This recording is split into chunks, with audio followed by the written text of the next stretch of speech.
I was literally told to play this game on Sunday.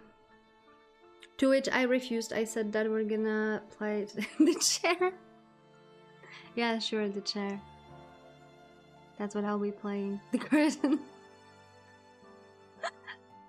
I don't think I have options. From what I know, I think I'm gonna be playing like this little lady, the redhead. What options do we have? A language, English, windowed.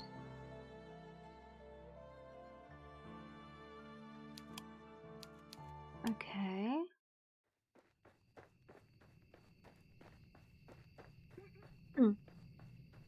Faster, Maker, faster. You have to keep moving or else... Oh god, they're gaining on us. Maker ran through the forest as quickly as her legs would carry her, which, given how exhausted she felt, was not very. She tried to obey Henny's orders, fearful both of letting her friend down and of the shadowy figures who pursued them, but her body refused to listen. Her legs felt numb and insensible, as unfeeling as marble, but far, far weaker. It was through nothing save sheer force of will that she was able to keep going, for all her strength had already abandoned her. Though Minka continued to run, staggeringly blindly to the fog, she feared it was already a lost cause. She was but a young woman, slender and, while not very short, quite unaccustomed to exerting herself. She was not like Henny, who spent her days on her hands and knees polishing the floors and blacking the fireplaces. I mean, we are in like, what, 19th century? What did you expect from the language? She was nothing like Henny, who was basically on her knees, on her floors, doing nothing but scrubbing those floors and those fireplaces. Mika's fingers were white as ivory, while Henny's were red raw through demeaning, demanding, often physical labor. Mika's lungs, meanwhile, were straining from the agonizing effort of running. Never before had she known that the act of merely existing could be so exhausting. Mika, please, you need to hurry, quickly! Henny reached back to take a hold of Mika's hand, her coarse, short fingernails digging into Mika's palm. Henny was gripping so tightly it hurt, but Mika knew, should she lag behind, she would find herself in far greater pain than this. Today we are. The other day we were into Ayaoi. Mika recalled how her father had looked back in their carriage. His eyes wide and his face unusually pale. Mika had never seen her father look so scared before. He was a tall, imposing figure of a man, dashing even in his early 50s, who was accustomed to issuing orders, not receiving them. Mika had thought her father immovable, much like the oak tree which shielded her family's mausoleum, a tree which had stood here for longer than the crypt itself. To Mika, her father had seemed like a force of nature, one which was impossible to argue with, or to get better off.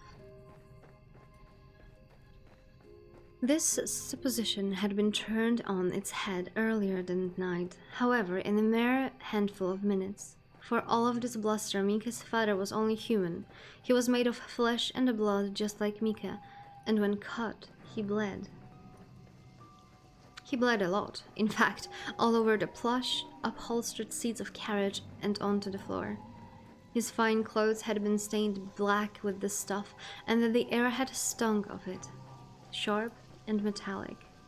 Mika could smell her father's blood of her even now, as she and Henry raced through the forest. She couldn't forget it, however much she wished to. Oh, if only the events of that night had been nothing more than a bad dream.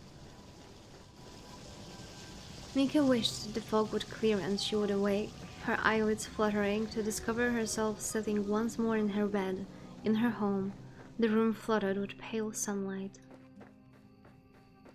Mika! But Mika's surroundings did not shift. The trees continued to press in about her as though they meant to eat her alive. Their shadowy pursuers were beginning to close in on them. Mika knew she had no hope of outrunning them. She was flagging, her heart hammering in the base of her throat. What would happen when Mika was not so optimistic to hope for any if they caught her? What would they do to Henny? The thought was almost more than the Mika could bear. It had been bad enough to lose her parents, but to lose Henny too? Why, she had done nothing wrong. Unlike Mika, Henny was no lady. She was just a maid. She was only being targeted because of her friendship to Mika and her family. Had Henny been traveling alone, she would have pressed through the forest quite unscathed. It wasn't as though Henny had any valuables upon her person that were worth the effort of pilfering. Henny, Mika appealed to her maid between sharp gasps of air, which pierced her lungs as keenly as knitting needles. Please let go. Leave me be. I'm just slowing you down. I don't care. I'm not leaving you behind. But there aren't any buts. I told you I won't leave you. Now let's keep running. Mika wanted to run. Really, she did. But her body had already begun to give in. Her heart might have been pumping fit to burst at the base of her throat, but her legs were weak despite the excess blood which filled her, and her hand in Henny's felt cold and clammy. She had exhausted all of her energy simply in escaping from the carriage where her parents' bodies lay. Now she would die only a few hundred paces away from their final resting place. Would her mutilated carcass be discovered in days hence and taken to her family's home? Would she and her parents be embalmed and sealed away within their mausoleum? Mika did not much like this thought. Her family's mausoleum was a terrifying place, full of somber stone angels and spider webs. It was quiet, being situated among all the trees, but its quietude was not at all relaxing. Its quiet was the deep, fathomless silence of death. Mika did not want to die. She knew not how she would continue to live on, with both her parents slaughtered before her very eyes, but she did not want to succumb and stay hid in this forest full of fog. She wanted to go on living for her sake and for Henny's, though not necessarily for Walter's. God, they're getting close. We need to keep running. Come on, Mika. But like the guttering flame of the candle, the last of her energy had been expanded. Mika's foot caught in a tangled tree root, which jutted from the ground like a bear trap, and she fell. Her hand, which was slick with sweat, slipped from Henny's. She reached out, searching for her loyal mate through the fog, but to little avail. Mika! Henny's voice echoed in Mika's ears, shrill and frantic. Mika's heart juttered in her chest, hard as though meaning to stop altogether, but it did little good. Her head smacked against the ground with a dull, anticlimactic thud. Mika's teeth bit against her tongue. She tasted copper. Her vision swam. Mika, oh God, Mika, get up, please get up! And then everything went black. This reads like a fanfic. The Night That Never Ended, Act 1.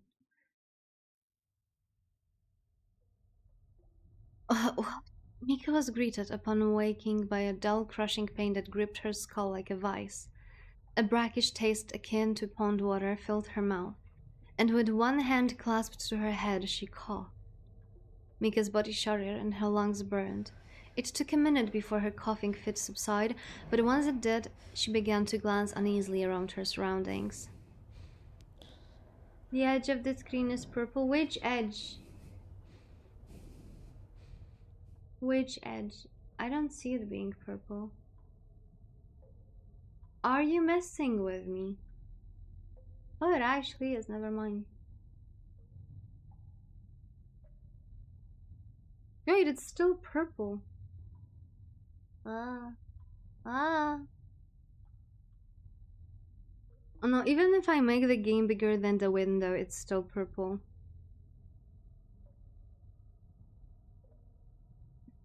Oh, does it get a little bit, leave it be?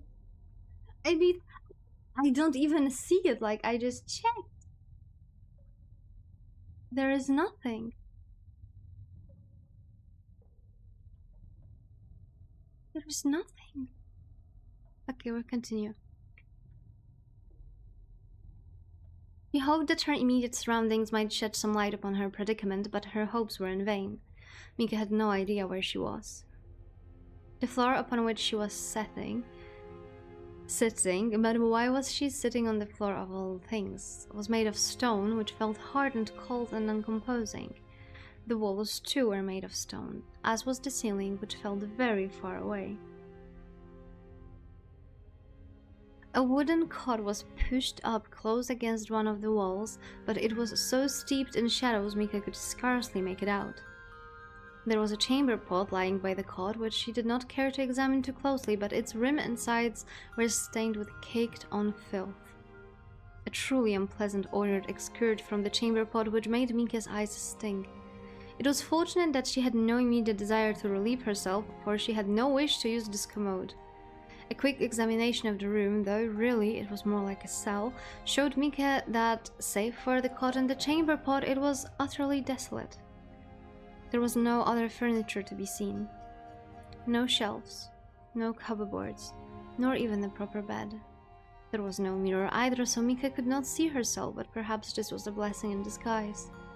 She doubted she would be at her best, given she was in so much pain and she was so very exhausted. She was so cold she could feel goosebumps rippling across her flesh, and her teeth were chattering badly. Mika wound her arms about her middle and shivered sadly. It was not only the chamber pot that stung. The very air itself was rank, heavy with the stench of unwashed bodies and general decay. This room, no, she was sure that this was a cell, reeked of death. How had she come to such a place?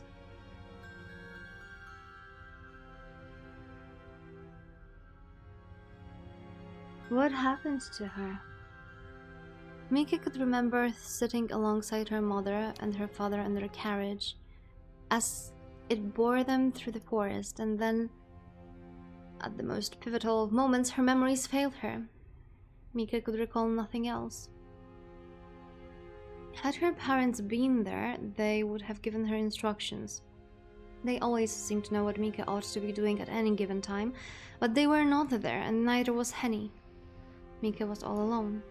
Henny had been with her, Mika was certain, before. Before what? Why could she not remember anything? Oh, Mika thought sorrowfully, if only she was made of stone, then perhaps her head would not hurt so much. It really did feel like the skull might explode. Not from the pain, though the pain still remained, but from raw, unbridled fear.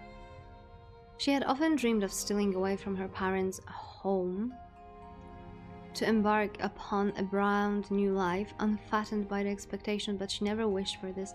Maybe Mika is pronounced Mike? Did you watch Eurotrip? There was a girl called Mika. Tears began to trickle down Mika's cheeks in crystalline droplets. They scored tracks in the dirt which caked her cheeks and dropped one by one to the floor. Her head bowed, fingers splayed against the stones. Mika sobbed and sobbed until... What's going on? A soft voice spoke amongst the teeming shadows.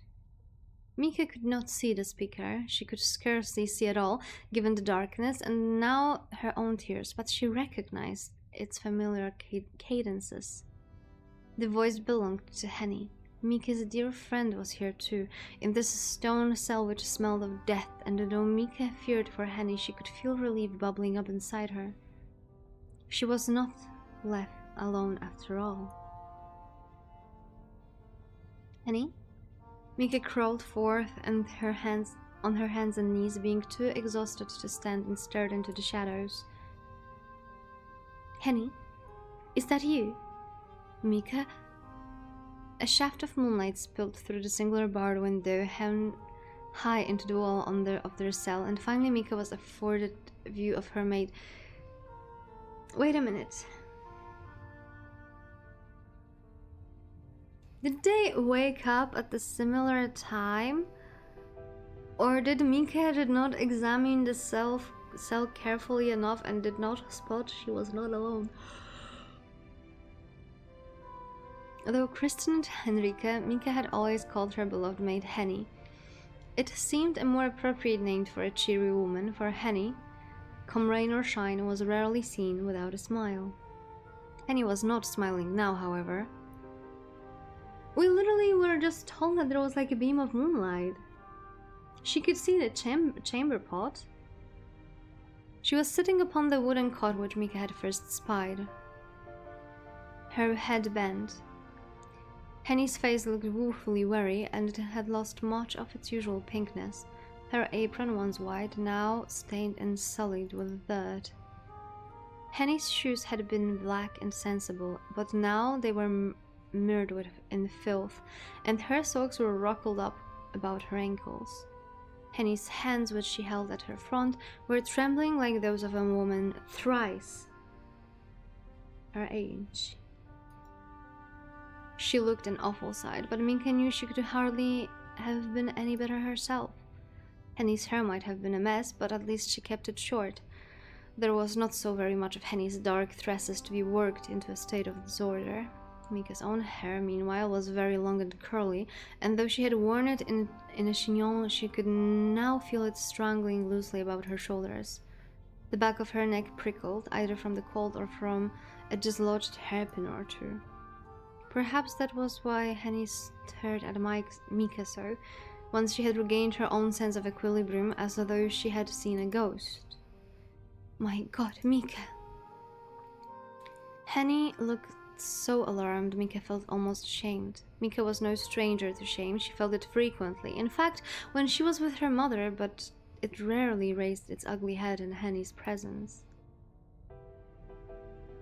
Since Mika's girlhood, Henny had been her one staunch, steadfast companion. This game will be an enriching experience for English lexicon, let's go. Words on stream will not pose a challenge anymore. She was the only person Mika knew who took Mika for who she was, rather than wishing, often aloud to her face, that she could be more appreciative, more amenable, more effusive, more like a lady and less like herself. Henny didn't want Mika to be more, she only wanted Mika to be Mika. Did that mean that Mika did not look like Mika in that moment? But who else did she resemble if not herself? What happened to her? Whoever the narrator of the story is, he or she needs to, compete against Lygus. Are you alright, Mika? Oh, look at your poor face. Henny rose from the wooden cot, which creaked and crouched before her friend. Reaching out, still shaking, she cupped Mika's cheeks in her fingers and said, "You're bleeding."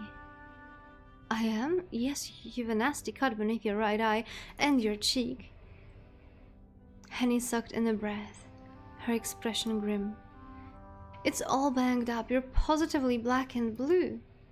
"Oh, I hadn't realized. I'm sorry, Henny." "What?" Henny, who had procured a handkerchief from her skirt pocket, it fortunately wasn't dirty, paused in her dabbing at Mika's face to look at her with bemusement. "Why are you apologizing to me, you daft goose? You've done nothing to feel sorry for." I don't know, I'm just... sorry for making you worry, I suppose." "Oh, think now of it. It's my job to worry about you. I'm your maid, remember?" "Well, of course I remember that much. My thoughts might be in a state of disarray for the present, but I would never forget you. You're much more than my maid, Henny. You're my friend too. My dearest friend. And I could very well say the same about you. That's why it hurts seeing you in such a frightful state." "Do I look so very bad?" "Well, now..." Henny scanned Mika's face, her brown eyes now bright with mischief. "That depends on how honest you want me to be." "Oh dear. Do I look as bad as all that?" "You've certainly looked better. Your face is as banged up as a windfall apple." "An apple?" Mika shook her head in wonderment. "I only hope that the apple isn't riddled with worms." "I don't think you've anything to worry about on that score, at least." "Well, that is a relief. I suppose things could have always be worse." "Right you are, that's the spirit. You're still alive and so I am, and we're together. That ought to count for something, although..." Henny finished wiping the worst of an congealed blood and muck from Mika's cheek, then drew back, her soiled kerchief gripped tight in her hand. Oh my god, it's getting worse. Her expression newly dour, she said after a moment's pause. I am afraid that your parents mightn't have been so fortunate. What? I hope there is any route. Minka's heart leapt in her chest at this somber announcement. What happened to them, Henny? Do you know what's going on? You don't? I recall that we were traveling to Augsburg to visit my fiancé, but as for how we came here... Mika closed her eyes in the hope of remembering something, but again, nothing came. Her mind remained stubbornly blank, as featureless as a snowy field, all flora blanketed and untrammeled with whiteness. I am afraid I cannot remember. Not a single thing? Nothing. I see. Henny grit her teeth together for a few moments, her eyes dark. She seemed to be weighing up her words, as a baker might measure out flour and sugar before speaking. That's not such a surprise, I suppose. You hit your head pretty hard back there. It might be for the best that you can remember of the gory details. I wish I could forget what happened myself, but... Henny's voice trailed away as, awkwardly, she gripped her kerchief. That kerchief had been the only clean thing in Mika's and Henny's cell, but now it, too, was ruined, streaked with brown and red. How deep was the cut that Mika had sustained, and how much she bled? This too remained a mystery. Mika did not know. There seemed much, all of a sudden, she was ignorant of. She felt so very unworldly, she might as well have been a little girl again, enthused after she had successfully stolen the key to her family's mausoleum. I'm afraid that we might actually need more than one break today, given the language in that one. Mika had not known, as she stood in the chill entrance of the mausoleum, that she was about to lower herself into the subterranean world of decay, death and decay, though part of her had wandered. Henny? Mika took Henny's hand in her own, her cracked fingernails digging into her skin. What happened? Tell me, please, I want to know. As I thought you might. That does make things a mite complicated, though I don't want to be the bearer of the bad news. Just promise you won't take against me for what I'm about to tell you. I've gone through a lot tonight already, and that would be the straw to break the camel's back. Henny, please, you should know that it's a trivial concern. I'm fully aware that none of this is your fault. You have only ever sought to protect me. I have no better friend than you, not in all the world. And it's precisely because I want to protect you that I don't want to go into all this. I know it'll upset you, Christ. It upsets me too. It's an upsetting situation all around. It's rotten, really, what people are capable of, but... Henny paused. She sucked in breath, then in a calmer tone she said, just how much do you want to know? How much is there to know? Well, I remember everything. I'll always remember tonight, I expect. It made quite an impression. Horrible things always do. Oh, there are things truly that dire? They are pretty bad, yes. Give me an abridged account, then. I've no need to hear everything. Right you are. Henny bowed her head in how do you freaking pronounce it? Acquiescence. Her face half swallowed by the shadows. The beam of light which had penetrated their drab cell had long since been extinguished, the moon obscured beneath the rolling fog. It was so cold in their cell Mika could not cease her shivers. Even her teeth felt cold, like shards of ice implanted into her gums. Henny's proximity served as something of a comfort, but it could not rid Mika of her of her what? Where is I want to go back. I guess we'll never know. She knew once Henny relayed the past events to her, her life would no longer be the same. everything would change. It was changing already, in fact, so quickly that Mika hardly had a chance to gather her bearings. She felt lost, adrift, and hopelessly afraid. I am sorry to tell you this, Mika, but during our travels, the carriage, it was attacked by bandits. First, the button is literally back. Are you okay? I guess not. What? No! Yes, they came up creeping up from the fog like, I don't know, monsters from children's story maybe, but much scarier. They waylaid the carriage, then stormed it. They drew out their daggers and threatened your father, and when he refused to comply, well, Henny's expression twisted. They stabbed him. What? Mika stared. She had expected as much before Henny began her gruesome tale, but the news still shook her. Evidently, she had not been half so prepared to hear the worst as she had imagined. Oh God, not my papa, not my poor papa! Don't tell me he didn't... I'm sorry, but... Henny snipped. It's as you're probably suspecting. His wound was a deep one, and he died. Dead? My papa dead? Dead as a doornail, I'm afraid. I didn't hang around to see what happened, but... Well, it was all over so quickly, I don't think he suffered at least. And my mama? What of her? Don't tell me she's also... Henny didn't reply, but the discomfort which crossed her face left Mika with no doubt as to her mother's fate. In one brief night, both of Mika's parents had been slaughtered. Now she was an orphan. And what of us, Henny? How did we escape? I find it hard to believe the bandits would just let us go. Oh, I'm sure we would have joined your parents if it still sat still like good little girls, but I didn't want to do that. I took your hand while they were busy with your mother and we ran away. We fled through the woods, but the bandits took chase pretty darn quick. It was very dark and the fog was thick, and I could hardly see what was happening. At one point you tripped and you fell. That's how you got that nasty cut on your poor forehead. And I was dragged down with you. We lay there on the ground in the dirt while the bandits tramped about looking for us. I figured we were both a couple of goners. I started to say my prayers to the Lord Almighty, but then we survived. Yeah, we survived. This, Mika supposed, was not such a surprise. It went without saying, really, that they had survived. Otherwise, they would not have been sitting in this ghastly cell speaking to one another. Either the bandits had spared them, which seemed unlikely, or somebody had come to their defense. Would have been wandering the woods so very late at night, however. Mika could hardly credit it. Their escape must have been the stuff that the fantasies were made of. Do you know how we escaped, Henny? I know what my eyes saw, but if my eyes can be trusted or not, well... that's another matter altogether. I think I might have bumped my head myself, it was all so peculiar. At the time it seemed like a miracle, but looking back on it, that ain't the right word.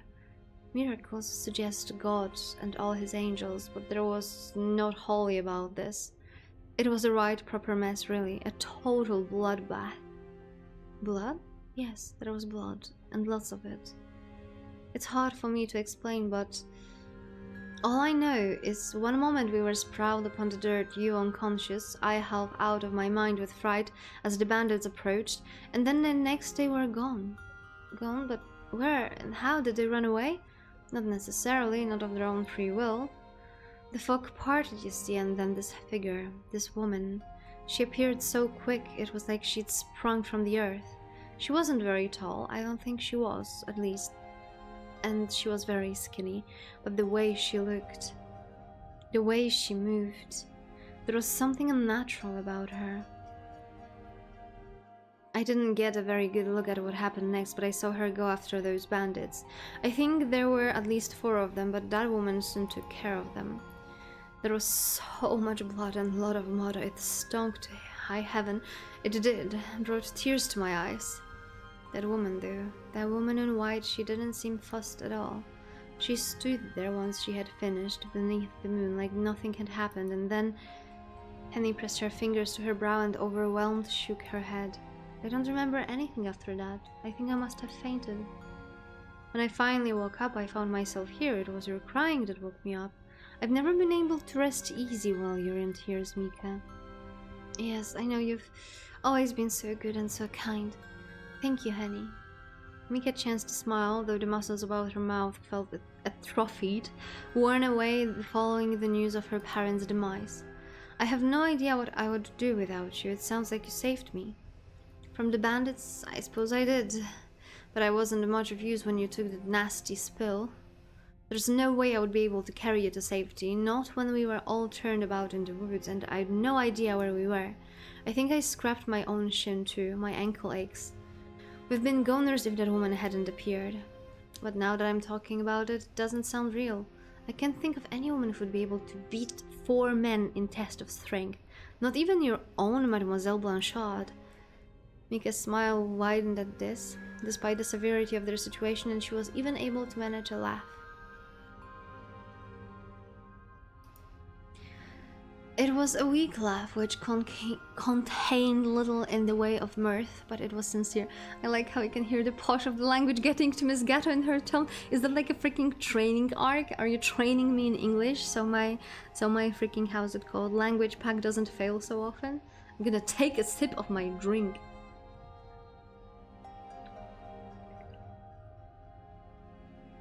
Good. Penny never failed to cheer her up. She must have had a knack for it. Mika was too old to believe in magic, but she was with Henny. She sometimes wondered, are you sure it was a woman who fended off those bandits? Thank you for the stretch. Perhaps it was some sort of animal instead, and you failed to perceive it in the fog. That could be it. Like I said, my mind's a mess. I feel like I've lost a good 10 years of my life, although... Here, Penny smiled grimly, in the manner of all survivors after witnessing something horrid. That's better than having it cut short altogether. We must be thankful for all small mercies, yes, even if our lives were saved at my parents' expense. Mika squeezed her eyes shut. She could feel tears beating up her lashes anew, but this time she was able to subdue them. The news of her parents' death was a heavy burden to bear, but Mika, not having witnessed their final moments, found it hard to imagine. It still did not seem quite real. The shock of it all, perhaps, had blunted her senses. It would take a while for her parents' passing to truly register. When it did, however, Mika did not doubt the tears would come, thicker and faster than before. It had not always been so, but her childhood misadventures in her family script had left her something of a crybaby. Now then, Mika inhaled, then glanced about. Where do you suppose we are? And how do you suppose we got here? That's a good question. I've been wondering that myself. It's not the nicest of digs, is it? Not particularly, no. It's awfully drab, and it's damp too. I'm freezing. You poor thing, you. Come here. Henny shifted closer to Mika, then drew her arms about her. Holding her close, she then glanced about. Both maid and the mistress squinted into the shadows, as though they might unearth some secret way of escaping. A trapdoor, perhaps, or a hidden passageway. But to Mika's disappointment, she found the cell quite unchanged. It was every bit as sparse as she recalled. The shadows did little to mask this fact, and still it stank. Goodness me, it's not much to look at, is it? We might as well be in the prison cell. No shit. I think that might be what this is. Henry drew back from Mika, her legs crossed beneath her apron upon the stone floor, and frowned. I reckon you're right. I wonder who brought us here. You and me both. It was a nice of a mysterious benefactor or benefactress to rescue us, though they can't be all that kind if they're going to let us suffer in here. You'd think they could at least have put us in a nicer room. I am not expecting first-class accommodations, but you deserve better than this. Existed, apparently. I have no idea why we are arrested. This place is fit for rats, let alone pit people. It's... alright. Are you being serious? Henry raised an eyebrow while Mika smiled. It's better than being dead, at least, even if those lodgings are might uncomfortable. Only a mite? Well, quite a bit, if I'm being honest. Mika drew her arms about her legs, her knees beneath her chin, and said, When I woke up, I was laying on the floor. On the floor? Henny's eyebrows shot up her forehead until they met her hairline. The gesture was so exaggerated it managed to bring another smile to Mika's lips, despite how very dire their situation was. I suppose it makes sense there only being one bed, but that is too much. I can't believe they'd fling you about like a sack of spuds. Many unbelievable things have happened tonight. Our benefactor must have been bucked the trend. Some benefactor. When I get my hands on them, I'll give them what for. Don't, Henny. It wouldn't do to pick a fight with whomever brought us here. I wouldn't want to anger them. Not when we are at their mercy. Why? But that makes us sound like captives. Is that what we are? This is a cell after all, and we have no means of escaping. We're being treated like prisoners. I know, but it still stinks. I don't care about me, but I don't want to see you being treated like a convict, not when you've been through so much. You've been through worse. At least I don't remember what happened, unlike you. And you're the one who will be saddled with the consequences, poor Mika. It was your parents, not mine, who are... Well, I don't expect there's much point in trying to suss out who's suffering more than who. As it stands, we're both in this together. I won't abandon you, Mika, so try not to worry. Keep your chin up. We'll get through this. Thank you, Henny. I almost believe it coming from you. You should. I don't say things I don't mean, you know. Now, let's see. Maybe things aren't as dire as they look. They could be a way to escape yet. Henny rose to her feet, advanced steadily, and did a circuit of the cell. The shadows made it seem larger than it was, for they obscured the walls, but it did not take Henny many steps to canvass the full length of the dingy room. She pressed her fingertips to the walls, then her ear, as though the stonework might whisper their weaknesses to her. But the walls, of course, remained mute. Henny then took the bars between her fingers and squeezed experimentally, but they refused to yield. Oh, come on. Frustrated, Henny gave the bars a kick. The tip of her shoe collided with them, losing clods of dirt from her soles, but damn it all! The bars refused to budge. They were quite impenetrable. Sighing, Henny changed tack. She moved from the door to glance up at the window, but this was similarly barred. Too high up to reach and much too small to squeeze through. It almost seemed like a miracle that such a small window allowed any moonlight at all to spill into the cell when the clouds and the fog shifted. Mika is either too resilient or too far gone, we'll never know. Maybe we'll learn when we go into that Mika path, right? And? Mika asked when a disenchanted Henny flopped back down beside her with a rustle of her skirts. Did you uncover anything? The walls up that we're more trapped than I thought. I thought you might have come to that conclusion, yes. God, Henny kicked off her right shoe, then began to massage her feet, which had begun to throb. This is a rum situation. I wonder what we're to do. I don't think that there's much we can do other than wait. Suppose you're right. I can't say I like the thought of that, though. We're sitting ducks here. I feel we ought to be taking some kind of action. Henny looked about the cell once more, then sighed. But I'm drawing a blank here. I can't think of anything we could do. I'm sorry for being so hopeless, Mika. I meant to look after you, but I'm a total loss. Don't apologize, dear Henny. I feel better simply being with you. That's something at least. I wish I could be of some real use, though. You are of real use. Without you, I would be I would be an unconscionable mess weeping on the floor. Well, we can't be having that. It breaks my heart to see you cry, much as it breaks mine to see your self-sabotage flagellate so, over something that is not your fault. Touché. Now that we're well and truly stuck here, I suppose we ought to make the best of it, although I've had a bad feeling about this place. It gives me the creeps. I don't know who imprisoned us here or what caused, but they've no manners to speak of. Why, it's almost as if Henny began, but she found herself unable to finish the sentence. A sound issued forth from darkness, emitting from beyond their tightly sealed cell. It was a faint sound, but Henny still heard it, hovering in the sour of musty air. It sounded like a scream. Good God! What in the world was that? I suppose that was just the wind. Do you really think so? Yes, I imagine. Mika answered in the affirmative, though deep down both she and Henny knew the truth. That had not been the wind.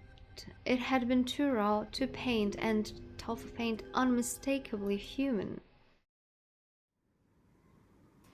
With no obvious way of escape and very little to do, Mika and Henny had no choice but to idle their time away. They sat upon the floor together with their legs folded primly, like two little girls conducting a make-believe tea party. Henny had, at first, balked at the thought of her mistress sitting on the stone like a plebeian, but Mika's dress was already so dirty it didn't matter. The two women did not, however, abandon themselves to inertia. Henny knew that they had to do something to turn their minds of their ghastly predicament. Fortunately, Henny was not empty-handed. She had in her pocket, alongside the handkerchief she had used to wipe Mika's cheek, a pack of cards. These cards were worn and bent at the corners, but they remained perfectly functional. For want of a better way to use their time, Henny proposed to Mika a game of a joker, a game which Mika agreed to.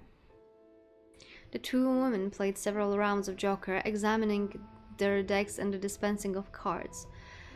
The game did not require a great degree of tactical thinking, but it helped alleviate some of Mika's worries. It could not, alas, alleviate the cold, but Mika has been shivering for so long she had almost grown accustomed to it. She had been in the dank, miserable cell for so long she could scarcely remember how it ever even felt to be warm. Had her journey to Augsburg continued unimpeded, she would now be sitting by the fire in Walter's Gerhard's living room, or else tucked up in one of his many guest bedrooms with a warming pan at her feet. Both Augsburg and Walter Gerhard seemed very far away to Mika now, though being confined thus in a prison cell. How long had she been sitting with Henny on the floor, shivering? Mika did not know. She could not tell. All Mika really knew, in her infinite ignorance, was that the night seemed hopelessly long. She hopelessly small and insignificant. There was no clock in Mika's cell, and neither she nor Henny carried timepieces upon them. The only means Mika had of tracking their advancement of the hour was the silver of sky she could not see beyond the narrow window situated high above her head. She could recall that the sky had been dark upon her waking, and it remained so now, 3 games of joker later. The moon, which emerged from the moon at irregular intervals, shone its pallid light upon Mika's head and upon her hand of cards, lightening her joker and his wide, rictus grin. Mika had never much cared for the joker and the Henny's trusty pack of cards. His expression unnerved her. Every once in a while, as she played, Mika spared a few glances at the barred window above her head. Though she could not guess the hour, she knew it was late. It could have been an advanced hour of the night, or could have been, by the same token, the very, very early hours of the following morning. The calendar might have shifted already from one day to the next, but Mika was none the wiser. The sky was so dark, Mika found it hard to believe the sun would ever rise again. The darkness which abounded with her cell was so complete it seemed to have blotted out the very concept of the morning altogether. She feared she would never again see the sun's golden rays, never again hear the twittering of the starlings in the trees which announced a brand new day. When did the birds begin to chirp beyond her bedroom window anyway? Mika could not recall, but she thought it must have been around 6 in the morning. Mika had gone to bed at 10 every night, like a dutiful daughter ought, but she had often found it hard to sleep for a full unbroken 8 hours. She would race at odd hours, at 1 or 2 or 3, had her head full of thoughts, and often she found it hard to sleep again. How many words in general was there? I think you were checking that. When this occurred, Mika would arise from the bed to sit by her windowsill, her forehead in the summer pressed to the glass. That always helped cool her, and her errant thoughts alongside it. Oh, how her mind raced. This is ridiculous. 95k words total. Okay, I guess that we will have a lot of joking sounds later on. Henning cruised all while examining her cards. We ought to be at her Gerhard's right now, save us houses. We weren't so very far from Augsburg, at least I don't think we were when we were attacked. Why did those bandits have to go after us? We were just unfortunate, I suppose. Also, is it like 95k, but Chinese words? Because if it's 95k Chinese words, that might as well be like 700k English words. I can't imagine the bandits meant specifically to target us. We just happened to be here. You're probably right, but... goodness. Of all the awful luck. At least you've had a fair run during our game. You've beaten me out soundly during every single hand. True. I suppose I should thank heaven for small mercies, huh? Henny smiled at Mika's attempt to cheer her, but it didn't last. Both Henny's smile and Mika's cheer were half-hearted, and they were soon swallowed by the sinister darkness of their cell. Okay, good night, Blancata. It's a shame I don't feel more thankful. I wonder what Herr Gerhard would make of this. He would be off his head, I'm sure, if he knew the state you're being kept in, Mika. I'm enraged too, for you and him. You deserve far better than this. You're a von Essen, for crying out loud. The person who's holding us here will feel mighty sorry when they realize who you are. You're a real lady. Maybe. Mika's reply was vague, in both tone and meaning. Not even Mika herself was sure whether she meant to disparage Henry's optimistic assertions that her being a lady would grant her any favor with her captor, or whether she meant to challenge the notion she was a lady at all. Mika had been born to a noble family, it was true, with a lineage what could be traced back centuries, but the von Essens were not what they had been. Half a century of poor financial decisions and a grandfather with a compulsive gambling addiction had led to the squandering of much of the von Essens' wealth. While still in possession of their family home and the veritable fleet of maidservants, the family's finances had been in dire states ever since Mika could remember. Though not openly wanting for cash, Mika's parents had made a good many purchases based on their family prestige rather than the figures in their bank account. Mika's wedding to Herr Gerhard had been an attempt to shore up the family's wealth before they could fall from the grace altogether, but that now seemed an impossibility.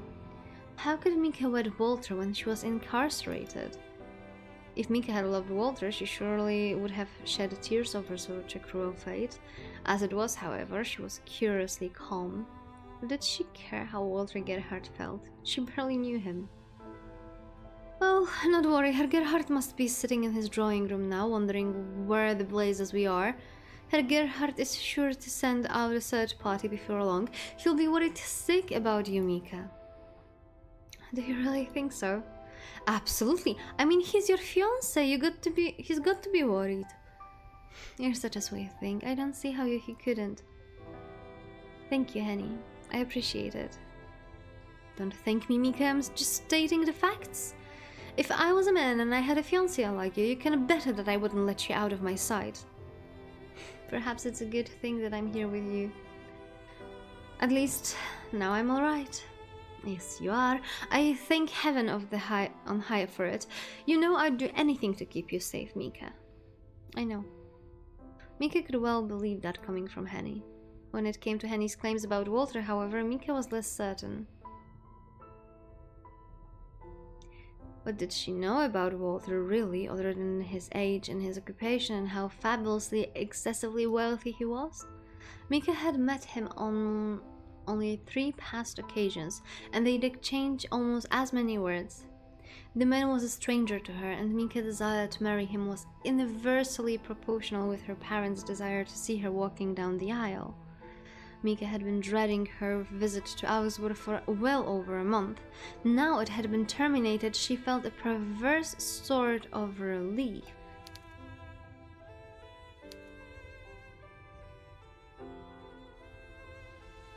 Part of Mika had even begun to wonder whether the bandits' attack had brought with it some good alongside all the bad. But the dad, Mika chastised herself, was hopelessly cruel. Were her parents' lives truly worth a dad loyal to her? It was true that she may never see Walter Gerhard again, but she would never see her mother nor her father again either. It wasn't a fair trade, not by any stretch of the imagination. How could she ever have thought of such a thing? She really must have been wicked.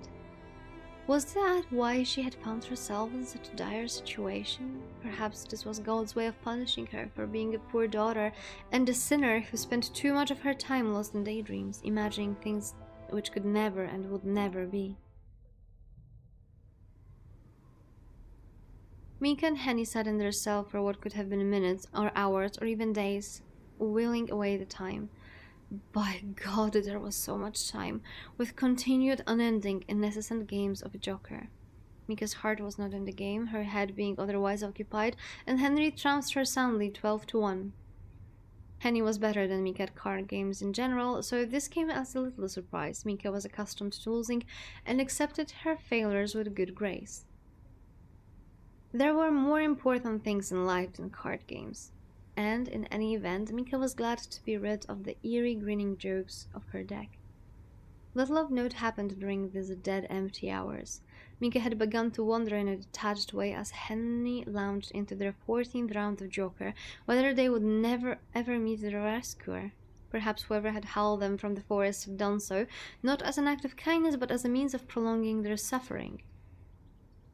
Maybe they meant to keep them locked in their cell alone until time itself slowed to a trickle, then ceased, the squalid stone walls tumbling down about them to crush their emancipated corpses into debris.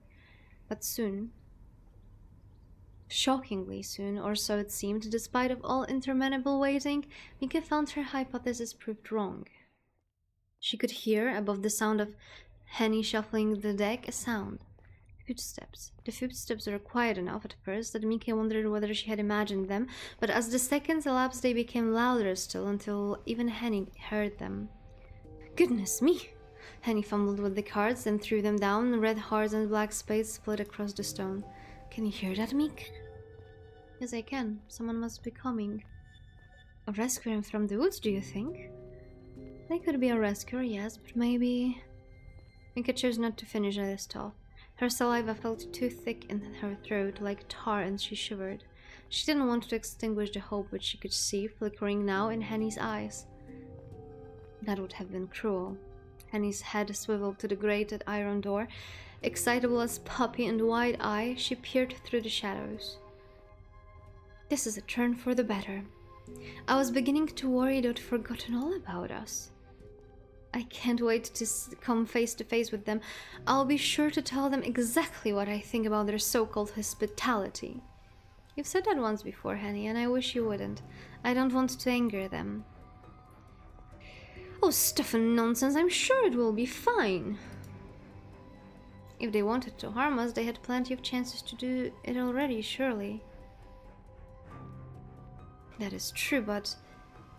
The footsteps drew closer still, echoing above the stone walls, echoing inside Mika's skull. The footsteps could represent only few things. They would mean salvation if they were lucky, but Mika found it difficult to believe this. Neither she nor Henny had been very lucky that night, despite Henny's continued winning hands in Joker. It seems far more likely that this footstep would bring about yet more suffering, and sure enough... Well, would you look at what the cat dragged in? The voice that cut through Mika's musings was a proud, haughty one, the syllables polished to the perfection like cut glass. The voice belonged quite obviously to a woman, and given her pronunciation she must have been well bred. Perhaps the rescuer was a lady, then one such and such like Mika, from a family whose ancestral home was vast and old and grand enough to have its own very dungeon. Whereas most nobility used their subterranean storage spaces for wine cellars, this family seemed to prefer taking prisoners. The thought did not fill Mika with much confidence about her mysterious rescuer. Anxiously, she glanced up to meet the source of said voice, and when she did... Oh, Mika could not help but gasp in surprise. The owner of the voice, who now stood upon the opposite side of the cell door, was not at all what Mika had imagined. She was shorter than she expected, shorter than Mika herself, who was dwarfed by her wealthier, significantly older fiancé, and slender with it, her cheekbones high, her neck not dissimilar to the stem of a flower. Her skin was frighteningly pale, like that of a corpse, and beneath her eyes Mika could see dark rings similar to those she often sported during the long nights of her bedroom window, unable to sleep. The woman, or was she a girl, had her hair so fair it was almost white, which almost seemed to glow in the moon's light. Her hair was not worn in a chignon, but instead was loose. It tumbled about her shoulders in waves, all disarrayed, in a manner which would have made Mika's mother swoon from the sheer impropriety of it all. The girl's appearance, but was she a girl, was striking, not only because of her indeterminable age, but because of her eyes, which were widely spaced and fringed with the most luxurious of lashes. Her irises were not brown like Henny's, nor blue like Mika's. They were not green, nor hazel, nor grey, nor any of the other shades Mika had seen in the faces of her family servants and the attendants at the boutiques to which her mother took her and the congregation at the local parish. Her irises were instead bright red, so much so they bordered on the visceral.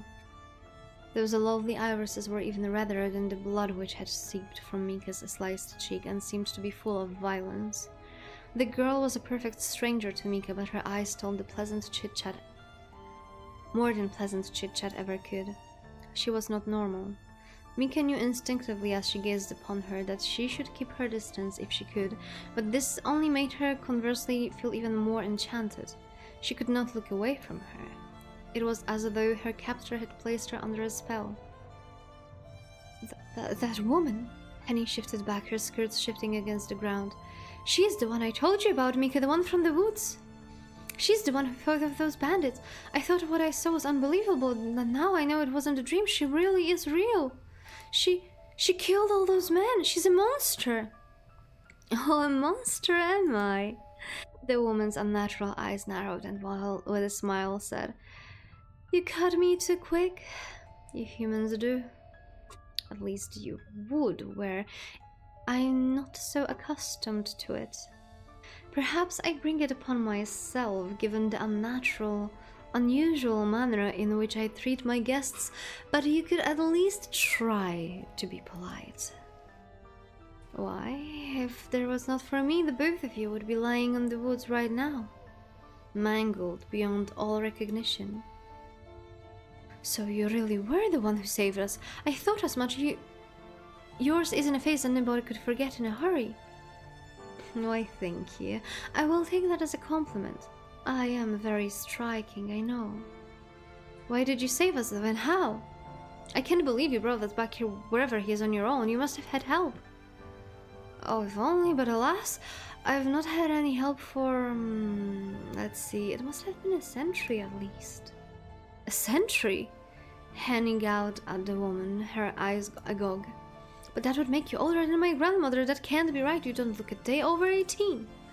Oh, do you really think so? You're too kind.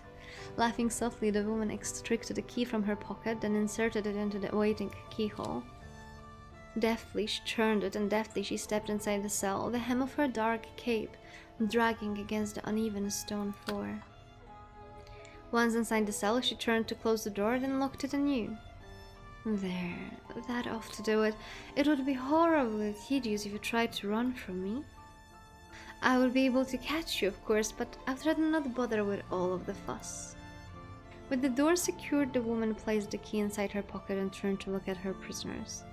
Her red eyes met Mika's, which were narrowed with mistrust and pouting. She said, Now, why are you looking at me like that? You're making me feel quite unwelcome. I thought you'd be relieved to see my face after being left to languish in the catacombs of my castle for hours on end, but maybe I was hoping for too much. In any case, you shouldn't frown like that, dear. It's an awful waste. You'll wrinkle your pretty face. The chastisement was familiar to Mika. She had heard it many times from her mother. While Mika had been trained to obey her mother without question, however, it was not so with this strange woman.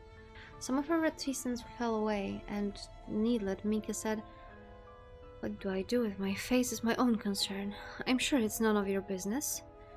My goodness, you're feistier than you look. I took you for a shrinking violet, but maybe I was mistaken. You might make quite the amusing plaything. They would be a good sight prettier if you smiled. I can't say I blame you for being so surly, though. I never liked smiling on command either. Though it's been many years since anybody last tried to give me orders. It's fortunate nobody can tell me what to do now, at least. It came at quite the price, but... well, never mind. Where are my manners? My name is Magdalena, but you may call me Lena. My family's name, meanwhile, is of no particular importance. They might have commanded some respect back in the day, but it's not so now. They have long since been obliterated. I doubt history will remember them. It would not wish to.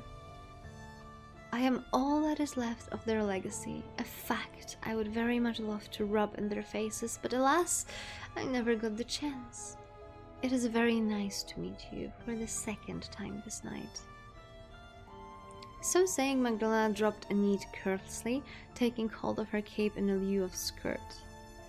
But I am afraid I will not be afforded much of a chance to properly know you. While I would relish the chance to speak to a couple of young maidens such as yourselves, I have designs for you beyond idle chatter. And what do you mean by that exactly? Only that now I have brought you here, I cannot continue to let you live. You have already seen too much. What? Henny stared at Magdalena with wide eyes, so full of fear the air swelled with it. What do you mean? What I said. Don't try to keep up. It's awfully tedious having to explain myself down to the finer details. But I suppose you have the right to know the bare minimum prisoners thought you may be. I would hate to keep you in suspense, and at this point it doesn't matter how much you know. You won't be able to tell anybody else what you might learn here. You'll not be venturing forth beyond the walls of my castle ever again. Magdalena smiled, her lips lifting in a wicked grin, not so very unlike that of the joker in Henny's pack of cards. Though Magdalena's face was white, her lips were red, much like her eyes. They stood out in her milky face, like a rose blooming despite the winter's chill. Or else, Mika thought with a shudder, freshly spilled blood. You must understand that I'm not a normal woman. No human can hope to best me when it comes to competition of sheer strength, as the bandits who were pursuing you soon discovered. It didn't take me more than a few seconds to dispatch them. The fight they put up was so pathetic, it makes me wonder why they even bothered. If they'd any respect for my time, they would have slit their own throats with their daggers and saved me the trouble. Humans can be awfully thoughtless. But if they had done that, I wouldn't have been able to bring the leader of their little group back to my castle. He was in a bad way, and I was obliged to introduce myself to him before bestowing upon you similar honors.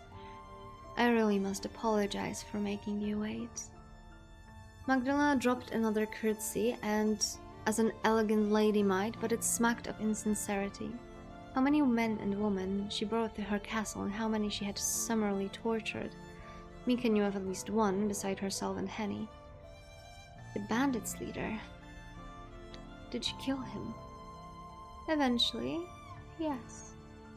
It was quite the sight. You ought to have seen the way he begged and pleaded and groveled at my feet. A grown man like that who was practically made of muscle. Oh, how fickle fortune is. Just 1 hour hence he was the predator stalking his prey through the woods, and the next... Magdalena drew a hand across her neck in the unequivocal, universal gesture of a slit throat. Well, what goes around comes around. He got what he deserved, and his screams really were exquisite. Did you perchance happen to hear them? He was being rather loud. What do you... Oh my goodness! Surprised, are you? You shouldn't be. That man was a bandit, a vulture in a man's flesh who profited on a misery. If it weren't for me, you would have gone the same way as the poor unfortunates in that stout carriage. The driver and the horses, too. Nobody was spared their ravages, man nor beast. They made quite the grisly mess. Were I a century younger, it would have been enough to turn even my stomach. Maybe that is so, but to gloat over another death like that, it doesn't seem right. You're twisted. If I am twisted, that is only because this world... She began with the house. A momentary furrow captured her brow, but soon it straightened out as though nothing of note had occurred. Well, never mind that. I do not wish to spout cliches about good and evil. I would begin to bore myself. The fact of the matter is that a man got what he deserved, and did his compatriots. I took great pains to ensure that.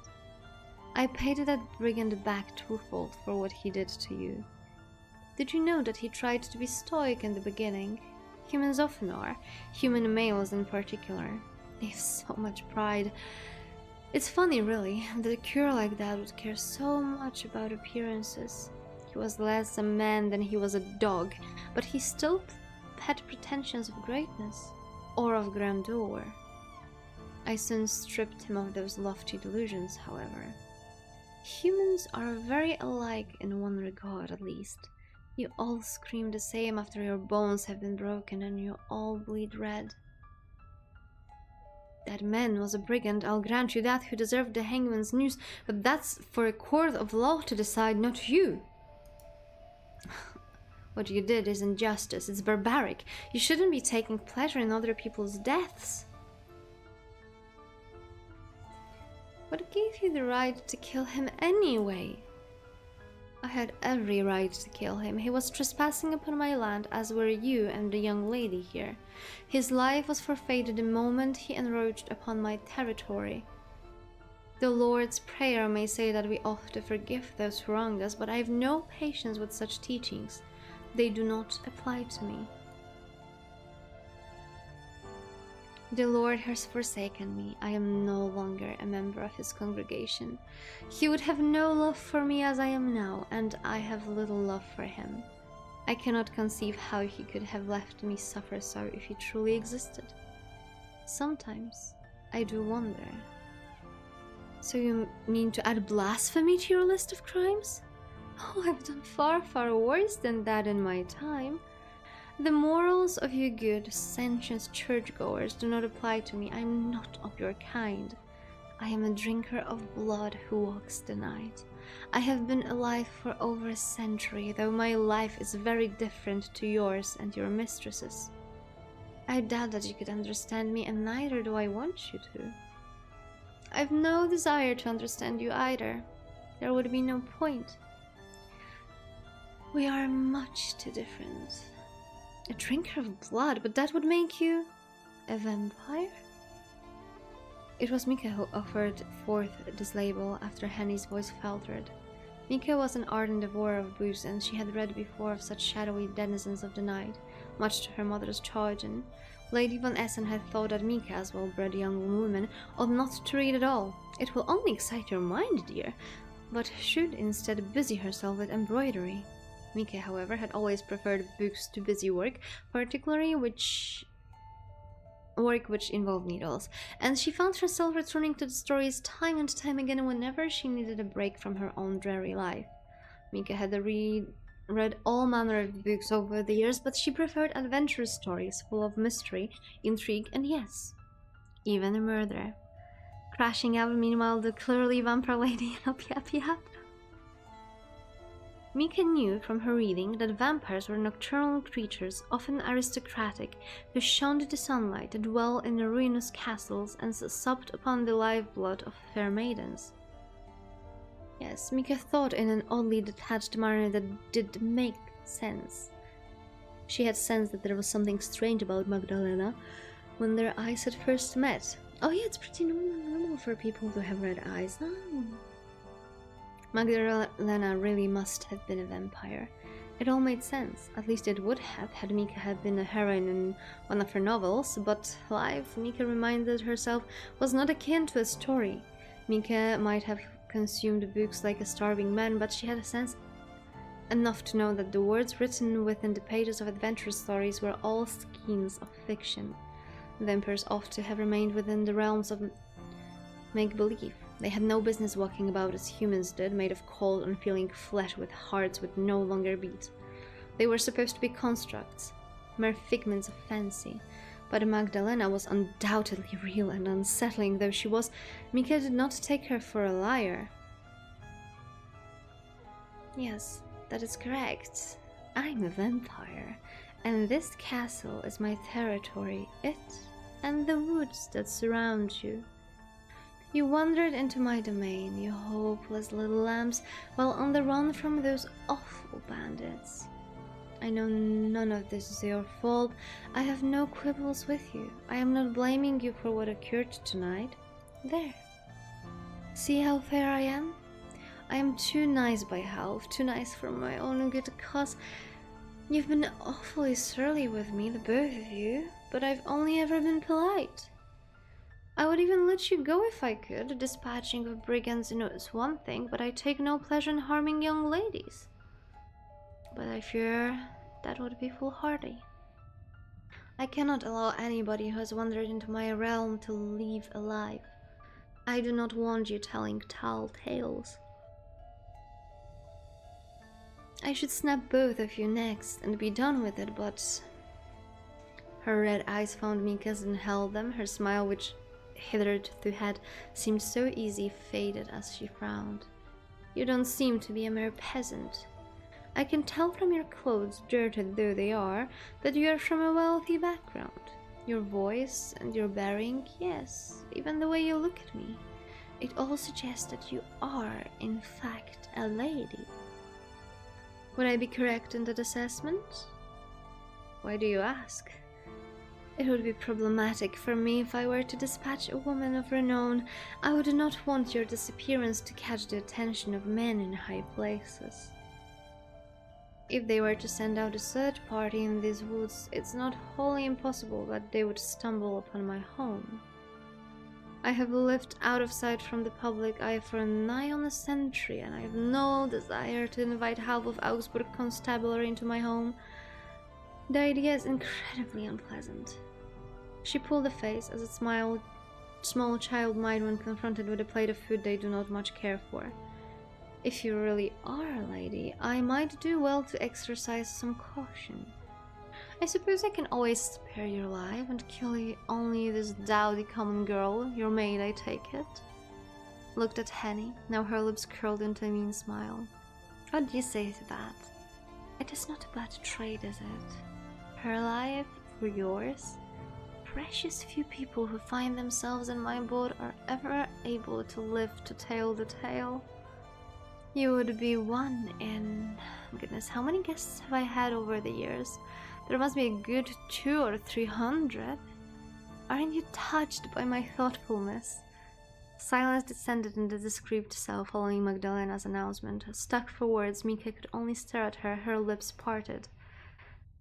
What was she to say to Magdalena's proposal? How was she to feel? There was relief, certainly, at the prospect of escaping the cell, but Mika could take no real pleasure in it, not when it would come at the cost of Henny's life. How could she abandon her friend, who had been by her side since her early childhood? Were it not for Henny, Mika knew she would be dead already, butchered like a farmyard animal in her parents' carriage. Henny had rescued her once already. It seemed unconscionable that she would leave her now. Mika turned this over in her mind, worrying her teeth with the lower lip when...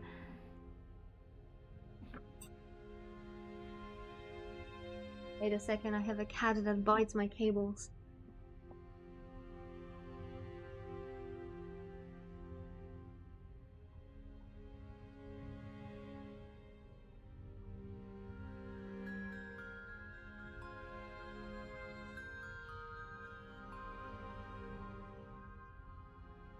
Well, if my life's all you're after...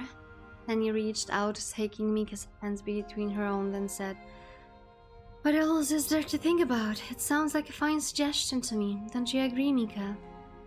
What? Mika stared into Henny's round, soft face, her eyes vast and uncomprehending. Surely you don't mean that. You're not alright with this, are you, Henny? Oh, I would be alive if I said I was jumping up and down for joy at the prospect of being eaten by a vampire. Henny smiled wavered, though she tried to maintain a brave face. But if that's all I've got to do to save your life, Mika, then I'll do it. I do love you after all. I don't know where the cat is now. I'm not going to let you get hurt. Henny tried to sound brave, but Mika could hear how her voice trembled all the same. Could feel, too, how Henny's hands shook. Henny, like her, had heard the screams of the bandits' leader as they echoed through the halls. Though neither woman had seen his final moments, they knew from his cries that his demise must have been barbarous. Mika could not allow Henny to endure such suffering for his sake. She could not allow her to die. Mika knew Henny wished only for the best for her, but no. Mika spoke up, her voice surprisingly cool given the wild fluctuations of her heart within her beast. Rest, I won't allow that to happen, it wouldn't be right. If one of us must remain here, then it ought to be me. But no, you can't mean that, Mika, surely you just... No, I'm not. You know, I have a terrible sense of humor, Henny. I hardly ever tell jokes. I don't have enough levity in me for them. I'm being very serious. You've always looked out for me ever since I was small, not that I always listened to you. Don't you remember when I stole the keys to the mausoleum in my insufferable curiosity and crept inside? But of course I remember you dragged me in after you despite my warnings, and it went about as badly as expected to. Didn't it? Just... Faintly Mika smiled, dire though their situation was, happy to share this memory with Henny. For all she knew, it might have been the last chance to reminisce with her maid like this. Mika knew not what the future held, but Lady Van Essen was in such an awful mood when she found out. It was quite frightening. I've never seen anything like it. Oh yes, she was fearfully cross. It's a wonder fire didn't come out of her nostrils. I recall that she struck you, and then when I tried to argue on your behalf, she struck me too. She struck me so hard my ears still ring from it sometimes. God, yes, poor Hen. I felt awful about it all the time, really, I did. I didn't care about my punishment, God knows I deserved it, but you've done nothing wrong. You'd been perfectly reasonable about the whole thing. If I'd listened to you, we could have avoided the furor altogether, but I was too reckless. I ignored your wishes, but you still tried to protect me. You jumped to my defense just like a knight, and you were slapped silly for your troubles. It was horribly unfair. I've dragged you into all sorts of messes before, and you've always come to my defense. You've been a wonderful friend to me throughout the years, but I can't keep relying upon you. I don't want to take advantage of your kindness. But Mika, I like it when you rely on me. Please feel free to take advantage. That's what I'm here for. No, I can't. It isn't right. It's long past time that I repaid you. By offering yourself up as a sacrifice in my stead, that isn't what I want, Mika, please. Henny stared at her mistress, her wide eyes entreating. I love you, but you're acting like a crazy woman. And you are the pinnacle of rationality, are you, considering this crazy deal? That is truly insane. Don't tell me you've accepted all of this. Of course I'm not accepted this. I'm terrified, really. See how poor my hands are shaking? But one of us biting it has to be better than both of us. If I can protect you, then I must. I will. That is my job. No, it isn't. Not any longer. I am absolving you of your duty, Henny. This farce has lasted long enough. What farce? You know what I mean. Magdalena? Yes? Have you quite finished with your little quarrel? I must confess I was beginning to feel rather left out. My apologies. I will endeavor not to be so rude in the future to my hostess. Mika dipped her head in a gesture of esteem, one not so very dissimilar to the way Henny was bidden to bob around her mother. Mika knew she could not afford to anger Magdalena. If Mika was to save Henny, she would be obliged to beg and bow and scrape.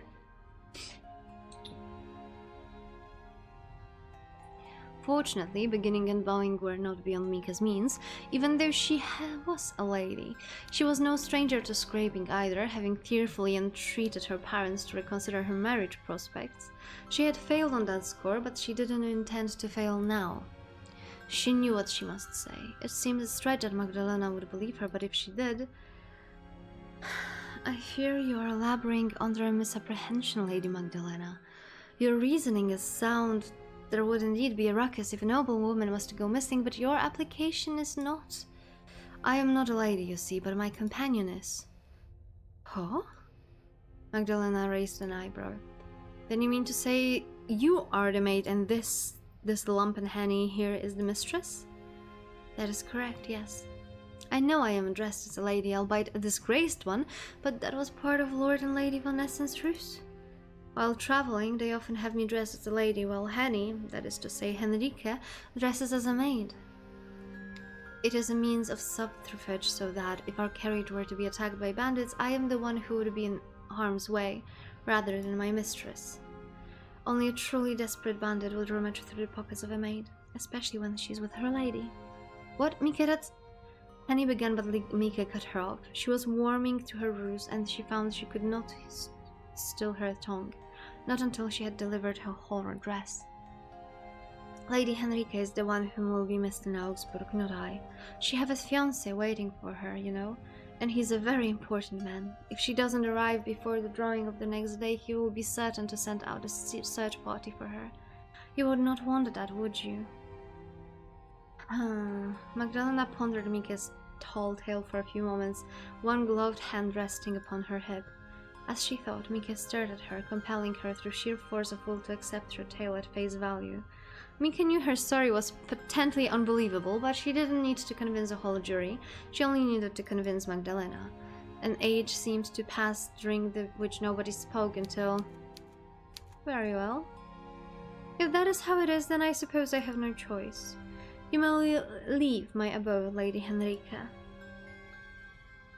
Here, Magdalena dropped another effusive curtsy. If that is indeed your real name, I will grant you the chance to reunite with your fiancé in Augsburg, who must be awaiting you with no shortage of anticipation. Who wouldn't, after all, wish to dote upon a maiden as fair and fine as yourself? Your surprisingly well-spoken maid, however, will be bidden to remain by my side. Do we have a deal? Yes, I would do anything to ensure Lady Henrike's safety. Oh, most assuredly, you would not consent to acting as a decoy on her behalf if you didn't care. What a wonderful friendship you women have. It is quite special, really, particularly given the disparity in your social statuses. Now come along, Lady Henrike. It was very lovely to make your acquaintance, but now I fear I must cut our meeting short. Let me escort you to the front door. It's the least I can do for a woman of your lofty status. Huh? Mika, no! Henny cried, but in vain. Magdalena was soon upon her, her pale fingers winding tight about her wrist.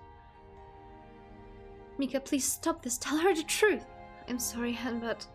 Abashed, Mika dropped her gaze upon the stone floor. Though she had given her life for Henny's sake, she found she could not meet her friend's gaze as she was dragged bodily from the cell. The hurt in Henny's countenance and the betrayal stung far too much. This is how it has to be. Says who? I was willing to go along with this woman's plan, but you're scuppering it up. I don't understand you at all, Mika. Why would you tell such a tissue of lies for a little old me? Magdalena, please! Henny stared at Magdalena, all while trying and failing to dig her heels into the stone floor of her cell. Surely you can't believe my mistress. It's obvious she's lying. There's no way she isn't a lady, not with her fancy proper way of talking. She's far, far more gentle than I could ever dream of being. Her manners are certainly more polished than your own, yes, but perhaps this comes from years of servitude. You could stand to learn a thing or two from your maid, Lady Henrike. Your fiancé won't think much of you as you are now, I'm afraid. Why, you're speaking almost like a fishwife. Now, come along. Let us not argue. You will give me a headache. But Mika, I can't leave her. Let me go. Penny cried anew, squirming now, but Magdalena's hold upon her did not loosen. If anything, it seemed to grow stronger, to such a degree that Henny screamed. Penny's cries echoed through the cell, more unbearable than those of the bandit's leader during his final moments. Magdalena had not made Penny bleed, at least, but she was gripping her wrist so tightly Mika feared she might snap it. Penny, who was short and dumpy, could put up a little in the way of a fight. The poor maid was quite helpless before her. There was nothing which should be done. Not any longer. Penny would have to leave, while Mika would remain incarcerated in this dreary cell. This was what Mika had wanted, when she had spun her frankly untenable story. So why then did she feel so guilty? Let go of me! Mika, please! Penny continued to protest, but Magdalena remained insensible to her cries. The door of the cell was closed once more with a metallic clang, and Mika was left upon the ground, pale-faced, trembling, all alone. Forced to marry a man she doesn't love, Mika despairs in her future. When she and her family fall full of bandits deep in the woods. I need to feed the cat, otherwise the cat will feed on me. So we're gonna have a break. And I definitely need a break. Holy, my brain is on fire. I mean, now that we actually have both of the heroines of the game, I'm getting more interested, but like the beginning, man,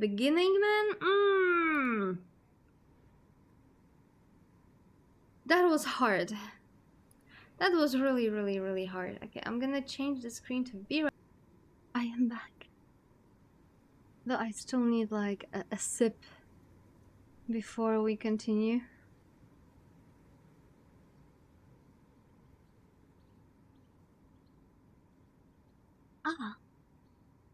The time passed at an astonishingly slow pace as Mika sat on the stone floor of her cell with her legs demurely crossed. Without Henny to cheer her, the air felt colder than it had before, the shadows darker. Magdalena had taken Henny from the cell so abruptly she hadn't been afforded the chance to collect her scattered playing cards. Now these cards were strewn up on the floor, red diamonds, red as Magdalena's eyes, and coal-black clubs. Mika caught the eyes of a nearby joker, his lips pulled in an unsettling smile, and shivered. She knew she was being paranoid, but she almost felt as if the card was mocking her. Mika reached out, fingers trembling, to grab the card and flipped it over. She did not want to look at the jester's grinning face. She did not want to think either about what Henny was doing or how she was feeling, and she certainly did not want to think of her own future. It would be easier to drive such musings from her mind, and yet, though Mika tried to keep her thoughts placid like the smooth surface of an untroubled lake, sinister queries, sharp-toothed like eagles, writhed just beneath the surface. What would happen when Magdalena returned? Did she mean to kill Mika quickly, or would she make her suffer first? Magdalena had seemed to derive great pleasure from her torture of the bandits' leader, but she had said she did not care to harm young ladies. Had she meant it? Mika could only hope. If Magdalena did mean to kill her, she would do so quickly. She had suffered enough for one night. No, for one lifetime. Mika, despite her heroism, did not want to die. The thought terrified her. When she imagined how Magdalena might kill her, a blade to the throat, perhaps, poison, drowning, strangulation, her skin, which was now icy-cold, rippled with goose-flesh. She did not want to be stabbed or poisoned or drowned or choked. She wanted to live. Mika had read stories of knights and their exploits, but she was no chivalrous herself. She was a young woman, though not as her mother might have reminded her, so very young anymore, and she had little experience of the world beyond her parents' home. From an early age, Mika had been taught to hold her tongue, to hold her thoughts, to be sweet and pretty and patient, and above else, pliant. She was not supposed to think for herself, let alone stand up for herself. It was inappropriate conduct for a lady. Mika had endured 25 years as such, living only to please her parents and her parents' esteemed visitors, and later her parents' chosen fiancé, but it had not felt like living. The only time Mika felt herself were those when she played cards with Henny or read her books, or sat up by her window at night and stared into the garden. Mika was 25, almost 26, but she knew nothing of the world. She knew nothing of freedom. She had never truly lived. How then was she supposed to die? She could not pass on, surely, until she had at least been afforded the chance to visit some of the places she had read about in her stories. Such dreams had been all which had kept Mika going through her dreary days kept indoors. She had preserved, not for the sake of her present, which she had lamented, but the hopes of a better future which waited beyond the horizon. Now, Mika feared she would never be able to reach that future. Her life was to be curtailed before it could truly begin. She would never see any of the world now. Paris and Venice and Rome would remain a mystery to her, exotic settings for stories and nothing more. She had been torn trapped, and now she would die. The only difference was it was no longer her parents entrapping her but the monster. Had her 25 years had this far been a story, Mika thought bitterly it would have been a hopelessly dull one of endless waiting but precious little doing. Waiting to live, waiting to die. Was there any difference between those two states really, when all was said and done? There's no point crying about it. Mika muttered this under her breath in the dark for her own peace of mind. Oh no, my love as a rich lady have been dreadful. Woe is me! Meanwhile, Magdalena, yap. There's no guarantee I would have been allowed to live, even if Magdalena did set me free. I would have to return to her Gerhard, and we would wed, and then I would spend the rest of my days trapped in his house. I would go from being a cloistered daughter to closeted wife. Is that any better, really? In Mika's eyes, it would have been nothing but another form of imprisonment. Walter had the money to travel anywhere, but whether he would be willing to expend those funds on a little jaunt for his housebound, bored wife was doubtful. Perhaps it was better this way. Mika had no life, she knew, waiting for her beyond the walls of Magdalena's castle. She had never been allowed to live as she had wanted. That being the case, she might as well die. She had nothing left to lose. The minutes passed by, each more intolerable than the last, until Mika was alerted by the sound of footsteps. The iron door which partitioned the cell from the hall opened with a scraping squeal, and once more Magdalena entered Mika's cell. Though Magdalena had left with unwillingly Henny in tow, she was now alone. Henny had gone. Well, aren't you a sight for sore eyes? How fare you, my dear captive? I do apologize for the wait. Oh, never mind about me. What about Henny? Did you set her free? Goodness me, your loyalty towards your lady is most profound. I was certain you would be inquiring as to your own fate, but no, you seem only to care for her. You really ought to worry about yourself more given the circumstances. But I shall endeavor to allay your worries. I did indeed set your mistress free. I escorted her to the entrance of my home, then bid her on her merry way. Why do you ask? Do you not trust me? You've done little to deserve it, given the way you've treated Henny and I, but I'm so glad to hear it. I only hope that Henny will be all right on her own.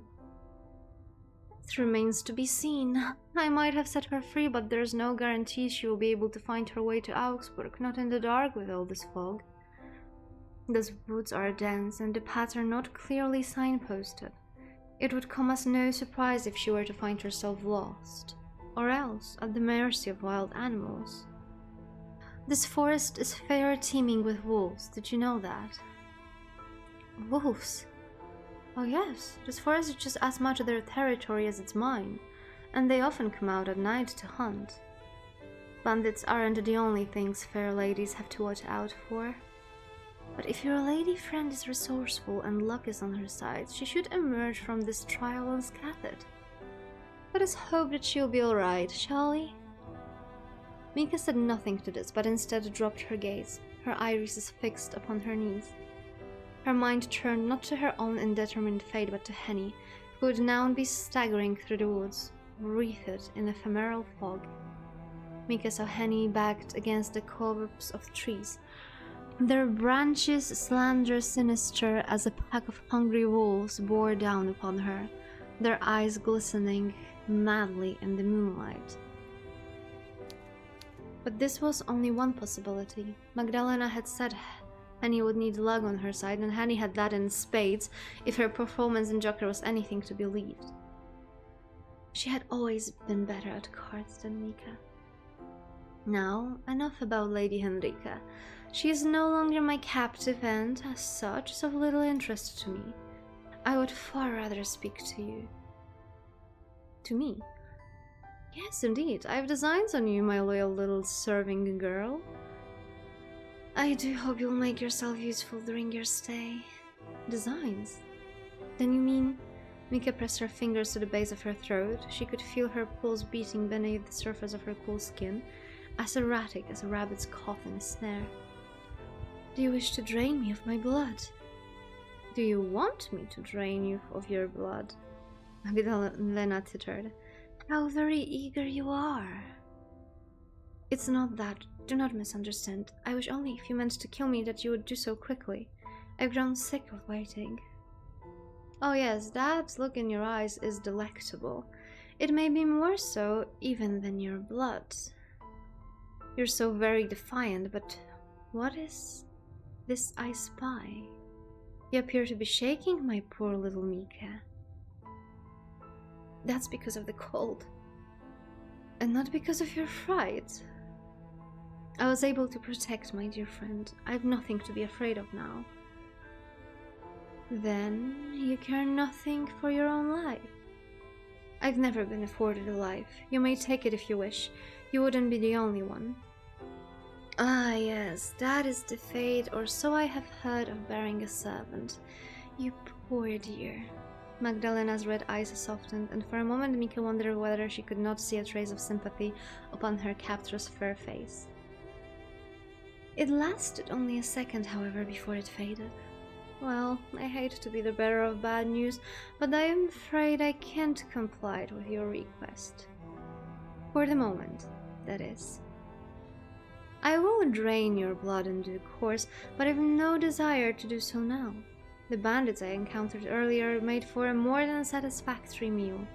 I am so glutted I do not think I could drink any other drop. Then you mean to draw this farce out longer still? I'll draw it as long as I wish until I'm sufficiently thirsty. There seems little sense in overindulging. I'm sure that your blood would taste sweeter than the bandits, but that only makes it more imperative that I save you until I truly want you. Though it was Mika's death Magdalena spoke of, there seemed something sultry, seductive even, in the way she stressed her words. Mika was unused to being wanted, found the blood boiling beneath her cheeks, despite the chill which clung to her. How would it feel when Magdalena brought her lips to her neck? Would it hurt? She supposed she would feel a prickling sensation as Magdalena's teeth sunk into her flesh, and then... Now once you come with me, you'll catch your death of cold staying inside this dreary cell, and then you'll be of no use to anybody. If I am to enjoy you properly, I would prefer to do so while your body is still warm.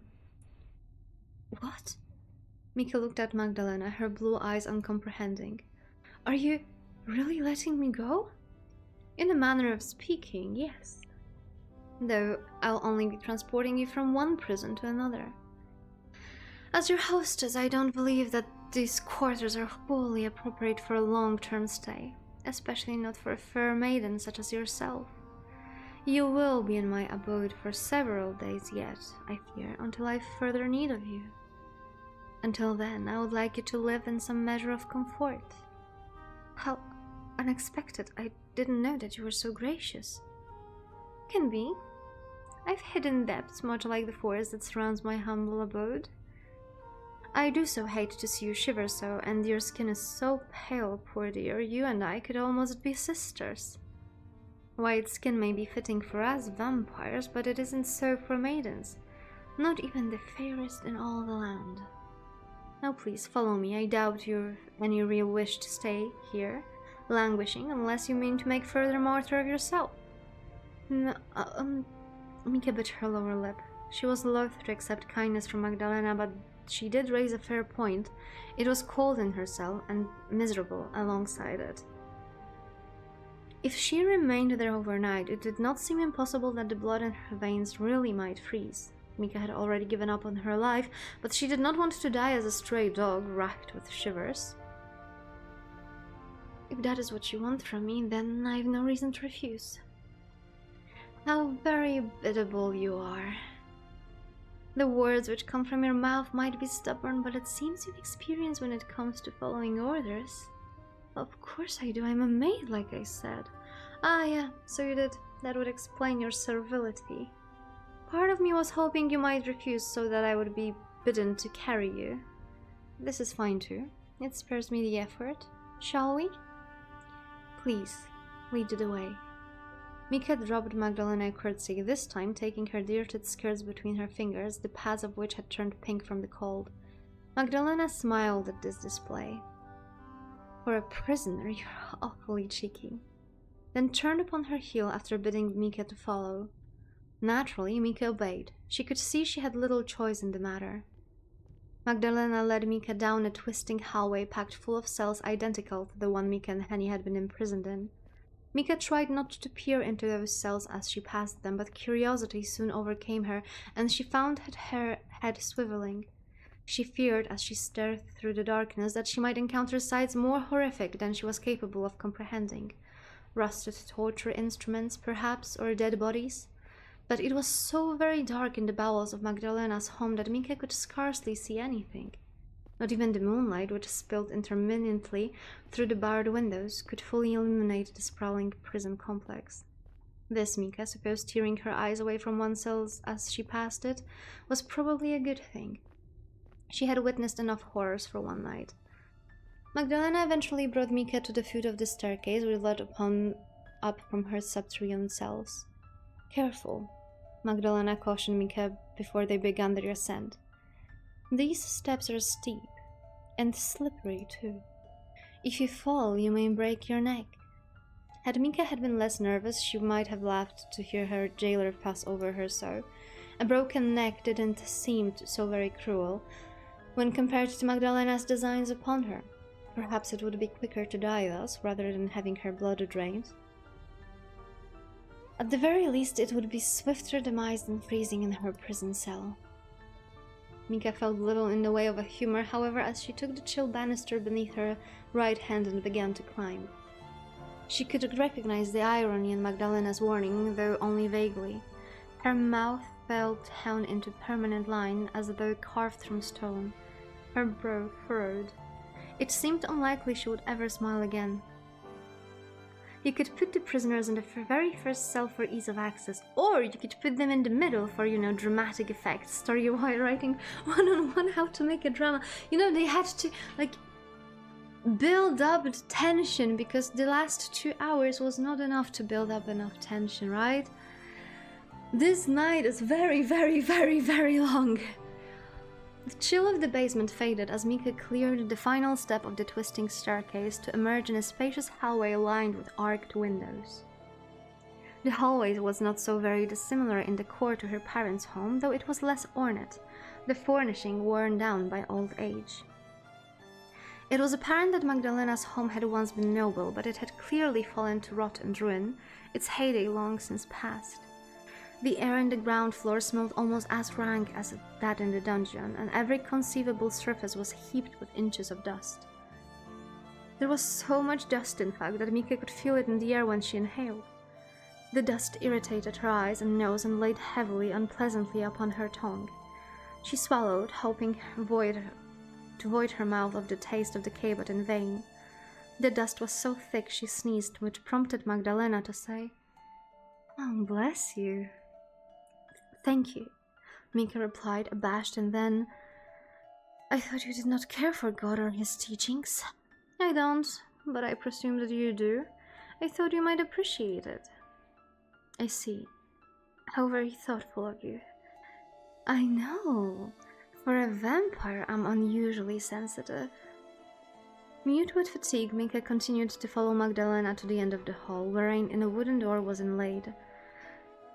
Magdalena seized the brass handle and twisted it, then pushed it ajar. It stuck for a few moments, as though unwilling to move, but soon shifted, creaking as it did so. When the door swung back, it was to reveal a vast, spacious room with the ceiling so cavernous Mika had to crane her neck to see it. A large, ornate staircase was set in the center of the room, which rose to the floor above it, the banisters made of wrought iron. This, Mika supposed, must have been the entrance hall. It had clearly been designed to impress, for its vastness was almost dizzying. Magdalena's home. Could it really be a castle? It was large. Even that Mika's and vast enough to be unnerving. Trapped within the scene of spoiled luxury, Mika felt smaller than ever before. A tiny doll rather than a grown woman rattling about in a playhouse. The entrance halls must have been fine ones, but it showed clear signs of deterioration. The dust was so profuse that it made Mika's eyes water, and several of the stone steps which led upwards were cracked and chipped. A grand piano could be found in the corner of the room, but its lid was shut, and Mika doubted it had been played, if it still could be played, in decades. There was a chandelier in the entrance hall, hanging aloft from the high ceiling, but when Mika craned her neck upwards, she could see even in the dark that it was festooned with spider webs. The house might have been grand once, but it was not so now. It seemed a wonder, really, that it still stood when clearly it was uncalled for. Your servants don't seem to be working very hard. Yes, it's a goth romance. Mika spoke lightly, her voice swallowed by empty air. Perhaps you ought to see to hiring new staff. My mistress would never permit. Mika brought her hand to the banister of the grand staircase, then drew it back, wincing. The pads of her thumb and index finger were fuzzy with dust. This. Oh? Magdalena, who had already begun to ascend the staircase, turned to look at Mika and smiled. Are you judging my home, Mika? I would never presume to be so rude. I just thought it might feel more homey, that's all. If it were less of a pile? Magdalena laughed, then shook her head. You are quite right, of course, to judge. Please judge away, to your heart's content. I've never been a fan of this place myself. Its scale is too grandiose, even for my liking. My great-grandfather, it was he who had this place built, had more money than sense and absolutely no taste to back it up. A house has no need to be this large. But there was land enough for it, and money too, and when a man has land and money, and means, he will often think, well, why not? Practicality matters little in the decisions of great men, and neither, to my unending woe, does aesthetic sense. I can believe that. My own father, my master rather, Mika's face flushed at this gaffe, the tips of her ears turning pink. Oh my god, she almost spoiled it! How I filled my own residence with pointless baubles. They were all very expensive, but not particularly cohesive. The parlor looked like a museum once he was through with it. It hardly seemed like a place to sit and relax. I was too afraid to spend any measure of time in there in case I broke something. Then it seems we have something in common. I found this place dismal even when my family was alive, and we had a legion of maids back then to keep everything spick and span. They kept the dust and cobwebs at bay, bless their hearts, but they couldn't combat the loneliness. Now my family is dead, and all our maids along with them. I can hardly take on new hires, being what I am, so my home was rather left to go to ruin. I clean what I can, but there's so very much house to clean, and only one of me. It's quite the overwhelming challenge. My attempts at cleaning have fallen quite by the wayside during the last half a century. I hope you can forgive my slovenliness. Oh no, it's fine, I understand. You're too kind. Magdalena's red eyes softened as they head back in the dungeon with something akin to sympathy, but before Mika could ponder this, her jailer turned. Oh, listen to me prattle on. It's most inconsiderate of me, especially when you must be tired. Let us make haste to your room. Mika followed behind Magdalena as Poppy might, almost grateful to her for the promise of a room and of a bed. It was as Magdalena said. She did really feel tired. She was more than ready to lie down beneath warm covers and even lukewarm covers and sleep. Anything would have been better than the stone floor upon which she has been lying. Mika yawned, her eyes blossoming with tears anew, while presenting her right hand, fingertips still flecked with dust. Oh? But half asleep though she was, Mika's senses were alert enough for her to detect a sudden noise. There came, through the yawning gulf of the entrance hall, a sound not dissimilar to that Mika heard in the dungeon. It was a scream. Or was it? Mika was unsure. This scream was fainter than the one she had detected in the dungeon, and seemed to emit not from the ground under which the cell lay, but above her head. Was there another person concealed in Magdalena's abode? Somebody other than herself? Was it another captive kept separate from the rest? Was it Henny? Magdalena? Lena, please. Magdalena is quite at the mouthful. I would rather you use a nickname as you did with your mistress. Mika wished to contest this. Her relationship with Magdalena wasn't close enough to allow the use of nicknames, but she felt too tired to engage in the argument. When what did matter, really, how she addressed Magdalena, was soon she would be dead. Lena, then, what was that noise I just heard? What noise? You didn't hear it? Mika stared at Magdalena, her expression at one of patent disbelief. It wasn't very loud, I'll grant you, but it was unmistakable. I swear it sounded just like a scream. A scream, huh? Magdalena pondered, one hand beneath her chin. Such sounds are not unheard of in my abode, when I'm attending to a prisoner. Mika shivered. But there is nobody here now except me and you. Nobody living, at least. Then it's not the imprisoned bandit? Certainly not. He will never make a peep again. I made sure of that with my own 2 hands. I'll be back in 1 hour then. It would be hard for him to speak with half his throat torn out, you see. Mika pressed a hand down to her throat as it checked its integrity, and as she did so choked. The air was so thick with dust it was hard to breathe. Now, dear, worry not. It was not your mistress who screamed thus, if that is what you were wondering. I am a woman of my word, and I promise I let her go. She's quite... well. She's not necessarily all right, but she's away from me, and there is the possibility that she might live to see another dawn. Then who screamed? What was that sound? It must have been your imagination. You have overexerted yourself after this night's events, and no anybody would be exhausted in your situation. It didn't feel like a dream, though. No? Magdalena shrugged in a manner which did not seem quite in keeping with her aristocratic bearing. I suppose it must have been the wind then. It is very draughty in here. Is that all? That is all it could have been, unless you mean to suggest that the dead can speak. Magdalena's red eyes bored into Mika's, so intense, feared that they would consume her.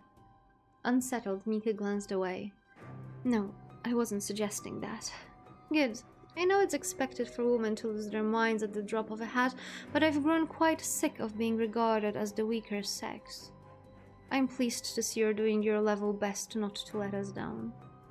Why, you haven't swooned even once, which is more than most men can say when I bring them here. It's really quite commendable. You might swoon, though, from a lack of sleep, if we continue to tarry. Let us be off, or we shall never make it to our destination. Mika nodded, then followed along behind her hostess anew. She could no longer hear the scream, but its memory haunted her all the same. That cry she had heard, though briefly, had not sounded like the breeze, regardless of what Magdalena said. Mika was certain that sound had belonged to a person, but why would Magdalena lie about such a thing? It was impossible to say. Here we are, home sweet home. So? Magdalena looked at Mika, an amused smile playing about her lips. What do you think? Mika examined the room mutely, her hands folded at her front. The chamber Magdalena brought her to was dark, lit only by the pair of candles on either side of the bed. Mika could see, despite the darkness, that it was every bit as derelict as the rest of the home. However, even if she hadn't been able to see it, she would have been able to smell it. The air was fusty, as though it had been left to circulate inside the room for years upon end, which it most likely had. Every surface, meanwhile, was covered in dust. The sheets upon the bed, though neatly made, were holly with age and with insects, as was the carpet upon the floor. It was a sad room which had been ignorant of human occupation for years, but it was still a superior set of lodgings to those in which Mika had awoken. At least this room had a bed, a four-poster one no less, like the one at Mika's homes, with a mattress and sheets upon which Mika could rest her weary limbs. The bedchamber had a wardrobe too, though Mika possessed nothing to store it for the tattered clothes upon her own back. There was a writing desk upon which lay a basin of washing and a chamber pot for more delicate business beneath. The pot was, thankfully, far cleaner than the one Mika had found in the dungeon, so white and spotless she imagined it unused. The desk faced a large window which was currently obscured by a set of dark blue curtains. Mika could not see beyond this window, though she doubted she would have been afforded much of a view even if she had drawn the curtains back. It was very late after all. It was not as cold in this room as it was in the underground cells, but it wasn't warm either. Thank you for the stretch. Yeah, Nyaehh is still kidnapped. The wind crept in through the fine cracks in the aged windows to toy with the reddish-orange flames of 1-2 lit candles. To toy too with Mika's hair and the hem of her dress. She shivered. "Do you not have a tongue in your head?" Magdalena needled Mika, who had yet to speak. "Don't tell me that you've come over all shy. I've brought you to this room solely so that you might sleep. I have no wicked designs on your innocence, regardless of how pretty you are. I only want your blood, not your body." "I beg your pardon?" Mika blinked at Magdalena, uncomprehending. "What designs are you speaking of?" "You cannot tell?" "I'm sure I've no idea." "None whatsoever?" "None at all. I'm wholly ignorant of such affairs." "Goodness me!" Magdalena rolled her red eyes upwards to the ceiling, which seemed so sag beneath its own weight. "I can't tell whether you're being dense on purpose or whether you're really that innocent. Did your mother never teach you what men and women do in chambers such as this?" "My mother did not know. She thought such topics beneath her. That was my governess' job, although I don't think that I would care too much of anything in a chamber like this one. It smells like the grave." "Too. You're being rather rude about my home, you know. Here I am trying to be a good hostess, and you throw my kindness back into my face." "I know you would not like your home much either, you told me." "Touché. I did try to pick out one of the pleasanter rooms for you, but there are so very many of them, it is difficult to keep abreast of them all. I rarely have visitors over, and when I do, they all get thrown into the dungeon." There seemed little point, therefore, in keeping this room spick and span. "I hope you can forgive all of the dust and the general disuse." "Oh, I've more to take issue with than that." "Yes, I suppose you do. You must have quite a bone to pick with me." "Maybe I do, but not right now. I'm too tired." "Yes, you do look it. Your face is frightfully pale. I think a good night's sleep is what the doctor ordered, provided you are able to rest, that is." "That would be nice, but..." Mika let her fingers trail along the brocaded covers of the bed, her expression pensive. "What did you mean earlier when you said you'd no designs on my innocence?" "Dear me, I thought that you were joking. But I can see that you're in no fit state for it. I don't tell jokes. I've little to laugh about." "And you have even less to laugh about now, you poor dear." Magdalena cleared her throat. I meant only to say that I would not do unto you as a man might, regardless of your surroundings. I'd no nefarious intentions, of that you can be assured. Mika thought of her governess' explanation of sex and of Walter's expectations come their wedding night and flushed. If the sudden rush of blood beneath her cheeks enticed Magdalena in any way, she did not show it, though her fingers did twitch in their tight, constricting gloves. I don't understand. I know what men and women do behind closed doors, but how could two women set about something similar? It's not possible. You think so? I know so. My governess explained everything to me in great detail. When one wishes to make a baby, well, two women cannot do that. There would be no sense to it. And you think people ought to do things only because they make sense? That is quite narrow-minded. But people are often uneducated in such affairs, both in my time and your own.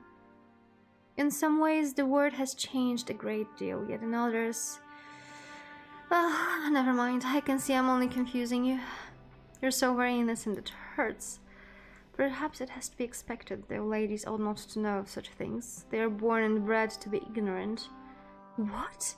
Mika had not understood the full implications of Magdalena's previous lament, but she understood well enough what she meant by this. Why would you call me that? I already told you I'm not a lady. I am Lady Henrika's faithful servant. Yes, you did say. And that is true. She's the lady, not I. You did labor that point quite intensely, yes, back in the cells. You were so fervent about it, you almost had me fooled. At least you would have. If you weren't such a terrible actress. What? Oh, don't what me, it's quite tiresome. Did you think I'd fail to notice all of your fancy turns of phrase? Your vocabulary is that of a well-to-do young madam, not a maid. Not even a lady's maid. You wear that sumptuous dress of yours easily, dirted though it is, and your bearing is definitely regal. You could never hope to pass as a common serving girl, not in a month of Sundays. I am not stupid. Then Mika sank down to the bed, which creaked beneath her as if in warning. Her palms were pressed to the mattress to support her weight, which all of a sudden felt excessive, and her heart was pounding like a drum. You knew I was lying from the very beginning? Indeed, I did. It was very obvious. I can tell you have no practice in deceit, Mika. You're much too sweet for it. But if you knew I was lying, why did you agree to let Henny go? Herr Gerhard wouldn't lift a finger to aid Henny if she disappeared, but he will surely come looking for me. Herr Gerhard, is that the name of your fiancé? Yes, it is. And you don't refer to him by his Christian name? Dear me, you mustn't be very close to that man. Why are you making sound like a stranger? Do you truly wish to marry him? I hadn't had any choice. My parents... Ah, yes, it was silly of me to ask. That is how it always goes, isn't it? And what of your fiancé? Does he know you well enough to try and rescue you? I think he might Mika swallowed, tasting dust on her tongue. He's an important businessman. He takes exciting care over his investments, or so I've heard. I imagine it would be the same for me too. I am von Essen, after all. There would be a lot of prestige in wedding me. So that is how he regards you, as a profitable purchase. I cannot say. After all, I hardly know him and therefore cannot judge how he sees you. Does that sum it up? It is not entirely inaccurate, no. What a woeful state of affairs this is. It sounds like you would be wretched whether you were in my home or out of it, particularly if the latter would entail being by this Herr Gerhard's side. Perhaps I did you a favor by bringing you here. Mika did not reply to this. She did not want to give Magdalena the satisfaction. Well, never mind of that. Your fiancé can try to look for you if he likes. I do not care. I doubt he would be able to best me. But you said you wished to avoid all that. Did I really? Yes, you did. That's why you proposed letting me go. Oh yeah, good memory. It would rather seem the cold hasn't eaten away at all of your faculties. Not just yet, at last. As for why I changed my mind, well... that needn't concern you. this is about me, surely it must concern me. Oh, there was no real reason behind it. It was nothing more than an act of whimsy on my behalf. If you truly wanted to know why I went along with your chicanery, then, let us say I felt touched when you offered to throw your life away for the sake of your maid. Few mistresses would be capable of such compassion. It was truly remarkable. I didn't want your efforts to be in vain, that's all. And you're prepared to put yourself in danger for that. I won't be in any danger. I'm a vampire. I can shatter rib cages with a single touch, or thereabouts at least. Now you really must get some sleep. It'll be much better for you than asking all of those silly questions. But I have nothing to change into. What will I sleep in? I considered as much and took the liberty of stocking these drawers with some of my own clothes before I fetched you. You should find that they fit more or less, and that they're clean, which is more than can be said for the rest of the linens in this place. There are books on the shelves too, which you may read, and I drew up a basin of water for you to wash yourself in upon waking. You could find no better amenities in any inn. I do hope you have a pleasant night and sweet dreams. Magdalena smiled sardonically, then dropped Mika's another curtsy. Just try not to breathe in through your nose if the smell bothers you. I wouldn't want you to spend the night coughing. A fair lady such as you needs her sleep. Laughing to herself, Magdalena straightened, then turned. She departed, her long cloak trailing against the age-spotted carpet, and shut the door behind her. Mika waited until she heard Magdalena's footsteps faded, then rose once more to her feet. She crossed the room, her legs trembling, and seized the doorknob between her fingers, but it stubbornly refused to budge. The door was locked. Well, of course it is. What did I expect? Defeated, Minka returned to the bed. Weary from all that happened, she collapsed upon it, her loose hair strewn in spirals across the sheets. Minka stared up at the ceiling, which was drenched in darkness, and softly muttered, "What am I going to do now?" Minka's question, of course, fell upon deaf ears. There was nobody to hear her. She was all alone. Minka tossed and turned uneasily that night, in a bed which smelled of disuse and decay. The bed was more comfortable than the cell in which she had been held, but it was almost as cold, its thin sheets eaten away by old age and insects. At least the dungeon, with its sole wooden cot and its solitary window, was supposed to be inhospitable. This bedroom, meanwhile, was a different matter. It was richly furnished, but all of its decoration had since been ravaged by time's unrepentant advances. The man and woman who must have stayed in this room once, more than a century ago, would surely be dead now. In that sense, the room felt akin to a crypt. Did that make the bed a sarcophagus, Mika a corpse? Magdalena had spared her life for the present, but Mika doubted that she would be so fortunate in the future. Magdalena was not, Mika reminded herself, a human, but a vampire. She meant to suck Mika of her blood, and when she did, Mika would lose her life, just as this room's previous inhabitants surely had. Magdalena's home was so decrepit it seemed unfathomable that life could flourish within its walls. It was not so very different, really, from the von Essen mausoleum. The air even smelled the same. It smelled of death. No matter how Mika tried, she could not get comfortable. All that while, as she tried to sleep, she heard the wind howling outside, creeping stealthily, like black-cloaked thieves, through the cracks in the glass panes.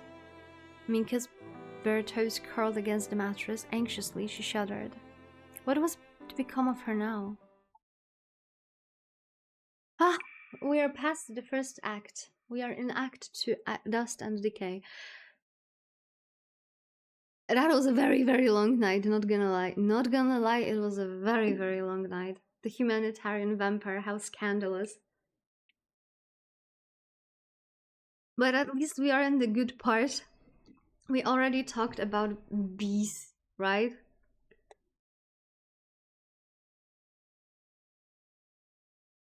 Ah, okay. I got I got hydrated. I am ready to go further. Maybe they will kiss in this act. How many acts are there, by the way? The hype train record was just broken again. By whom? The novel went from 8 to 800 real quick. I wanted to ask about something, but I forgot. I should have asked when I was actually thinking about it, because now we will never know what I wanted to ask. While Mika began to drift off into an uneasy slumber, Henny was busy cutting her own way through the dense, sprawling forest. Oh, nice. I mean, that'll Nora-sama. No wonder. Magdalena had been as good as her word, and she had indeed set Henny free. A concession that Henny hadn't expected from her. In a moment we were in a dungeon saving maids, the other we were in the room talking about Lesbian Lex scandals. Yeah, few more steps and we're gonna be joking with her. Monsters weren't known for their amenability nor for their sincerity. However, I remember what I wanted to ask. Did you notice that the language actually became more bearable? Because like the beginning of the first act was unbearable. Like that was no, that was so hard. I actually felt like a fanfic, like a Victorian freaking fanfic written by a Victorian maid. And now it's still on the upper side. You got used to the posh, okay. Henny had believed when Magdalena had dragged her bodily from that cold, hateful prison that she would be put to death, torn apart just like the bandits in the forest had been. Henny's heart had hammered in her chest with each step through those subterranean cells, and inwardly she had cursed Magdalena's name. She had thought of demanding that the vampire let her go, but common sense had told her any act of resistance would be in vain. Magdalena would not listen to her. Why would she, when Henny was not a human woman, but a human woman, and a short, dowdy one of unprepossessing features besides? Henny had been prepared to die for Mika's sake, but she hadn't wanted to die needlessly while Mika suffered still. Fear had dodged her soon beneath her skin like 1,000 needles. But in the end, Magdalena had surprised Henny. She had, after all, led her through her large, dust-covered entrance hall and out to the front door.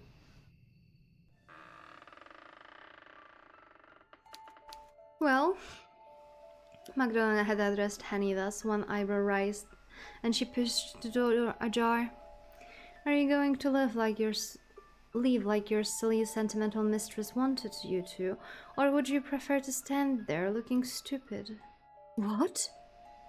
You knew that Mika is my mistress all this time. Of course I did.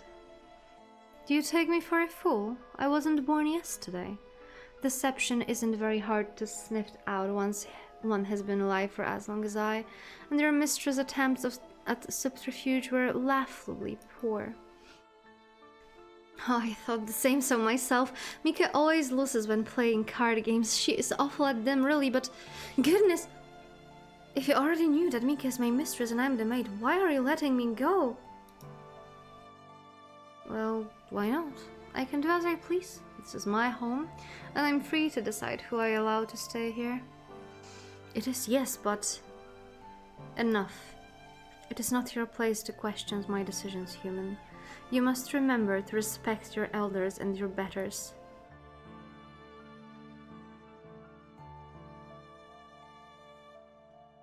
I have decided to let you go out of the goodness of my heart. I released you from your cell, and now I have even brought you to the front of my door, but still you will not go. Do you like it here so very much? Please don't tell me that you have a death wish. That would undermine all your poor mistress's ploys. If you truly loved her, you would not let her noble sacrifice go to waste, now would you? You... Henny had grit her teeth together as she regarded Magdalena, stung by her words. Magdalena was not so very tall, nor so very imposing, but her supreme self-confidence was unsettling, as was the latent malice which lurked beneath her pristine smile. Had Henny not seen what Magdalena was capable of in the woods, she would not have known to fear her. Henny had seen what Magdalena could do, however, and it unsettled her. The bandits' screams and their severed limbs would not leave her. Doubt but against her eyelids just as their blood had been splashed red and streaky across the forest floor. Henny had known that she could not fight against Magdalena, or neither could she argue with her. It had been abundantly plain, much as the nose upon Henny's own face, that she would not let her Mika go. She had already made up her mind. All right, I'll leave, if that's what you're after. I won't forget you, though, Magdalena. I won't forget what you have done to me, or to Mika, and I won't forget that you're still holding her captive. I'll come back. I swear it on my mass life, and I won't leave without her. Really now, that is quite the declaration. I suppose I shall look forward to seeing you again then, Lady Henrika. It gets so lonely here, living in this desolate old pile, and I do love entertaining guests. I'll be sure to save a place for you at my tea table, ensuring that you are able to make it out of the forest in one piece, of course. It is awfully dark out there, and look at all the fog. I don't much fancy your chances, but what do I know? You might be more durable than you look. Henny's had not dignified this teasing retort with an answer. Instead, she had turned, trying to assume as much dignity as she could, which, given her lifespan serving the von Essen family, was more than one might have assumed, and marched off with her head held high. If her shoulders had trembled when she entered the forest, it had not been too apparent. Now, free from Magdalena's clutches, Henny continued to pick her way through the woods. Henny thought of Magdalena and of Mika and how her poor mistress must have been faring, and she trudged onwards. Her thoughts strayed to, on occasions, to her own safety and whether she really would be able to emerge from the woods unscathed. But whenever she began to doubt herself, she bit the inside of her cheek in self-rebuke. It was not, Henny told herself, a case of or if she would escape from the woods, but when. Henny knew that if she succumbed either to wild animals or the icy air, Mika's fate would be sealed. Mika was relying upon her, which meant she had to keep going. There was nothing else for it but to keep putting one foot after the other, no matter how many times it took. Henny continued to walk, her dark eyes focused on the uneven path ahead. It was very dark in the forest, and the moon did little to light her way. The trees were dense, their foliage vast, and only a few silvers of milky light could penetrate their bower. The wind blew cold and sharp, further teasing Henry's dark hair into disarray. Her dress, which was stained and dirty from the night's extortions, fluttered about her legs. Back then, Henny had thought only of escaping from the bandits. She had squeezed Mika's hands tightly in her own and had pulled her along as a child might a beloved toy, careless of which direction they had been fleeing.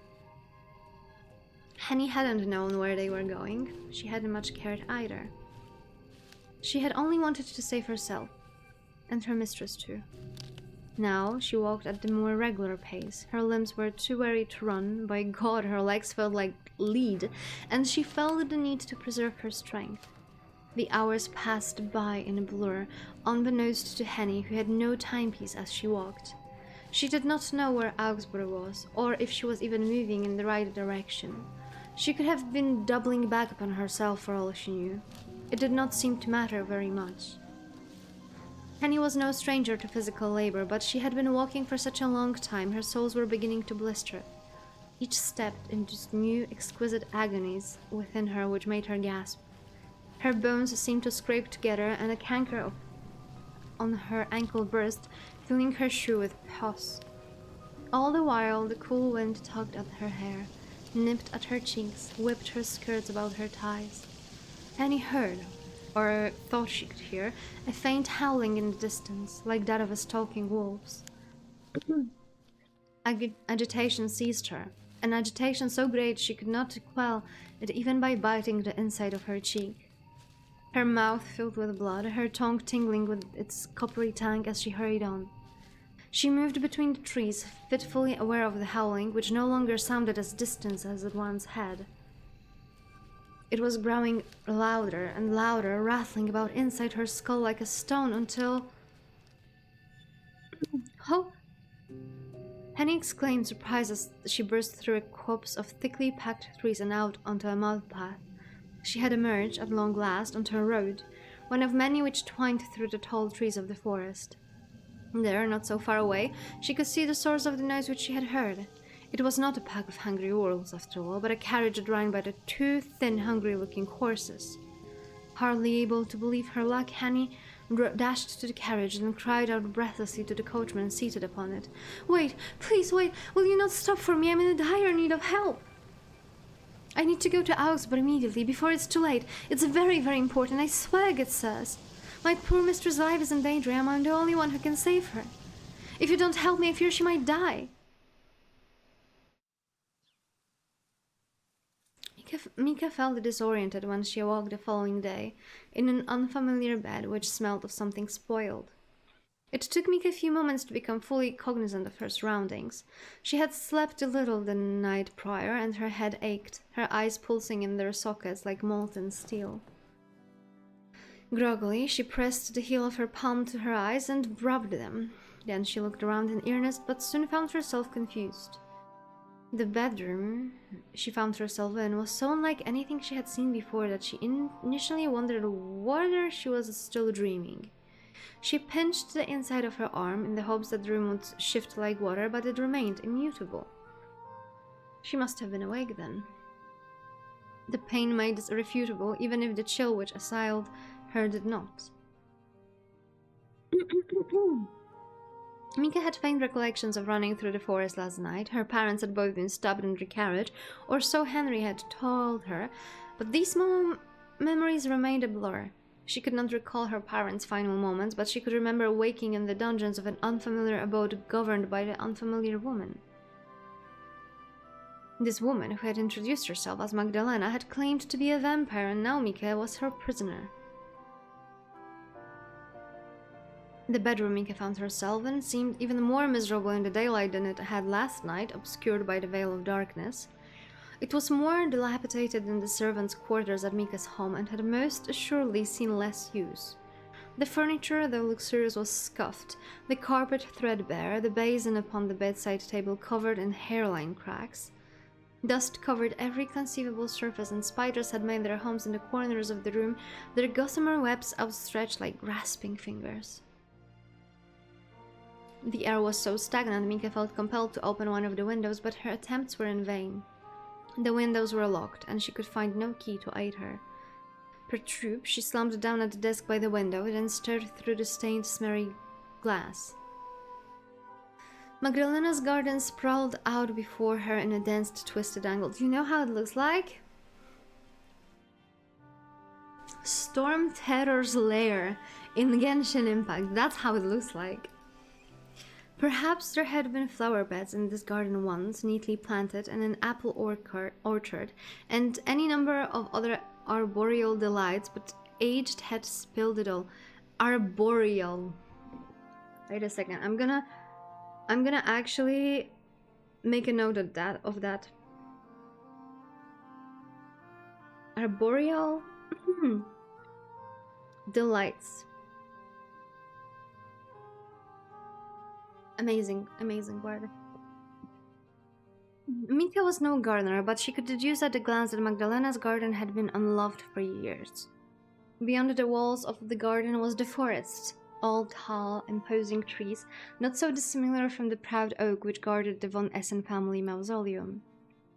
The trees emerged from the fog, their boughs raised toward the sky, festooned in darkly verdant leaves. There were so many trees that Mika couldn't see very far beyond them. Perhaps there wasn't much to see at all out there, other than nature. The rest of the world seemed very distant indeed. Mika herself might have been a figure from a fairy tale, a languishing maiden trapped inside a tower by a wicked witch, unable to escape. The sun hung above the treetops, suspended half hidden by clouds. Its rays were weak and did little to dispel the cold which pervaded inside Mika's bedroom. I gotta be honest, if it weren't for my long years of reading in English, I would not be able to follow this novel. Yeah. Looking out the window made Mika feel more trapped than lying in her bed had. At least, in her bed, she could imagine that somebody might come and rescue her. Seeing the dense trees which surrounded Magdalena's gardens made those hopes feel hopelessly naive, however. Who would dare venture all the way into the woods in these hopes of finding her? Walter might well now send a search party, but he would have no idea where to begin searching, and Mika wasn't certain if she much wanted Walter to find her either. She would languish inside Magdalena's home, wasting away like a flaking paint upon the walls until...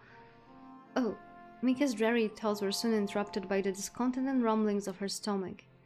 All of a sudden, she recalled that she had not eaten very much the night prior, or drunk very much for that matter. Her throat was parched. It seemed almost heartless to experience such a base desires after her parents' death, but Mika's body knew little of propriety. All it cared was its own immediate discomfort. Fortunately, Mika did not have to search for long to find means of alleviating her hunger pangs. Somebody, Magdalena presumably, had left a tray on her bedside table which bore a plate of scones, a teapot, and a saucer. Where did she get them? Where did she get them, I'm asking? Did she bake them? If she baked them, then with what? Mika soon discovered that the teapot was still warm, a few indistinct ribbons of steam unspooling still from its spout. Magdalena must have entered her bedroom less than half an hour prior, while Mika had been asleep, to set her breakfast down. She's a vampire, she can spawn them out in the thin air. Okay, but if she can spawn them out of thin air, does it mean that it actually gives you sustenance? Because there's need to be enough energy in like both of it, right? For example, in terms of like transmutation in a magic, you need to use a specific amount of energy to produce something. So if you just spawn out of thin air, then like it's become more complicated if you look at it from the physics side. Might as well walk into the daylight. I wouldn't be surprised. Mika was surprised that Magdalena kept any food at all in her home, given the curious nature of her diet. As a vampire, did she not soup up only upon blood? Where had Magdalena procured those scones? Had she made them herself for Mika's sake? The thought of her vampiristic host laboring in the kitchen, her sleeves rolled up like those of a common drudge, was an amusing one. It was almost enough to make Mika smile. Wedged underneath the teapot was a note, which Mika extricated. She smoothed the note out and then examined it. The note was a perfunctory one written in an elegant, sweeping cursive. It said quite empty, "Eat up and get your strength back. You will need it." Nobody had signed the note, but Mika was sure it was from her mysterious hostess. Mika wondered whether the note had been intended as a friendly gesture or a threat. Perhaps it was a mixture of both. She was unsure how to feel about it, but she supposed it was nice that Magdalena had gone to the effort to care for her. Tea and scones were better than bread and water. Magdalena might not be so bad after all. For a bloodthirsty vampire, that was, who meant one day to murder her. Mika brought the rim of her teacup to her lips and sipped at the amber liquid within. She had half expected it to taste astringent, a sharp, tangy iron and of blood, but she soon found it was quite inoffensive. Maybe it's assam? Mika took another sip of tea and then another. Though she had meant to be cautious, what if the tea was laced with something? Her thirst soon got the better of her, and she drank the whole cup in half a minute. Setting the cup back down the saucer, Mika then turned her attention upon the scones. She ate delicately, taking care not to drop any crumbs upon her lap or the floor, though why did it matter really when the carpet beneath her was so worn? A few crumbs would hardly spoil this bedroom more than time already had. In fact, they might serve to make the room more homey, but then again, perhaps not. It would have been a tall order to breathe even a modicum of life in this room. Mika doubted even Dr. Frankenstein himself could have managed such a feat, despite the cadavers he had stitched together and raised from the dead. Mika was so cold, even the tea on her tongue, she was starting to feel distinctly cadaverous herself.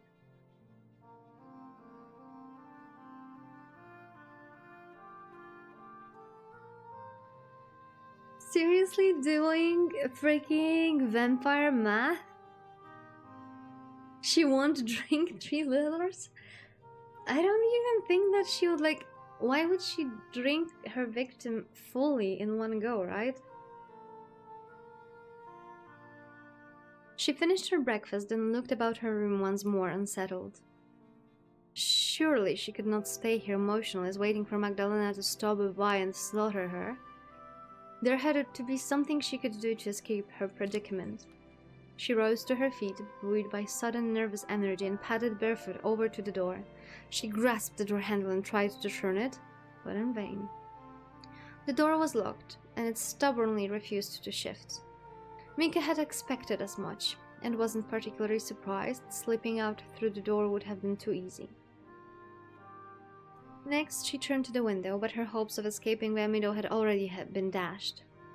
She knew that it was locked, and even if she had been able to open it, it was too high up for her to escape.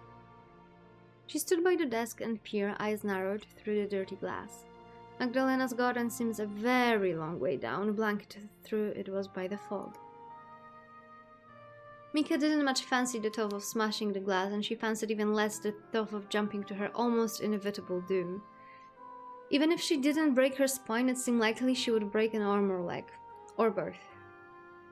It did not seem like escape was an option, though she had, of course, known that already. Magdalena would not have been that careless.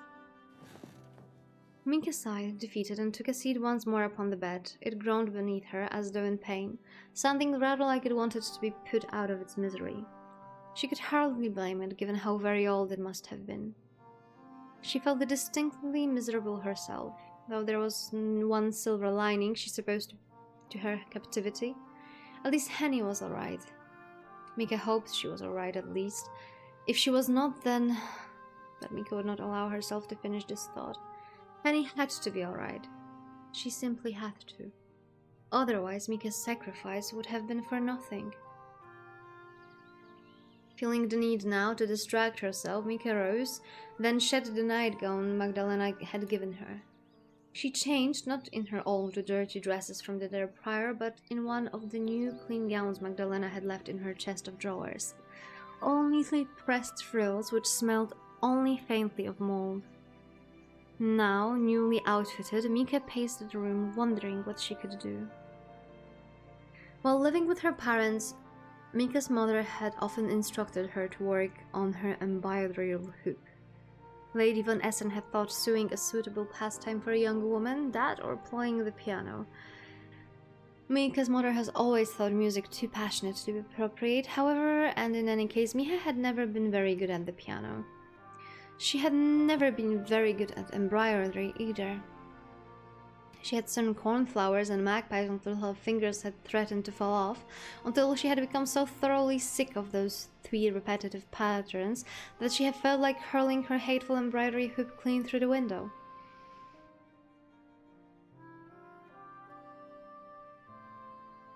That's posh even for Victorian. Mika considered herself fortunate indeed that Magdalena hadn't left an embroidery hoop upon her breakfast tray for her. Magdalena might have been a vampire, but at least she wasn't that cruel. Mika had stitched enough hateful curly cues to last a lifetime. Though there was no hoop, and thankfully goodness for that, there were books. The shelves in Mika's new bedroom were full of them, old and dusty, with worn spines and crinkled pages, but quite readable. Mika perused their spines with the wide, curious eyes of a child, her unfamiliar gown brushing against the unfamiliar floor. Magdalena had told her last night that she might help herself to any of the books upon her shelves, but there were so many of them it was hard to know where to start. As there was nothing else for her to do to save, sit and worry, Mika decided her time would be better occupied reading. She reached out for a promising book among Magdalena's collection, The Monk by Lewis. She settled herself down upon her bed among the thin covers and then opened the yellowing pages of old Tom.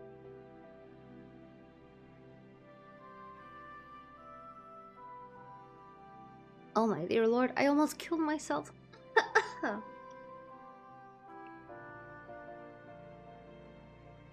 Okay, we're back. Oh no, never mind.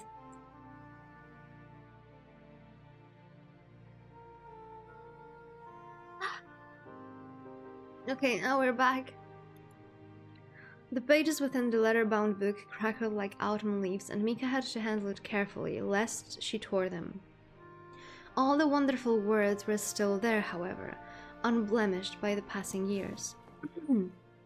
Mika shifted, attempting to get comfortable, as comfortable as she could in so unfamiliar an environment, then began to read. Ain't no way we're gonna be reading the book with her. Mika spent the rest of the day abed, poring through the pages of the Lewis's The Monk. It was a very gripping story full of lust, murder, and intrigue, featuring a monk so debauched he took Mika's mind off her immediate concerns. Mika tore through the text, both delighted and disturbed by the twists and turns, though the scenes near the end which occurred in the dingy dungeon reminded Mika a touch too much of her plight to be fully immersive. Mika skimmed these pages, which detailed the virginal Agnes's suffering, and soon reached the conclusion wherein the wicked monk Ambrosius was tortured for his crimes. As Mika read, the sun began to sink outside, shadows stretched along her bedroom floor, bidding her to light the candle which rested upon her bedside table. This light was feeble, but it was enough to read by. Mika continued to scan the pages of the text, holding the book close to her nose, so as to devour it.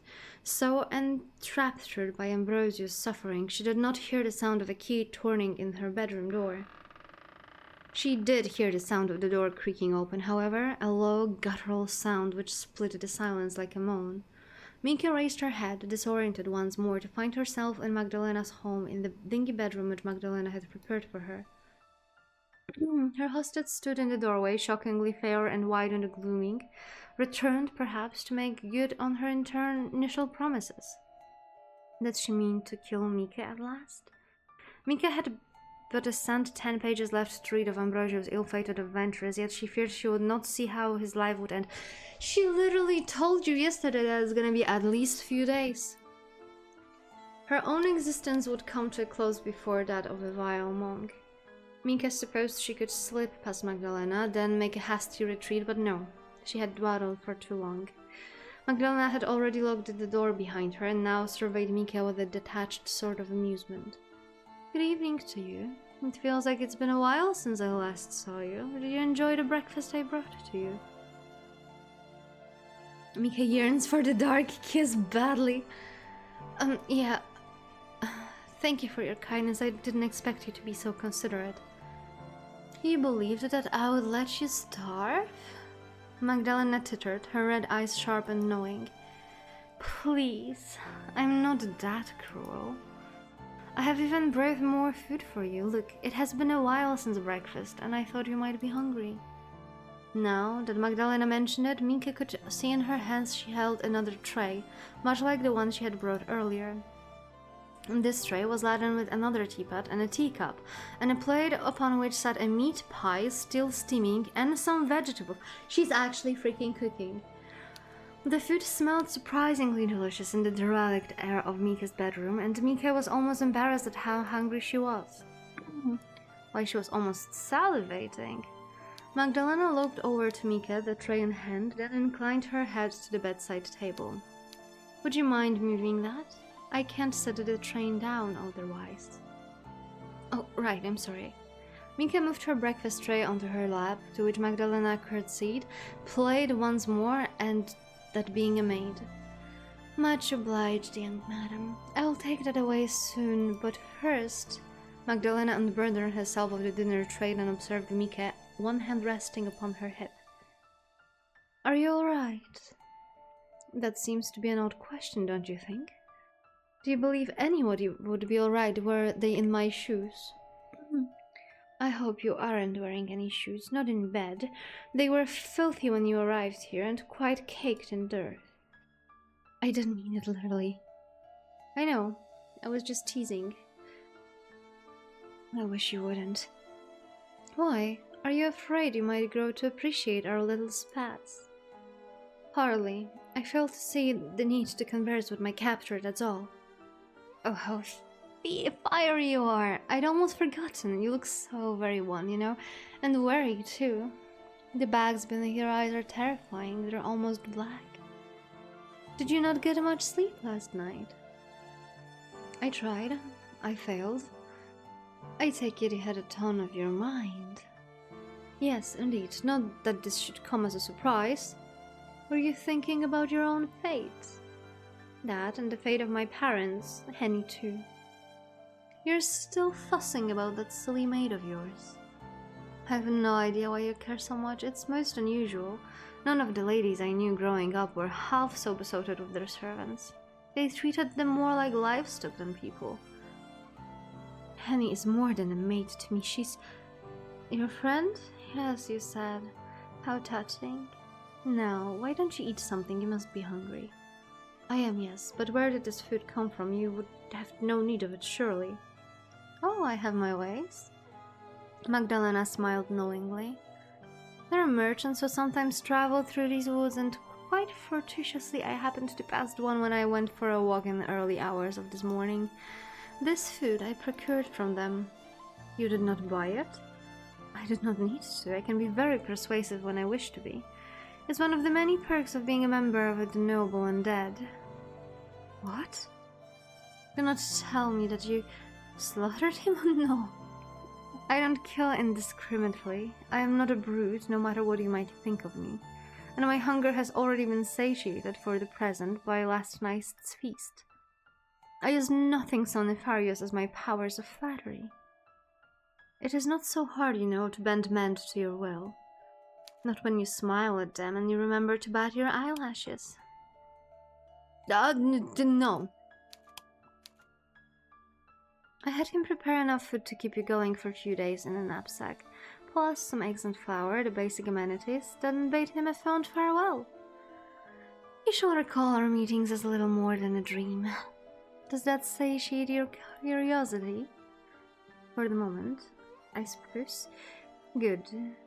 You have such a lot of questions, Mika. Not that I mind them. It's nice to meet a woman so inquisitive. Now, do eat up. I am sure that your dear Henry would not want you starving yourself. Mika did not much like the thought of eating in front of Magdalena, but she supposed her captor had a point. It was foolish to go without sustenance, especially when it smelled so tantalizing. Mika set her dinner tray upon her lap, then began to eat. She dug into the meat pie with her knife and fork, which were darkly tarnished. Mika feared that the cutlery would somehow contaminate her food, but she was too hungry to fret over long about this possibility. As we know, the black mold and other stuff like that is not a big deal. People can live with that. Mika popped a piece of meat pie into her mouth and chewed, and as she did, Magdalena watched. Magdalena's red eyes were wide, as though she was observing something very interesting. An exotic animal in a cage, perhaps, or a reaction between two volatile chemicals. Mika did not think the act of her eating was so very special, but it must have been different to Magdalena. As a vampire, Magdalena had no need to partake in meat pies or vegetables. Was that why the simple act of Mika eating enticed her so? As Mika ate, horribly self-conscious of Magdalena's stare, what if she were to drop any food on her front? The vampire began to talk. It's been a long time since I was able to observe one of your kind going about your day-to-day life. On the rare occasions I am able to witness you. You're always in pain, screaming and crying and begging for your lives. That is rather entertaining in its own right, but sometimes I forget you are more than just prey. You have thoughts of your own when they aren't being disturbed by physical discomfort. You eat food and you read books and you have friends. Dreams too. It's hard to believe it now, but once I wasn't always so different to you. It was a very, very long time ago, though. Mika detected, while sipping her tea, a note of longing in Magdalena's voice. Her hostess' expression was inscrutable, but her ruby eyes were soft, the pale lashes that framed them trembling as though from the force of her own emotions.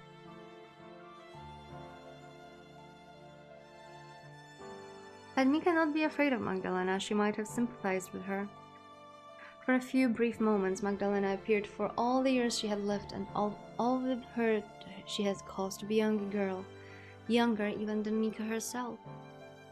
Not for the first time, Mika wondered how old Magdalena had been when she had been turned. Her face was so smooth, so devoid of blemishes. She could not yet have been in her 20s. She would have been 18 or 19 at that. It seemed a woefully young age to be consigned to an undying eternal life of blood-sucking, which reminded Mika, "Aren't you going to bite me yet? You said that you would." "Oh?" Magdalena blinked, and when she did, the sentimentality which had once pulled in her irises dispersed. Newly amused, the young woman smiled and said, "You said that yesterday too, after I brought you through this chamber. Are you that desperate for me to drain your blood?" "No, I'm not. Of course I don't want you to drain my blood. I would rather you didn't, but if you're to do it anyway, I fail to see why you should drag things out for so long unless you wanted to make me squirm." Making you squirm does not sound like a too awful a proposition, really. You are quite charming when you are sitting and even when you are eating. Few women can pull that off, you know, but you manage it. You eat with such a small, considered bites, like a fairy. I imagine you would be lovelier still when squirming, particularly if your face is as red as it is now. Or now, even. Magdalena leant in, grinning wickedly, her sharp scissors on prominent display, and curled her fingers beneath Mika's chin. Wait a second, we need to get the proper thingy for that. Wait a second, does it work? We are blushing now. We are ready. We are ready for that part. Their faces were scant centimeters apart, their noses almost brushing. Mika was suddenly abashedly aware of her breath, which must have smelled of meat and pastry. Self-conscious, her face burned rather still like a furnace, as though the emptiest Magdalena. Her heart hammered so very hard she could feel it at the base of her throat, inside her skull. Could Magdalena hear it too? Why did she feel so unnerved? If she had been only afraid, that would have been understandable, but the sensation which curled in the pit of Mika's stomach seemed comprised of more than that. Her brow began to sweat, as did her palms. Tremulous as leaf, she found she could not meet Magdalena's gaze. "Yes, you're lovely," Magdalena spoke, her voice appraising as she tipped Mika's head back, her eyes roving not over Mika's face but the slender column of her neck, and the delicate blue veins which crisscrossed it. "I would have no compunctions about sinking my teeth into that throat of yours. Your skin is so very warm. It is as though you're trying to entice me. You look utterly delectable. But I will abstain for now. You are so very lovely, it would seem like a waste, almost to drain you right now. I would prefer to savor your demise like a fine wine. There is little sense in being overly hasty. And, in any event, I am not that desperate. I can abstain. I must." A muscle tightened in Magdalena's jaw and her eyes grew hard, just like two stones. "I have managed for long enough as it is. I would not wish to have all my efforts undone." "What?" Mika blinded at Magdalena, her eyes uncomprehending.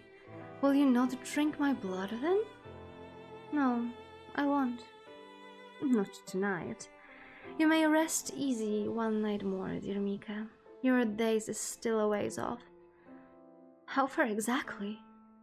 "It depends upon, I don't know, my own mood and the movements of the moon, and how long you continue to entertain me, I suppose. I quite like the idea, you see, of having another woman in this castle I can speak to. Perhaps you can tell me about the books you have been reading the next time we meet. I would love to hear your opinions. Though, of course, there isn't a single book in this castle I've not read at least thrice over myself. There isn't much to do, really, when one has been dead for as long as I have." So saying, Magdalena retrieved the tray from the floor lad and with Mika's breakfast things then straightened it. She cast one last, almost longing look at Mika, who shuddered beneath it, her cheeks blushing anew like the skin of an apple. Before, with what might have been a sigh or sob, Magdalena turned. She unlocked the door with one hand, the keys dull and matte in the candlelight, then exited, taking the tray with her. I don't know, I'm excited. That's why I read it this way. Mika passed the night much as she had the previous one, namely by laying in bed in the nightgown Magdalena had bequeathed her, trying and failing to sleep. The thoughts of her parents continued to play upon her mind and of her own fate, and more pressingly even any of that of Henny. Mika wanted to believe that Henny, at least, had been able to escape. She wanted to believe that Henny would continue to live. She would go far from Magdalena's dreary home within the woods, and one day she would meet a nice man and then would marry and she would have children. Henny would be happy, whilst Mika would soon be reduced to a pallid, wizened corpse, drained of all its blood. But it was such a fate so different from the one she would be afforded if she had wed Walter. Mika might, in a perverse way, have been better off as Magdalena's captive than she would Walter's bride. At least here in Magdalena's home she had a bed to herself.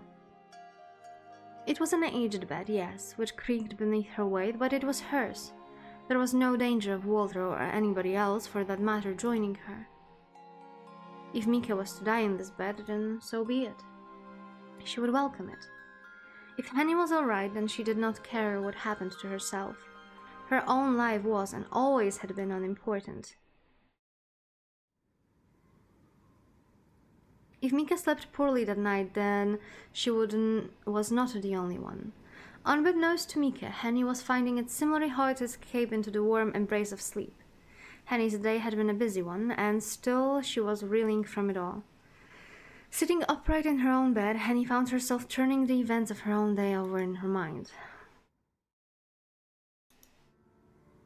It had been the very early hours of the morning that Henny finally made her way to Augsburg, transported there by kindly merchants she had met during her meanderings in the forest. I wonder if it's the same guy that Magdalena got food from.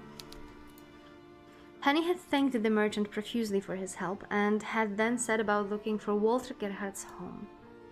Henny knew its location well, though she had only been there twice before.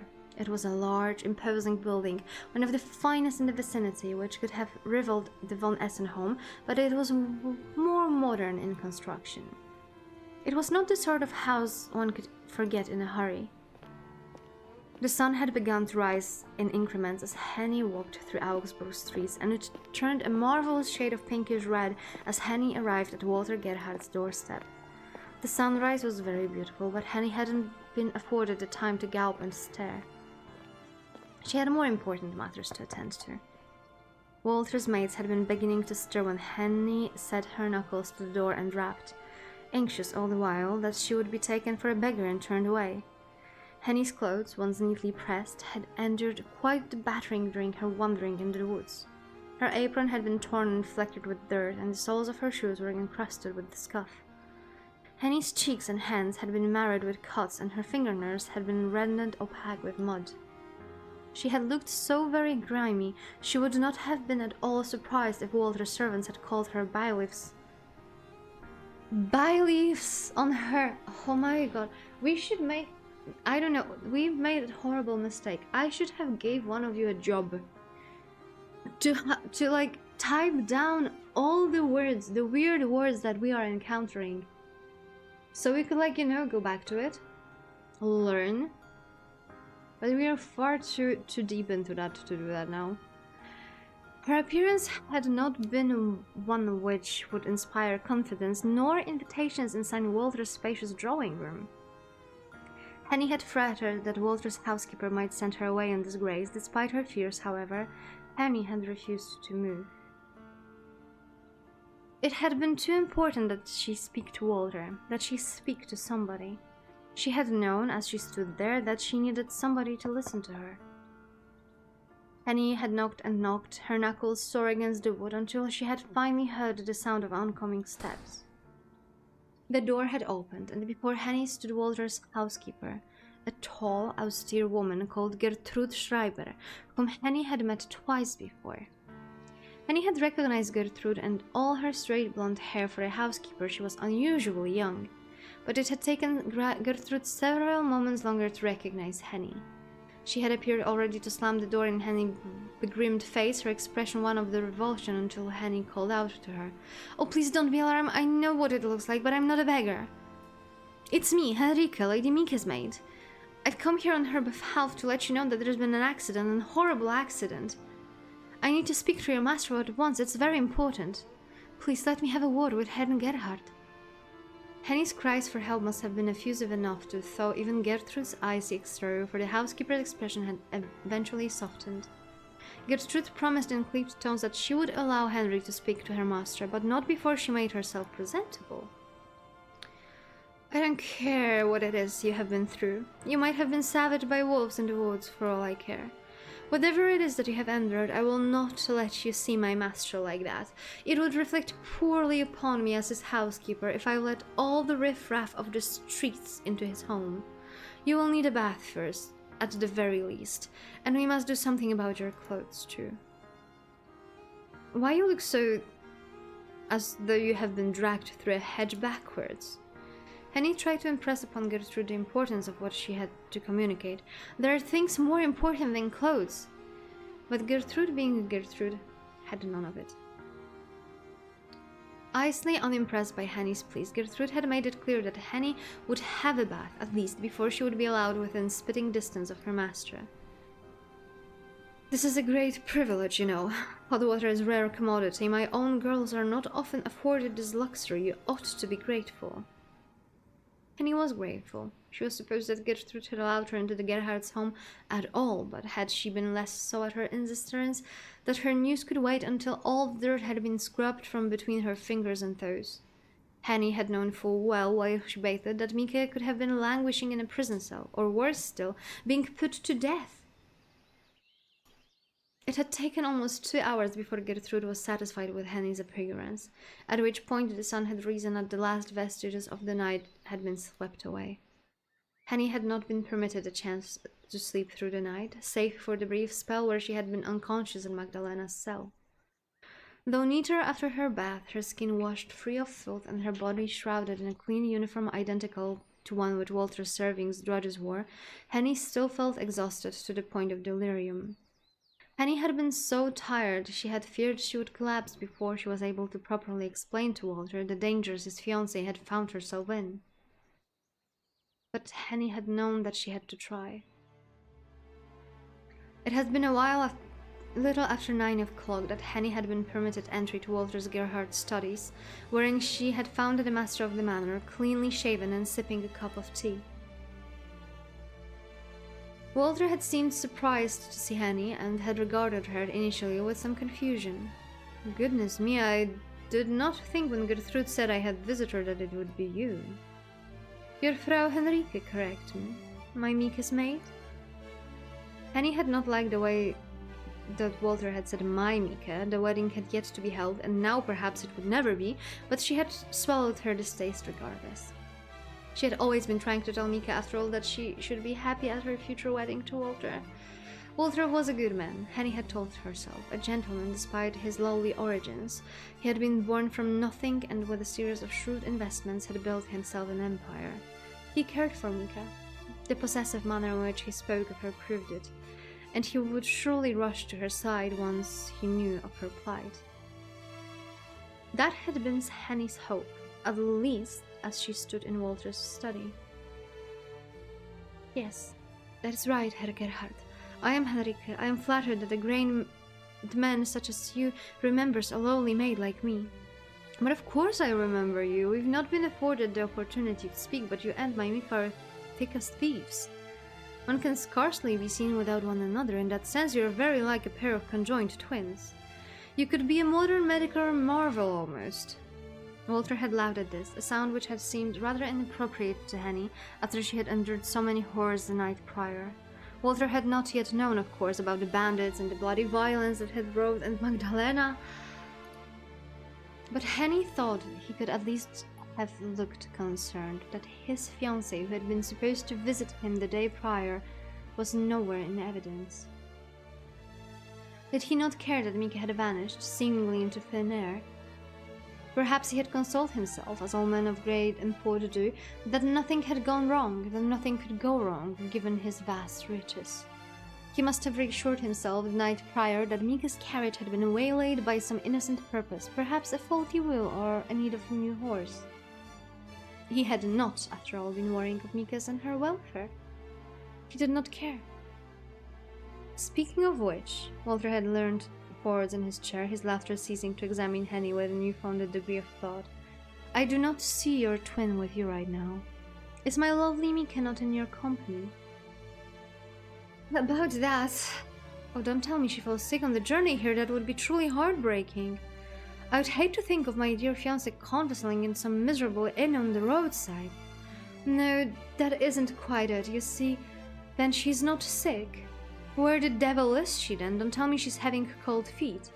Did she send you here, Frau Henrike, to break my heart in her stead? It seems unlike Mika, her being one of the fairest of her sex, but if her parents are having second thoughts, it isn't that either. Lady Mika's not sick, but I'm afraid she might, and irreversibly so, if you don't do anything to save her. Oh, Herr Gerhard, it's awful what happened. You'd hardly believe it. If you'd seen what I've seen, if you knew what I knew, then... It was horrible. It was simply horrible, like something from a nightmare. We were traveling through the woods, Herr Gerhard, the von Essens and me, your Mika included, when we were set upon the bandits. They stormed the carriage and they demanded... I don't rightly remember, but they asked for all sorts. They asked for jewels, and when that weren't enough, they went after the gold, and when that weren't enough, they took out their blades and... By Jove. Walter's face, by this point, had turned very pale, all traces of merriment similarly dispersed. They didn't harm my Mika, did they? They meant to, Herr Gerhard, but they couldn't finish the job. They made short work of Lord and Lady von Essen, and their coachman too, the poor bastard, but they didn't get their grubby hands of Lady Mika. I saw to that. I took her hand during the hubbub and led her into the woods. Hubbub.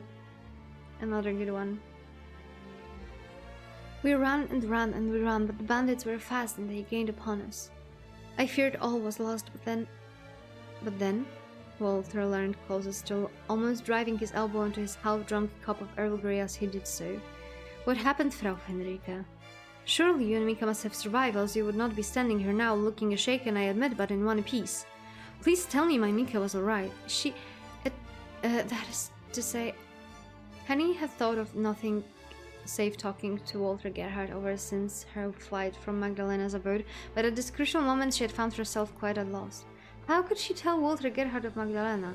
It sounded ridiculous, the sort of a tale which could exist only within the pages of penny dreadfuls. Dracula was a well-known figure among the literati who considered Gothic horror beneath them, but he had no place in polite society. One did not simply discuss vampires out in the open in oak-paneled studies such as Walter's, not to well-dressed wealthy men who had made their fortunes in mundane affairs like the railways. Henny did not know Walter particularly well, but she could tell from his clothes and his demeanor that he fancied himself a staunch rationalist. It had been immediately obvious that such a man would never hold with vampires. Even Henny herself, being born the superstitious mother who wore about her neck a lucky's rabbit hood, could scarcely credit what she had seen. It had been blatantly unbelievable. She would not have believed it were she in Walter's position, but she had no choice to. After all she had witnessed, she had seen those bandits torn to pieces before her eyes, smelled their blood and heard their screams. Their deaths had imprinted themselves upon her eyelids like a tableau. She saw it when she blinked, her thoughts stepped in crimson. How could she make Walter see what she had seen? How could she make him understand? Henny had feared it would be a tall order, particularly given her limited vocabulary. Mika had always been better at describing things than she, but she had known she had to try. As there was nothing else for it, Henny had forced herself to swallow down her anxiety. It had tasted strongly enough of cod liver oil, and begin her missive. She told Walter of the mysterious woman who had come to their rescue, who had pulverized the skulls and the spines of the pursuing bandits as a child might crumple crepe paper. She told him of waking in a darkened cell with one window, meeting Magdalena, and of the ultimatum Mika struck with her. Henny had relayed a good deal of information to Walter, and as she had seen him shifting. Walter had examined her, not with fear as she had hoped, but with something far harder to ascertain. Was it perplexity, perhaps? Or worse, pity? Henny had known, even before Walter spoke, that it was a lost cause. Convincing Walter of Mika's plight had been her only task, and she had failed. She had not been able to sway him. He had not believed her. That's quite a tale, Frau Henrika. No, it isn't a tale, it's true, I tell you. I realized word of it. Lady Mika has been imprisoned by a vampire, and if I don't act quickly, she will be drained of all blood and will soon die as I did here. That would be awful indeed, were it true, but it is true, Herr Gerhard. I swear it's true. On my own mom's life, I wouldn't tell such a great pack of fibs, not over something so important. I can imagine that you would know. I know little of you, but I'm aware of your loyalty to my Mika. She trusts you with her life, or so I've gathered, more so than she trusts me. She flinches away from all of my caresses, but she isn't half so cold towards your affections.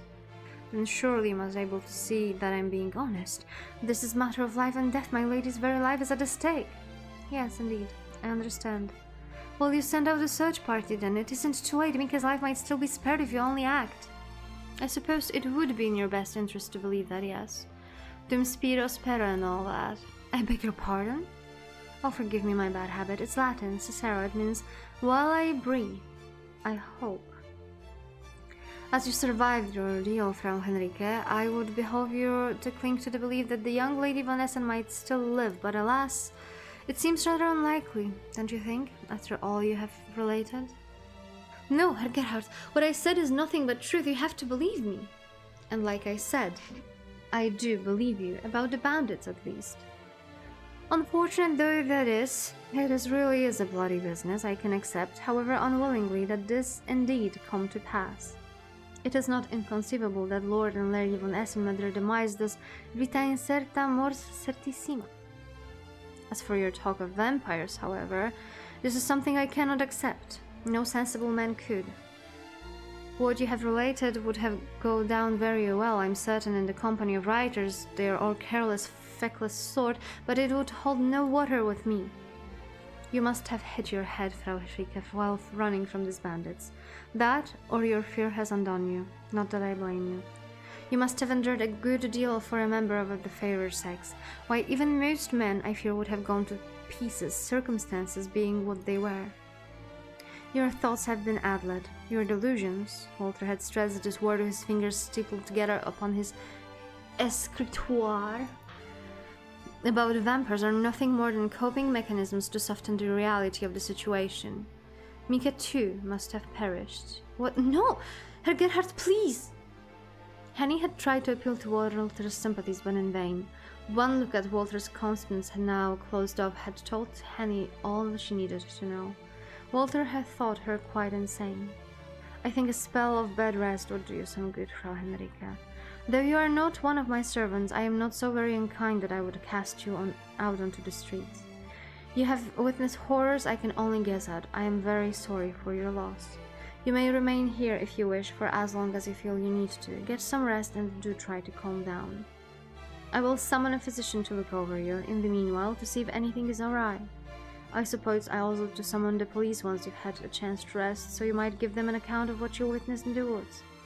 They will be very interested in the fates of Lord and Lady Von Essen, and of my Mika too. I would advise you go against telling them all of this malarkey about vampires, however. I fear that they may be less understanding than I, and you may be held to an asylum for your troubles. I would not want you to be incarcerated, Frau Henrike, and I doubt my Mika would want that either. It is a miracle you were able to escape with your life. Do not waste it. Remember, equam cito transit gloria mundi. Now, you are dismissed. Gertrude will show you to your new lodgings, if you will be so kind. Yes, Herr Gerhard. Right away, sir. Gertrude had been standing in the corner of Walter's study, and unobtrusive as houseplant, made to escort Henry to the servants' quarters. Henry had cast her gaze back to the Walter before she left, her brow furrowed. No, but we were close to it. Walter had begun to sip once more at his breakfast tea, as though he had not a care in the world. This sight of Walter drinking his tea as if it were any other Monday morning had filled Henny with such a sudden urge to take a teapot and append its contents all over Walter's officious-looking face. But powerful though this urge was, Henny had abstained. What would that accomplish? It would not help Mika. Making an enemy of Walter Gerhard would only serve to render Henny homeless, cast out onto the streets with nowhere else to turn. Begrudgingly, Henny followed Gertrude, the door of Walter's study closing behind her with a thud. Henny had been spent the rest of that day convalescing in the bed in the dingy servants' quarters. Walter was a man of his word, if nothing else, and he had summoned a physician later in the day to look Henny over. The physician gave Henny a brief examination and declared that she was physically fit, but mentally exhausted.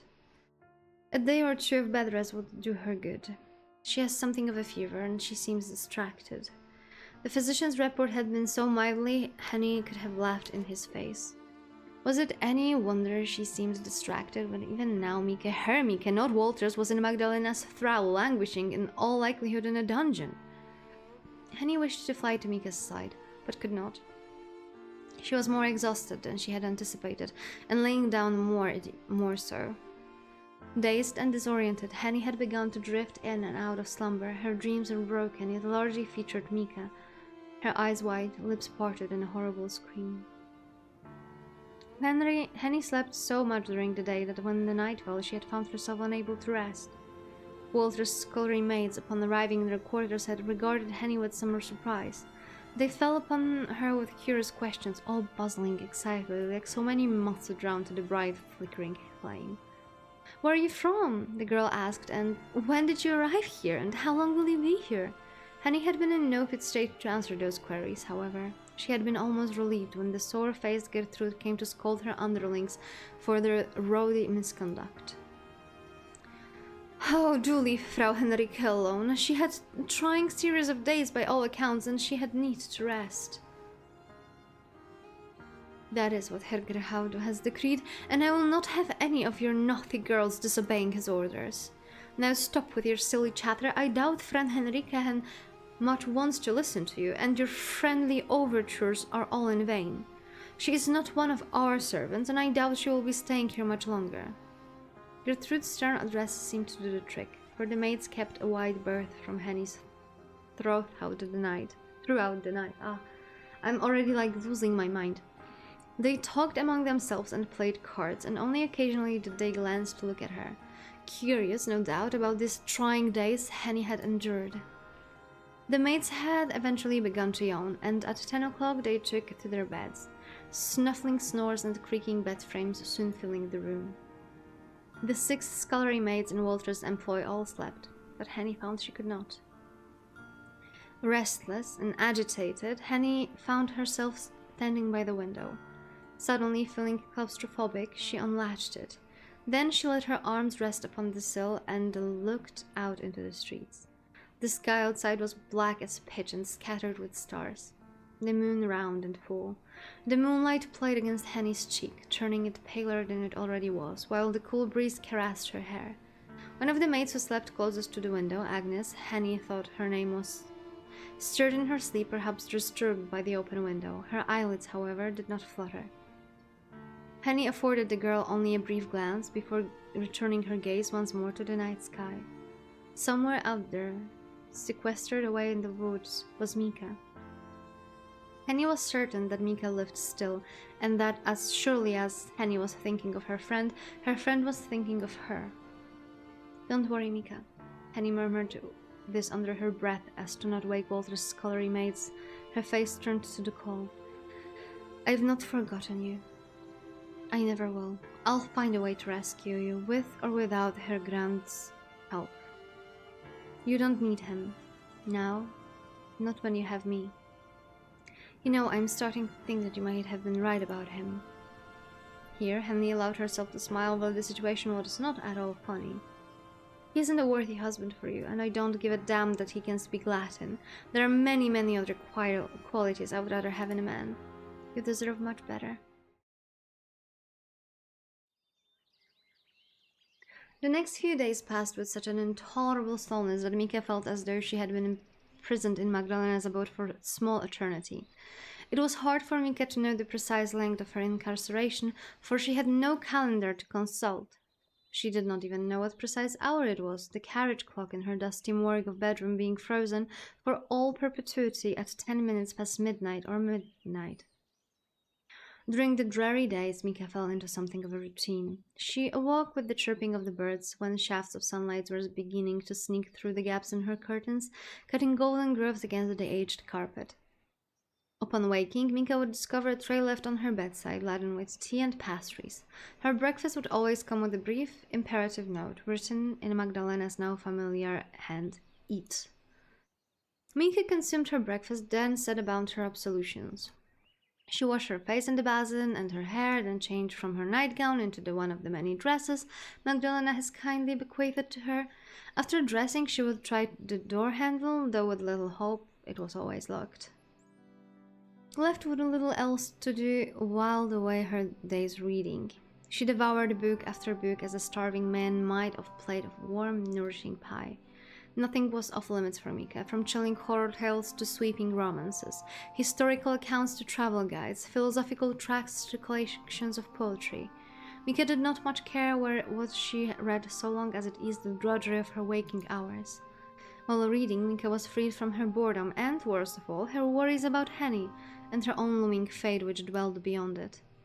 During the day, Mika's hostess was conspicuously absent, doubtless sleeping in her own chamber protected from the sunlight. It was until the night fell that Magdalena put in the appearance in Mika's chamber, her hands laden with Mika's dinner. Magdalena sat upon Mika's bed to observe her while she ate. From time to time, she would talk, her voice light and lilting and almost sweet. Magdalena asked Mika about the books she had been reading, and though Mika had been initially reluctant, she soon found herself responding. Part of Mika feared if she did not talk, her vocal cords would begin to rust from disuse, much like the keyhole that sealed her windows shut. She needed some opportunity to speak aloud, to assure herself that she was still alive despite of all the odds. In time, too, Mika found that she was not speaking to Magdalena solely from a sense of obligation. Magdalena's company was not entirely unpleasant. When she tactfully chose not to remind Mika of her plans to eat her, that was. Magdalena had not spoken of drinking Mika's blood for several days, however. It seemed almost as though she had forgotten about it, content instead to play at being hostess. Mika had once feared Magdalena, but as the day passed, her anxiety began to wane. It was hard work being on the edge all the time.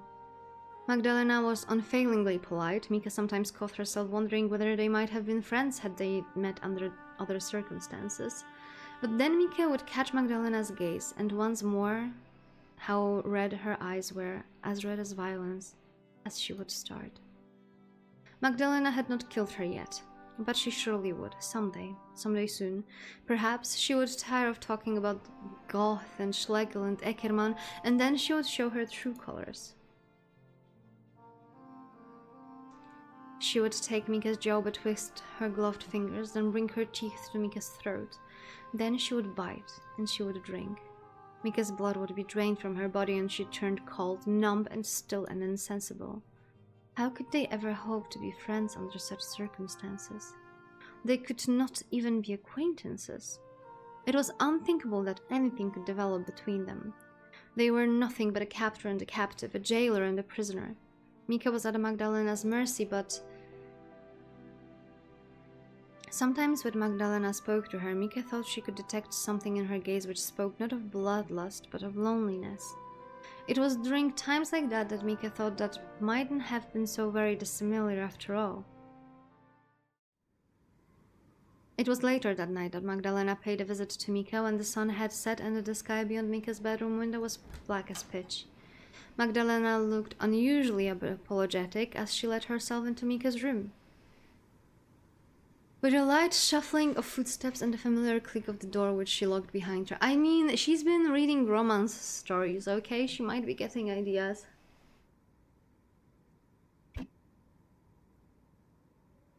After slipping the key into her pocket, she turned to face Mika and spoke. I think you know why I'm here. I have put this off for such much long as it is, and now it is time to take from you what I want. Magdalena inhaled, then took a few steps forward, her red eyes heavy with the seriousness of the situation. I brought you here for a purpose. It is past time I fulfilled it. I must confess, however, that I do not feel at all good about treating such a lovely young woman so roughly. Typically, I pursue bandits and highwaymen, brigands whom deserve every iota of misfortune I inflict upon them. These are criminals, often pretty cooks nobody would miss. I make the world a better place, or so I like to tell myself, but disposing of them. But I cannot tell myself the same in regards to you. This is the first for me, so forgive me if I'm somewhat awkward. I've been unsure how exactly to proceed. But proceed I must. I only hope you do not take it too personally. I have no genuine desire to harm you. Then why do it? This question was so soft it seemed to lose its way in Mika's darkened bedchamber. Part of Mika doubted it would reach Magdalena's ears, and indeed it took the other woman a while to react, but react in time she did. I do it because I must. It is in my nature to cause others pain. Preying upon humans is simply what my kind must do if we wish to keep on living. Try not to worry overly, though. If you can help it, I'm not sadistic. I won't cause you any greater pain than I need to, and I won't kill you either. There's more I wish to take from you yet, before I turn you into a corpse. Magdalena drew back the curtains to better illuminate Mika's chamber with the moon's milky glow, then took a seat upon the edge of the bed. The vampires reached for Mika's arm, her gloved fingers slicing through the darkness. Her digits soon seized Mika's wrist, as firm as immovable as steel.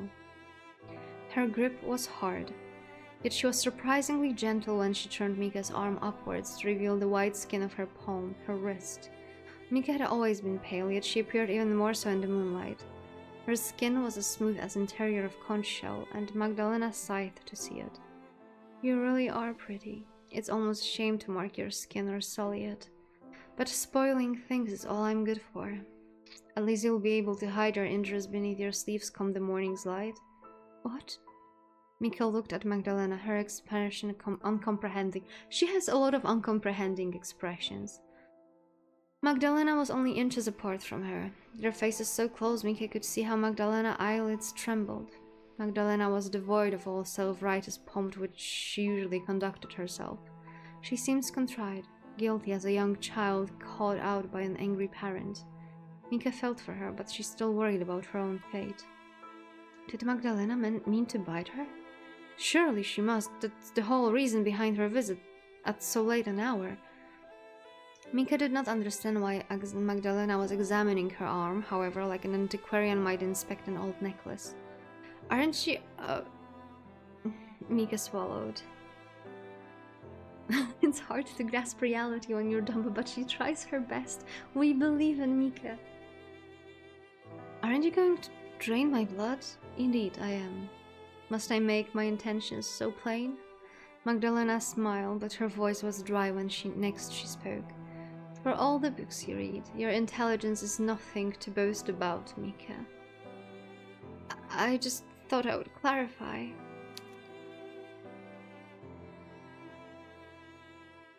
Of course it is Steins Gate themed. Of course it is.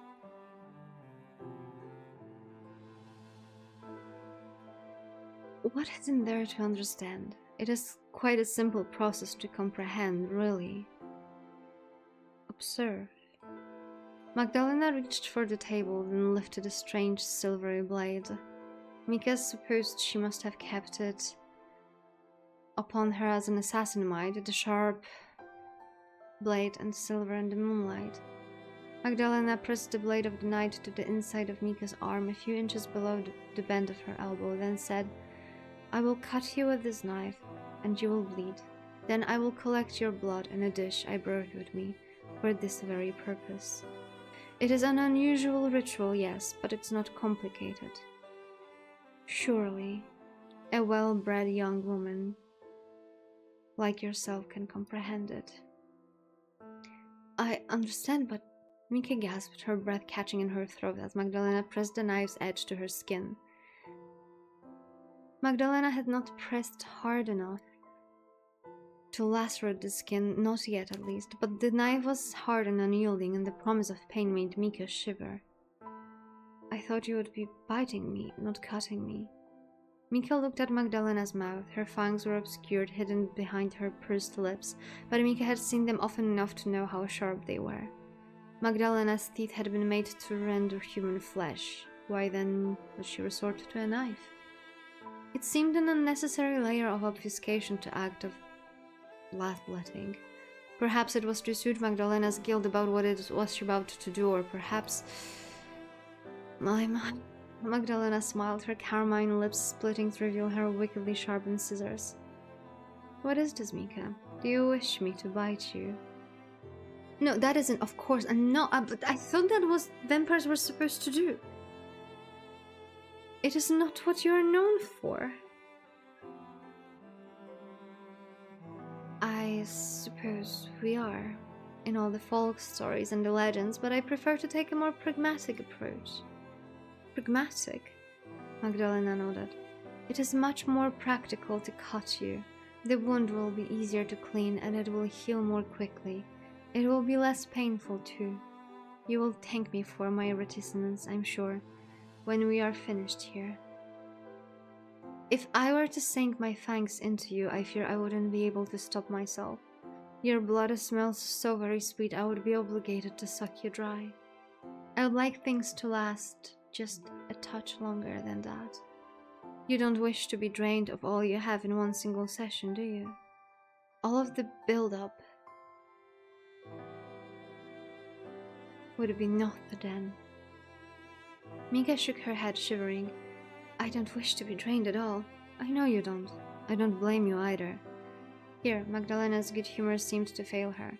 She sighed, her eyes half-lidded, the frown sliding from her face like melting snow come from the springtime. I don't much want to do this either, but I have no choice, as I said. This is what I must do as a vampire. I might defy our legends in some regards. I am not wholly typical of my kind, but I am still a monster in the end. Now, sit still and do not try to squirm. I have no desire to make this more painful than it needs to be. Magdalena angled her head so as to press the blade of the knife more snugly to Mika's skin. Inhale deeply now. One big breath. Yes, just like that. There's a good girl. This will be over before you know it. Magdalena was as good as her word, too. Mika had scarce inhaled, drinking in a lungful of stagnant air when Magdalena made her move. She drew the knife across the inside of Mika's arm. The blade sinking deep into her skin. Ah! Mika exhaled, shocked as sharp, stinging sensation coursed through her. It was painful, yes, but not so painful as she had feared. Magdalena had been quick about her incision and precise with it, her motions as well practiced as a surgeon's. Depositing the knife upon Mika's bedside, the blade of which was tarnished with spilled blood, Magdalena then set a bowl beneath Mika's arm to correct her ill-gotten goods. The bowl was of a shallow one, and soon it was half full with blood. Thick and vicious, and redder even than Magdalena's eyes. Mika watched on as Magdalena drained her, her breath caught in her throat. She could feel the pain, but God, it stung, yet it had happened so suddenly she scarcely registered it.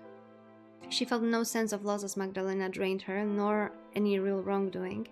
She was shocked instead, too stunned to know what she ought to respond. Goodness, Magdalena sighed as she observed Mika's blood, which was pooled in the bottom of the bowl like a profane offering to a pagan god. Your blood is so very red, Mika, and it's so very pretty. I suppose I could try a drop or two of it myself to see whether it tastes as good as it looks. But no, I must abstain. That ought to be enough, for tonight at least. You bled well for me, Mika, and you bore your burden with the grace one might expect of a true noblewoman. You did not even scream, though I saw you wince. I ought to commend you for that. Men stronger than you have screamed when faced with far less. Magdalena set the bowl aside, along with the dirtied knife, and drew her cloak protectively about her slender shoulders. Mika was afraid for a few moments that Magdalena meant to leave her already, her task fulfilled, but no. Magdalena rose, once again drawing shut the curtains, almost as if she could not bear to let the moon witness what pain she had brought upon Mika. This completed, she turned her attention to the basin which rested upon the writing desk. The basin was filled with water from the earlier that morning, which Mika had used to wash her face, though it was cold by now. She drew from her pocket a handkerchief, which she dipped in the cool water in the basin. Then she turned back to Mika and introduced the damp cloth to Mika's cut. Ah, Mika hissed to feel the fabric against her wound, and Magdalena replied with a small smile. I'm sorry, Mika. I know this hurts, but please try to bear it. It's for your own good. It would not do if your wound were to be infected. Magdalena dabbed at Mika's wound and carefully as nurse might had her head bowed. Mika watched her work, frowning, her skin tingling both at the pain and at the unusual gentleness which Magdalena was displaying. She did not know how Magdalena could touch her so carefully when only a few moments prior she had slid the blade of her knife into her flesh. It was an awful contradiction, one Mika did not understand at all. Why? Mika gasped while her cut stung. Then she tried again, her voice barely more than a whisper. Why are you acting so kindly? It seems unusual for a vampire. It is unusual for a vampire, but I never professed to being like the majority of my kin. I hope I have not proven to be much of a disappointment.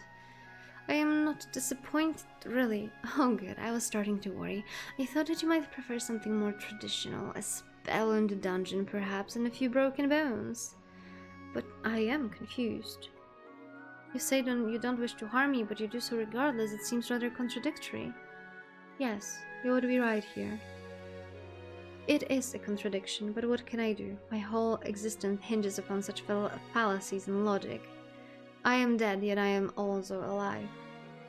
I am a monster, but I still possess feelings. And though I must drink blood to survive, I do not truly wish to harm innocents, least of all you. It's quite a conundrum. I've had over a century to dwell upon it, but I doubt you will have the same luxury.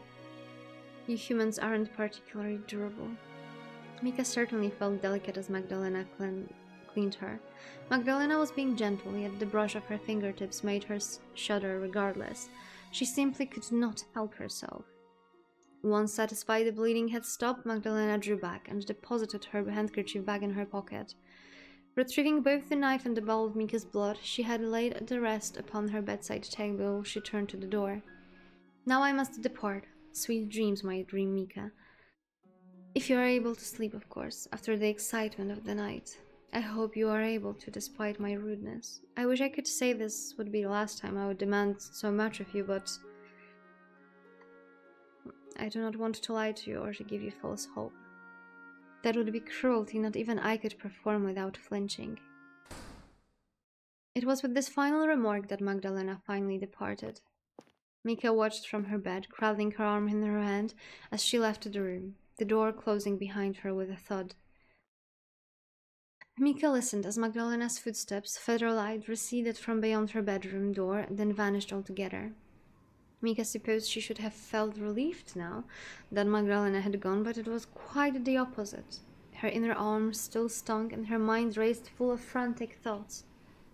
Her room felt quieter after Magdalena's departure, and for some reason it felt far, far lonelier. While Mika convalesced that night, worried by Magdalena's visit, Magdalena herself could be found in the darkened bedchamber, sitting at the bedside of a shadowy figure. Magdalena held a bowl in both hands, which was full of viscous, sticky liquid, dark red in actuality, but rendered almost black in the darkness.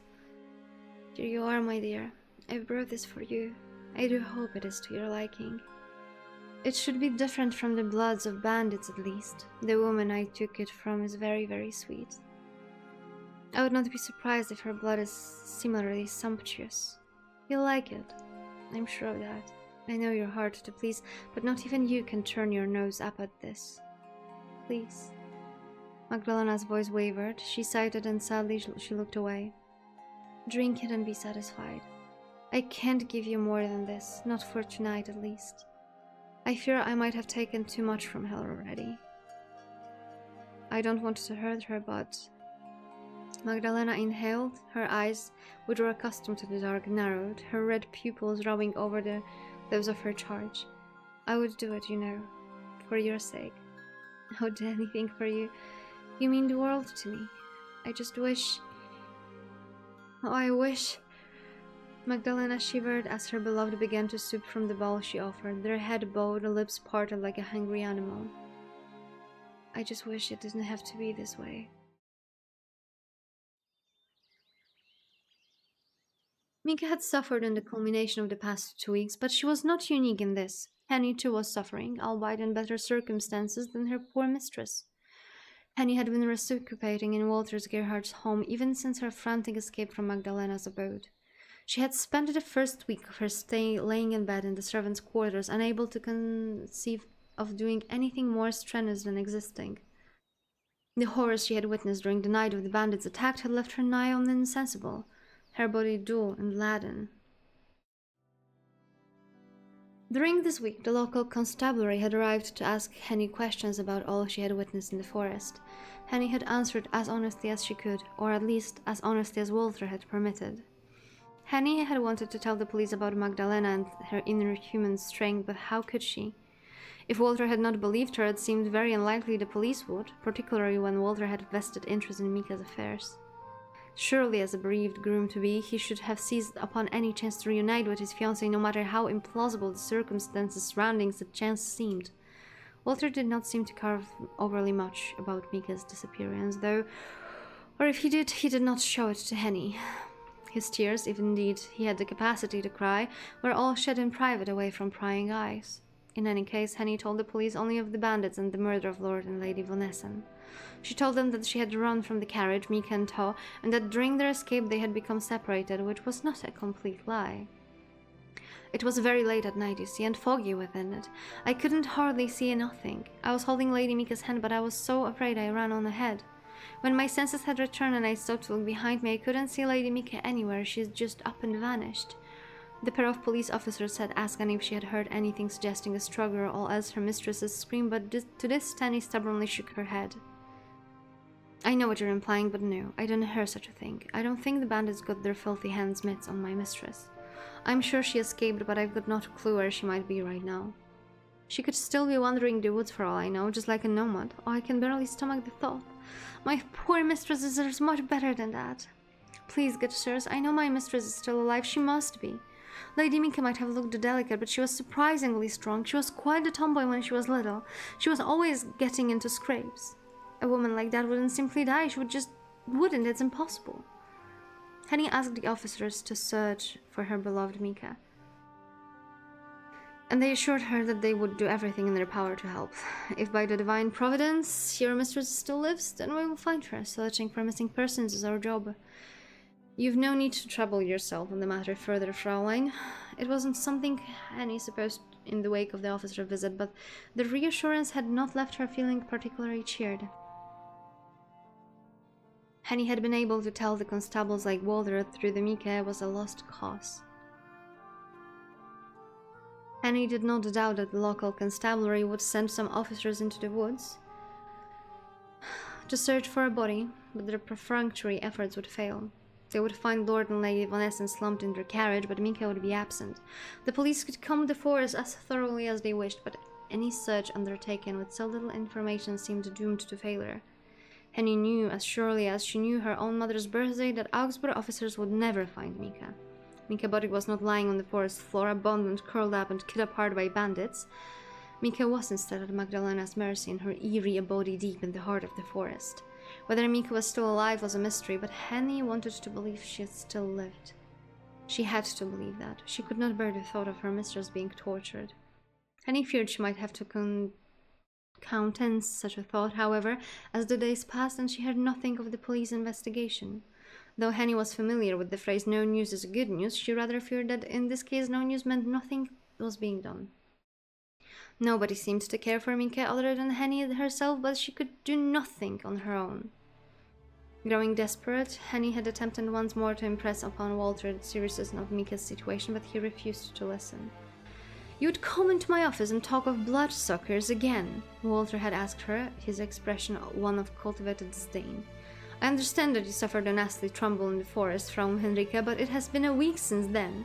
I would have hoped that you have regained some of your senses since then." "I assure you, Herr Gerhardt, I'm quite sensible. I'm trying to tell you the truth. Mika was Kidnapped by a vampire, yes, I know, you've said twice now. You are very adamant about your claims, I must admit.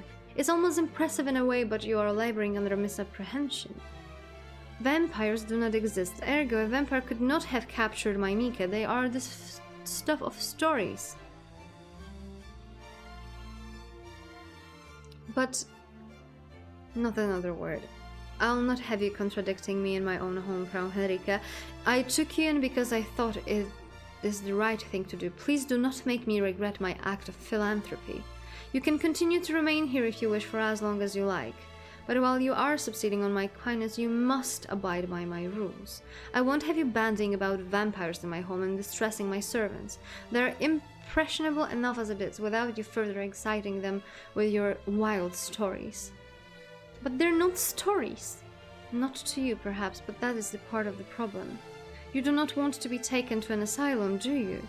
Of course not. Then they wouldn't...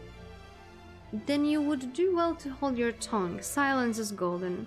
But what about Mika? Will you not at least try to look for her? The police are trying. That is their job. It would not behove me to get in their way. I am sure they will turn Mika's body up sooner or later, if there is a body to be found. As for this talk of ferreting out this vampire's secret hidey hole, well, impossibilium nulla obligatio est. Now you may leave. I'm a busy man, and I have a good deal of work to attend to. Out, out! And that had been the end of that. Swiftly dismissed by Walter, Henny had stalked through the hallways of his home, all while burning with the shame and the anger of it all. How dare Walter treat Mika's welfare in so cavalier of a manner? Why, it was almost as though he thought her welfare did not concern him, as though he had not been poised to marry her and inherit her family's august title. That, Henny had thought bitterly, was all Walters had ever cared about. Had he not loved Mika as she did because Mika was Mika, he had loved Mika only for her status. He had loved her because she was von Essen. Oh, how quickly love could vanish when its foundation were so flimsy. Henny supposed that there was a fancy Latin saying to express this sentiment, but if there was, she didn't know it. She was not half so learned as Walter, with all his books and all of his pomp, but at least she had a heart, one which was currently bleeding for her mistress' sake. With no strings of her own to pull, the police incompetent and Walter well and truly alienated, Henny had known not what to next to do. She spent the following week ruminating at a loss. She felt well enough now to move, and so she did. Henny had begun to help her fellow maidservants tend to the household chores in Walter's home, for want to have anything better to do, though she was not one of Walter's official employees. Moving her hands gave her more relief from thoughts which whirled her in her head, and Henny was acquainted enough with the housework that those mundane, repetitive talks were almost welcome. Beating carpets and polishing banisters reminded Henny of a simpler, happier time when she had worked for Lord and Lady von Essen, and during her breaks had sneaked into Mika's room to play cards with her. Mika had always lost at cards. She had been hopeless at it. Her ability to tell lies had been almost non-existent, but she had told many lies for Henny's sake. She had risked her own life for that other maid. Would any other mistress have been so kind? Henny did not imagine that Mika's mother, the indomitable Lady von Essen, would. She was the kind of woman who would have drowned puppies to save her own neck. Not that her ruthless calculations had done her much good in the end. She had died, but Mika had not. Not yet, at least. That was what Henny hoped. With each day that passed, however, it grew harder to cling on to this hope of hers, which had begun to look rather fragile. It was easier for Henny to endure her anxieties while the sun was still up, and she had chores to attend to. At night, however, as she lay in bed in the darkened servants' quarters, her fears began to crowd in about her. Mika was never far from Henny's mind, but it was impossible to completely eradicate her young mistress from her thoughts during quiet moments such as these. Scored by the slow, soothing sighs of 6 other women, all curled beneath their thin covers, dreaming their own domestic dreams, Henny thought. She was lost in her thoughts on one particular night, however, that she failed to hear the creak of floorboards beneath her, and, as such, nearly jumped out of her skin when she soft voice called to her from the shadows. "Are you all right? Oh, she's so pretty!" Henry gasped in surprise and wheeled about, her elbow bumping against the chip sill with a dull thud. The collision of elbow against windowsill was a loud one, but Henny's resolve reluctant curses were louder still. Damn it! A couple of maids shifted at this, their eyes fluttering, but they did not wake, not a single one of them. They must have been exhausted by their task that had to perform day in, day out under Gertrude's watchful gaze. Walter Gerhard might have cared much for his missing fiancée, but he cared a good deal about the running of his home, and he had ordered Gertrude to be exacting in her duties as a housekeeper. His maidservants were all rugged, and Henny was no exception to this. Goodness me, the owner of the timid voice who had startled Henny so exclaimed, then started forwards. A shaft of moonlight fell upon the mysterious interloper's face, and Henny soon divided that they were not so very mysterious after all. The speaker was none other than Agnes. Agnes Becker was a small, slender thing, about 15 or 16 years of age, with a shock of fiery red hair rather like Mika's that did not at all match her reserved personality. Her snub nose was smattered liberally with freckles, and her eyes were brown like those of a doe. Henny had made little effort in grating herself with Walter's servants. It seemed a waste, given she had no intentions of remaining in the household, but she had grown rather fond of Agnes despite herself during the last 2 weeks. It was hard not to be fond of Agnes when she was so sweet, and so gentle, and so eager to please, though Henny thought grimly she did not feel at all fond of her now, with her elbow smarting as it did. "I'm sorry," Agnes mumbled this apology to her feet, her fingers twined together at her front. She was wearing a nightgown, a white, shapeless thing made of flannel that seemed several sizes too large for her. It swamped her, making her appear even smaller than she already was. "I didn't mean to startle you, only so you were awake, and well, I'm also awake, so I can clearly see." "Yes, I can see. It might be dark, but I do have eyes, and ears alongside them." "Ah, right, sorry, that was silly of me to say. I always seem to say silly things. The other maids must say I must have porridge for brains, but they might be right. A little idiot, Hermione calls me, and I think she's right, but I'm getting carried away again, sorry." Agnes flushed and her whole face seemed to catch fire, her cheeks and her hair a bright, striking red. "I have been finding it hard to sleep lately myself. I've not been here all that long, and I'm missing my parents, and it's not that important. I actually wanted to talk to you about you, not about myself. I've wanted to talk to you for a while, actually, if you don't mind," that's it. "Well, that depends on what you want to talk about." Well, I hope this doesn't seem like too much of an imposition. I don't want to pry, really, but I've been wondering... You were attacked by bandits, weren't you? At least that's what I heard. Hermione was talking about it. I don't know if it's true or not, though. Hermione says a lot of things. She's an awful gossip. I thought she might have been one of her silly stories. It almost sounds too dramatic to be real. Henny surveyed Agnes mutely for a few moments, unblinking. Walter had warned Henny not to speak of that night among his mates, for fear of exciting them, and warning Henny had tried to adhere to. She possessed no desire to make an enemy of Walter Gerhard, not when she had been hoping for him to form an alliance with him. This had been before Walter's second intensive dismissal of Henry's worries, however. Now the young maid knew Walter could not be persuaded. He was an arrogant bully of a man, and Henny could no longer care twopence for him. She would have preferred to keep out of trouble, but it wasn't as though Henny had spoken of her existence with the other maids. She had been stony-lipped about the night the bandits had ransacked Lord and Lady von Essen's carriage, and about her and Mika's escape. If the other maids had guessed what had happened, then that hearsay and whispered rumors, Henny could hardly be blamed for it. She would only be confirming what Agnes already suspected. And so it was, after a pause, that Henny replied. "No, Hermione is right. I really was chastened by a bunch of rotten bandits, and so was my poor mistress. Goodness, I was sure Hermione was making things up again, but... Does that mean there are really bandits out there in the woods?" Agnes cast an uneasy glance out of the window, then shuddered. "I've no need to get into it myself. My parents always warned me it was dangerous, but it's scary to think about all the same." "It was scary to live through, too, I assure you.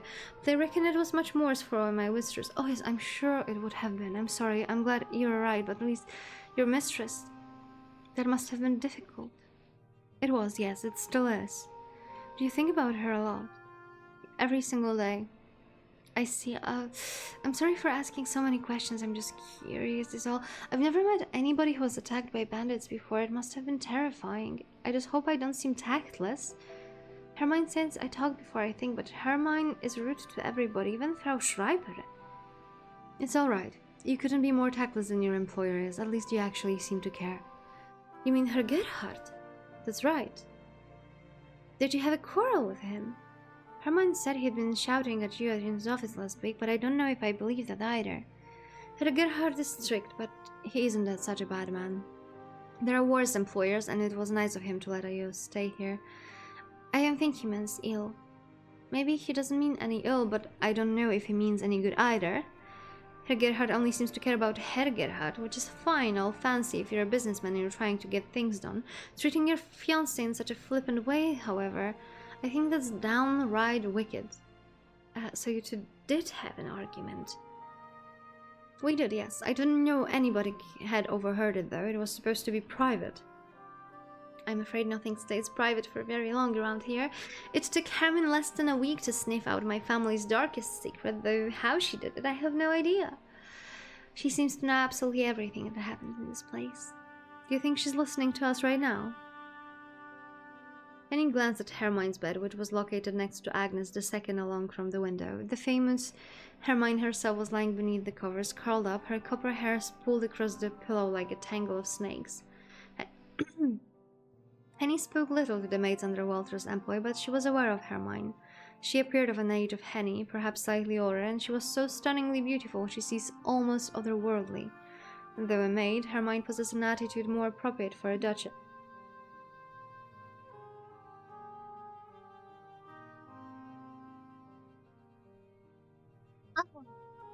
Almost died again.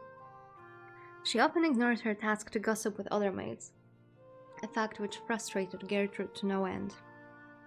Gertrude was forever having stern words with Hermione, who never seemed to take any of it into the heart. For the amount of times she found herself in the hot water, Hermione had yet to be properly scalded. Henny had to wonder why Hermione had not yet been dismissed from Walter Gerhard's household, but perhaps Walter had a soft spot for her. It wasn't hard to see why, only one needed to look at Hermione's face. She looked eerily like Mika, so much so they could have been sisters. Walter Gerhard must have had a type. I think she's asleep? Agnes spoke while looking at dozing Hermione, but her voice was uncertain. Frowning, Agnes turned her back on Hermione and said, Hermione said that you said your mistress was still alive.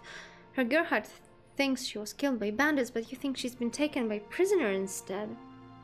You said she had been kidnapped by a vampire. The word vampire was horribly out of place in the quiet servants' quarters.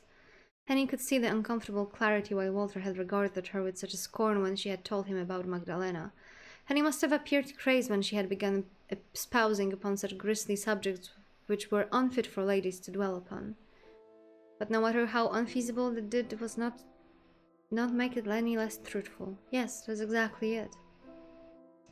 I know that vampires exist. I've seen one with my own two eyes. I won't let anybody deny that, not even Walter's bloody Gerhard, even if he thinks me touched in the head. I am not crazy, I'm perfectly sane. A vampire kidnapped my mistress. She kidnapped me too, but the mistress convinced her to let me go. Even now she's still there in her castle, while that awful vampire does God only knows what with her. Mika risked her life for myself. Helping her is the least I can do. But there's nothing I can do. I tried to talk to Herr Gerhard around, but he won't see reason.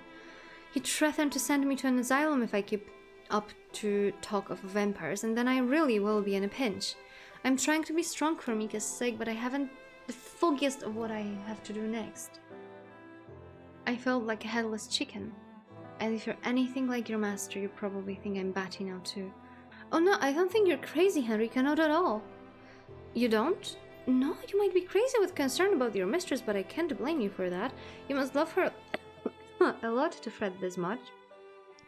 You're a very loyal servant. I was more than Mika's servant. I was for her friend too. We've been together since we were children. She meant everything to me. She still does. I want to serve her more than anything, but I keep running into dead ends. It doesn't seem like anybody in this place wants to help. It does sound very difficult, but you're not alone anymore. I believe you, even if Herr Gerhard doesn't. I don't think you're a liar, and I don't think you're insane either. This is why I wanted to talk to you, actually. It's because I heard about vampires, and well, Agnes' doe-like eyes filled with determination as she said, I had to check first to make sure Hermione wasn't telling tales, but now I know that there's some truth to the rumors. I would like to try and help you. Help me? Now that was a surprising turn of events. Henny hadn't expected that Agnes would be so willing to swallow her frankly unbelievable tales of bloodsuckers, nor that she would offer to aid her. What this aid entailed, however, was yet a mystery. Agnes was small and slender, with limbs like twigs, and she was so very young, it seemed unlikely she knew very much about the world. She might even have been more isolated than Minka had been. Agnes, unlike Walter, had no wealth nor any connections. She was just a maid, a simple girl from a poor family working for pennies to support her parents. While it is nice to be believed, Henny did not place much faith in her as a potential ally. She did not want to get her hopes up prematurely, but she was intrigued. No, not yet. How could you help me exactly? Agnes must have heard the apprehension in Henny's voice, because once more she blushed. Oh no, you misunderstand. I wouldn't be helping you, not directly at last. I had never been able to best a vampire, but I know somebody who can. And who would this be? If you want somebody to look for your mistress, somebody who really cares, I mean, you should go to St. Cecilia this coming Sunday. There's a priest who sometimes gives sermons. They're called Father Dvorak. He's very open-minded, and I'm sure he would listen to your concerns without questioning you. He must be very open-minded indeed to swallow stories about vampires in good faith. And Father Dvorak? Where does he even come from? There's no name I've ever heard before. He's from Bohemia, I think. He has a bit of an accent, but his German is fluent and his sermons are really quite good. My mother is very fond of him. She always used to take me to listen to him preach whenever he was at St. Cecilia's, which he isn't always. He would often disappear for weeks, sometimes months at a time. So he's a traveling priest. Agnes nodded. He's recently returned from a trip, though. I think he's in Augsburg now. You should be able to see him this Sunday, or at least I think you should. I would be disappointed if you can't. I've been meaning to attend his sermon this Sunday, too. You sound very fond of this Bohemian priest. Oh, I am. I can't sing Father Dvorak praises enough. He's a real gentleman. He helped my mother a lot. You see, after my father... Well... Agnes blushed hotly and seemed to be her wont. I want to go into that. It's personal. You'll probably find out sooner or later anyway if you stay here long enough. Herman likes to needle me about it, but... as I'm so to blame for my father's actions. But enough about that. Father Dvorak listened to my mother's concerns, and he consoled her. He helped her through a very difficult time. I'm sure he'll be able to do the same for you. He sounds like a nice man, but isn't helping with family affairs rather different from hunting down vicious vampires?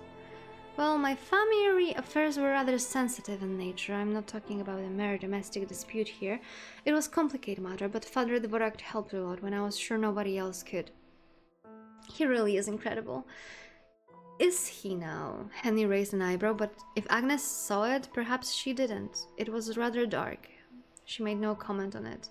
Instead, she clenched her hands into fists and said with much excitement as she dared, given the lateness of the hour, Yes, he gives spiritual guidance to anybody who needs it, but he also has experience dealing with unholy monsters. He even performs exorcisms. He's the perfect man for the job, and he's a priest. You can trust him. Well, I wonder...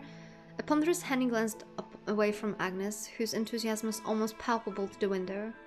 It seems highly unlikely that a single priest would be able to stop Magdalena, even one who came as highly recommended as this Father Dvorak. Henny had seen now. Magdalena had torn those bandits limb from limb in the blinking of an eye. It would take a whole fleet of men to stop Magdalena, and it was doubtful whether even that would be enough. But this Father Dvorak must have been better than nothing. Henny had little faith in Agnes' priest, but she would seek him out all the same. She did not stand to lose anything by a brief consultation, not when she had already lost everything she cared for. All right then, let me speak to this highly esteemed father. Perhaps he can help. Henny only hoped, as she gazed at the night sky, that she had not left it too late.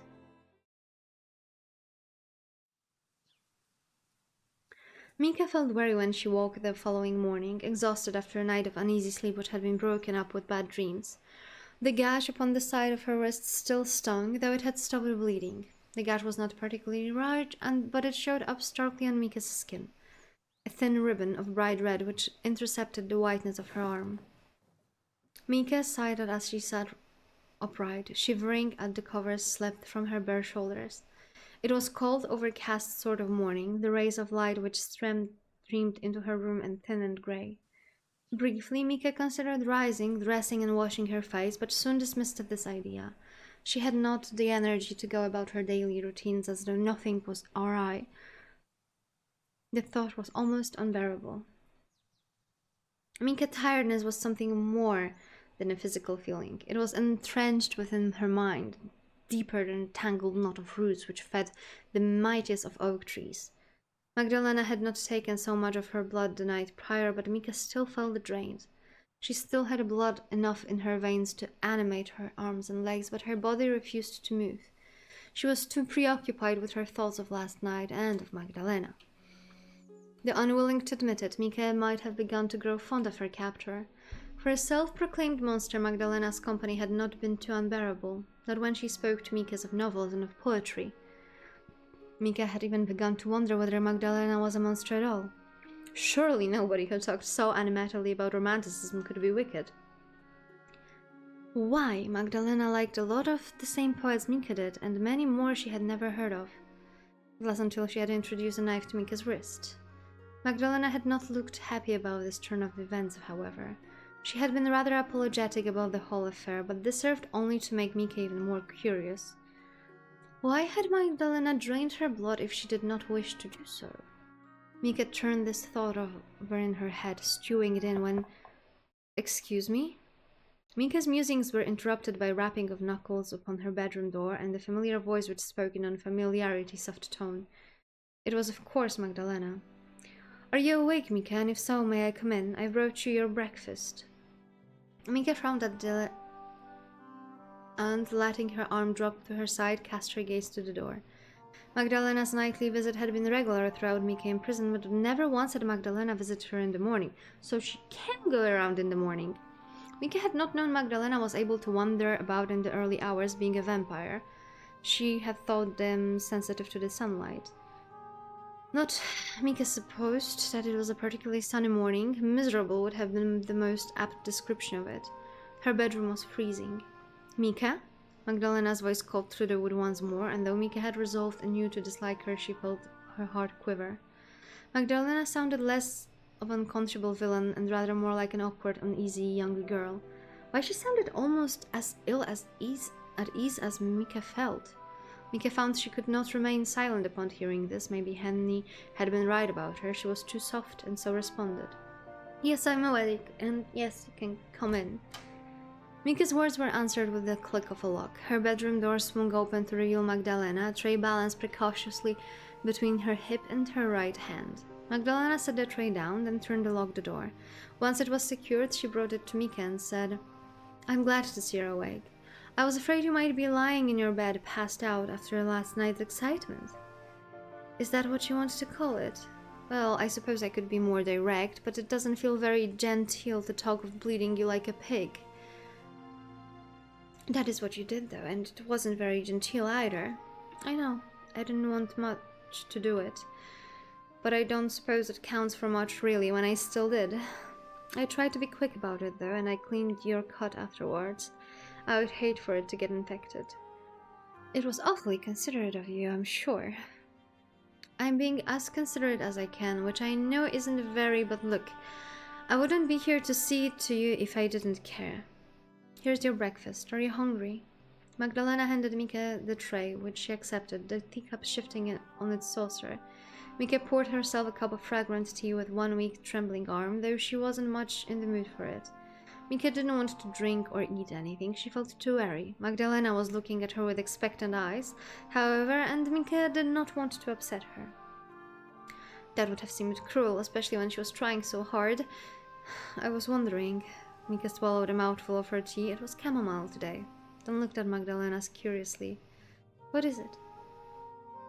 You have been shut up inside this room for a long time. Almost an entire fortnight.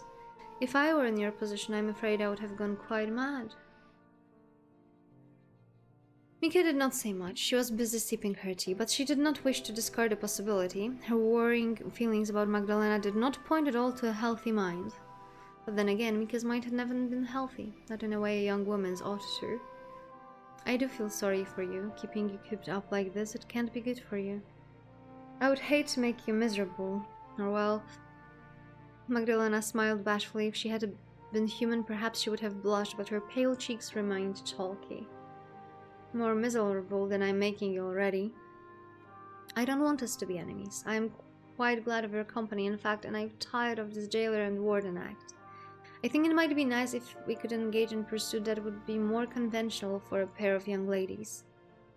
The word conventional put Mika in mind of her mother, and then the Von Essen drawing room and her horrid embroidery hoop. Her back stiffened with a frown. She said, "Such as? My, you're looking at me with such a mistrust. I've no ulterior motives here, Mika. I'm always very upfront when I wish harm upon people, and I will continue to be so. What I say is what I mean. You have no need to second-guess me. I thought only that we might take a turn around the garden. It isn't too much to look at it now. You should have seen it 1 century ago, but it's less oppressive in this room at any rate. Now that's much of an accomplishment. Would you mind accompanying me?"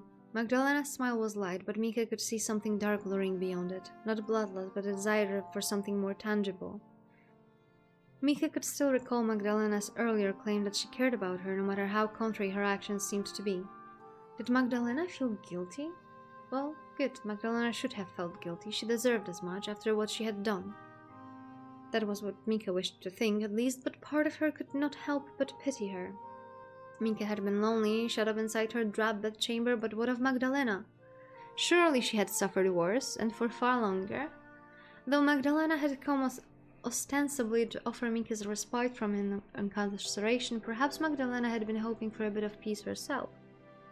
That was why, after a pause, Mika assented. "Alright, we can go into the garden if you like. Though it's been such a long while since I last stretched my legs, I'm afraid I might have forgotten how."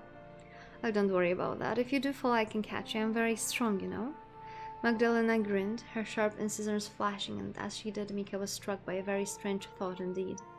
Magdalena looked surprisingly, disarmingly pretty when she smiled. "Oh, it really is a dull day. Why, it's almost as gloomy outside as it was in." Magdalena sighed as she surveyed her garden, or what remained of it.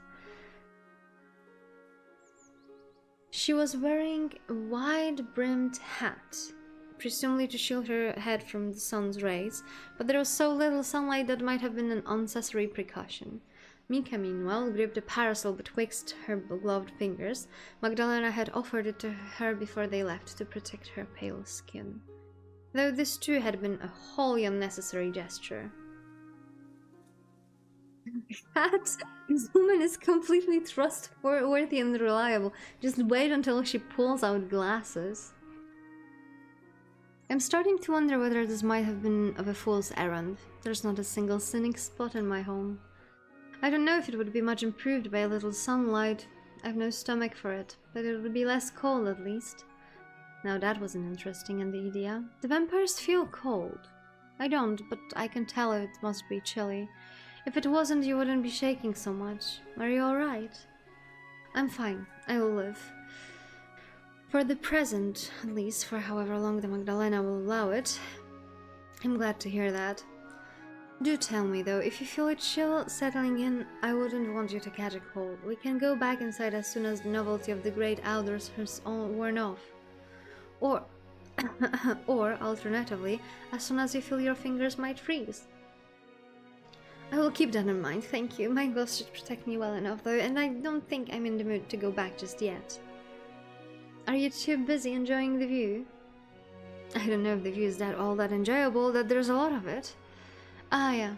If there's one thing this grand pile doesn't want for, it's space. In fact, I think there's a trifle too much of it. The garden has been left to go seed over the years, but can you blame me? Magdalena gestured to the garden, which sprawled about her in a wild, unruly mess. All overgrown grass, decaying trees, and wild flowers which swayed in the breeze. There was a fountain not so far away which had once been topped with a stone effigy of Cupid. Cupid had since fallen off his perch, however, he lay in pieces in the basin for the fountain, his shattered head spotted all over with lichen. The fountain itself, meanwhile, had stopped working many years prior. Its cracked basin was full of nothing, so save loose leaves, dirt, and bits of pieces of poor Cupid's broken body. Past the fountain was a tangle of rose bushes, which had been left to run riot over the decades. Perhaps they had looked pretty once, when there had been gardeners to trim them into regulation, but now they were quite wild. The bushes were more thorn than roses, though the few roses that existed still were impressively red, scant splotches of color against the otherwise grey landscape. The sky above the endearing pair, meanwhile, was festooned with clouds. It looked as though it might soon rain, and the air which snacked through Magdalena's garden was chilly. The sun was scarcely visible, though Magdalena still shied away from it. Though there was a precious little sun to be had, Mika was still curious. Was it really safe for Magdalena to wander about like this? Do you often wander around your garden like this? With my captains, you mean, or are you referring to the time of day? Both, I suppose. Well, let me see. To the first, I would say no, I am not in the business of consorting my captives beyond what is strictly necessary. It would not to get too attached. Not that there has been much danger of that, yet you are the first lady I've had the pleasure of spending time with. Perhaps this is why I have become overall sentimental. Magdalena shook her head, and though bemused at her own antics, the breeze caught in her fair tresses as she did so, so her lovely hair fluttered about her shoulders. As for the second, no, I am not in the habit of pacing about during the daylight hours. I am not particularly fond of the sun, an opinion which is shared among the rest of my kind. I find it quite unpleasant, in fact. If it were any brighter than it is, I would not have ventured outside at all. I can just about bear it for the present, but the summer is perfectly vile. Magdalena pulled a face. She looked so very intense she induced Mika to laugh. So you usually spend the day indoors? Indoors and asleep, yes. I'm being quite naughty, really, consorting with you like this. It's long past my bedtime. I did think it's unusual that you came to my room this morning. Haven't you been able to sleep? I tried, but I was unsuccessful. Sleep seemed like a fool's errand, so I decided I might well spend my time with you. Your company is more agreeable than being on my own, when I have nothing to distract me save my thoughts. And what thoughts, may I ask, have you been ruminating on? You may ask, but I may not answer. You're being awfully nosy for a lady, Mika. Did your mother never tell you to keep your nose out of other people's affairs?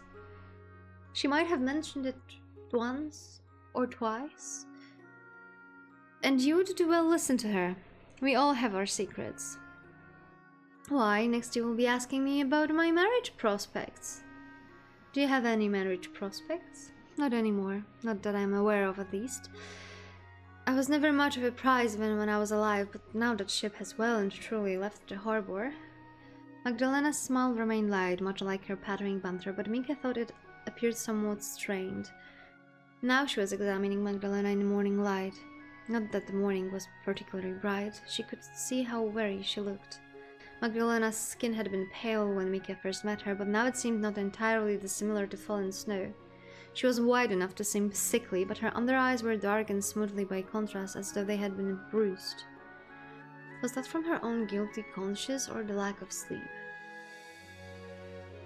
Maybe Mika thought the two were intrinsically linked.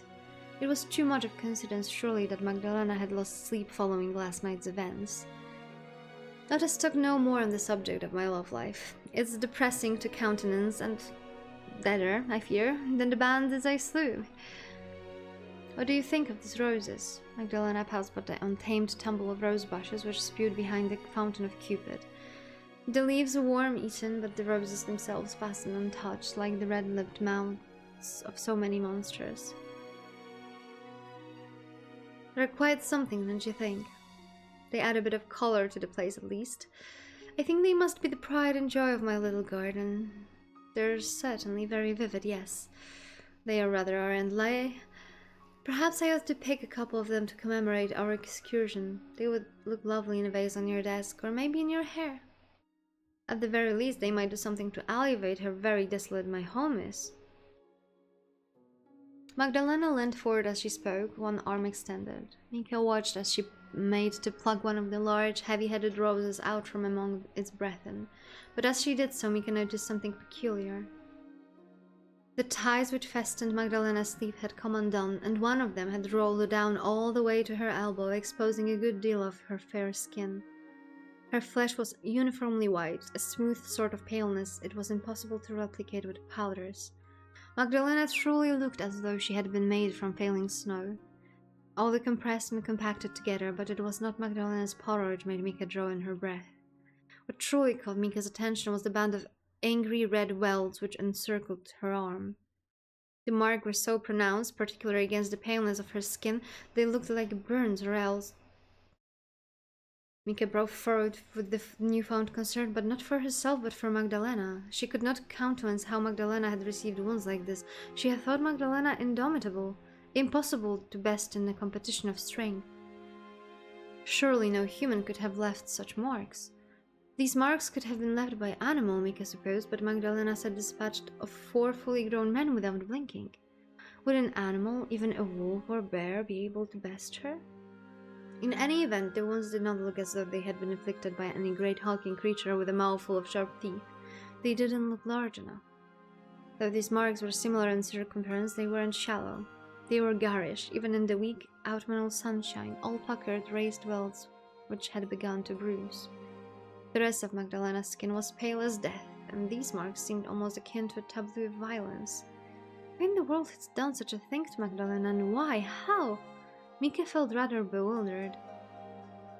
Forgive me if I'm being rude, but I could not help but notice... Mika swallowed, tasting the cool breeze of her air. She remembered Magdalena's earlier caution, even she had spoken in jest. You're being awfully noisy for a lady, Mika. Did your mother never tell you to keep your nose out of your other people's affairs?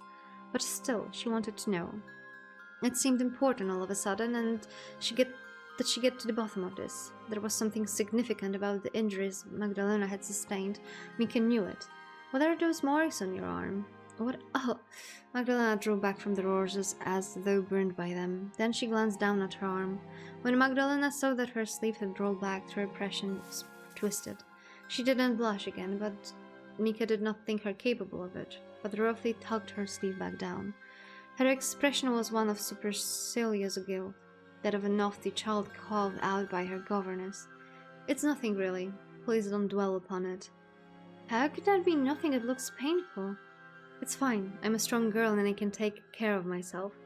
You, on the other hand, might be so fortunate. You ought to worry more about your own affairs. But... No. There's no buts. This conversation is beginning to tire me. It is not very interesting. Let us be on our way. There is more of my garden to see after all. Mika, seeing it would be impossible to talk Magdalena around, capitulated. Sighing, she looked to Magdalena and said, Fine, let's do that then. That we shall. I've much more to show you. Try to keep pace with me, my dear Mika, or I shall leave you behind. Then you might never find your way back to my home. Would you care to take my arm, to be on the safe side? That is very gallant of you, I'm sure, but I think it'll be fine. So you mean to spurn my affections? Oh, my lady, how you wound me. Magdalena Theatrix might once have brought a smile to Mika's lips, but she felt too preoccupied with her injuries to attempt anything approaching merriment. Mika had seen those marks for only a few seconds, but they now felt imprinted upon her brain. That was not a sight she would forget in a hurry. Such wounds couldn't be dismissed as a mere trifle, no matter how Magdalena had tried to change the subject. Her hastiness to hide the marks had been concerning, as was her caginess. Magdalena was definitely hiding something from Mika, but to what end? Mika could not even begin to guess. Magdalena and Mika continued to promenade about Magdalena's expansive gardens, neither speaking more than seemed strictly necessary. Magdalena would pause at irregular intervals so to point out various interesting features to her companion, but otherwise she remained silent, holding one hand to her head to prevent the wind from blowing her hat away. Eventually, she seemed to tire of the aimless wandering. The sky had continued to grow dark as the minute passed, and it soon began to rain, a faint patina of moisture which fell from the grey clouds above. Wishing to take shelter before a storm could begin in earnest, Magdalena paused by a bench, but partially overgrown by tall grass, and took a seat. Mika sat on Magdalena's insistence, her parasol unfurled to protect both of them from the continued rain, and looked at her companion with some concern. Magdalena had seemed animated enough that they had been wondering about her sprawling gardens, but now her energy had deserted her. Her head dropped, her head failing from it, while her silvery hair spilled over her shoulders like moonbeams. Then she yawned, a yawn so deep it brought tears to her eyes. The rain continued to fall about them, a steady pitter-patter while Magdalena wiped her eye with the back of her arm. Oh, goodness me. Magdalena glanced at Mika abashed but unblushing, her skin the color of alabaster. I apologize, that was quite rude of me. I must seem so churlish inviting you on your stroll like this only to yawn in your face. If I were a gentleman, I fear I would have a little luck with a lady as fair as you. Why would you ever have every right to call me a bore? If you were a gentleman, I wouldn't be going for a walk with you on the proton unchaperoned in the first place. It would be scandalous. Yeah, well, I suppose you weren't wrong on that account. That makes me feel fortunate at least to be a woman. Magdalena giggled, but soon it cleaved before yet another yawn. I'm sorry, I wouldn't blame you, Mika. If you wish to slap me for being so impertinent, I'm not bored of your presence. I could never be bored of you, but well, I'm so very tired. It's alright, I wouldn't slap you on account of something so small, it's irrelevant. But I can't be the most stimulating company, surely, when I can scarcely string 2 words together. For a woman on the verge of collapse, you've been doing an awfully good job at stringing words together. I would hardly know you were tired, were it not for the bags beneath your eyes, and for the way you've been yawning, of course. Of course. Magdalena let her hand fall to her lap and then there it rested. Sighing, she shifted closer to Mika then. I'll apologize, but you find it horribly presumptuous if I rested my head upon your shoulder for a few minutes. It is very quiet and peaceful out here, you see, among Mother Nature's embraces, and I've been dying to get away from my home for the last week. If that is stringing 2 words together, I must be a potato.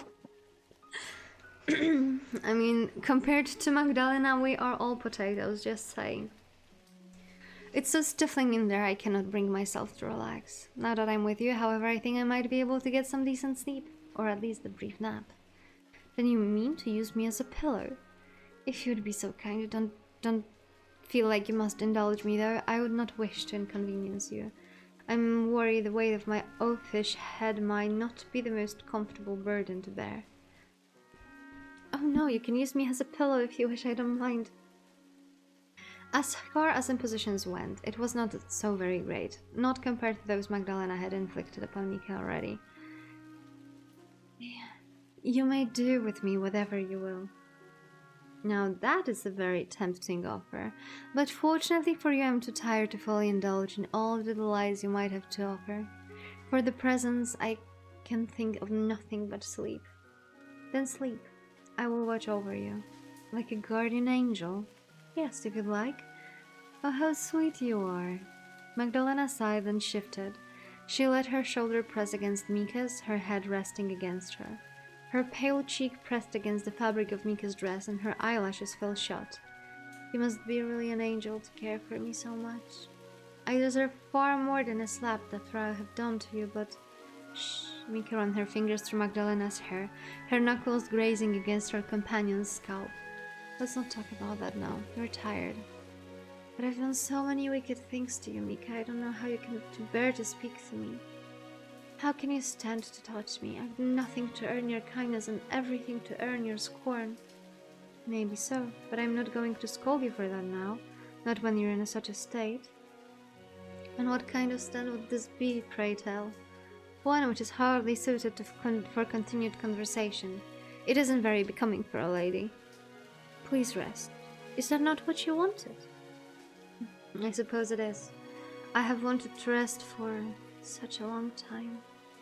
For the last week, you said?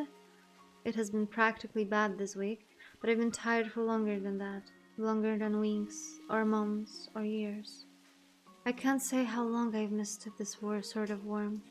I've been alone for more than a century. It was almost more than I could bear. Until I suppose I met you. Your company has been most diverting. If you were to leave, I hardly know what I would do. Well, you've got nothing to worry on that front. I'm not going anywhere. I know you're not. You can. I won't let you. Lena? Mika spoke softly, a nickname slipping from her lips despite herself, yet it seemed unlikely Magdalena had heard it. Her eyelids were shut, her chest rising and falling, and save for the regular exhalations of her breath, she made no sound. She had fallen fast asleep. Magdalena slept upon Mika's shoulders, undisturbed, heedless of the cool breeze which caressed her cheeks and the rain which continued to fall.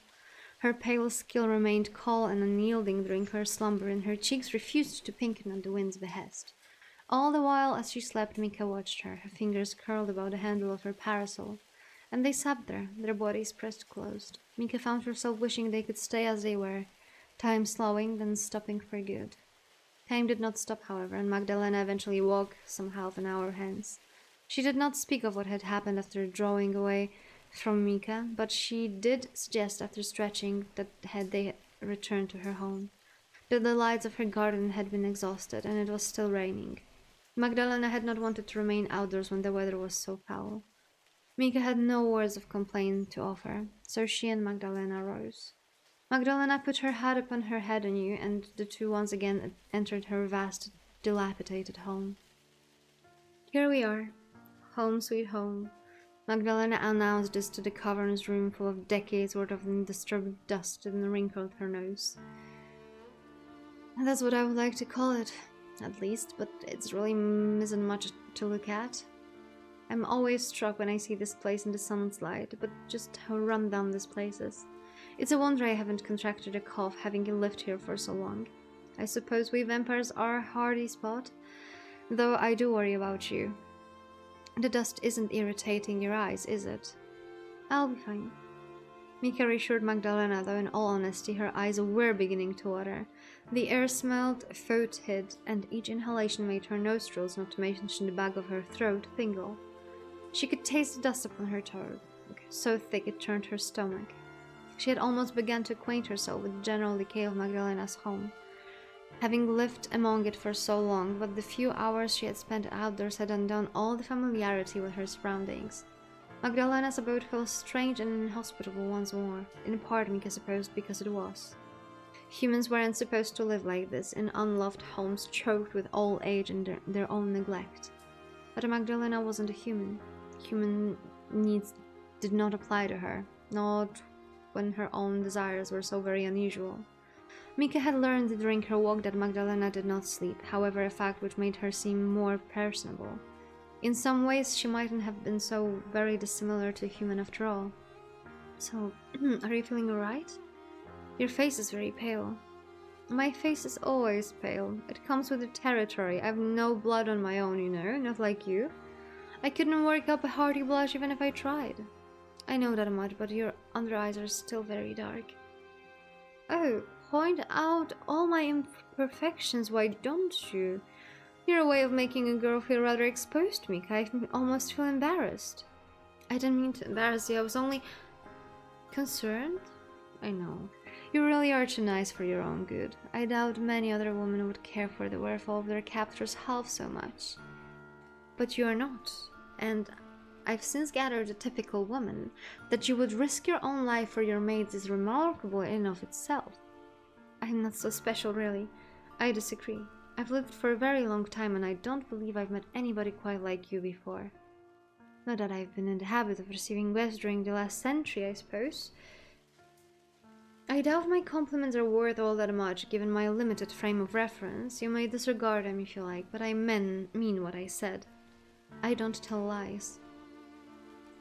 Why then? Mika longed to ask, did you not tell me about those marks on your arm? Why did you say it was nothing when it was clearly something? What are you hiding? Mika stared at Magdalena but found no immediate answer to her queries. It seems that Magdalena's once remained a mystery. Would Magdalena ever trust her enough to be fully honest, or would Mika succumb to bloodlust before that happened? That was an unpleasant thought. It was in a dour mood that Mika crossed the entrance hall, her footsteps echoing and ascended the stairs. All of a sudden, she too felt awfully exhausted. Mika took the stairs slowly, Magdalena close by. She gave the banisters a wide berth, for they were so covered with dust, and instead kept her arms straight, hanging at her sides like a soldier's. The grand staircase had so many steps, an unnecessary number, or so it seemed to Mika. It was no small difficulty navigating again. Mika continued, determined, placing one foot after another, but she felt unsteady. Magdalena, sensing Mika's exhaustion, surveyed her with some concern. And you asked whether I was alright. You seemed positively dead on your feet. Are you sure you would not care for my assistance now, my lady? I'll be fine, Mika said vaguely as Magdalena proffered her arm, but this time Magdalena refused to take no for an answer. Oh, don't give me that. I won't have you slipping and tumbling to the ground. Not down a staircase like this. Why, could you break your neck? It would be a quick way to go, if nothing else. Let's not be macabre about it, Mika. It doesn't suit you. Would you rather I smile? That was what Mika's mother had always demanded of her. That might be asking too much, I fear, but I would rather see you all in one piece, yes. For a vampire, you're awfully considerate. I've got to take good care of my guest, haven't I? Or your prey. These two states are not mutually exclusive. Magdalena spoke lightly, but Mika thought she could see a flicker of hurt passing across Magdalena's face. Her remark must have nettled her. There. Magdalena looped her arms through Mika's, clenching their bodies together like two entwined flower stems. Now you're less likely to take a spill as we ascend the stairs. And if I do, I will drag you down after me. Plotting my demise, are you? I admire your brazenness, but it will take more than that to best me. And what of other creature that bit you? Mika wished to ask. Did that best you? Mika did not ask, however. She feared rather further inquiry would only upset Magdalena, and she did not want to do that. Magdalena might have been Mika's enemy, but she was also, paradoxically, her only ally. Mika had wanted to believe, still wanted to believe in fact, that Magdalena cared for her. But her caring seemed a fleeting sort of thing, something which could be discarded when she required more blood, which she would. Mika turned these thoughts over in her head while slowly ascending the stairs, her arm entwined with Magdalena's. Oh, but a sound soon startled her from her more reverie, a sound she could recall hearing once before, when Magdalena first escorted her through the entrance hall to her new lodgings. It was the sound, though faint, of a scream. Mika's back stiffened, her body tensed against Magdalena, and rather than push the other woman away, she held her closer still. With wide, alert eyes, Mika glanced around. Magdalena had attributed these noises to the wind when Mika had first heard them, but now Mika knew, had always known in fact, that that was a lie. The wind could not make noises such as this, and in any event, though it was a cold day, it was not blustery enough to procure such sounds. They must have emitted from a person's throat, though what horrors this person must have endured to scream like that remained a mystery. Magdalena? Mika looked at Magdalena anxiously, her eyes wide with curious fear. What is that sound? Magdalena, for her part, looked almost as fearful as Mika was. There was no surprise present upon her countenance, but Mika could see that she was gritting her teeth. Had Magdalena any blood in her body, it would have abandoned her upon hearing those screams. That sound is... Don't say that it's nothing. It's not nothing. I just heard it again. Whoever is making those sounds must be in a lot of pain. Or else they must be very distressed. And whoever said that it is a person who's making those sounds? It must be. I can't think of any else would scream so fitfully. And no, I don't believe that this is the wind. Do you have any more prisoners locked away in this castle that you're not telling me about? Believe me, Mika, you would be far happier believing it to be the wind. No good will come from prying into these affairs. But I want to know. I know you want to know. This is the problem with you. You want to know everything. Well, I'm sorry, but I must keep some of my own secrets. I've been alive for over a century and have had an ample amount of time to acquire them. I doubt I'm alone in this. I'm sure you have some subjects you do not wish to speak of either. Magdalena's red eyes gazed held Mika's irises hot and unflinching. Mika thought as Magdalena stared of Walter Gerhardt and their engagement and her feelings, or lack of, towards him as she winced. Magdalena was right. She had plenty of secrets she didn't want to discuss either. There was a difference in the severity of their secrets, however. Walter was not, as far as Mika knew, currently incarcerated within the walls of this castle, screaming. If I am to live in this castle, I have to know who else is residing beneath its roof. No, you really oughtn't. It's better this way. But, Mika, please, this is my cross to bear, not yours. You've no need to worry about it. Appeasing the mistress is my job.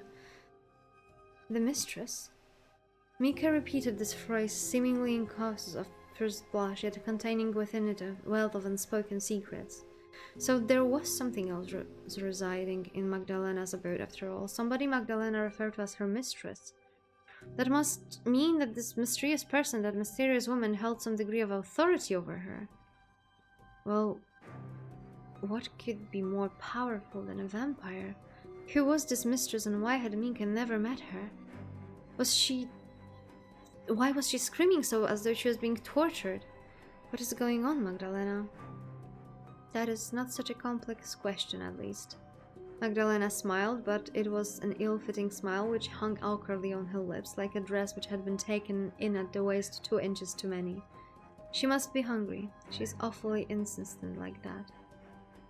I was hoping to put this off, but it seems I will have to take care more of your blood tonight after all. I had wanted to give you a brief reprieve from your duties, but it's not to be. I have duties of my own to attend to after all, and my mistress can be very exacting indeed.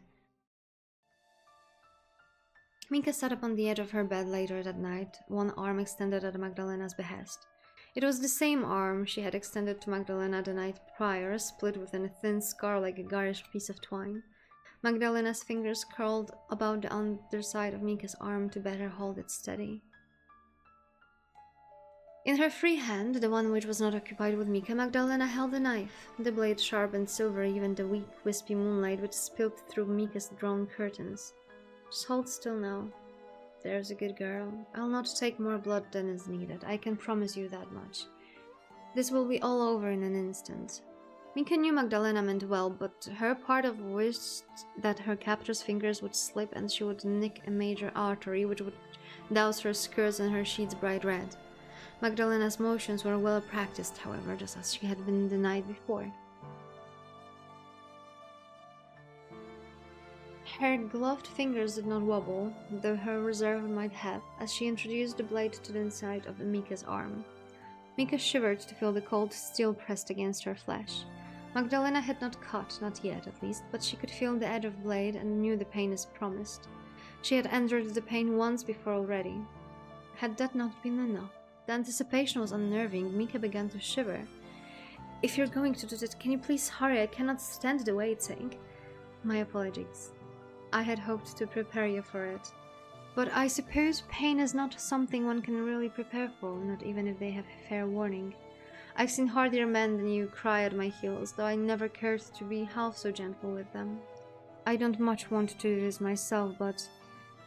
well, never mind that. I will cut now. Hold your breath and maybe close your eyes. If you must. Mika began yet was unable to finish. Magdalena, true to her word, had moved her hand, the blade, once inert, now slicing into Mika's flesh. Magdalena squirted the blade across into Mika's arm, an inch beneath her previous incision. Pain flared up inside Mika in an instant, hot like all the flames of hell. Fortunately for Mika, however, the incision was made quickly and cleanly. The blade retracted before Mika had a chance to truly register what had occurred. A bowl was soon placed beneath Mika's cut, into which Mika bled, rivulets of crimson trickling down her pale skin into the basin beneath.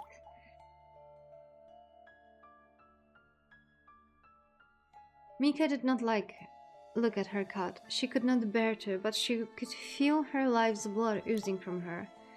It was incredible just how much the human body could bleed. The last cut Magdalena had inflicted had been thinner than a pepper cut, and it just had bled profusely. Mika wondered whether this blood was meant for Magdalena or whether she meant to give it to her mistress, the one who had cried earlier, who had been hungry. That must have been where Mika's blood had gone last night. Mika had thought that if at odd Magdalena had not partaken of her blood in more direct manner. Was that the point in possessing such a sharp incisions if one did not use them? By this point Mika felt as though she had bled for an indeterminate time. Her thoughts were beginning to slow, to become muddled. Her arm stung and she felt sick. She did not want to look at the sleek crimson which dotted her skin, nor Magdalena's paste pinch face. She was afraid that Magdalena would just look upset, if not more so than she did herself, and Mika couldn't bear that. She did not want to pity Magdalena now, not when she felt so enervated. I think that should be enough. Mika heard the soft thud of the overthrift bowl was set aside. Then she felt something soft and wet dabbed at the inside of her arm, against her cut which still continued to bleed. Magdalena must have been wiping her cut clean with a kerchief. Finally, Mika chanced to crack her eyes open. Her eyelashes flustered as she surveyed Magdalena. The world was blurry, now sliding into focus like a dial turned on a telescope. I am sorry to do this to you, Mika. Not that my apologies mean very much, I suppose. It's not like anything I could say now could erase all I have done. With Mika's blood having been collected, Magdalena soon took her leave. She tucked the bowl against her side, her slender fingers curled about it, then exited Mika's chamber, closing the door behind her with a thud. There was a familiar click of a lock which seemed to echo inside Mika's skull in silence. Mika was once more quite alone. Left weary after the day's events and the inside of her arm still stinging, Mika lay down upon her bed and looked to the ceiling. A yawn forced its way from her parted lips, and her eyelids began to droop. Before she allowed sleep to claim her, however, she felt her thoughts turning to Magdalena. She thought of the dark bruises beneath her eyes, from the lack of sleep, or so she had said, and the sickly pale pallor of her skin, white as leprosy. She thought of the violent red marks which ringed her wrist, which she had hurried to hide.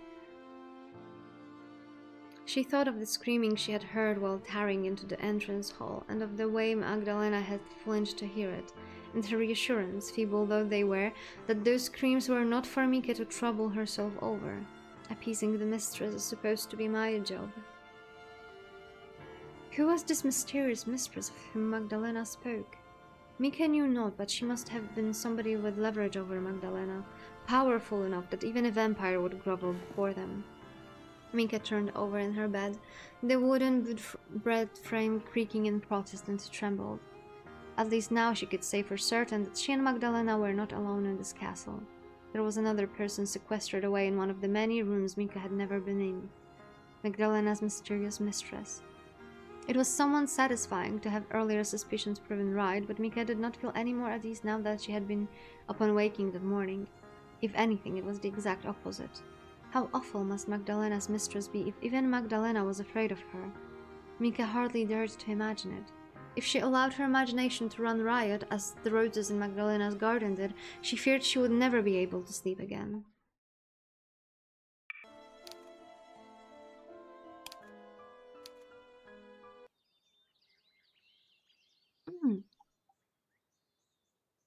Okay. I'm gonna take a sip. I'm gonna also change the category. Cage of Roses. Cage of Roses, and off we go with the doomed beauty.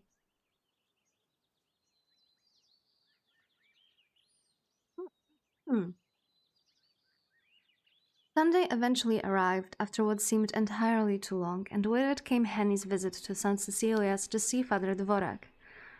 Agnes accompanied Henny on this excursion, strolling beside her with a definite spring to her step. St. Cecilia wasn't so far away from Walter Gerhard's home, and the two women made it to the church impressive stone edifice in a good time.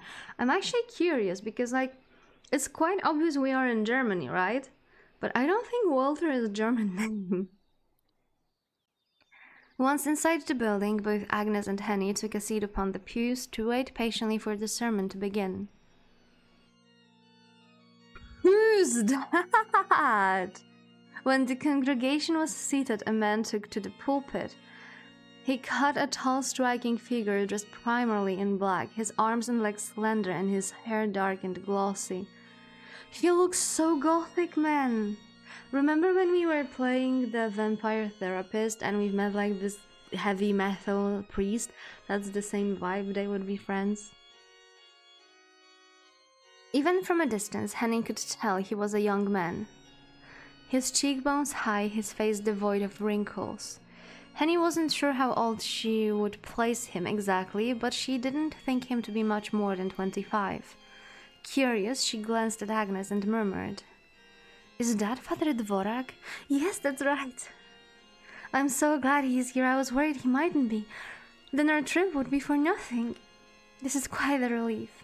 But it's too early to ask him any questions. You'll have to wait until the sermon is over." He has such a way with words, though. His sermons are never a bit dull, and I'm sure you'll enjoy it.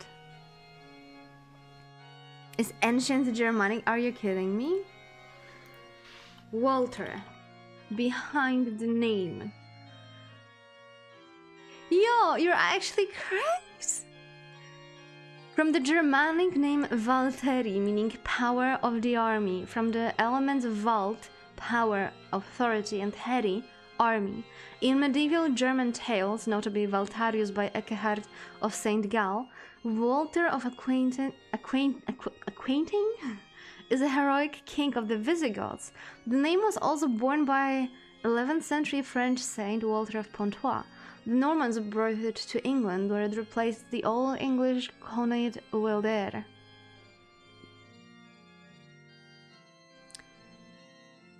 A famous bearer of the name was the English courtier.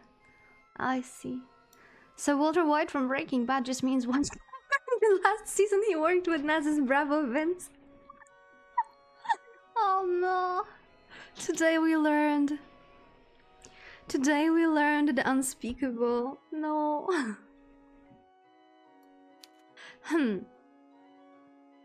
Mistrustfully, Henny glanced back at Father Dvorak. I mean, I would be pretty mistrustful towards him as well. She was in too anxious of a state to think overly much about anything save rescuing Mika. Enjoying herself seemed a foreign concept to the young maid ever since she had fled from Magdalena's home. There would be time enough for fun later. Henny was doubtful that the priest would be able to aid her as Agnes claimed. She had thought that he would be older. Truly capable men, the sort self-made business owners like Walter Gerhard quoted, while smoking cigars in their studies, often seemed to be in their 50s or 60s with domed foreheads and arched brows. Henny knew little about capable men, but she knew this, having seen the plaster busts of Seneca and Aristotle upon Walter's desk. Father Dvorak seemed a little more than a boy when compared to those ancient philosophers, but this was not enough to make Henny discard his potential help outright. Cautiously intrigued by what the father might have to say, Henny settled upon the pew to listen. She sat in silence as Father Dvorak spoke, and as she did so, Henny felt his voice wash over her. It was, after all, as Agnes had said, Father Dvorak's voice was a sonorous one, which seemed to fill the church despite not being overly loud, sweet as milk and honey and just as enticing. As Father Dvorak spoke, his eyes swept across the assembled faces of his congregation. They were very dark eyes, Henny noticed, a rich brown which were soulful and serious. The father's gaze seemed to settle midway during his sermon upon Henny. It seemed as though he was looking straight through her, divining all her anxieties which made Henny fluster. Suddenly shy, she averted her gaze to look at her interwoven fingers laying on her lap. Agnes had been right about his oratory gifts, but what of his ability to help Mika? That was way more important than his ability to espouse at length about God and his many miracles. Henny shifted in her seat as the sermon drew to its close, seized by uncomfortable anxiety. She had tried not to raise her hopes overly much at the night prior for fear of being disappointed, but she could no longer contain herself. Her anticipation ran deep, just like the ocean. If he could not aid her, who could? Henny knew nobody else to turn to. This Father Dvorak, young though he was the only hope she had left. The sermon came to a close after what seemed both too short and too long at a time, and with it came a general flurry of activity as the congregation began to stand en masse. We need to get reused to the pot. We'll definitely have to. Most walked to the church's exit without further preamble, while others passed by the pews of the neighbors to share gossip about the latest ongoings on their homes. Yet a few more stragglers stayed behind to offer their thanks to Father Dvorak, who responded with a modest smile. Henny was among those stragglers, though self-consciously she hung back. Doubts had begun to creep upon her, much like shadows. She wanted to speak to Father Dvorak, but now she had an opportunity she felt afraid to. She was anxious that all her hopes would be dashed once and for all, and she would be left with no further recourse to aid Mika. But Henny was a practical woman, and she knew she would accomplish nothing by deterring it endlessly. The last of the finely dressed women complimenting the priest dispersed, and the church was almost emptied. Henny stood there still at her pew, her fingers twisted together at her front. Her eyes met Father Dvorak's, who looked at her in turn, his head tilted expectantly. It was now or never. Henny would not have been able to forgive herself had she squandered this chance Agnes had given her. "It'll be all right, Henrika," Agnes prompted her with a small smile. "I won't hang around for you. I wouldn't want to eavesdrop, but I'll be supporting you from afar. Please tell me how everything goes later. I'm eager to hear what Father Dvorak has to say. I hope he can be of help." "Me too, Agnes, and thank you for suggesting his service to me. I really do appreciate it." "Anytime. I'd do anything to help a friend." Beaming brightly, Agnes departed, leaving Henny and Father Dvorak alone. Henny inhaled, stilling her nerves, then took a step forth. The sound of her footsteps against St. Cecilia's stone floor sounded improbably loud, and her breath caught in her throat. "Father Dvorak?" Henny addressed the man once she was a few paces away from him, both hands clasped at her front. "Yes?" Father Dvorak responded in turn, his brown eyes softening as he saw Henny approach. "Is there something you would like to ask me? I'm always open for dispensing with advice, particularly if it's a serious issue, which seems to be." "Your expression is awfully grim." Oh, is it? I didn't know. I'm sorry for intruding. I've never been to this parish before and we've never met. You're not under any obligation to help me, but..." "Now, that isn't true." Gently, the father reprimanded Henny, his cheeks dimpling with his boyish smile. "As a priest, it's my duty to help everybody, regardless of where they might come from. Your birthplace is of no relevance at all to me. I will listen to you regardless, though I would like to know your name first." "That would make it easier for us to converse, I think." "Oh, yes, my name is Henrika. I don't come from Augsburg, but from a smaller town a little ways away. I used to work with the von Essen family, and it's on their account that I've come here today, Father." "Oh, so you are Frau Mika then, I see. And it seems that you are in a spot of bother."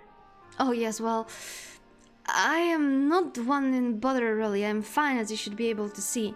It's my mister who's in a real peril.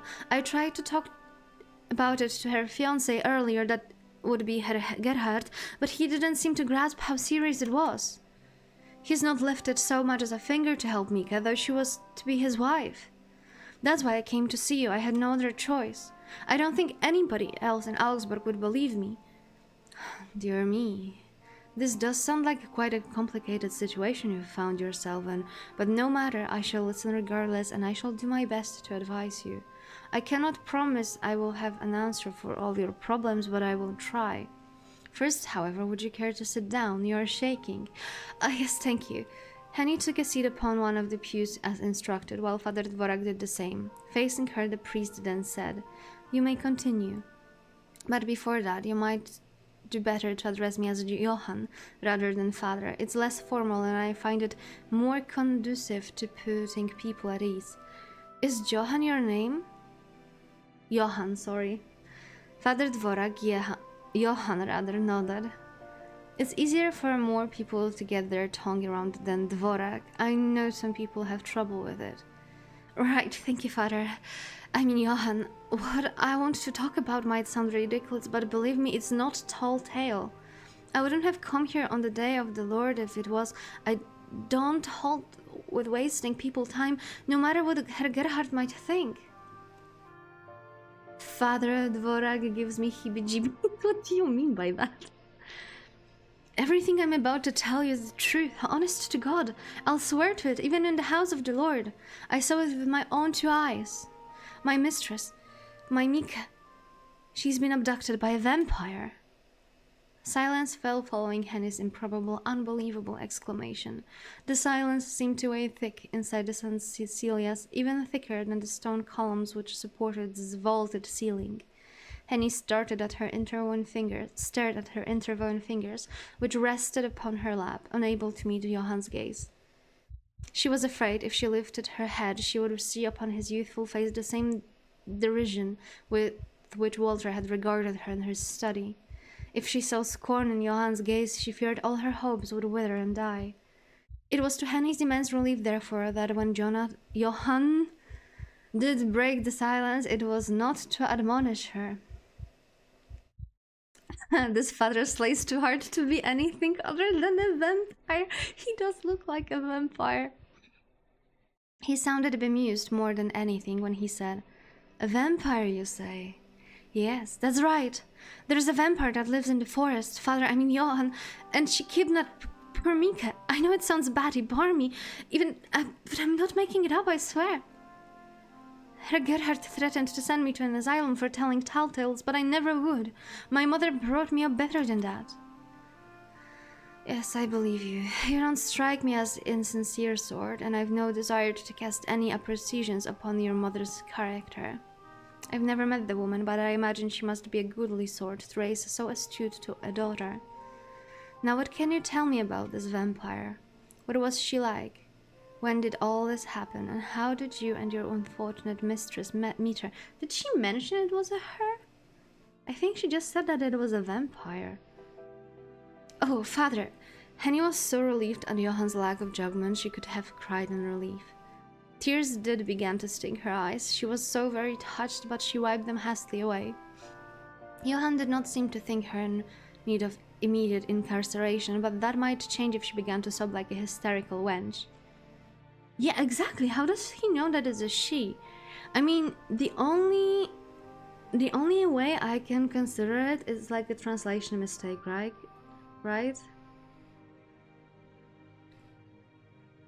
Like, I think the game original language is, wait, can we see? I mean, I don't want to go all the way back through entire conversation, right? And there don't seem to be a log. But I think original language of the game is Chinese, right? This was written in English, yeah, then it wouldn't make sense. It was with an immense amount of self-control that Henny inhaled, then launched into her tale. She told Johann about her journey through the forest with the von Essen family and how their carriage had been attacked by bandits. She told him of Lord and Lady von Essen untimely deaths and how she had been able to rescue Mika before the bandits could finish her off too. She told Johann how she had run through the forest, Mika in tow, and the fog swirled about them, chilling her ankles and sticking her skirts to her legs. She told him that Mika had fallen and knocked herself unconscious, and she had feared that they would be done for. Unable to run away without her mistress, Henny had tarried while the bandits approached, fearing the worst. She had expected to be disposed of quickly with the knife through the ribs, but the killing blow had not come. A strange willowy woman, Magdalena, Henny now knew her as, had stepped forth from the fog, which swirled about her, and she had soon dispatched those brigands. Her strength had far outstripped that of an ordinary woman, as had her speed. She had decapitated 3 men, then faced down the fort, all without pausing.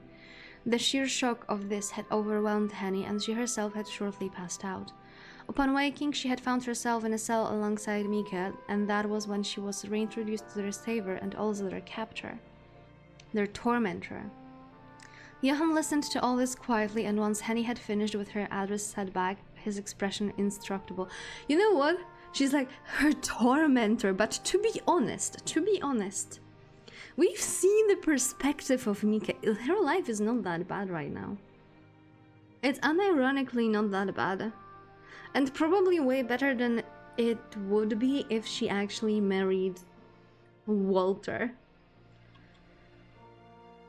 That does sound quite alarming turn of events. I do not blame you for being so very shaken. It is admirable that you were able to recount what occurred to me in such a lucid manner. I commend your dedication to your mistress and your desire to aid her. The pair of you must be awfully close. Yes, we are. Mika is my dearest friend. I've known her since we were both little, and she means the world to me. I told you, and then get back to the girls. Mika will be like, hold on, hear me out. She's a much more than my mistress. I've been meaning to find a way to save her for the last 2 weeks, but I've not made any progress. I can't find anybody who will listen to me. And that, I presume, is why you came to see me. It is, yes. I was told that you would listen to any problem, no matter what it might be, but if I'm being honest, I'm not sure how you can help. I saw what that monster is capable of. She's no ordinary human. She cut down 3 fully grown men in only a handful of seconds. It does sound unbelievable, you are correct, but you've no need to fret about that. I've no qualms in believing that strange, powerful beings might exist hidden in the shadows that few have bore witness to. Then you don't think I'm lying? If I did, I would surely be a happier man. But no, I do not. I can believe your words readily. I would never discount the words of a woman in need. As for your other concern, however, Johann's smile failed him. Frowning now, he recrossed his legs, then sighed. That is a more thorny one. Though I do believe you, I doubt I would be able to confront a creature such as this on my own. I am only a man myself, and not a great one either. There is a little I can feasibly do on my own, so it's rather fortunate that I don't operate on my own. I've a colleague who I think may be of some use to you, Frau Henrike.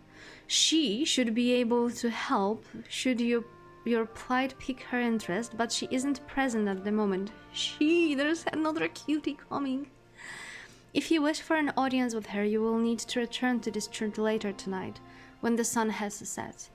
Do you think you can do that? She's also the night walker, by the way. Oh yes, of course I can. If you can help my Mika, you or your colleague, then I'll be more than willing to see you again. I might have to wait until midnight to slip out, but I'll be here as soon as I can, you have my word. Johann spoke as though Henny had a choice in the matter, but Henny knew that she did not. Johann's offer of help, tenuous though it was all Henny had to grasp. Her meeting with Johann concluded, Henny returned to Walter's Gerhardt's home, whereat she sought to keep both her mind and her body occupied. Teenies?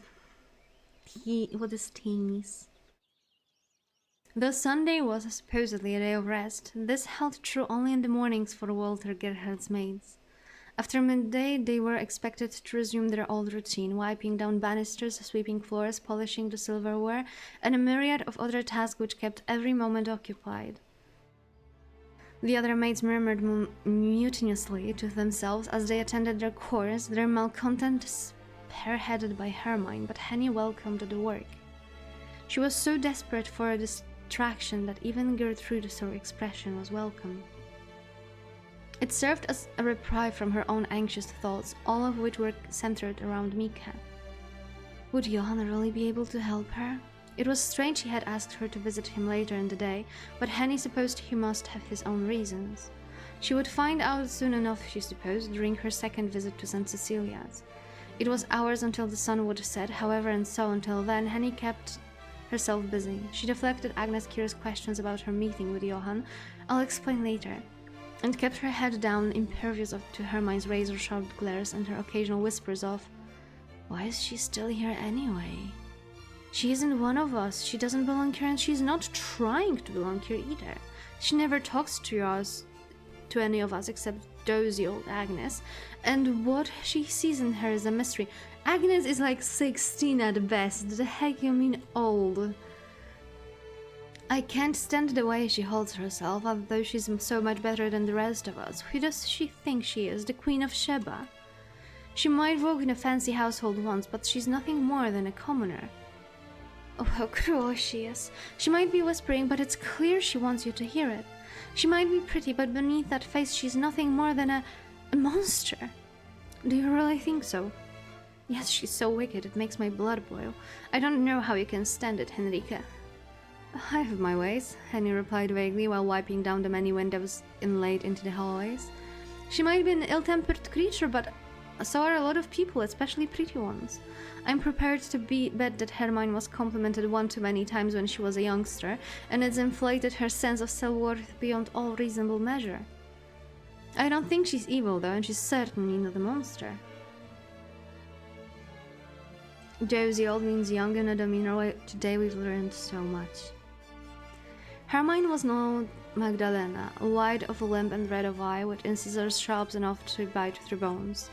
Henny did not care for Hermione, but she would not deny that she was a human. Even the bandits who had murdered Lord and Lady Van Essen had been humans, albeit immoral ones. Magdalena, meanwhile, was something else altogether. Well, maybe you're right. I do think she's a bully, though. Try enough, I just can't bring myself to like her. I think that's fair. I would like the prissy miss very much myself, but I've suffered worse than her silly insults. They don't really bother me. This was true too. Henny had long since learned that, although Hermione talked a lot, none of the things she said were worth listening to. It was all silly gossip, really. Hermione treated everybody poorly, even this psychopath think-scullery mates who buzzed about her, believing that they were friends. Hermione, in all her petty cruelty, seemed not the sort of a person who was capable of having friends. She had only acolytes and acquaintances. Once more, Henny wondered why Walter Gerhard put up with her. But that, she supposed, was largely irrelevant. Hermione spent that Sunday flouncing about and flipping her hair over her shoulders, as opposed to doing any real work, which eventually earned her Gertrude's ire. "Nosy old hag," Hermione cursed after receiving a stern talking to from the housekeeper over her conduct. "What's her problem? I swear, she has something against me. I've ever done anything to her. She's such a bitch." Henny, for her part, rather enjoyed seeing Hermione getting scolded, and not just because she felt Hermione deserved it, which she did. The fracas between Hermione and Gertrude had afforded Henny an opportunity to slip a ring of keys from Gertrude's pockets. Keys which would be useful when she would have to leave later that night. She only hoped Gertrude would not spy they were missing, not until she had successfully met with Johann. That would scupper her plans. Henny attended to her course with bated breath, waiting for Gertrude to bear upon them, nostrils flared, spitting queries about their teeth in their midst. To her immense relief, however, nothing happened. The day wore on without further event, and eventually the sun began to sink beneath the horizon. The working day thus finished, the maids were dismissed by Gertrude, and they soon retreated to the servants' quarters. A few of the maids played a game of cards among themselves, while another busied herself with some knitting. Agnes, meanwhile, strode to Henny's side and softly said, "So now will you tell me what happened? What did Father Dvorak say?" "He didn't say much at all, really, other than he was sorry for my plight. We didn't decide on any particular plan of action, but he did ask me to come back to the church tonight, so we can talk more properly." "Properly?" Agnes' brow furrowed. "Why couldn't you talk earlier? He said he had an acquaintance he wanted me to meet. Would only be around later. Apparently she's the one who'll be able to help me." "An acquaintance, is it?" "She must be an odd sort of acquaintance if she'll only speak to people after sundown, but I trust Father Dvorak. If he says he can help you, then surely she must. He's not the sort to send people out on wild goose chases." "Oh, I certainly hope not." Henny sighed dolorously, then looked out of the window at Walter's lushy, sprawling garden and the street beyond it. Oh my god. The sun had already sunk below the horizon, and the roofs of the houses looked very dark indeed, almost sinister. "I've a lot of expectations riding upon tonight's visit with your favorite father. If he lets me down after all of this, I'm sure he won't. You should have more faith, and so will I. I'll be wishing you well. Not that my wishes mean too much, I suppose. I know I'm just a stupid girl, like Herman says, but I really do want the best of you."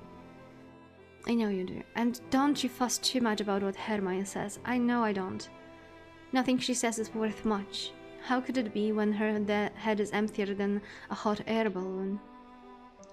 Agnes started to giggle at this, which alerted Hermione's attention. She broke off mid-complaint, the words "that bitch" still slapped to her lips, and glowered at the two women stood by the window. "And what, might I ask, is so very funny? Would you mind sharing with the rest of us?" "It's nothing really, Hermione, I'm sorry." If it really was nothing, you wouldn't have been laughing, and why are you apologizing? You haven't been telling tales on me to our new friend, have you, Agnes? No, I would never. I hope for your sake that you wouldn't. It would be very silly to make an enemy out of me. I might not seem like much, but being a scullery maid, but I have friends in high places. If I wanted to, I could easily make your life a living hell. Please don't try my patience. I won't, I promise. Very good. Keep out of mischief now, and you too, Henrika. I don't know what you're up to, always ducking your heads together and murmuring, but I don't like it. If you keep this up, I'll tell Herr Gerard about you, and you will be out on your ear quicker than blinking.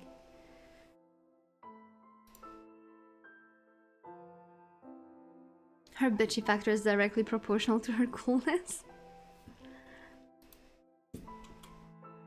I don't think Herr Gerard needs an excuse to throw me out of his home. He's been chomping at the bit already. Well, I agree with you on that. You shouldn't even be here. Why Herr Gerard lets you stay with us is a mystery.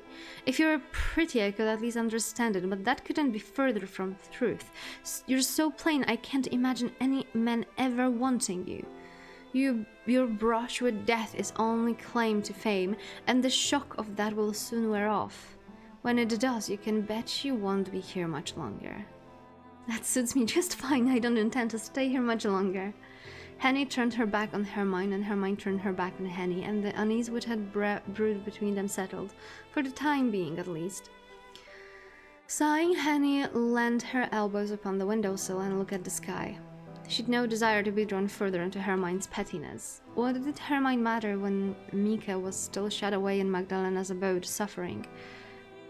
So, Agnes spoke softly, so as not to overheard once again but the malcontent Hermione. Are you going to meet Father Dvorak later? Of course, I've got to hear him out at least, and I'm interested in this assistant of his. Me too. I had no idea he'd even had an assistant. You might have some trouble sleeping out undetected, though the doors are all locked at sundown and only the most senior staff members have the keys. I thought that might be the case, but do not worry. Henny smiled as she patted her pocket, feeling the grooveness of Gertrude's keychain through the fabric of her skirt. I should be fine. I hope so, Henrika, and do take care of yourself. Don't get caught when you're sneaking out, and don't get lost on your way to the church, and don't speak to any strange men? Henny chuckled. I know, don't fret. I'll head straight to the church once the bells toll for midnight, and I'll head straight back once I finish with Father Dvorak.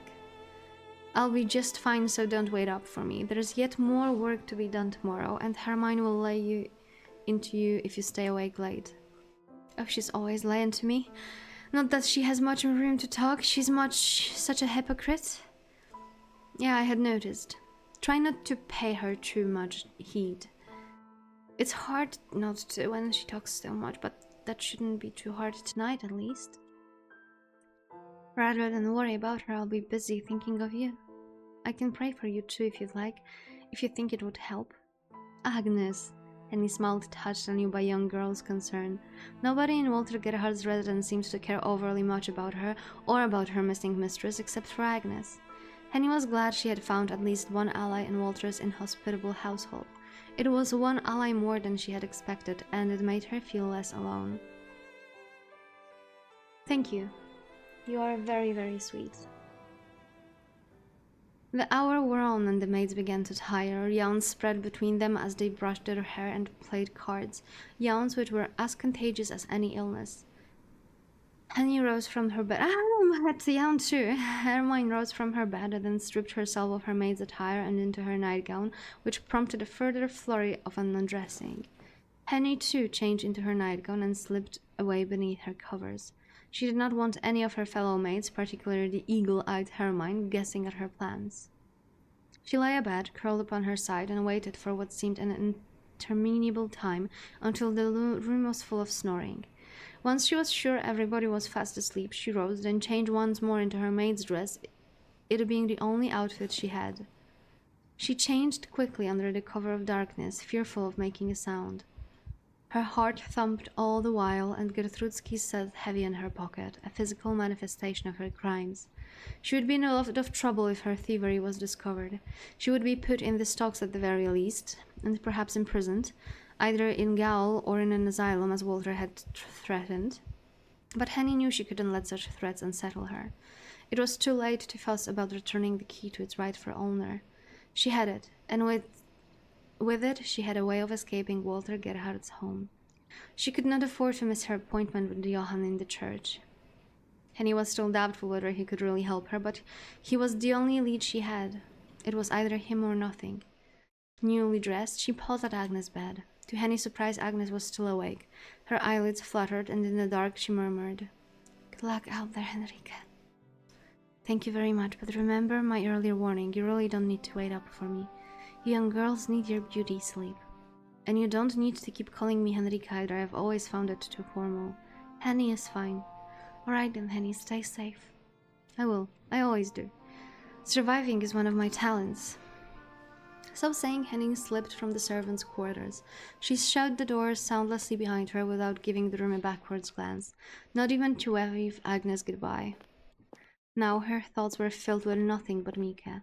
She crept down the stairs, then crossed the narrow servants' hallway to the kitchen. Her footsteps sounded uncomfortably loud in the silence, but she encountered nobody during her trek to her relief. She was quite alone. Henny eventually made it to the back door where deliveries were made. She thought it's better to quit the house here, where it was less likely she would be uncovered by any passers-by out during a late-night stroll. She drew the pilfered keyring from her pocket with trembling fingers and inserted key into the hole. She tried to turn it, but was soon met with the resistance. The door refused to budge. She must have selected the wrong key from the chain. She clicked her thumb, then tried another key.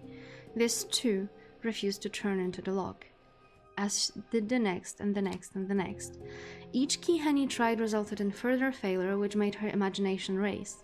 What if the keychain she had swiped from Gertrude's pockets was the wrong one? There were many keys on the chain, all heavy, chunky pieces made from iron, but there was no guarantee any of them led outside. If Henny stakes Magdalena at the story's climax, it would be unironically peak. I would be so freaking sad. I like Magdalena. I would cry. Cold, hard panic now began to settle inside the pit of Henny's stomach. Her palms sweaty in mom's spaghetti, Henny tried another key, the eighth, if she had been keeping count, which she hadn't. She turned the key in the lock, expecting nothing, but oh, this key, unlike the rest, did turn, and smoothly too, like butter. The lock clicked and the door swung open, cool air rushing forth to meet Henny like an old friend. Thanking both her lucky stars and her deft fingers, Henny stepped out into the street. She closed the back door behind her, locking it, and then set out into the night. I mean, if I was her, I would definitely try to remember which key that was to make my, return easier. Augsburg streets were still unfamiliar to Henny, but she remembered the way to St. Cecilia's. She had ingrained it into her consciousness during her trek there earlier that morning with Agnes, lest she should be required to return. Henny had not imagined that Johann would ask her to come back so soon, or so late, she supposed as she glanced upon the moon. The moon was not yet full, but soon it would be. It hung above the roofs of all the fine houses, lighting their chimney stacks and the wrought iron railings which fenced in their fine gardens. Henny hurried on, her footsteps echoing about the streets. She prayed as she walked that she did not run into anybody. Not that she knew many people in Augsburg. This city was strange to her, and the people even more so. The wind brushed against Henny's exposed cheeks and her fingers, so she shivered. It was early autumn, but it was uncommonly cold for it. It seemed the winter, when it arrived, would be frigid. Henny had thought little of the coming months, however, being so steeped in thoughts of the past. How could she plan for the future when she knew not how Mika was? Henny's heart beat in tandem with each footsteps against the cobbles, and with each monotonous strike of her heels she thought of Mika. Please let it not be too late. Please, God, I'm begging you, let me find my Mika. If we can be reunited, I'll ask of nothing more from you, not for as long as I live. It was fortunate for Henny's nerves, which now were stretched to their breaking point, that St. Cecilia was not so very far away from Walter's home. She arrived there in under 10 minutes, though it felt longer. Henny had been so entrenched in her anxious musing that time itself seemed so slow to trickle. Henny's every footstep far too slow despite her hurried gait. The stained glass windows of the church were dark when Henny approached it, and the imposing wooden door was tightly shut. At a glance it seemed to be closed, even though to the most godly of its congregation, the priest within a bed. Henny hoped that it was all subterfuge and Johann had not forgotten their promise. She approached the wooden doors with faltering steps, more anxious than she had been during her flight from Walter's home, and she raised her fist. It was with cautious eyes she glanced about, searching the streets for any signs of life, but she found nobody. The streets were not wholly quiet. Henning could hear the sounds of drunken revelry from a nearby tavern, but the street upon which St. Cecilia stood was abandoned. The shops all closed and the lights in their windows extinguished. The breeze nudged Henny's arm as though spurring her onwards. She looked up to the wooden door which towered before her, as though to test her. She swallowed, tasting the cold air on her tongue. Then she knocked, hesitantly, fearful of waking the people in the neighboring houses. Unfortunately for her, however, the sound of her knocking seemed much too loud, almost as loud as the erratic beating of her heart. She waited fitfully, shifting from foot to foot, yet heard no noise from within the church. Was Johann not there? Had he forgotten about her? Perhaps he had simply fallen asleep while waiting, or maybe he had not heard her. Henny chanced another series of knocks, more loudly this time. She rapped and rapped until her knuckles felt sore, throwing caution to the wind until... Frau Henrike, so you did come back. I was beginning to wonder. The door opened with a low groan, and there stood Johann, illuminated by a silver of one candlelight which burned in the church behind him. He looked much as he had during Henny's initial meeting of the men, though Henny thought he was taller than she had recalled. Johann's neat dark hair was parted at the front, revealing a high forehead which spoke of learning, and his brown eyes were soft and gentle. You kept me waiting such a long while, I was worried you might have forgotten our arrangement. Heide Maria was beginning to nag me about it. Heide Marie? Now that's anything new. She teases every chance she gets, wicked creature that she is. I'm sorry, I didn't mean to keep you. It took a while before I was able to sleep away. I don't think the other maids would care to know that I'd gone off for a midnight stroll or Herr Gerhard. Ah, yes, I understand. We all have our own circumstances. I apologize if I put you in a tight spot. It's not a problem. I imagine you've a good reason for wanting to meet me so late, no matter how inconvenient it is. Now, who's this Heide Marie you spoke of? Is she your assistant? Oh yes, that's right. She's here now to say hello to you, though I think she'll be rather cross that I took the wind from her sails. Knowing her, she would have wanted to introduce herself. She's really very... Johann? Have you quite finished talking yet? I'm getting bored. It's rude to keep a lady waiting, you know? I guess I apologize. Do come away from the door, Frau Henrike. It's freezing tonight, and I'd hate for you to catch your death of cold. Come and warm yourself. You can meet Heide Marie while you're at it, and then you may tell her all you've told me. I'm sure she'll be interested in your tale. Henny thanked Johann, then entered the church, skirting the priest as she did so. St. Cecilia looked much as it had during the daylight, with its vaulted ceiling and its stained glass windows. The darkness rendered it eerie, however, the rows of pews drowned in shadows. Henny glanced about, unsure of who she had been searching for. Then, with wide eyes, she stilled. A figure has been sitting upon one of the pews, though it rose to its feet upon hearing Henny's approach and curtsied neatly. The figure was a diminutive one, so small in fact it made Henny start. The girl who stood before her, Henny could not think of her as a woman, was evidently young, perhaps 9 or 10 years of age. If she was in double digit, it must have been only barely. Her skin was pale white, even in the flickering candlelight, and her hair was fair and wavy, all ringlets. The girl's eyes, meanwhile, were wide and staring, and her irises were a shocking hue which made Henny gasp. They were not blue or green or even dark grey, they were gold instead, and seemed to shine even brighter than the candlelight. The girl's eyes were even more sinister than Magdalena's. Are you Heide Marie? Yes, that's right. Did Johann say as much? Wait, what does her name mean? We need to know now. Heide Marie. So it's combination of Heide, which is the Adelaide, which means heat, and the Marie, which is like Maria.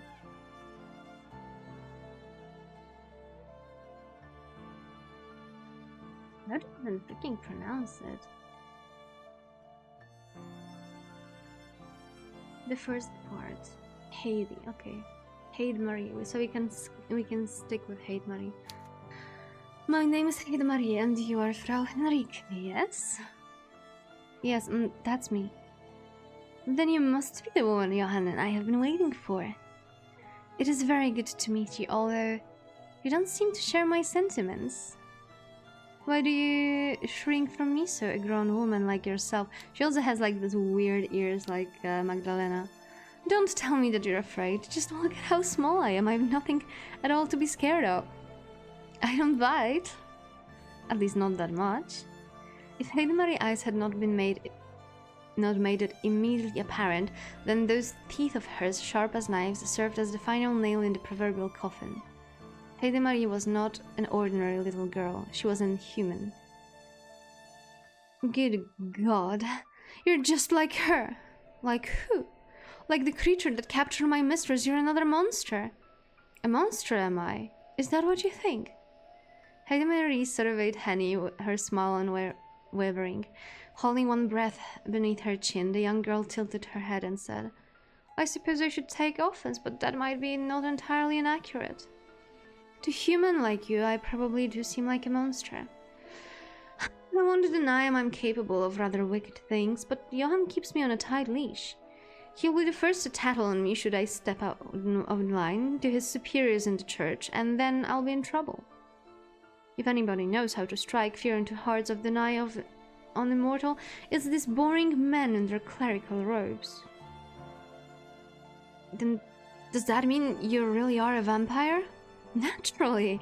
How many ordinary humans do you know with eyes as bright as mine or teeth as sharp? I was a human once upon a time, but that feels a very, very long time ago now. I doubt the vampire you've quarreled with. Oh, don't look so shocked. Johann told me all about it. Can hold a candle to me. I've been alive, if you care to call it that, for... I don't know, I've lost count? Mathematics has never been my strong suit, and it's been such a long time my mind fails me. I think it must have been at least 400 years at this point, though. 400? It has been about that long, yes. Heide Marie is prone to exaggerating, but she's being untruthful on this score. She is an ancient vampire, one of the oldest, or so the church believes in all Europe. Choo-choo, clicked her tongue. It's not polite, you know, to talk about ladies' age in so cavalier a manner. If we didn't have a guest over, I'd bite you for your insolence, Johann. And it isn't polite, strictly speaking, to threaten people that you disagree with. Not that you've ever cared about minding your manners. I care enough not to terrify our poor guest out of her wits, though I am afraid my attempts at magnanimity are not working. She is shaking like a leaf. Are you alright, Frau Henrike? You aren't about to faint, are you? I know this must be an awful lot to swallow. A lot to swallow it is. This is impossible. If you really are a vampire, then what are you doing in a church, and why are you acting so familiar with the father? Oh, dearie me, why could that be, I wonder? Why don't you let me hallucinate, Fraulein? I may be a vampire, and an ancient at that, but I'm no mindless monster who can think of nothing but her next meal. I've had my fill of screaming humans and flowing blood, so you can rest easy. I've tasted blood better than yours in the past, I'm certain of that. I've drunk so much of it, in fact, I've just about gotten sick of it, which is for the best. I suppose if I'd kept up my rampaging ways, the church would have seen to me like that. Heide Marie a gesture now against her neck, on one which signified execution. I've been working for the church for over a century, my servitude in exchange for my continued life, and I've curtailed my bloodlust accordingly. I sup only on those who I have permission to feed upon, namely the lucky members of the clergy who've been tasked with taking care of me. I'll only bear these fangs of mine for Johann. Does that satisfy your concerns, Fraulein? Well, Oh, please, Marie snorted. Don't tell me that you're still afraid. What cause do you have to flee from a collared dog tied to a post?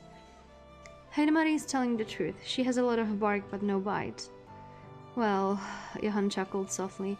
Her bite is rather formidable, but I'm the only one who has to suffer its consequences. You will be perfectly safe. I understand that you might fear her, but I've worked with her for almost 4 years, and she's never once given me any trouble, beyond her tendency to answer back, that is. There, you see, I'm as good as gold. Why, my heart might even be as pure as a saint's. I don't know if I would go quite that far. Most saints don't have pasts as bloody as yours. But it's all in the past, Johann. Well and truly, almost 2 centuries in the past, in fact. I've helped the church hunt down many, many vile vampires, and I've saved scores of screaming virgins. I've done more than a lot of your silly Christian saints ever did, martyring themselves for no good reason. At least I actually get things done. Why would the church send a vampire to fight other vampires, though it makes no sense? Doesn't it? Marie raised an eyebrow. Do you know what they say, Fraulein, about fighting fire with fire? The same holds true here. We vampires are a formidable race with unparalleled speed and strength.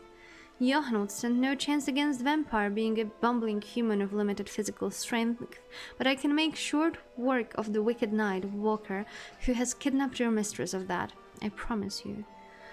Would you really be able to do that? It's well within my abilities. My past record ought to speak for itself. When it comes to hunting vampires, Marie is a second to none. If you wish to rescue your mistress, then we must rely upon her. I know you might find her disagreeable, but she's more trustworthy than she appears. She really had been an indispensable ally to me. Oh, Johann, you flatter me. If you continue to be so complimentary, I might have to reward you in turn. Would you like me to bite you just a little? I've heard some people find it therapeutic.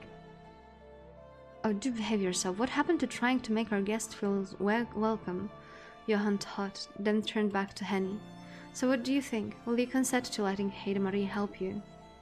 Well, You'll say yes if you really love your mistress, no matter how many misgivings you might have. You can spurn me if you wish. You wouldn't be the only one, but you'll only be hurting yourself in the long run. You shouldn't cut your nose off to spite your face, Fraulein, even if it's rather lumpy. You need me more than I need you. Henny stood still for several moments, dithering, her heart hammering like a war drum within her breast. She's full-mouthed, but if the slave father gives his word, she must mean business. And she's absolutely amazing. I thought that I will not like anyone more than Magdalena, but I think Marie is a close second right now. She hadn't imagined that Johann's acquaintance might be another vampire, one who seemed even more fearsome than Magdalena. It was a lot to take in. She was still reeling, hurt by Johann's lack of transparency, stung by Marie's impish words, and yes, afraid to be in such a close proximity of yet another godless creature. Up until 2 weeks prior, Henny had not known vampires existed. Now she had learned to fear them. Looking at Marie made Henny blood run cold, but so too did the memory of what Magdalena had done to those bandits. It was impossible that a human could contend with such a strength, but Marie was not a human. As a fellow vampire, perhaps she could overwhelm Magdalena. It was worth a try, at least. Anything for Mika's sake. All right, I'm prepared to trust you, Marie, despite my misgivings. I will leave my mistress' safety in your hands. And what capable hands I have, so fair and slender, like 2 lovely lilies. Thank you for your vote of confidence, Fraulein. You're most kind. Marie took her ornate skirt in both hands, then dropped a curtsy. I would be more than happy to assist you with your little problem. It's been a while since I went on a hunt, and I've been fitfully bored. Before that, however, I would propose a plan. What sort of plan? Will you not go to rescue Mika? Of course, but tonight would be a poor time for it. My services haven't been required in some time, and I've been spending most of my time sleeping to conserve my energy. I need a few days to rejuvenate. And no small amount of blood. Heidemarie looked to Johan, then grinned unpleasantly as a gargoyle might. I hope you're prepared. It would be most unfortunate for all of us if you were to collapse upon me. You're concerned about me, how kind of you. That makes quite a change from usual. You needn't worry about my resilience, I will be quite alright. That's what I like to hear. Your religious men might be boring, but at least you're strong. You're no strangers to suffering, I'll grant you that. The Lord does send us these trials to test us. Johan smiled wearily, while Heidemarie scoffed. Yes, but it won't be your precious lord who's going to make a meal out of your neck, you dingbat. You can be so cruel sometimes. I used to be cruel. I'm afraid I've lost my edge. Spending so much time with you. You're a terrible influence. Now we shall pursue this wicked vampire in 1 week's time, upon the night of the full moon. My powers should be then at their peak. None should be able to stop me. Then do you say that pride comes before a fall, you know? To lesser mortals, perhaps, but not to me, since when have I ever failed in my duties? I suppose you have a point here. I always do. Smiling smugly in the manner of all young children who had successfully managed to outwit an adult, Heidemarie looked back to Henny, and one hand resting upon her hip. I shall bid you auf Wiedersehen for the present, Fraulein. The hours advance, and while we vampires thrive in dark, you humans need your rest. Do not be a stranger, though, I beg of you. I will require your services when the appointed day comes, so you can guide me into the woods to the abode of this vampire. Do you need me to stick around, then? Isn't that what I just said? Do try to listen. We'll never get anywhere if I'm obliged to continuously repeat myself. Worry not, please. I'm sure you must be nervous wandering into the woods so late at night, but you will be quite safe. I will be with you too, to ensure that Heidemarie doesn't get up to any mischief. As if I would! You wound me, Johan! Heidemarie pouted, but it seemed put on, too theatrical to be heartfelt.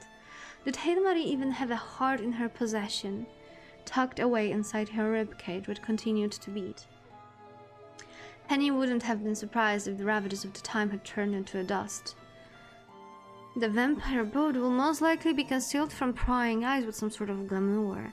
If you're able to bring me to the rough location, however, I should be able to see past all her trifling enchantments. This silly little vampire will be in quite the rude awakening indeed. I can't wait to see the look of surprise upon her face until I slice it off her skull. This is going to be so much fun.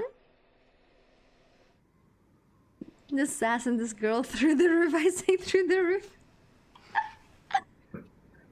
So much sass that my Cancraze is starting to give out. She's amazing. She's absolutely stunning. I love her. However, I have a feeling, because we already learned that Magdalena has a mistress that is much older than her. And I think that in the end, we will actually have Magdalena live. And we will have to do something about her mistress.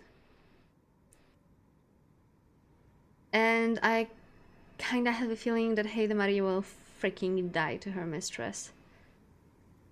This is something I kind of can feel it. I can feel it. I'm really afraid of that, to be honest. Because Heidemarie was like with us for what, 10 minutes? And I want to adopt her. Holy shit. When I get a child, right? I will, like, if that's a daughter, I'm just gonna raise her like this. I'm just gonna, like, go full Heidemarie on her. Don't start jinxing it, and now Miss Gatwood's rude.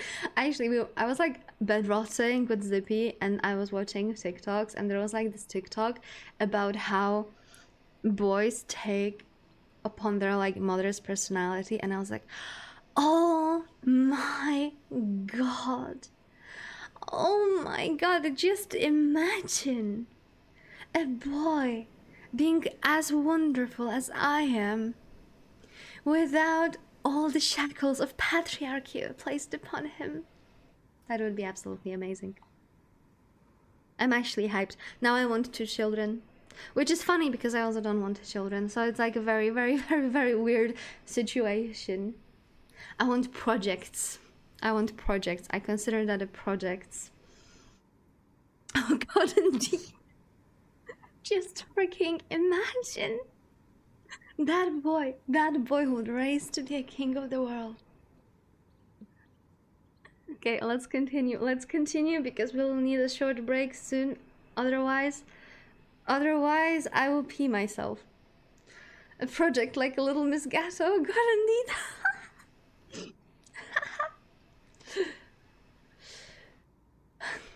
I'm actually pretty close to peeing myself, so but we still need to wait until the cat wants food. Henny's nerves were as disorderly as the cargo hold of a mercantile ship during a storm as she crept through Augsburg Street, blanketed by the inky darkness.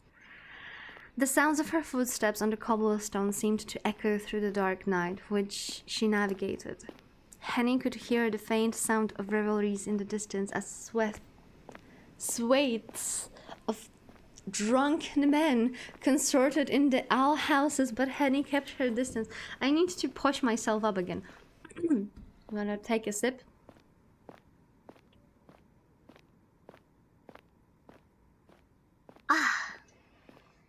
She had no desire to speak to anybody at the present, particularly not leery, overly talkative sots soused with beer and cider.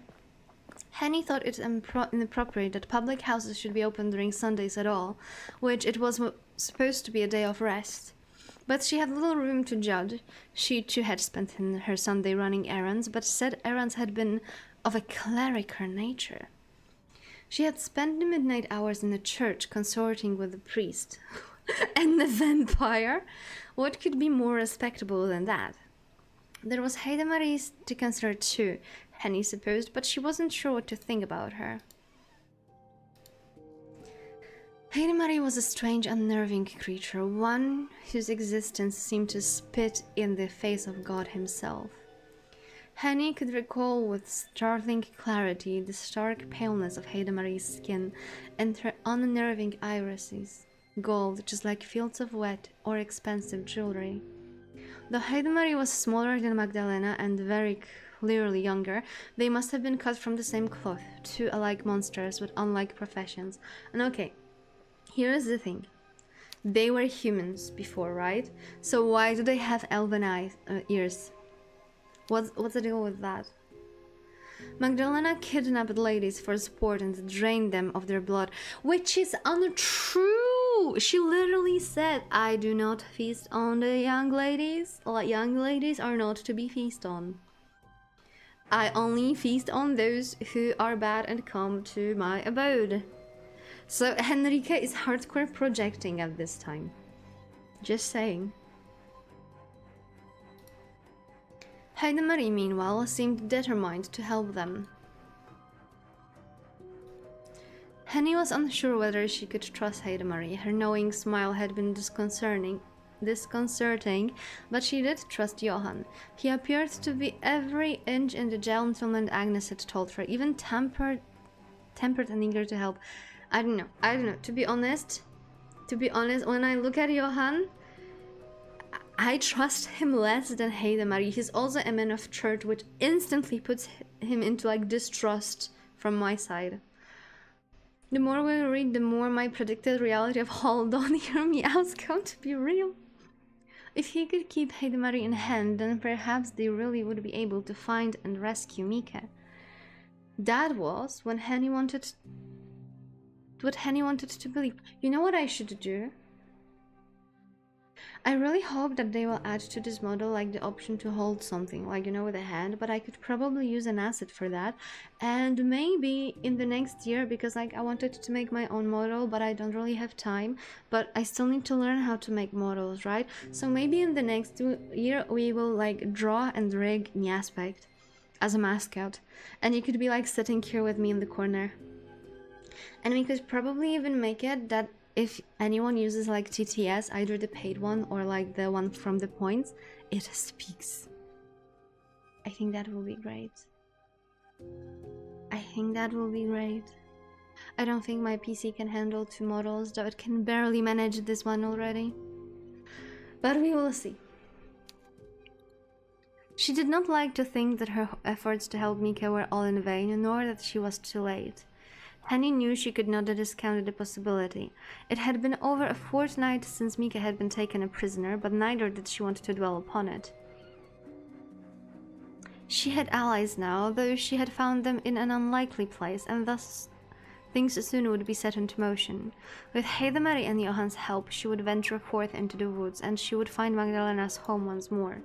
There they would confront the wicked vampire who had imprisoned Mika, and they would save her.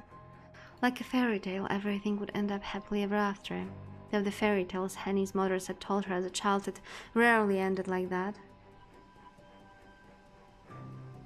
If the PC gives out, you can switch to Gremlin. It would be perfect. Gremlin misgettable Gremlin aspect, yeah.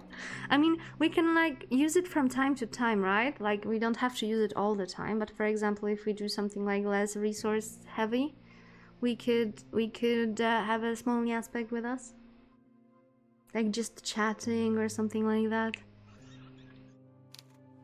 The fairy tales imported from France, such as Cinderella, had ended cheerfully enough, with goodness reigning triumphal and royal weddings, but the homespun tales which originated in German soil were less of a cheerful bent. I guess they were referring to Brothers Grimm's. Those tales had been full of dead or dying children, basins full of body parts and heads lopped off. Henny shivered as the cold wind nipped her fingers. No, she would not think of that. Mika wasn't dead, she couldn't be dead. If she lost faith in Mika now, she would be no better than Walter. He had given up on his fiancée earlier than most rakes might have, but Henny would not. She had known Mika since they had been children, and she believed by God how earnestly she wanted to believe that Mika still lived. Mika might have appeared frail, but she was not the sort of to simply give in. Isn't Snow White Germanic and therefore comically gory? I think it is. I don't remember what happened there like exactly in the Grimm version, but like stuff happened in all of them. I think in like Sleeping Beauty wasn't woken up and she gave like birth to like 5 children while being asleep. Just saying. That was why Mika and her mother had always been at loggerheads. Lady Van Essen had not known what to do with her child who had been so infuriatingly willful. Lady Van Essen had thought that Mika's stubbornness was a defect, but Henny had always thought otherwise. Henny loved Mika for her fierceness. She would always accept her mistress, though her parents and later her fiancé had not. That's why she meant to try so hard for Mika's sake. She would do anything to ensure her mistress's safety, even lacerate her soles upon a sea of broken glass. If it was not glass, unfortunately, which Henny had to navigate, but cobblestones, and they were far less precarious. Henny stole away to Walter Gerhardt's house, which looked larger and more imposing than ever in the shadows. She then crept about the back door where the servants entered and exited. Unseen by all save the watchful moon, Henny slid her ill-gotten key into the lock and twisted it. The door soon gave away, swing open, and Henny stepped inside. She locked the door behind her, stashed the keys away in her pocket, and removed her shoes, lining them alongside those of her fellow maids. Why did she take the keys with her? Like, we know that Gertrude already knows that the keys were taken away, right? So she could have easily, and I mean easily, just like leave them in the kitchen or something. Quiet as an assassin, she crept through Walter's house. She navigated the kitchens and the servants' corridors until she came to the thin ribbon of oaken steps which led to her own quarters. During her night-time wanderings, Henny met with no opposition. It was past midnight and Walter's household was at rest, the magic of sleep infused into its very eaves. Even Gertrude, who was alert during the day, would now have been lying in her private quarters in her nightgown. Henny knew that Gertrude would be less than impressed when she discovered a set of her keys had gone missing. Henny would have to finagle some way of returning them unnoticed when the sun rose. But that could wait for later. Henny had more pressing concerns waiting upon her. She crept across the hallway, praying for the wooden floorboards not to creak or to give her away. I have to confess, I strive to achieve this level of petty description and useless posh. You want to, like, write like that? I mean, it's fun from time to time, like, you know, when you, like, try to be playful or something. But on date, like, sometimes it's just too much. English isn't my first language, native language, so as a writer I fail everything. Don't worry about that. Don't worry about that. Look how much of a training you have now. It's gonna, like, you know, change the freaking chemistry of your brain.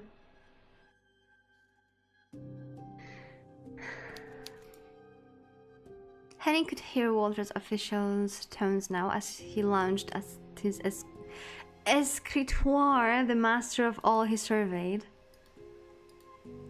I take you into my home, and this is how you repay me, sneaking out at odd hours like a common thief, and stealing from Gertrude as you please. Have you no shame? I've tried to be patient with you, Frau Henrike, but this is the final straw. I want you gone from my house as soon as possible, before you've even chanced to infect any of my other maids with your lousy conduct. Yes, Henny thought that sounded about right, though something was missing from her phantasmal summoning of Walter Gerhard. She hadn't prepared his speech with nearly enough Latin. Smiling to herself, she let herself into her room and sank upon her bed with a sigh of relief. She had returned from her midnight rendezvous in one piece, and Walter Gerhard's household was none the wiser. The other maids were all abed in their nightgowns, fast asleep. Hermione was turned over on one side, her copper-coloured hair spilled across her pillow, while Agnes was snuffling softly like a field mouse, her fingers curled at her side. Henny smiled, fondly appreciative of all her aid. Then she prepared herself for bed. Henny stripped off her clothes, accompanied by the sound of 6 girls all snoring, and changed into her nightgown. Newly dressed, slid beneath her covers. They were cold and icy against her bared arms and legs, and she shivered. Henny turned, hoping to sleep, all while fearing it was impossible, when... Henny? A voice called to Henny in the dark, soft and girlish, only barely audible above the sound of snoring. Why is Hermione so goddamn cool, and why is she so mean when so cool? You just like bitches, okay? You just like bitches, just saying. Henny had thought through her sleep, but she must have been more cunning than Henny had given her credit for. That or her changing had roused the girl from her uneasy slumber. Oh, Agnes, I thought I said you didn't have to stay up for me. I know you did, and I did try to sleep, really. I did, but I couldn't. You took such a long time, I was afraid you wouldn't come back. The streets of Augsburg are so twisty and turny, and it's even worse in the dark. It gets scary out there when it's too late.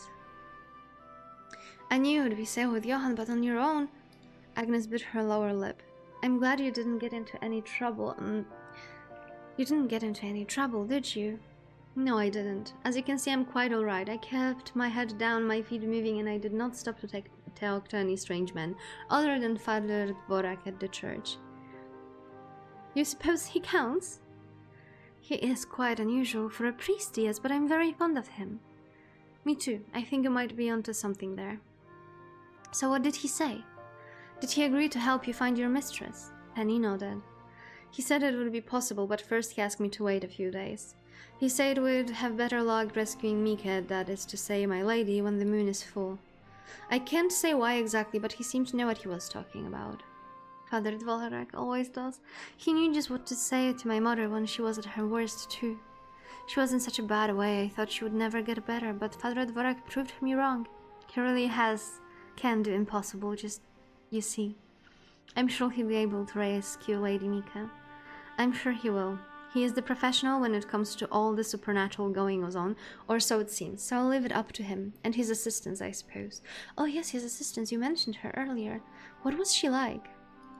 It's hard to describe her. I suppose she was very unusual. Unusual? She wasn't at all what I had expected. I think I can trust her, though. I'm glad to hear it. She asked me to guide her and Father Dvorak into the woods, actually, to help them locate Mika. So we're going to go back into the forest after everything that happened? I have to. If I want to rescue Mika, I don't have much of a choice. I suppose, but aren't you nervous? I would be ever so. I don't know if I'd be able to bear it. I'm sure it will be fine, Henny said lightly, though in truth she didn't feel fine. She had many unpleasant memories attached to that forest, memories she would far rather forget. It had been in those woods that Lady and Lord von Essen had lost their lives. Henny could still recall Lord von Essen's rasping, dying breaths, Lady von Essen's screams. There had been the flash of blade, and then... I won't be alone. I'll be with Father Dvorak. He promised to protect me. Father Dvorak can do anything, remember? Isn't that what you said? He's a miracle worker. I suppose so, yes, but I know what magic is capable of, but Henny, please look after yourself. I would hate for you to get hurt after all you've been through. I think you've suffered enough.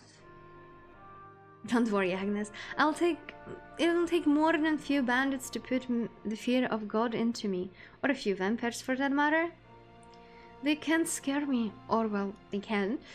Henny corrected herself, seeing the doubt in Agnes' eyes. But I won't let them get to me. Mika endured a lot for my sake, and as her maid, want to do the same for her. I'd do anything to see her again.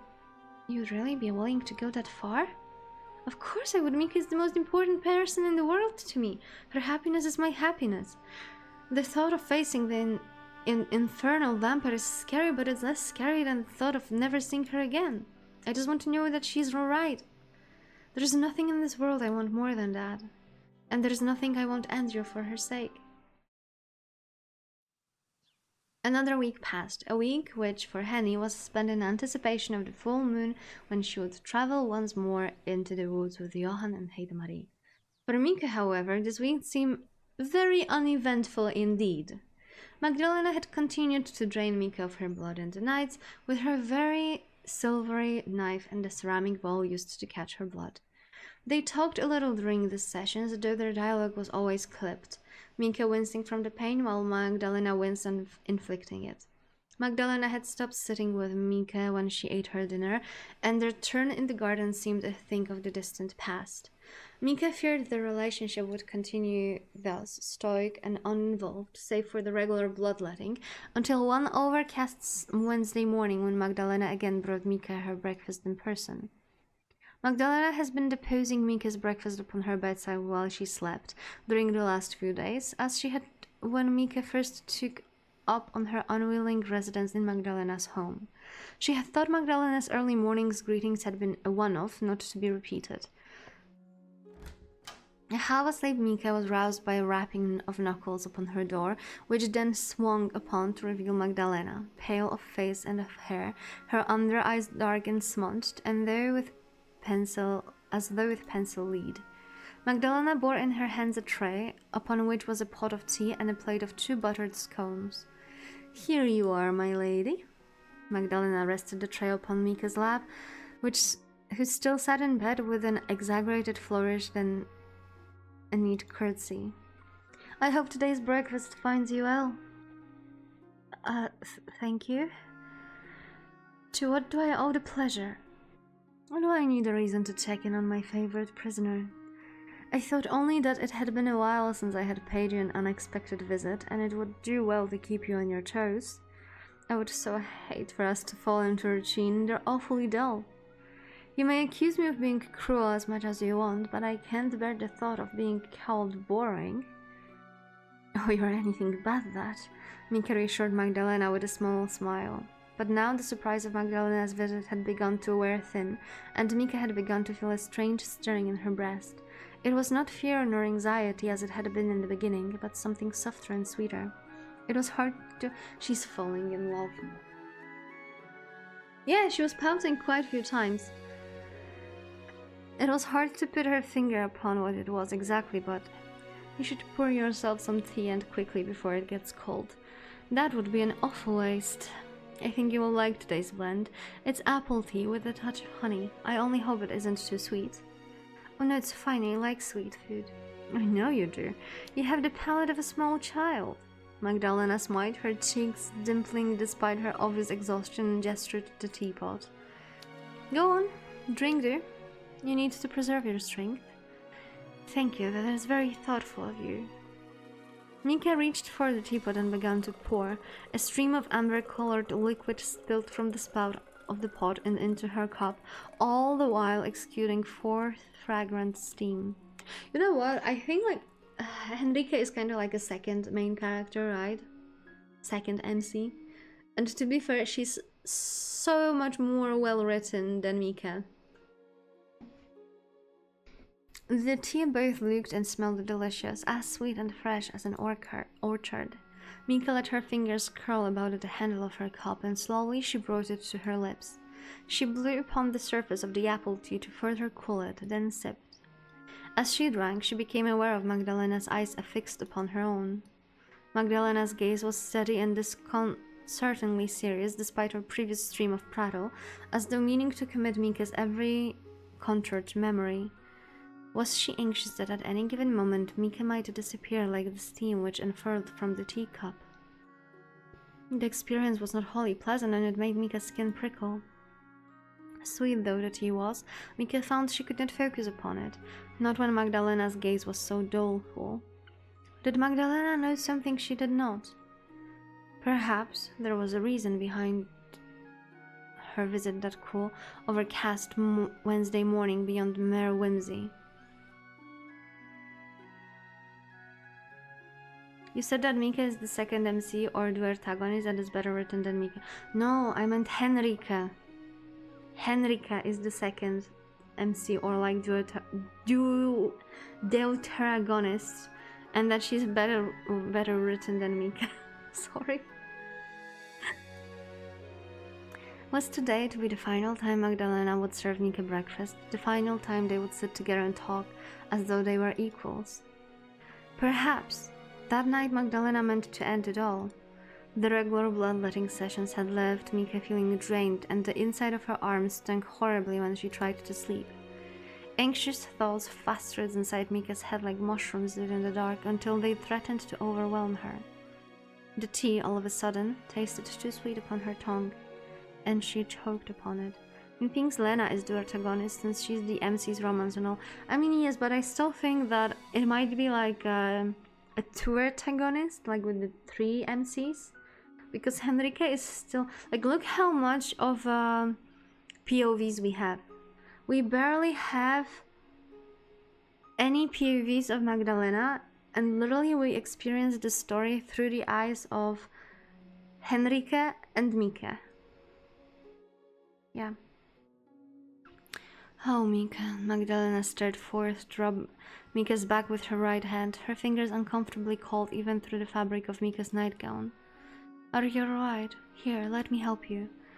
Magdalena patted Mika's back until her cold had subsided, her expressions one of concern like that of a friend or perhaps even a lover. Mika could feel Magdalena's breath upon her cheek like a puff of Arctic air, devoid not just of warmth but of life. Why is she even breathing if she's not alive? As a being which had already died, it seemed unlikely that Magdalena needed to breathe at all. She only continued to do so because she was accustomed to it, and maybe because she wished to cling onto some fragment of her long-lost humanity. Oh, now we know. It was all an act, though. She was a monster, or was she? Mika had never known a monster so kind before, or so considerate. Thank you, Mika murmured, abashed as she set down her cup of half-drunk tea. She felt overwhelmed by her feelings for Magdalena and found she could not look her hostess in the eye. There is no need to thank me, dear. I brought you the tea as a token of kindness. I would hate for you to choke up on it. Magdalena giggled, irrelevant as always. Her breezy chatter could not, however, hide how very tired she was. Magdalena reached one hand to her temple to brush back a few misplaced strands of her ashen hair. As she did, one of her sleeves rolled back. Once again, the corset ties which bound her wrist had come undone. Had she been too busy preparing breakfast to tighten them, and Mika could see a large expanse of Magdalena's skin. Even more marks mirrored Magdalena's skin, marks which were deeper and angrier than the one Mika had seen before out in the garden.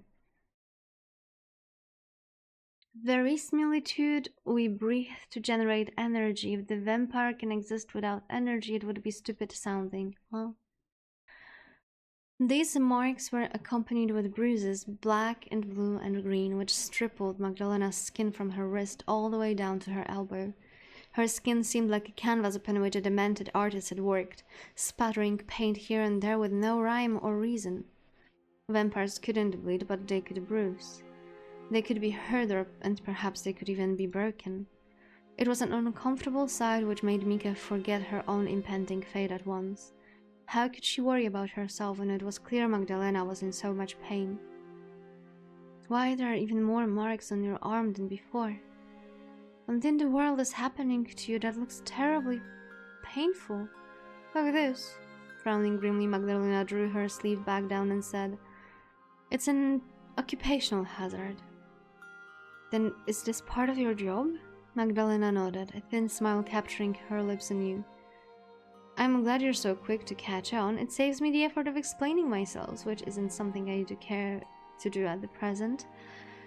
It's too early in the morning for it, and the story behind these bruises is not so very interesting. I'm accustomed to them." "Then this happens often?" "More so than I would like, yes." But that... you... Mika's mouth opened and fell as a fish might, yet no words came out. She did not know how to articulate her horror, nor what would be appropriate to say. How could Magdalena endure injuries such as this while smiling? She made it sound as though it was no issue, and perhaps being a vampire, these wounds hurt less than it appeared, but surely it must have been for her to receive quite that many marks. "I don't think that anybody should endure such a treatment, even if they are used to. Familiarity doesn't make abuse any better, nor any easier to bear. In fact, it makes it even worse." "It's not always so easy to bear, indeed. But why are you worrying about me, silly thing?" Smiling, Magdalena poked Mika's nose with the tip of her index finger. "Worry about yourself first. I will be fine no matter what misfortunes might befall me. I cannot say the same for you, though. You humans are awfully fragile." "Perhaps I am compared to you, but it seems your vampires are surprisingly fragile too." Magdalena, for all her pomp, was not indestructible. Mika knew that now, to look upon Magdalena bruises. Had the rest of her body been subject to similar abuse, but for what cause? The thought made Mika feel sick. The scent of the apple pea, once so homey, now made her stomach churn. Mika had lost most of her appetite, but at Magdalena's bidding she forced herself to eat. While aware she was being silly, for all she knew she might be dead come to the setting of the sun, she did not want to let Magdalena down. It was clear that she had endured enough already. Several minutes passed, neither Mika nor Magdalena speaking, as Mika partook of her breakfast. She chewed her scones, which now tasted of wallpaper, and washed them down with sips of apple tea, which reminded her of washing up water. Once finished, her plate cleared of all save crumbs, her teacup empty of all save dregs, Magdalena took the tray and set it upon her bedside table. "There now, how do you feel? Refreshed, I hope?" "Yes, very. I'm glad to hear it. Now do you wish me to help you with your toilet?" "You can hardly sit abed all day in your night clothes. It's a pretty dress, certainly. It must be, being one of my own, but you can hardly wear it all the time. The fabric is much too flimsy." Mika looked down at her, bemused. "Do you mean to help me dress myself?" "If you wish, I might as well. I feel like pampering you today. Is all and aren't you accustomed to this kind of thing?" "You must have had servants to help you dress growing up. Was that not Henny's job?" "She did help me, yes, but you needn't trouble yourself on my behalf. I'm old enough to know how to dress myself." Age does not factor into when one is a lady. "I feel awful that I've been treating you in so abysmal a manner. If I had a spare lady's maid to offer you, I would, but alas, my castle is quite deserted." Quite deserted, thought Mika, save for Magdalena's mysterious mistress, but she did not comment upon this. Mika had no desire to make things awkward between herself and Magdalena, not when it had been several days since last they spoken.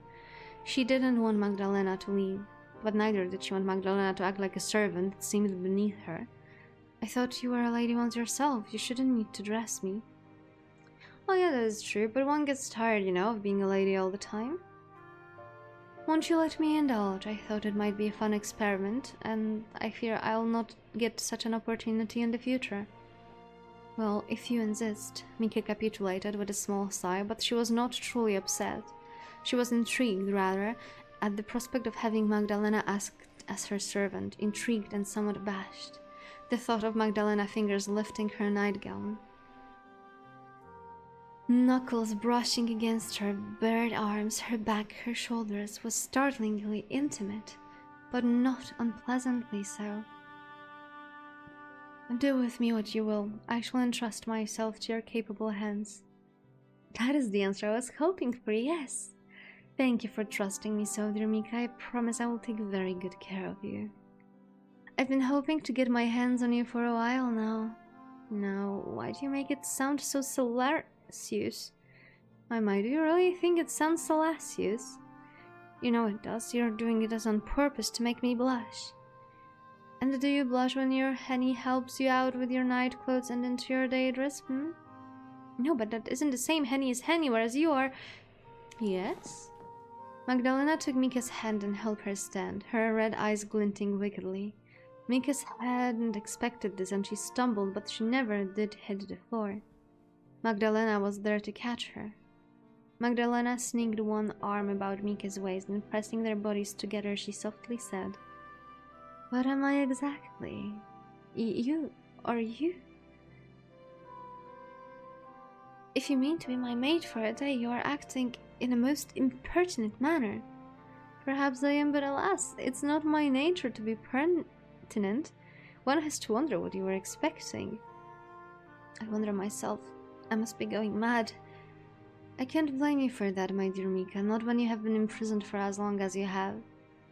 I myself have often wondered whether I have not to become similarly addled. And I have been entrapped far, far longer than you have. No, Magdalena smiled, all brightness and new, her smile on which easily revolved the weak, watery sunshine which crept in through the gaps in the drawn curtains. We have tarried too long. Let me first relieve you of your nightgown, my lady. Mika stood there, feeling very exposed as Magdalena moved to undress her. Her face reddened still as Magdalena's touch and the brushing of her fingertips, but still she stood there, pliant as an antique doll, as Magdalena slid her nightgown upwards. Mika's nightgown was long, was lifted above her knees, her thighs, and her chest, and finally her head. Magdalena cast the flimsy garment aside with a deft movement, though she was careful not to crease it. Holding the gown with experienced hand in a manner comparable to Henny's, she set it aside and then stood back to examine Mika. Goodness me, you really are lovely. Mika was not yet wholly naked. She wore a chemise beneath her nightgown, which was eggshell white and shapeless, but she felt naked nonetheless, exposed before Magdalena's wondering eyes. Henny had often helped Mika dress and undress, but while Henny had been prone to complimenting her mistress, her eyes had never wandered thus. Magdalena's irises were burning, and Mika too began to shiver. The shivers only increased further still as Magdalena drew in, her fingers sticking out at the buttons which ran along the front of her chemise. Now why don't you let me take care of this? It is fiddly work, but I don't much mind. It is well worth it to spend more time with you like this. I know I tease a lot, but I'm being serious when I tell you this, my dear Mika. I really did miss spending time with you. Once Mika was fully dressed and her hair neatly brushed, Magdalena suggested that they go for another walk in the garden, as they had earlier in the week. Mika, who had been shut up in her room since their brief excursion, agreed swiftly. She began to fear, cloistered away as she was, that she might never feel the sunlight upon her cheeks again. Not that there was all that much sunlight to be had, the day being so grey and gloomy. The sun was largely concealed by clouds, its rays tempered by a cool breeze which snaked down the nape of Mika's neck and the back of her dress. Mika shuddered upon standing outdoors, goose-flesh rippling across her arms. While it was not a pleasant day by any stretch of the imagination, at least it wasn't raining, not like the last time. That was something to be thankful for.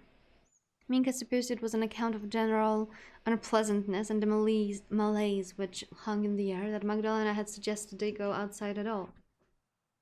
Had it been bright, sunny sort of a day, it seemed unlikely she would have been able to endure it, even with the aid of her wide-brimmed hat. Magdalena and Mika strolled about the garden together for a few minutes. The only sound that of their footsteps, they pressed the tall grass beneath them. Oh my god. These overlong fronds of grass brushed against Mika's ankles and studded with morning dew, dampening Mika's socks so she shivered further still. Cupid's lilian-spotted remains looked every bit as grim as Mika recalled, and the fountain itself looked very dull when framed by the cloud-monotone sky. The whole garden was grey, really. The grass and the dirt and the wild flowers, save for the violent, riotous explosion of bright red offered by Magdalena's favorite roses. But it's like late autumn, why they are still there?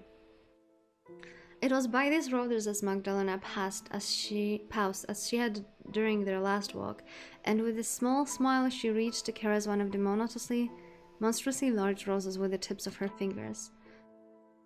I always forget how pretty these roses are. I barely ever have a cause to see them during the daylight. My kind is not known for affinity to the sun. It does make one forget, however, how lovely the world can look when it's not smothered in perpetual darkness. I'm starting to feel like I've been missing out. The humans like you, I suppose, take the daylight for granted. Magdalena glanced over her shoulder, her red eyes finding Mika's, and smiled wanly. This is how the world has always been for you. You live in a world of warmth and brightness, where everything is bathed in color. You have no idea how fortunate you are. My days weren't as bright as you might imagine. I didn't spend my days frolicking outdoors in the sunlight. If that was what you were thinking, my mother never would have approved. There was little she did approve, in fact. Was she a stern disciplinarian then? More hat, we're blessed. I mean, that's a very cool hat, okay? I can imagine nobody stricter. She was my mother, and I suppose she was looking after my best interest. I know she loved me, and I loved her, but sometimes I think I resented her. Mika exhaled, feeling light-headed suddenly of her own confession. She had never spoken of her feelings about her mother to anybody before, not quite this earnestly. Henny knew Mika's feelings toward her mother were cool beyond the veneer of cordiality she extended to the Von Essens matriarch, but Mika had never once spoken of her bitterness, her anger, or her hurt.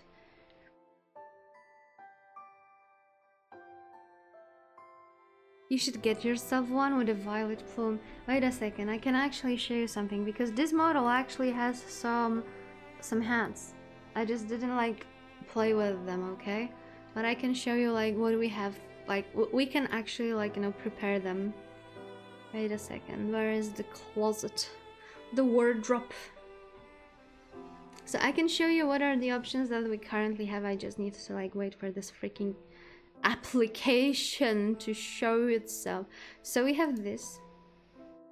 Oh god freaking damn it. Oh my freaking lord, wait a second. Doomed. We have this. I mean, it still has the like, you know, the watermark, because I didn't like do anything with this. Then we have this.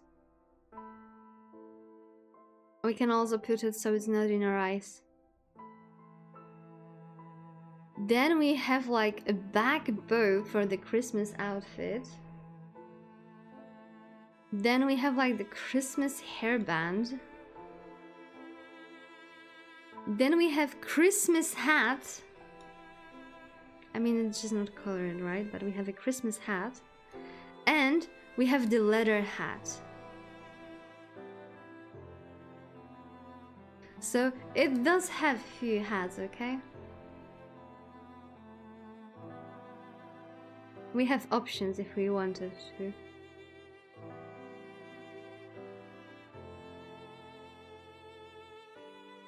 Nyaehh, Menschlein, where is Flank when you need him? You know what? We should like use the fact that he's not here. We should like use this fact. We can like make him believe. We could like make him believe that we had karaoke stream. that I got tired of reading the freaking novel and then we had karaoke stream and I wouldn't make the VOD public for like a week. He would be so upset. Man, he would be so upset that he missed that. Let's like to him. Okay, so after today's stream, be just drop a message. I did not expect something like I did not expect a surprise karaoke, but we had a blast. Scandals, I agree. Let's go. Let's bamboozle the heck out of him.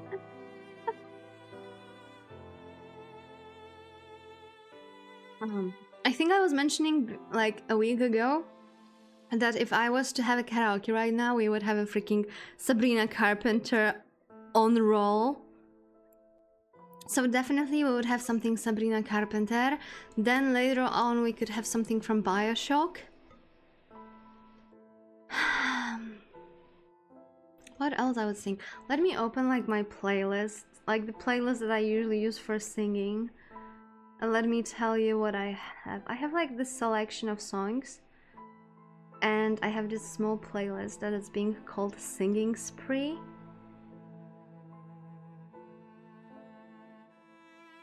Through the fire and the frames.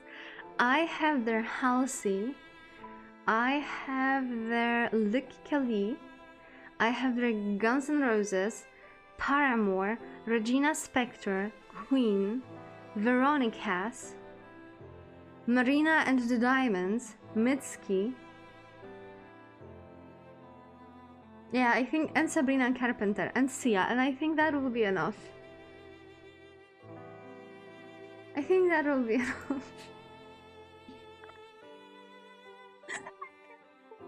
Like them. And even if Mitscato disapproves, Chad agrees that she sank through the fire and the flames. Sure. Sure.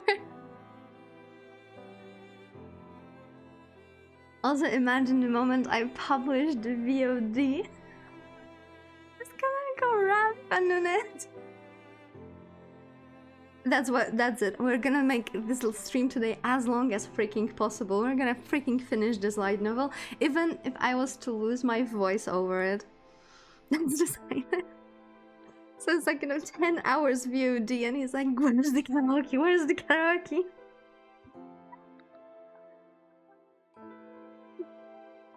That's gonna be awesome.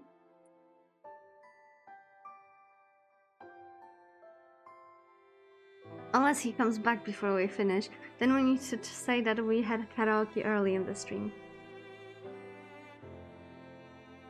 You know, they said that I actually finished. Like, I'm not finished, they fixed the head being a little bit like too detached from the body. And I can see it, but I think it's still a little bit wiggly. Still a little bit wiggly. But okay, we will continue this story after I pee, that's the important part. And after I feed the cat and have a short break and have new tea so I don't lose my... No, dude, don't look down on us, all smug.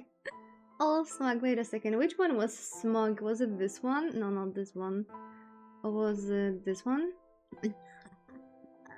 I need to rename it. Get your smugs ready for when Plank shows up.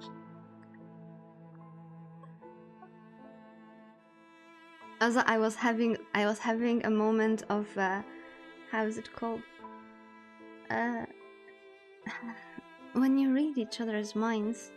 Telepathy with Zippy. We both ordered McDonald's today unknowingly. And he's like, oh, we have a similar sandwich than yours. And I'm like, no, that's not similar. Yours is probably worse. Yours is probably worse. It's not as good as like Polish sandwich. Polish sandwich, best sandwich. Okay, I'm going on a break. And wait a second. I need to like give you content. I have returned. I still need to catch a breather though.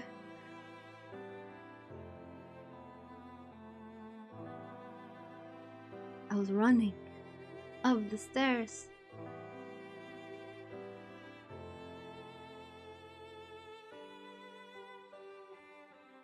We go. Up we go.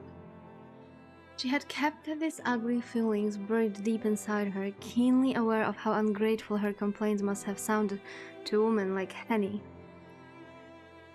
What did Mika have to complain of when her family was gentle and she lived in a sprawling manor house?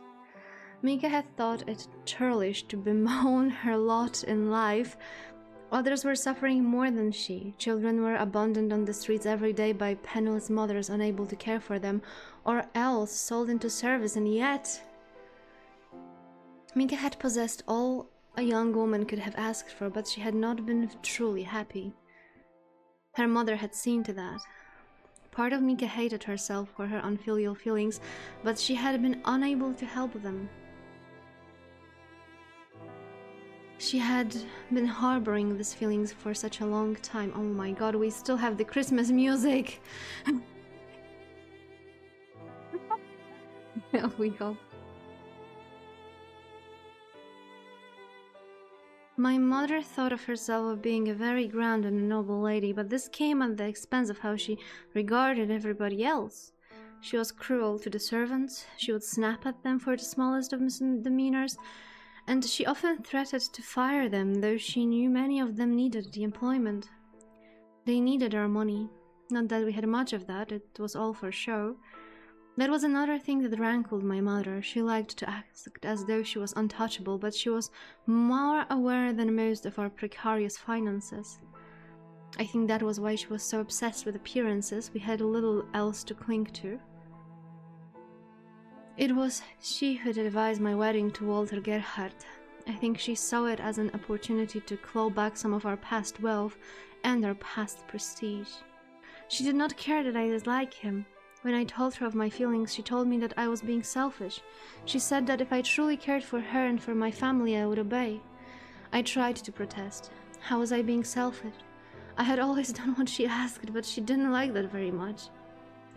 My mother rarely liked what I did, but she liked it even less when I tried to stand my ground. I say tried, because it didn't work.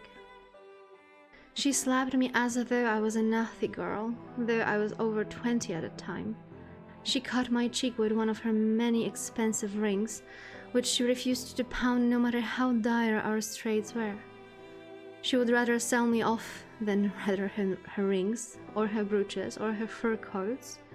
Then she sent me to my room in disgrace. I spent most of my days in my room, staring out my bedroom window, dreaming of escape. Maybe that's why I'm so good at sitting inside, my head bowed, like a good little prisoner. I have a good deal of practice. You could say that I perfected the art, though I was never able to improve my skills at embroidery, no matter how much time I willed away indoors. I've never been able to become the accomplished lady my mother desired despite her needling. I've always been lacking. I was too flighty, too stubborn, too thoughtless. My mother often said I was a poor daughter, but in those respects I think I was quite a lot like her. I made a perfect Van Essen at the very least. You poor thing. Magdalena sighed once Mika had finished her missive, her red eyes shot away from beneath the rim of her hat. It sounds as though you have suffered, too. I had not known. Forgive me for speaking so carelessly about your lot in life.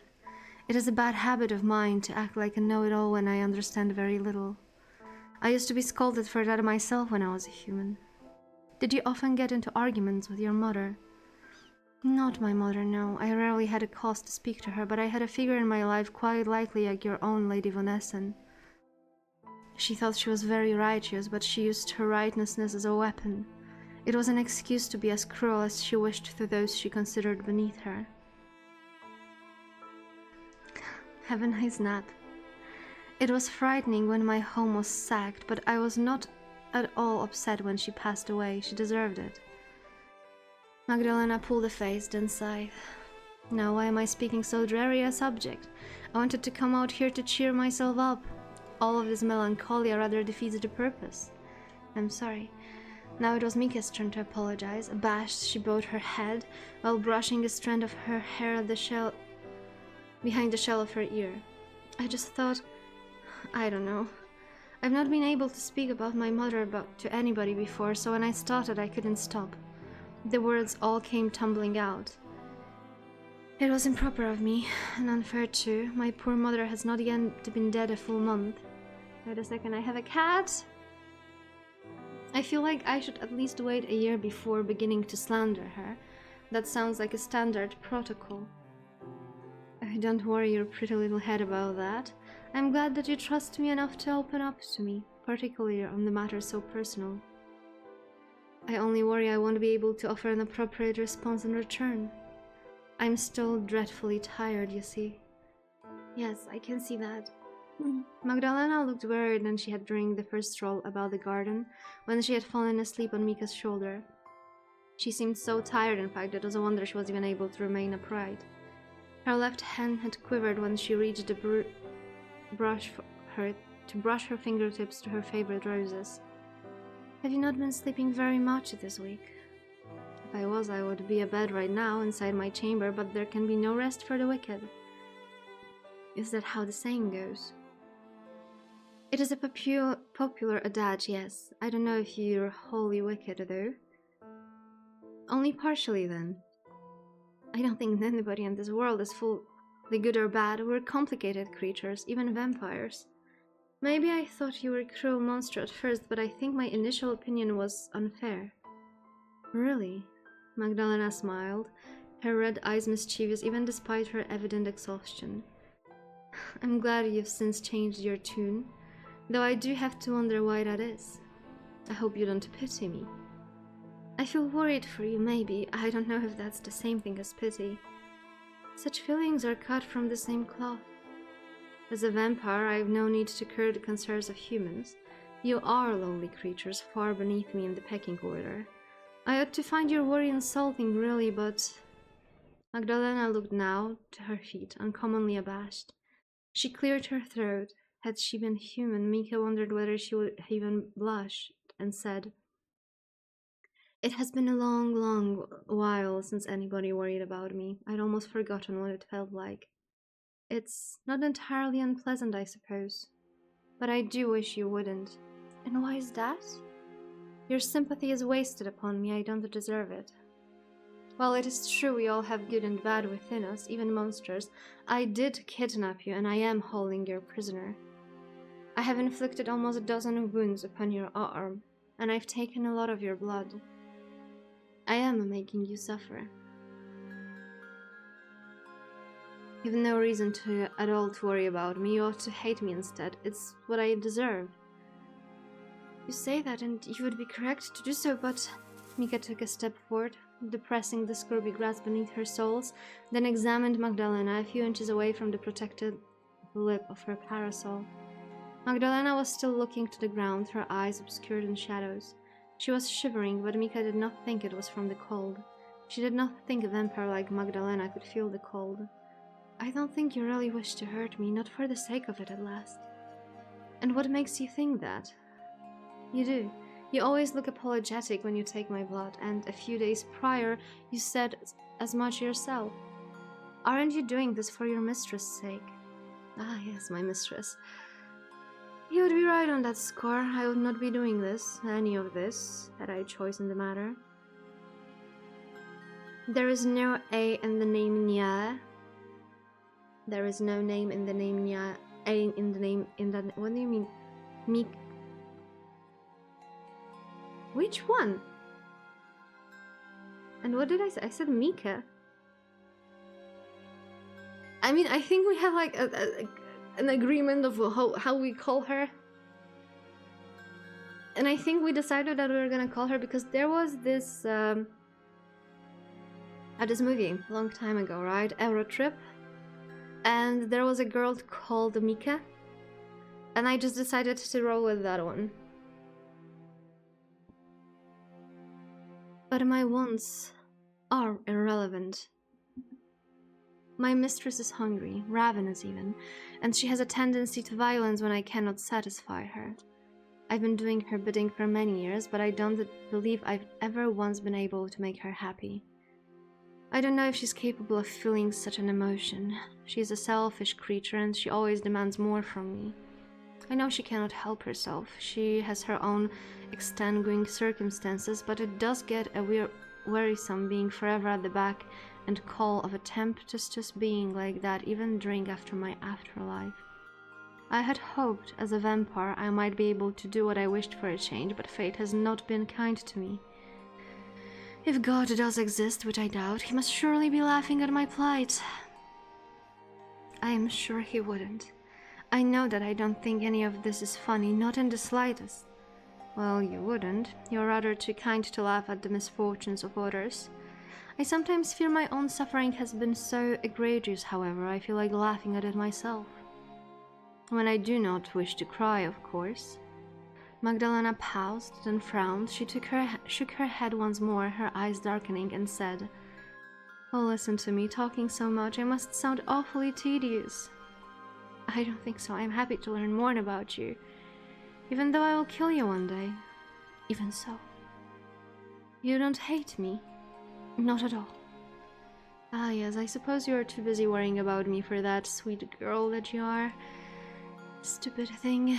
Magdalena scuffed at the ground once more, agitated, then looked to Mika with intense eyes. "Oh, that is so unfair.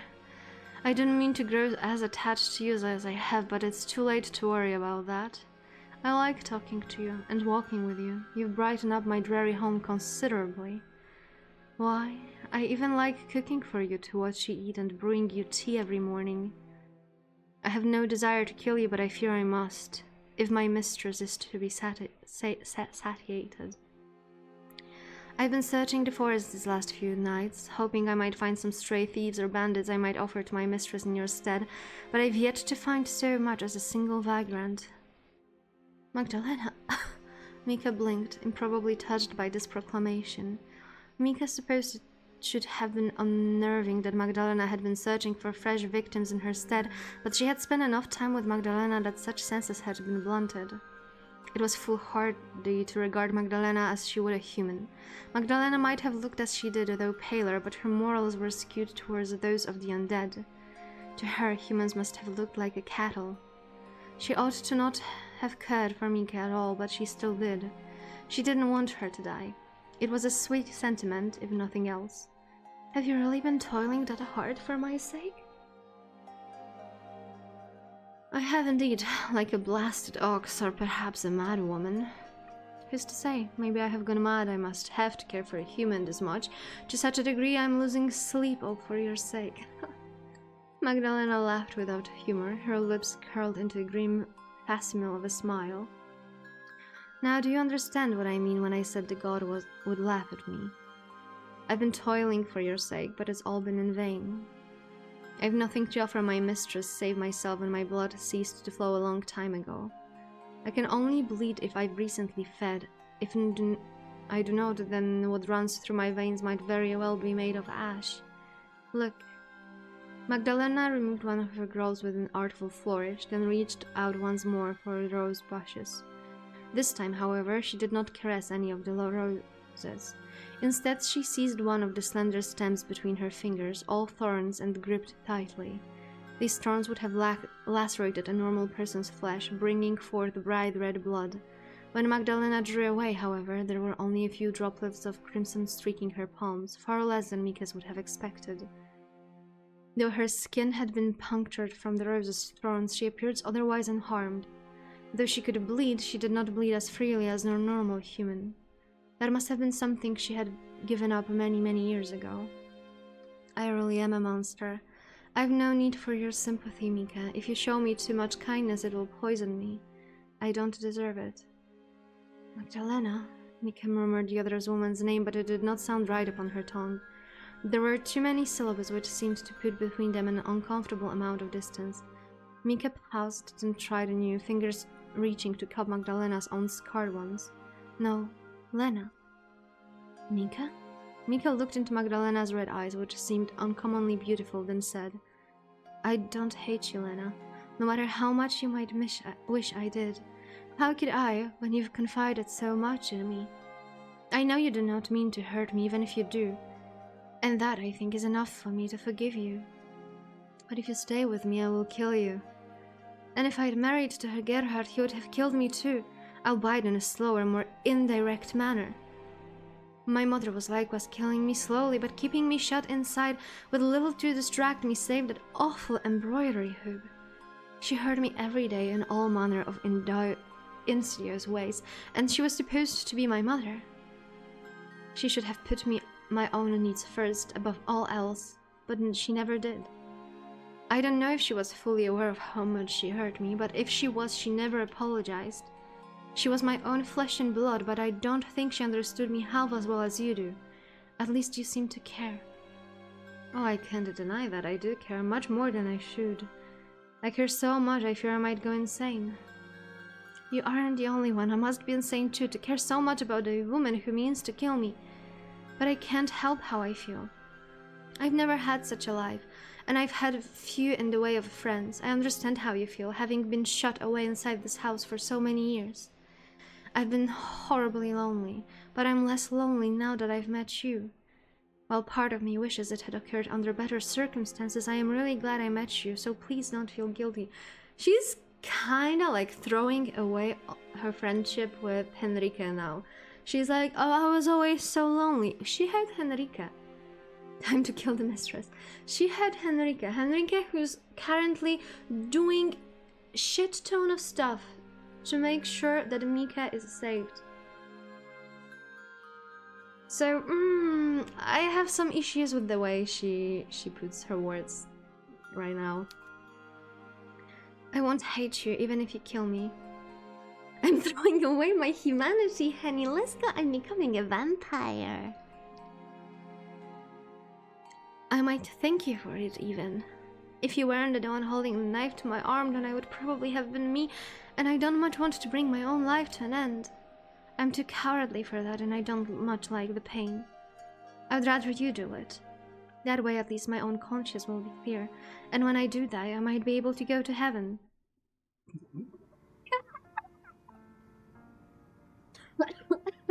She's unbearable, I swear. Mika is absolutely unbearable, holy shit. Can we go back to Henrika POV? I swear the only good thing that we have from Mika's POV is Magdalena. That's the only thing that's good on that part.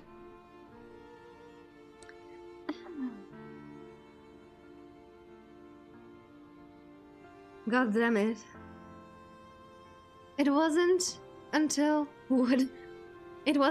later that night that Magdalena paid a second visit to Mika's bedchamber, carrying with her a ceramic bowl and sharp-bladed knife.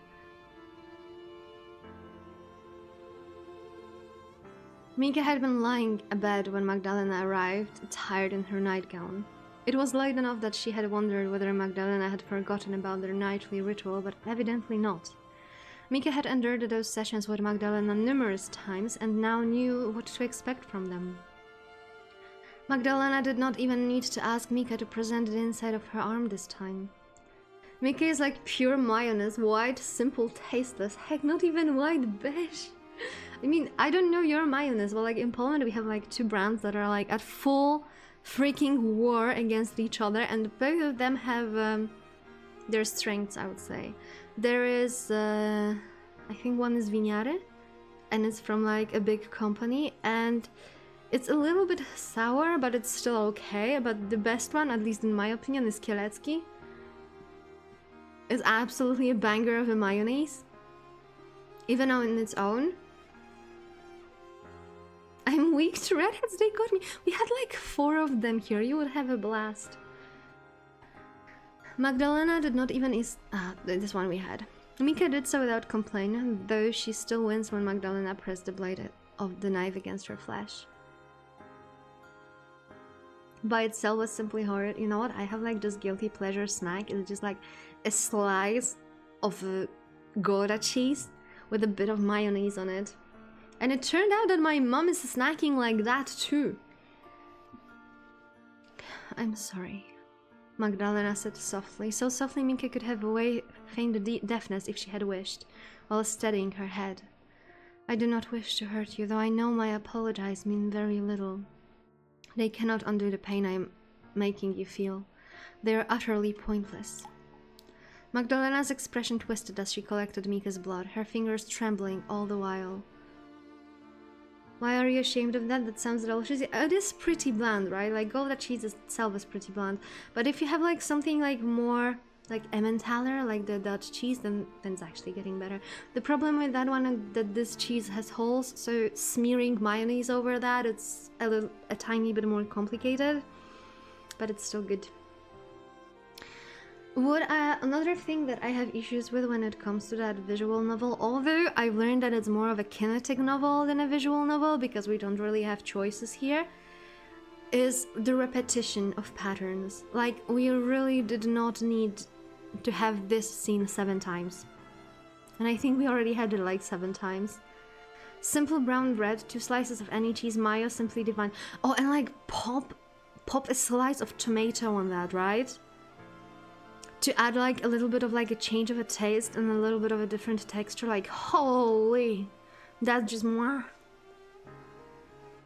I like stuff like that. For example, I really like brown bread, put a little bit of butter on it, and avocado and salt. Amazing.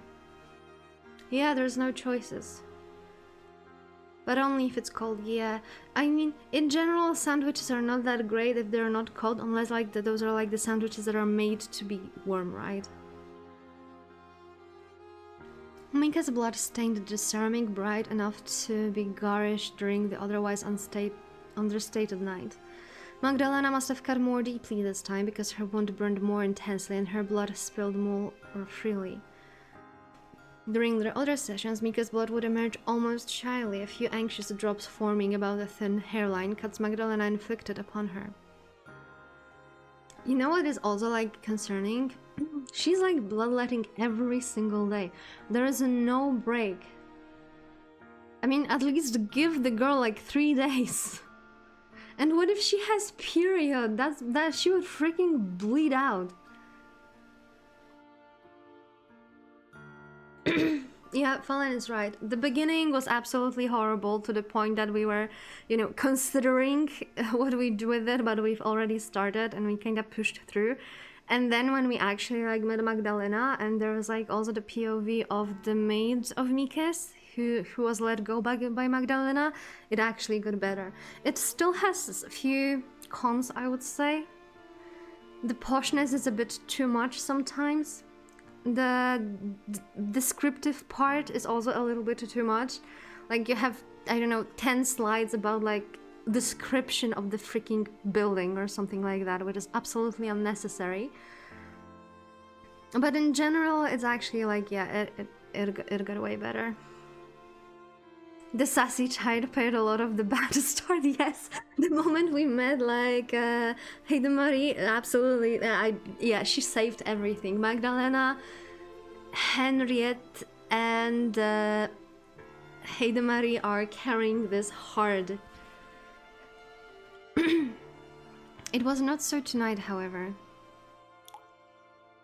I mean, I wouldn't call them terrible writers. I think that they tried to... I don't know what is your experience with Gothic novels, and like novels from like the time where the Gothic novels were prepared, but a lot of them had the same issue. They were too descriptive, and they went into too much details that were absolutely unnecessary. So I think they tried to play into that role. In Poland, there's like one book that is considered to be national treasure. It's called Nad Niemnem, and I'm gonna educate you on Polish literature because I want to give you like a little bit of... Okay, Nad Niemnem is a post-positivist novel written by Eliza Orzeszkowa in 1888 during the foreign of partitions of Poland. Its main purpose was to present the Polish society and its own internal dynamics as they were in mid-19th century, in reference to the Polish January uprising against the Russian occupation.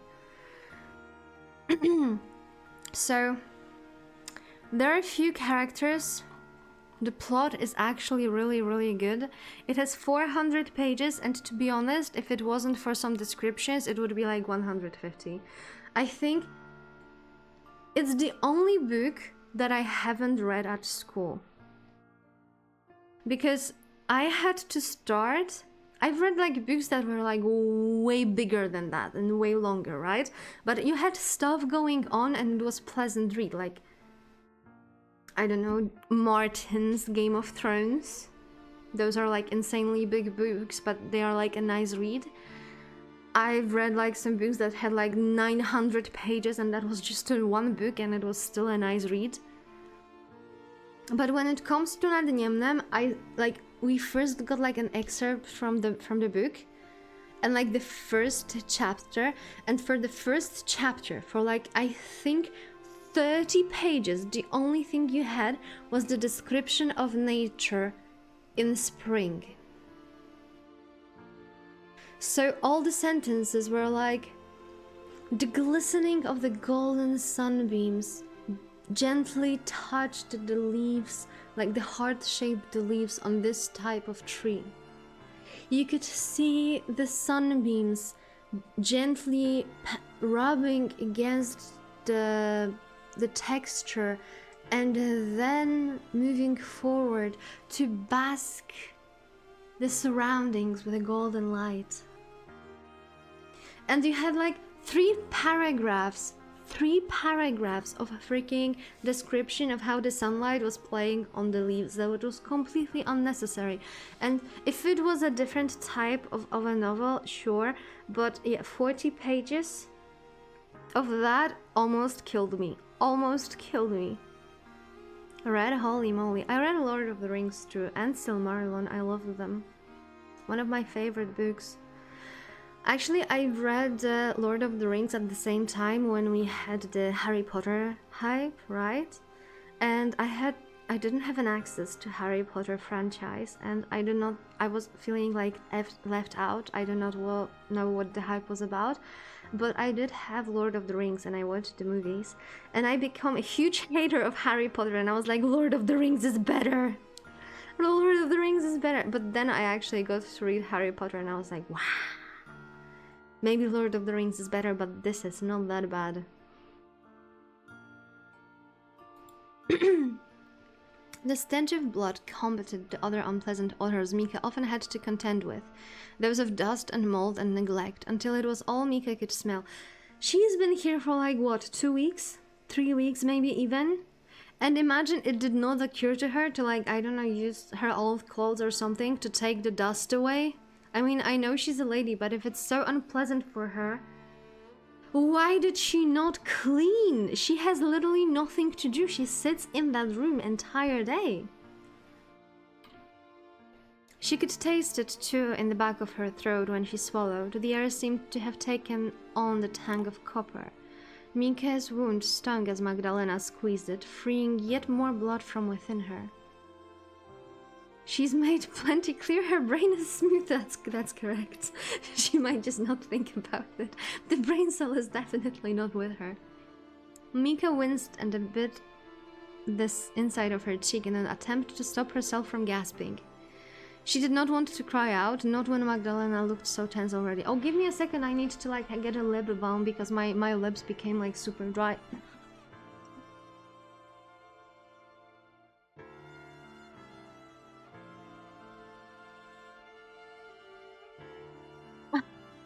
I also got to pat a cat. The idea of cleaning wouldn't cross her mind if her life depended on it. Probably. But like, out of pure boredom, like, one would clean it out of pure boredom at this point, right?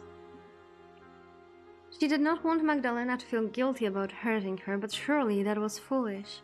Magdalena, as her tormentor, ought to have felt guilty about the pain which she was inflicting upon Mika.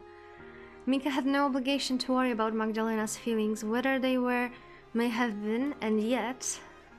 Alright, I think that ought to be enough. Magdalena took a handkerchief from her pocket, then dabbed at Mika's wound.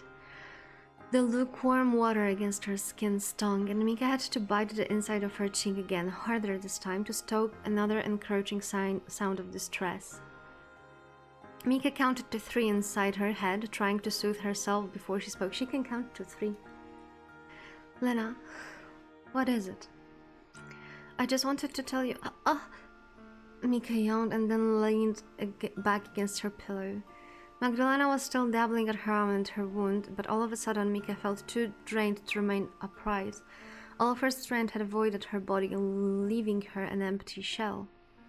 She always felt exhausted after having her blood drained, but this exhaustion settled upon her even more heavily tonight. Mika's arms and legs felt leaden, her fingers and toes quite numb.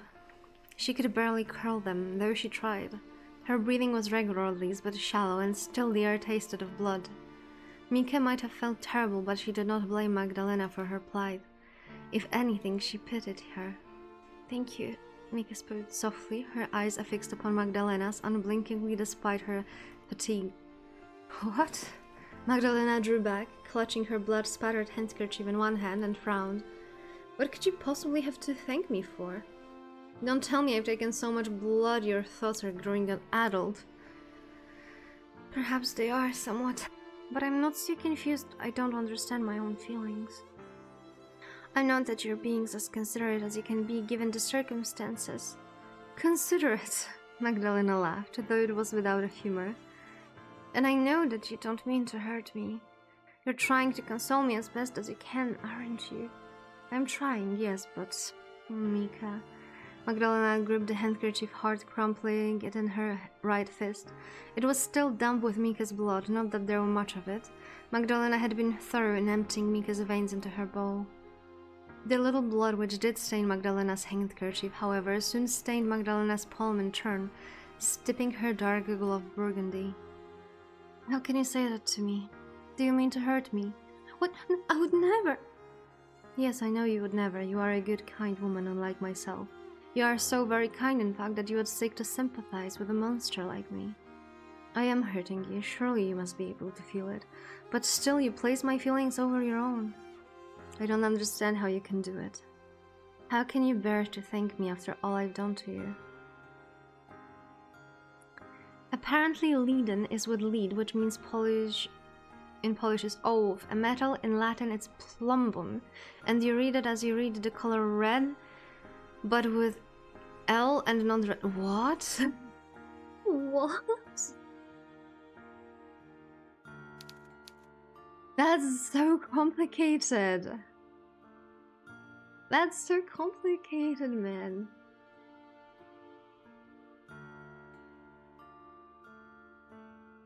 It's a very heavy metal. It's so heavy. It's so heavy that you read it differently. But yeah, Ovis. I don't know why people are overcomplicating major stuff, I swear. Oh, Lena. I have no desire to make you feel guilty. It would be pointless enterprise. Why would I bother when I can see that you feel guilty already? Magdalena stiffened at this. She pocketed her bloodied handkerchief, perhaps to stop her anxious hands from rending it in two, then frowned.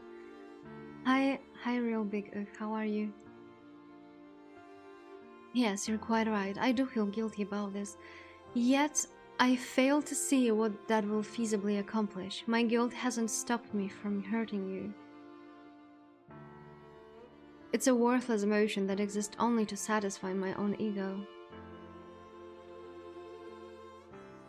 We are doing still the lesbian vampires, which actually started to be good, except for the main character. The main character is absolutely just no. Imagine if we had the chance that it would be me, like Henrique here. That would be so much better. That would be so much better, and the light novel would be shorter.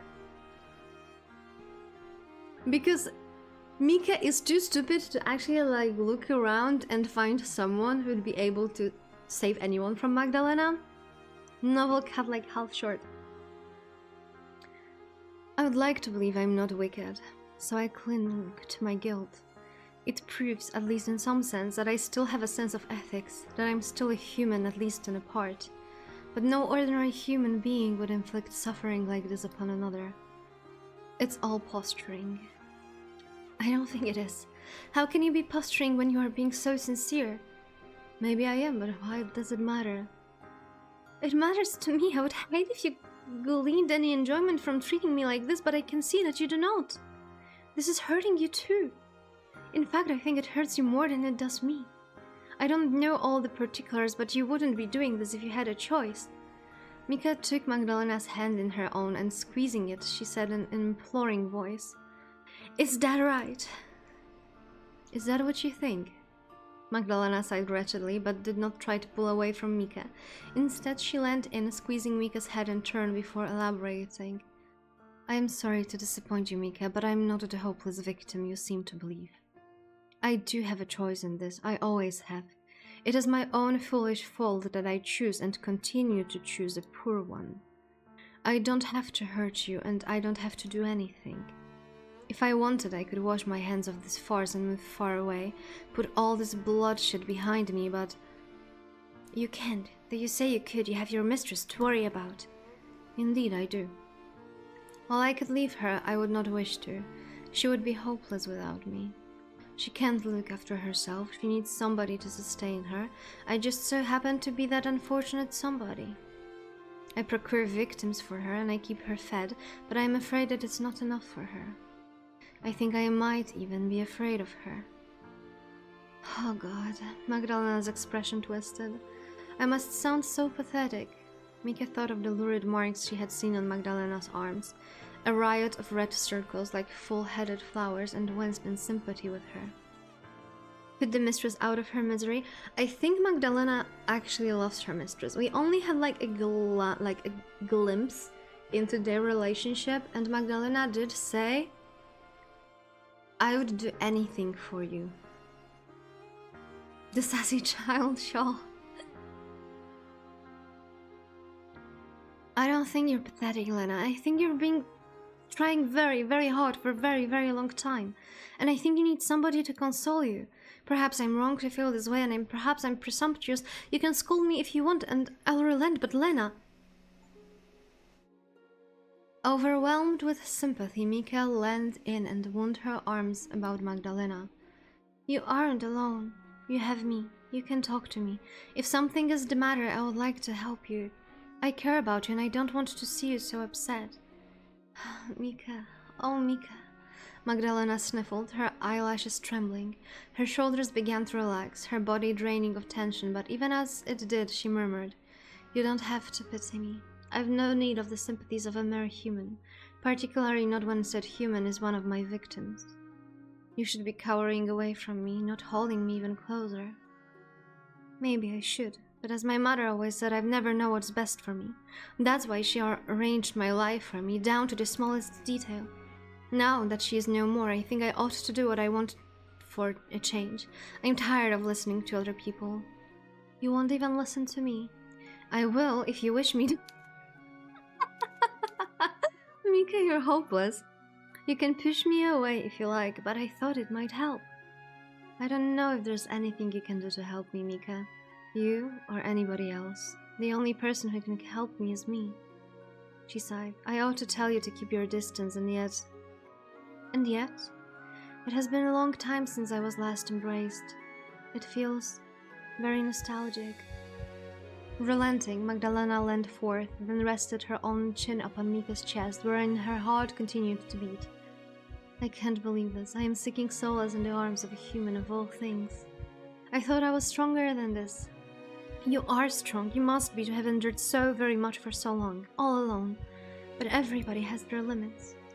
"Yes, you might be right about that. I think I hit my limit a good while ago. I've been trying to soldier on. My mistress needs me after all, but... Oh God, I can't even cry, but I'm still shaking. What is the matter with me? I must look utterly foolish." "I already told you you aren't." "Are you sure?" "Well, maybe a little." Mika laughed softly, which procured from Magdalena's an offended "Hey." "But I don't think any less of you. In fact, I think I might like you even more. It's nice to know that there are more sides of you than meets the eye. I knew that there was more to you than the aloof, dignified vampire you first showed me. You might not be human, but I think your feelings are so different from mine. Oh, if only." Magdalena drew back from Mika, though still her arms were looped around the other woman.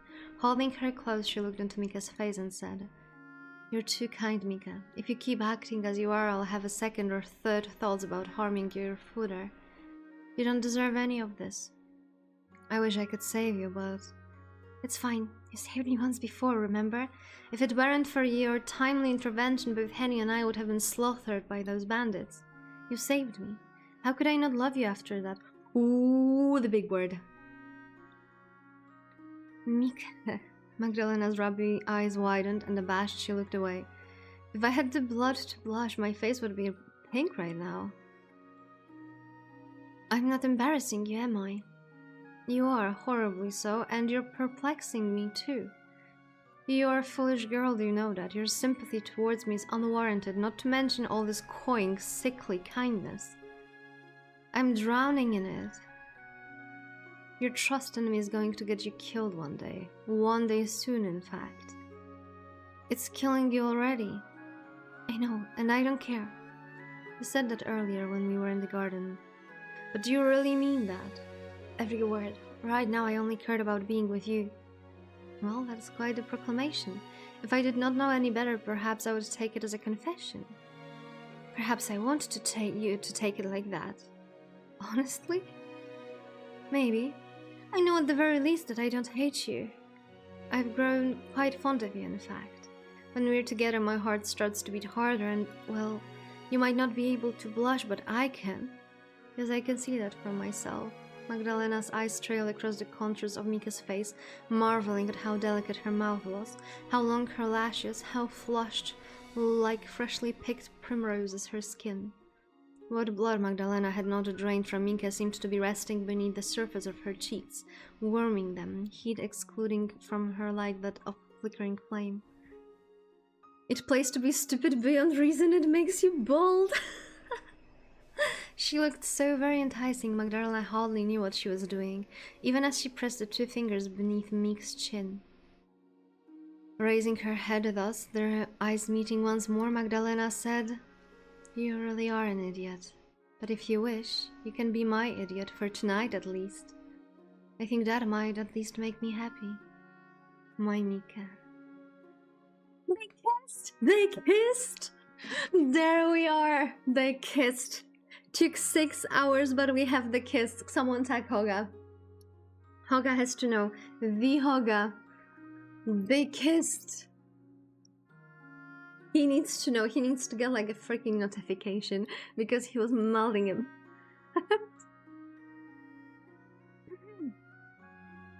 I just tapped in. Great timing. Great timing. They kissed. There we have it. You have the kiss. Fuck, I love lesbians.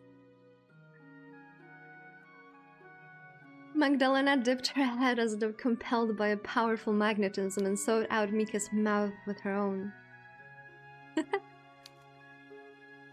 Her cloak fell from her shoulders as she leaned in, revealing just how slender Magdalena truly was, how delicate as her palms found Mika's. Their fingers pressed together, their eyelids falling shut as they indulged in one another. It was Mika's very first kiss, and it was not, as her mother had designed with Walter Gerhardt. Magdalena's lips were cold as was her skin, and Mika shivered against her. The kiss was not what Mika had imagined over the years, when she had been sequestered away inside her parents' old home. Many times Mika had wondered what her first kiss might be like, had imagined ghostly scores of them as she lay in her bed at night looking out of the window. Never before had a woman like Magdalena factored into Mika's fantasies, with white skin and red eyes and a heart which did not beat. This was not all what Mika had anticipated. It felt even better. Mika lay in bed later that night, not long after Magdalena had left her, a ghostly vision in white upon her red sheets. She lay back upon her thin, aged pillows, her hair fanning outwards like a halo. Though she felt tired, sleep refused to come, and there remained nothing but a distant dream. Images of the day passed, and all she had done with Magdalena flickered before her open eyes like the ghostly images in a oh my god, okay, we're gonna try with that one. Phenakistiscope. Phenakistiscope. What the fuck is that? What the fuck is I cannot even do it the other way. Wait a second. First of all, we need a browser, and we need a Google. And we need to learn. Oh my dear lord.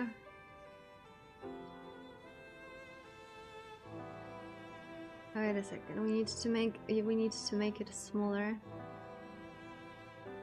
Because this is just for learning. What was it again? Pena Kistyscope. Oh my. Is an early 19th century optical toy invented by Joseph Flatteau in 1832. Okay, any images? Yeah, it kind of looks like a mini cinema. Yeah. We've learned.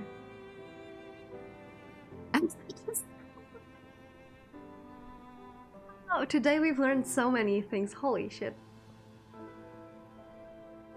Mika saw Magdalena's holding her breakfast tray, a small smile upon her lips. Magdalena reaching to brush her hair behind one ear, her slip slipping down to reveal her bruised arm. Magdalena standing in the rosed garden, her head bowed. She saw Magdalena too, as she had been while pressing a knife against the inside of her wrist, her red eyes full of guilt. You're doing better than all of us here combined. And later, Magdalena, with her pale eyelashes soon shut, her lips pressed against Mika's own. That had been Mika's first ever kiss. She had not been so intimate with Walter, though he had been her fiancé. Not that Mika saw this as any great loss. The thought of kissing Walter, or any man for that matter, had always turned Mika's stomach. She had liked reading stories, but romance scenes had left her cold.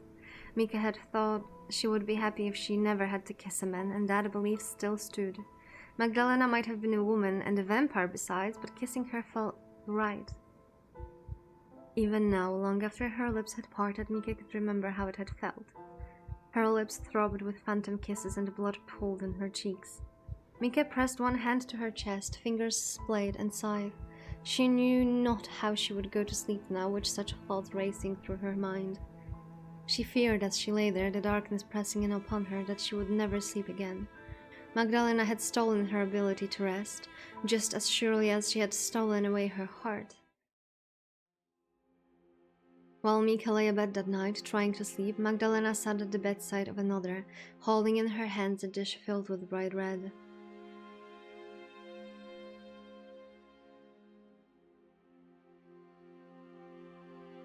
I just entered Neurostream and the chat scared me. Why is it so damn fast? Because there was like 20k people there. There was like 20k people there, isn't it? Like they're going wild recently. And they're having like this...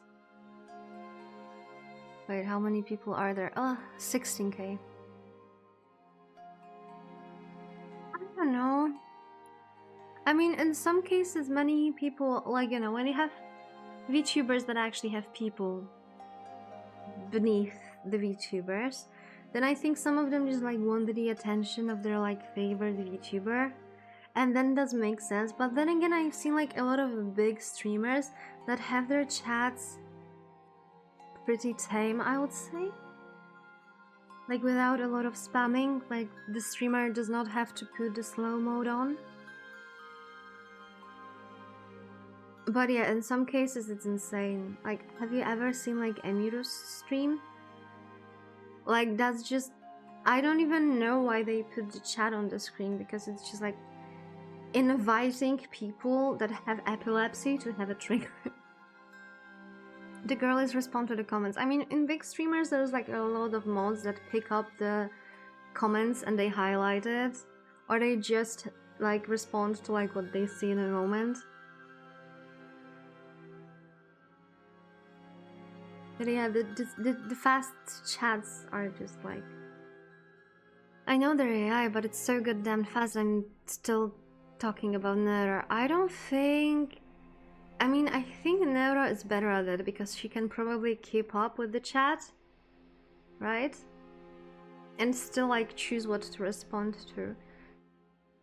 I'm actually quite fascinated by the idea of her. But that's for like the just chatting section. But I can understand why you feel so scared by the fast chat. That's why I tend to watch streamers that have like a more tame audience. Because usually when the chat is fast, that also indicates that there is a lot of high energy in the chat, and I do not deal well with that. I've only seen shorts of them and just entered the stream gone. Yeah. Yeah. I keep myself to the short when it comes to some big and hyped streamers. Shorts are fun, but then I go to their stream and that's like, oh man, that's overwhelming. Here you are, my mistress. Magdalena proffered the dish to a figure who lay upon the bed before her, her expression one of a fearful reverence. I procured it a brief while ago. I fear I tarried a while to see you, and it may have gone cold. It's still fresh, though, and its flavor should not be compromised. Sui Elmo Fire. Yeah, I watch Sui from time to time, but Sui is not like the I've never seen him being like the hype type of energy. He's still on the calmer side. So sometimes when I have a chance, I pop in. I pop in to check out what he's up to. He's usually playing the games that are like completely not my type. Completely not my type. I'm so low energy, I don't even chat in most channels. I don't chat in most channels too. I sometimes just like pop in a message or two. I love chatting with chats and streamers, so this was something beyond my imagination. Can bots spam the chat, or do you think it's all organic? I don't think in case of Neuro you would have bot spam, but I've seen some people using bots to how do I put it? Increase their viewership, right? And those bots were actually chatting, and I've seen some accounts that were clearly botted and the bots were just spamming the same message over and over again. You guys chat? Okay, let's focus because we have a, you know. Do you like your new emotes I got you for a month? What do you mean by that?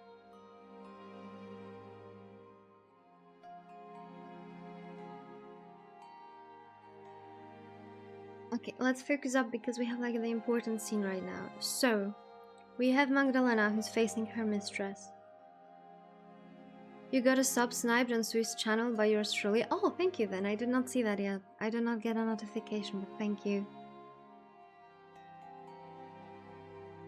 But yeah, I usually talk on Twitch. I don't chat, so I barely ever use emotes. Okay. So Magdalena is facing her mistress that we don't know much of.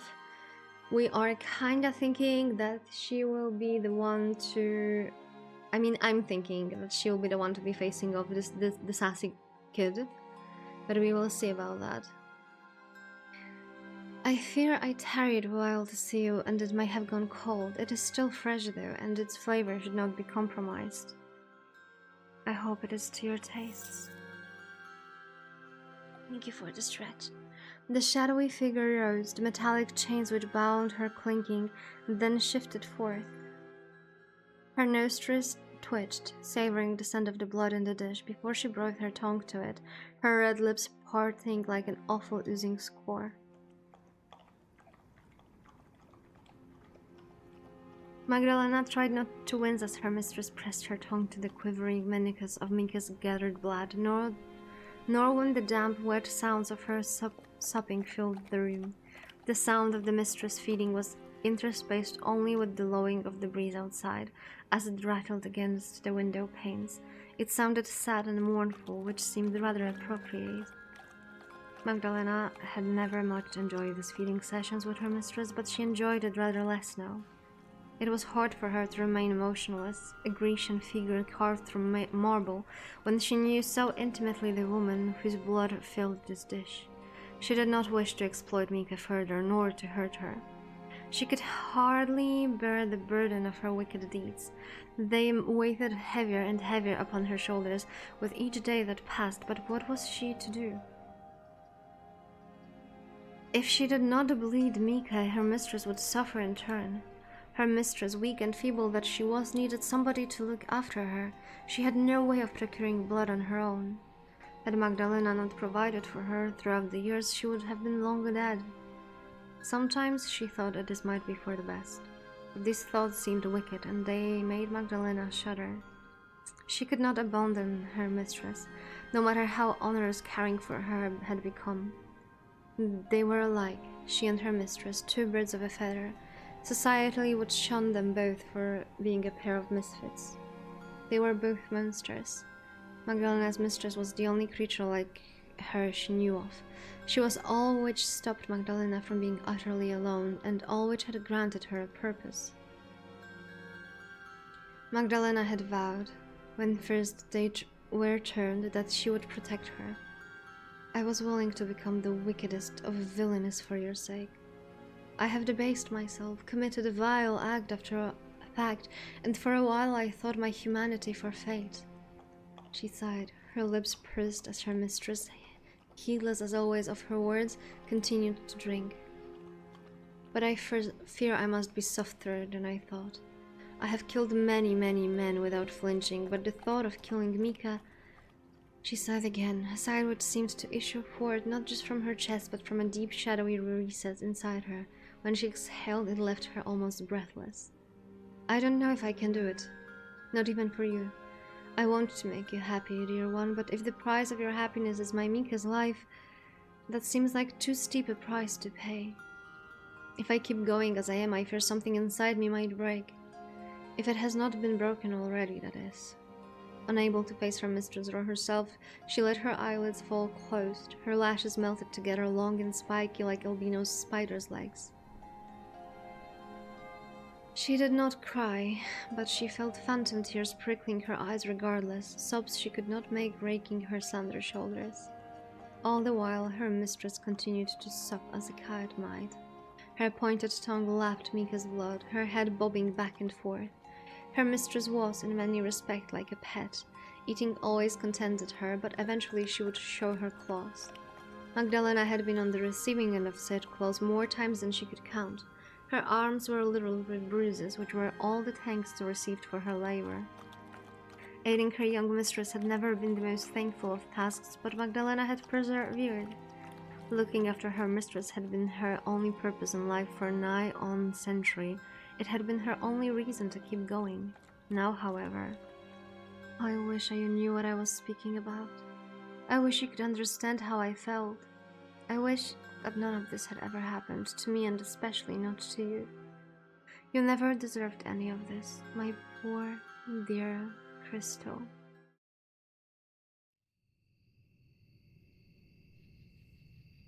I'll just do myself a little bit. My real name is Magdalena, and I just can't listen to you without monkey brain nervous activations every second. Dogs. She's caring for a vegetable vampire, yes. Also, a funny thing, my second name is Magdalena too. So we're kind of like sharing the name, all three of us. It was late at night, the moon round and full, when Henny ventured into the woods. Johan and Heidemarie in it. Oh no, they're closed! The woods were every bit as eerie and inhospitable as Henny remembered from her wandering weeks prior. The boughs of the trees were curled like claws, as though meaning to grab her, and the uneven floor was strewn with loose leaves, twisted roots, and creeping fog, named winds. It was a cold, windy night, and the breeze which ran through the boughs of the skeletal trees seemed almost to sob. The breeze nipped at Henny's fingers, and the hem of her sensible black maid's dress, so she shivered. She did not get like any better clothes for that. Henny knew where Magdalena's home was, more or less, yet she had been in such a state as she ran away from it, she felt disoriented. The forest was so full of tall, skinny trees, it was hard for her to get her bearings.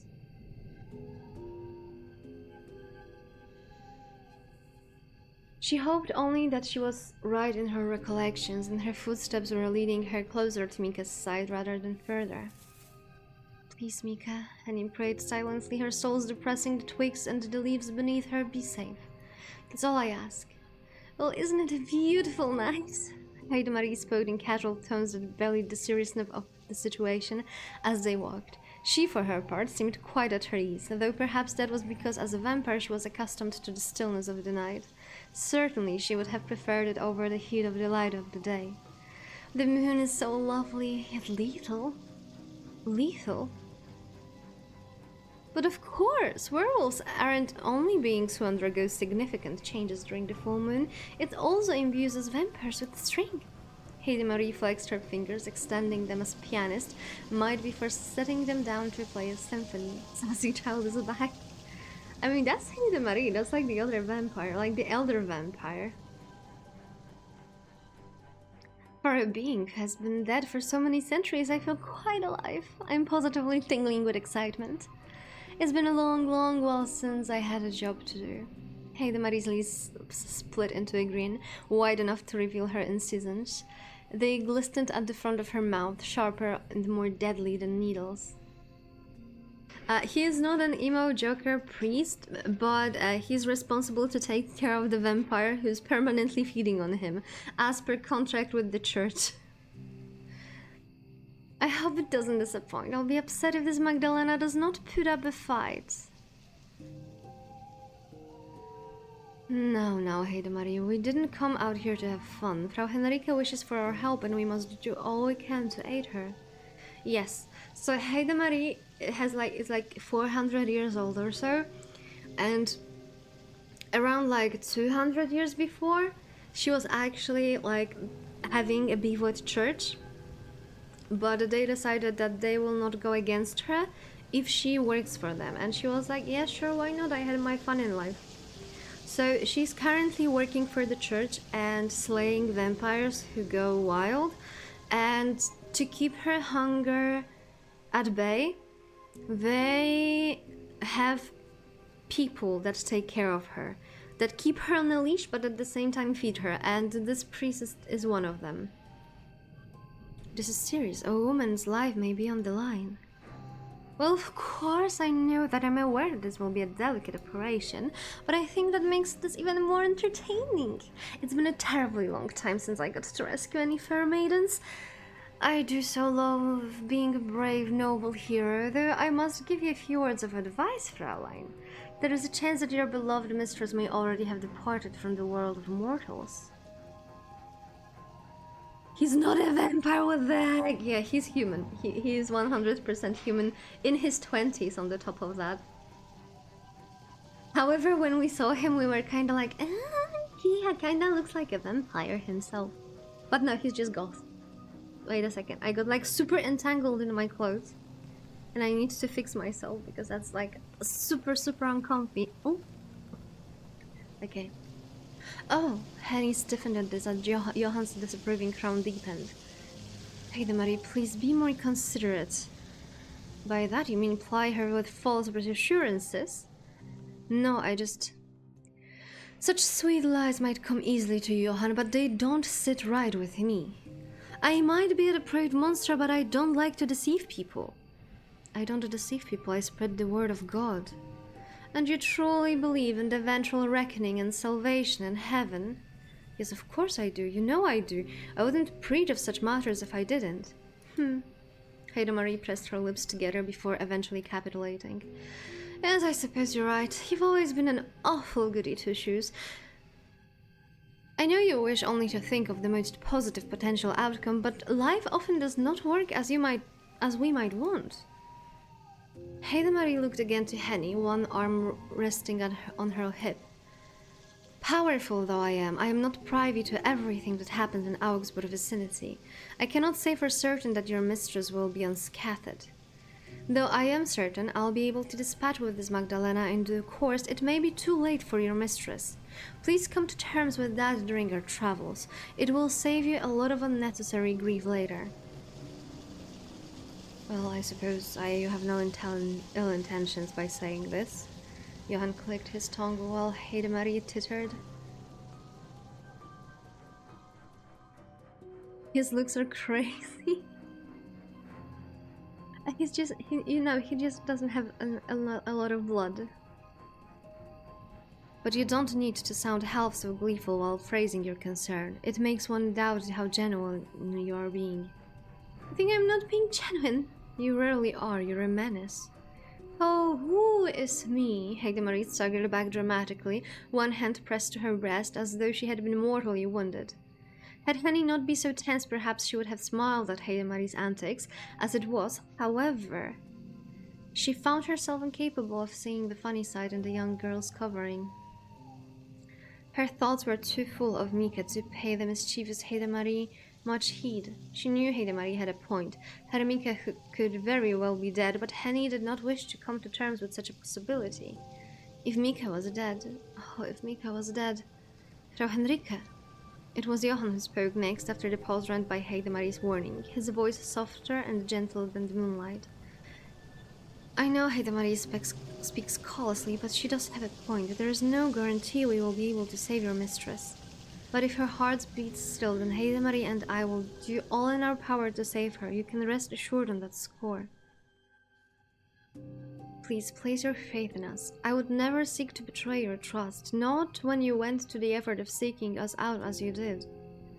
Yes, Jan is right. If there is a damsel to recover, she shall, of course, be rescued.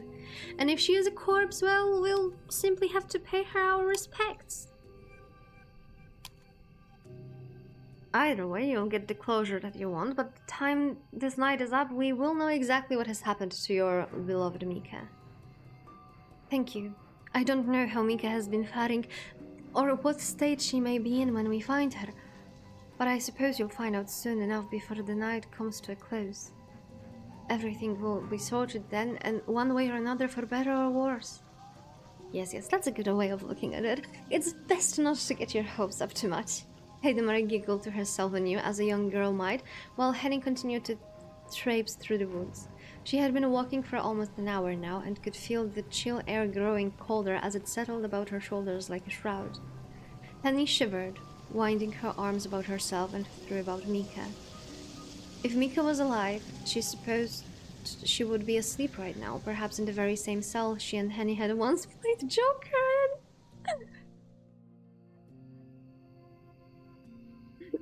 Diabetes if this continues. Henny hoped Magdalena had been giving Mika enough to eat, but she doubted it. Magdalena had not, for all the pretensions, but the most hospitable calls. Oh. Henny could only pray with each footstep she took that Mika had been able to endure all her suffering. Oh no, knowing the other side is just so wrong. Placing my money on the vegetable vampire mortally wounding that sassy Chelna. I was thinking so too, but then we've learned that the vegetable vampire is kind of the same age as Magdalena, as like she mentioned that they were turned at the same time. And keep in mind that the sassy child is actually an ancient vampire, fully prepped for the operation. Henny could still remember how, when they had been children, Mika had confessed to her mother that it has been she who had first hit upon the bright idea to enter the family's mausoleum. She, who should be punished rather than Henny. Mika had always come to Henny's defense, heedless of what might happen to her. She always admired Mika for her sense of justice. She thought her good, honest, and unwavering. Now Henny meant to display similar qualities for Mika's sake. Henny continued to walk on, the top of her head illuminated by the milky moonlight. Foliage rustled about her, and overhead an owl hooted. The fog swirled about her ankles. It was so thick Henny could hardly see where she was going. Her eyes were not golden like Heidemarie's, but those of an ordinary human, and they were unaccustomed to the gloom. Henny stumbled several times while walking, and Johann had to support her. Normally, Henny would have thanked Johann for his consideration, but she was so focused upon her task that she hadn't the words to spare for him. Every beat of her heart seemed to call out Mika's name. Yep, Lena had barely any food because she's giving all the blood to her mistress, and her mistress, I think she's like, I don't know how well accustomed you are with like the myths of vampires, but sometimes the transition into vampire goes wrong and they go more on a ghoul side and they can only think of food. And they are still, you know, strong, but not as strong as a normal vampire. I think she's chained so she doesn't like escape and go on her own. And she doesn't go rampant, so like Magdalena actually has control over her and can, like, you know, provide her food with everything. Her every thought was laced with her dear friend and of her fate. Henny knew it was a possibility that she might be too late, but she soon discarded it. Mika would be fine. She had to be fine. Henny still had hope. It swelled within her, growing stronger and stronger the closer she drew to Magdalena's home. She kept going, placing one food after the other in a grim march until...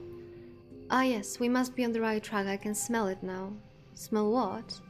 Death. Heidi Marie's answer was a simple one, yet it made Henny shudder all the same. Vampires often cloak their abodes in magic, but those parlor tricks only work on mundane creatures such as humans. To a fellow vampire like myself, such enchantments are mere child's play. Though we vampires cannot hide from one another. The stench of death is much too strong. The soil beneath our feet is soaked with blood. When I strain my ears, I can hear the screams of her victims in the air.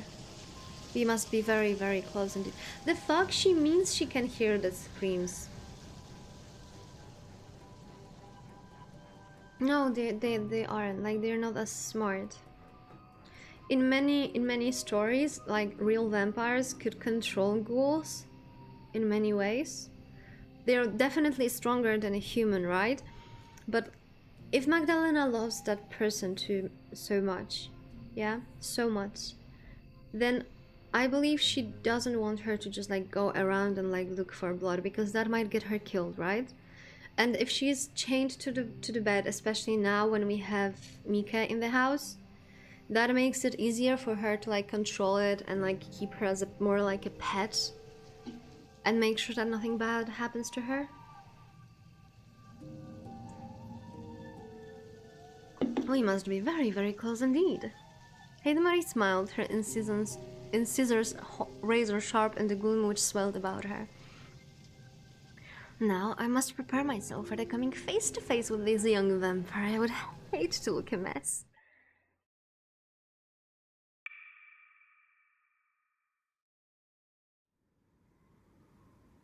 It took Mika almost a full hour before she English hard language. It took Mika almost a full hour before she was finally able to drift off that night, lulled into the world of slumber by the stirring of the breeze beyond her bedroom window. In her dreams, Mika saw herself and Magdalena as she wished they were, smiling, arms linked, like a pair of ordinary women.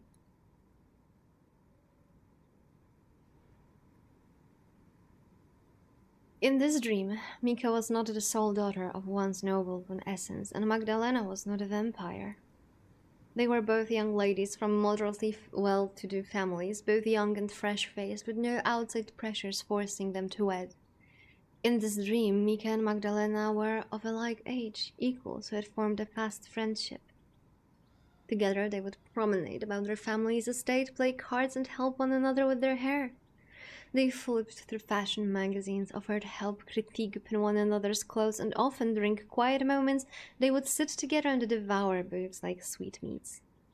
They would read plays and poems and prose, and once they had finished with their tomes, they would talk about them to one another excitedly.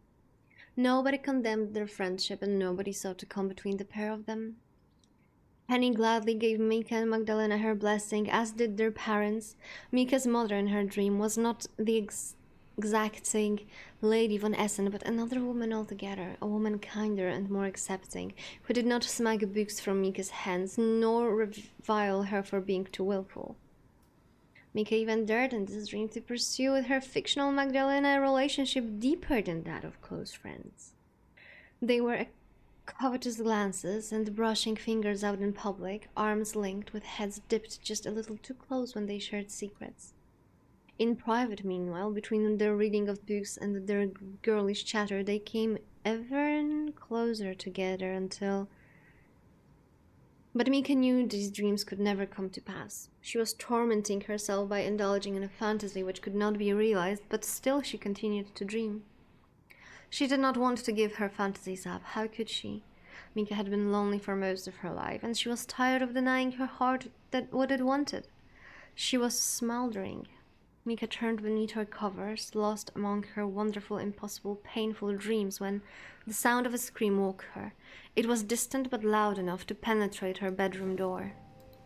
Mika sat up with a start. Her mind jumped. One hand flew to her chest, fingers splayed, beneath which her heart beat wildly, caught between sleep and walking.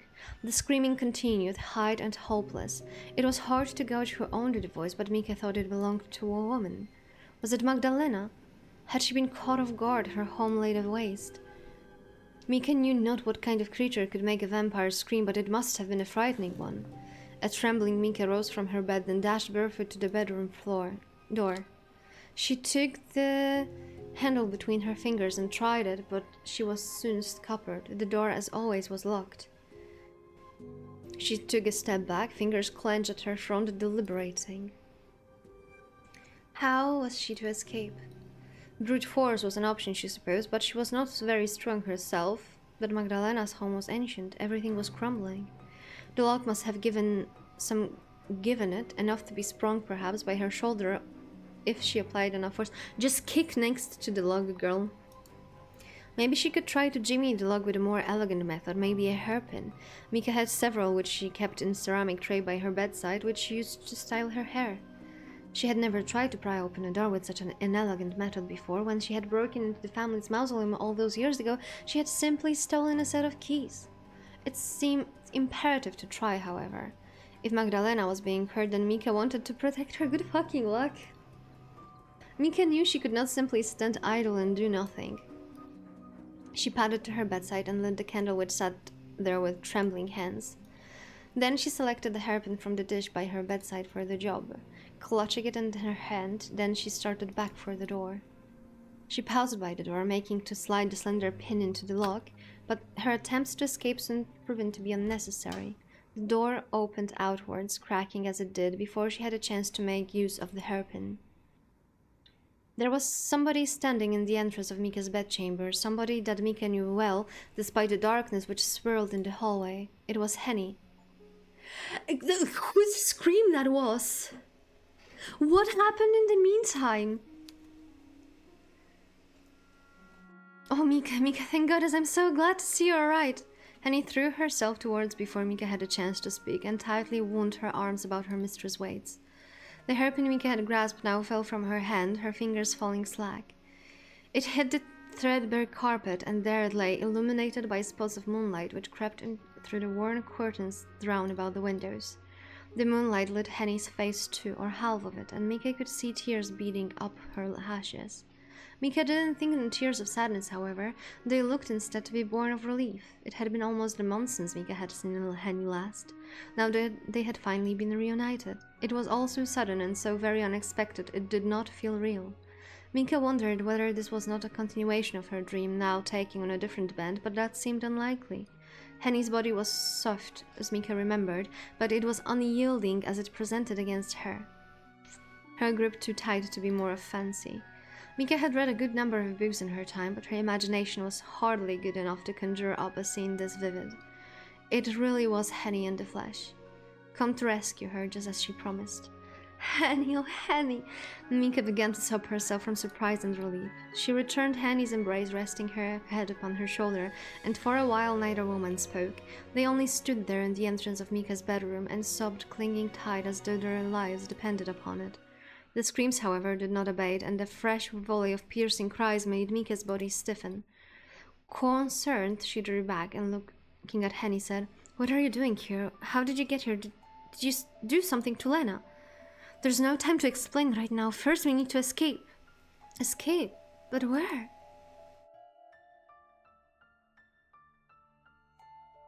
"Outside, hurry, Mika, hurry, before she catches us." "She?" Mika's brow furrowed. "Are you talking about Lena?" "I mean that monster, yes. Heide Marie is holding her back, but I don't want to hang around while they settle matters. I've spent more than enough time around monsters to last me a lifetime, and I bet you have too." "Oh, it was horrible, Mika. The things I've seen tonight trying to save you. But I don't want to dwell on it. It doesn't matter. Come on, let's go. But I I'm not dressed. I can't wander around the woods in my nightgown. Not perfect. I need some shoes at least. It can wait. Please, Mika, let's hurry. You need to run. But Mika tried to protest, but Henny refused to listen. I'm like, she's like, there was no hold on moment right now. She's like, sure, we may run. Did you do something to Lena? Oh, someone is keeping her at bay. Sure, let's run. She squeezed Mika's hands in her own and turned, pulling her through the hallway and away from her bedchamber, away from her prison cell, away from her life with Magdalena. Mika called after Henny, bidding her to stop, but Henny did not listen. She continued instead to run, her soul slapping against the stones. Mika tried to twist her arm free from her friends, but she hadn't the power for it. Magdalena had taken too much of her blood that night, and it had left her very weak, anemic, and had the kiss, then the caresses, which had followed afterwards. Mika had always been thinner than Henny, her coloring more delicate, but in that moment Henny's strength seemed indomitable. They must have been the measure, Mika supposed, of how greatly Henny cared for her, but oh, while Mika was glad to see Henny, she did not wish to leave Magdalena's side, not like this. If she was to leave, she at least wanted to speak to her once more, to tell her what had happened. Henrika tried to dig her feet against the cold floor, but it was to little avail. Henny responded only by asserting the more pressure upon her head. She was gripping Mika's fingers hard enough to hurt, hard enough Mika feared she might leave bruises. Just slip and fall on the floor, man. Holy shit, the brain has no brain cells. The great girl has no brain cells. Twink priest and innocent girl? Which one do you consider innocent? We need to keep going. We're almost there, just a little further. Henny tried to console Mika, but her comforting voice fell upon deaf ears. Mika's attention had been taken, not by Henny's rescue attempt, nor her own concern for Magdalena, but by door thrown ajar a few paces away. Mika had not been inside any rooms in Magdalena's home save her own, so could not help but to cast a curious glance at its interior. The room was dark, the curtains drawn, yet Mika could make out several shadowy sharps within it. Wait, they are running and she still can get like the full image of what is in the room that they're passing? There was an armoire, an escritoire, and an impressive oaken-hewn bed. Not so very different from the one in Mika's room. There was one factor, however, which differentiated the room in which Mika had stayed from this one, and that was the chains looped around the headboard. Those chains, which glinted in the dappled moonlight, ended in manacles, which were still sealed tight about the limbs of a creature which no longer stirred. Yeah, she is pretty innocent. You're right. The creature which laid upon the bed had 2 slender arms and 2 slender legs, and it wore upon its body a gown which might once have been fine, but now was hopelessly tattered. Its legs were bare, and it wore no shoes. Its hair, long in the dark, was matted about its face, its eyes closed as if in slumber. Mika could tell it was a small creature, even laying down, a good head shorter than herself and far skinnier. Why, Mika realized with a gasp, the creature was not a creature at all. It was a girl, and a very young at that. She could not have been much more than 4 or 5 years of age. She was still a veritable infant, an innocent child. Oh shit. And she was dead. Oh shit.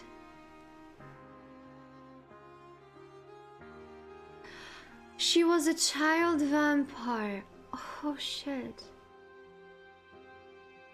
So, maybe, you know, the Anne Rice, she had like those books about the vampires, right? And there was like the interview with the vampire one, and they actually turned a child into a vampire. And there was a big rule about not doing that. Their minds cannot comprehend it. Like, you could only turn a full-fledged adult. But oh shit. Somebody had driven a decorative blade into her chest so deep its pointed tip threatened to pin her to the mattress upon which she lay.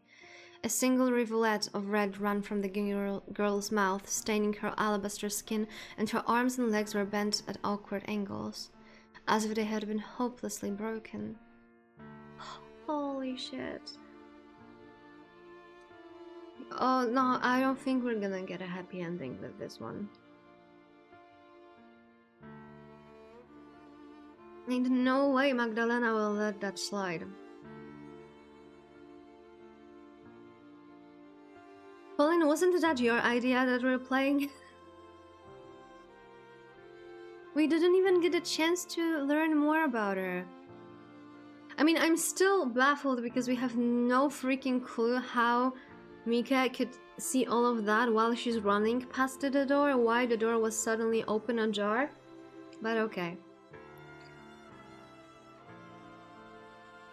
Mika! Henny turned to look at her friend, fearful of what she had spied, and upon seeing her harried expression, winced. Yeah, wasn't that your idea that we're playing that?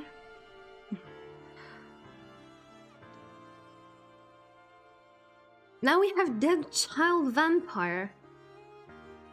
And I want to cry, because now it makes so much sense for Magdalena not wanting to leave her. Please don't look at it. It will only upset you. God knows it upset me enough. Seeing Heide Marie do that, but it had to be done. She wasn't human, Mika. Mika could see that well enough, with how horribly pale that girl was, but still she grieved for her. She couldn't overlook how very young the girl was, nor how fragile she looked. It seemed a gross cruelty to treat a child so. Who could have killed her so callously? Mika's stomach churned. She heaved. Then, with bitter, acrid tears beating in her eyes, Mika! Mika turned her head and vomited all over the stone floor. Mika felt woozy after ejecting the contents of her stomach upon the floor. Yet hadn't the time to properly regain her bearings. Yeah, Heide Marie is a vampire that is working for the church, because Honey kinda hired her.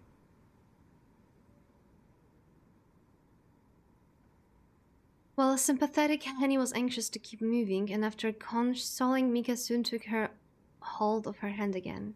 I'm sorry, Mika, but we really have to run. We can't stay here, not any longer. I need to get you to safety. Mika would have argued if she could that she felt perfectly safe with Magdalena, yet could not. You are blind.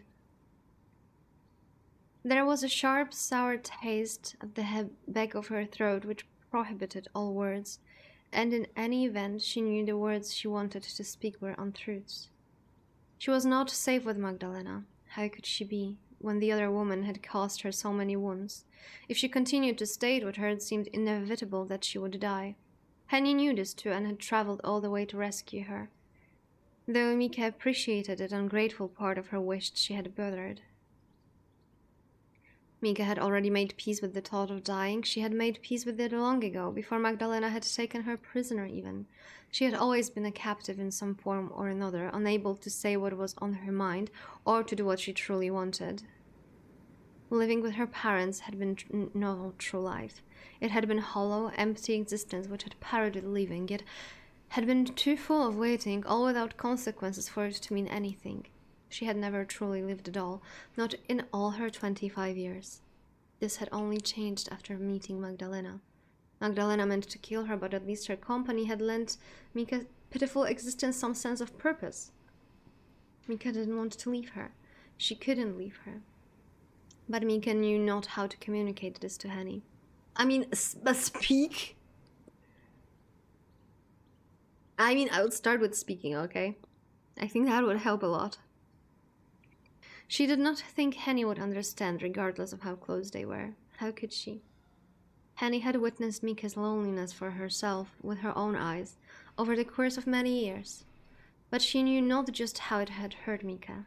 Instead of vomiting, I mean, after vomiting, right? She had like those few seconds before Henny like took her again. Henny is too dumb, speak too hard. She had no idea. She thought she was saving Mika, but in actual fact she was only wrenching her away from all it was she cared for. What would she do, Mika wondered, if Henny really was to liberate her from Magdalena's abode? Where would she go? Also, imagine they could actually all live in peace. Like, what if instead of hiring a vampire hunter, Henrique would come here back and they would actually have a maid so they would have less dust. To Augsburg, she's supposed to marry Walter Gerhard as her parents had planned, but that was too horrible a fate to contemplate. Mika would rather have died. She would rather have died with Magdalena. Come on, Mika, just a bit further. Henny led Mika into the entrance hall of Magdalena's home. It was a vast empty shell of a room, which might once have been grand, but now choked with dust. There were insects, very insect squares -4. Mika took in, though vaguely, the chandelier suspended from the ceiling, festooned with spiderwebs, and the old piano in the corner, the lid closed to the key untouched. The air was stagnant and stank of decay. The entrance hall was dark, illuminated only by a few weak, wavering bands of moonlight which spilled in through the windows. The moonlight was bright enough, however, that Mika could see the hall was not deserted. She could see figures, one hanging aback, obscured by a shadow, while the other two faced off against the other. One of those figures was Magdalena. She was glowering, her lips pulled back in a snarl which revealed her teeth sharp like knives. The other figure, meanwhile, was unfamiliar to Mika. Her stature was diminutive, her heart-shaped face dwarfed by her sweats of fair hair. The figure, the girl, seemed so slight Mika wouldn't have put her age as anything past 8 or 9. She was so slender that there was something fairy-like about her. The girl looked innocent, but a glance made it apparent that she was not an ordinary child. Her skin was as white as milk, and her eyes were liquid gold. She must have been like Magdalena, and like the girl. Mika thought with a shudder, shackled to the bed, impaled through the heart. She was a vampire. Come on, Mika, let's try and get around them while they're busy. We've got a bit of a way to go, but I think we'll be able to make it. I don't think they noticed us. Henny led Mika down the stairs. She followed, barefooted, dazed by all which had occurred. True to Henny's words, Magdalena seemed not to notice her. She was too busy glowering at the young vampire's girl, a truly awful expression upon her face. Goodness me, is this how you treat all your guests? You aren't the most hospitable, are you? I thought you would have been glad at the company living in a lonely pile like this for so very long, but I suppose not. Please don't tell me you're one of those curious people who enjoys being alone. If that were the case, I doubt you would be such an ardent practitioner of kidnapping. Shut up. Don't you take the tone with me, you monster. Don't you dare. Huh? The girl raised her eyebrow. A monster, am I? Yes, you are. You are an unpardonable monster. Don't act so high and mighty when you know what you did. You killed my mistress, you coward. You killed her in cold blood while she was chained up, unable to act, and she was only a child. Ah, yes, I suppose I did do that, didn't I? You suppose? Indeed, I did, and I must apologize for that. I fear I must have made quite the poor first impression. Perhaps I ought to have sought your company out first, rather than heading straight to the little mistress in her chamber, but I thought it common courtesy, you see, to talk to the lady of the house before her servants. You might have had years to perfect your deception, but I can tell at a glance you're not a proper lady. You're just as common as scullery maid. It's very amusing that you thought you could act above your station like that. It's so funny, I might laugh. But I suppose it would be very rude too. So Magdalena was never a lady. Goodness me, I really can't do anything right. Hey, the Marie. A third figure, this one a tall, slender man who had been half hidden in the shadows, stepped towards to caution the young girl. Don't make such a scene. Murdering a child is nothing to gloat about, not when she was incapable of fighting back. Now let us stop this silliness and focus on the task at hand. We still have one more vampire to dispose of before we can consider our job done. Huh? The vampire girl, heard Marie, Mika supposed her name was, inclined her head in the tall man's direction and pouted. That isn't any fun, Johan. You should know how much I love talking. It's rare that I get the chance to interact with one of my own. I am aware, but you shouldn't let yourself get distracted, not while we still have a job to do. You need to focus. Oh, what a pain. You never let me have any fun. Fun?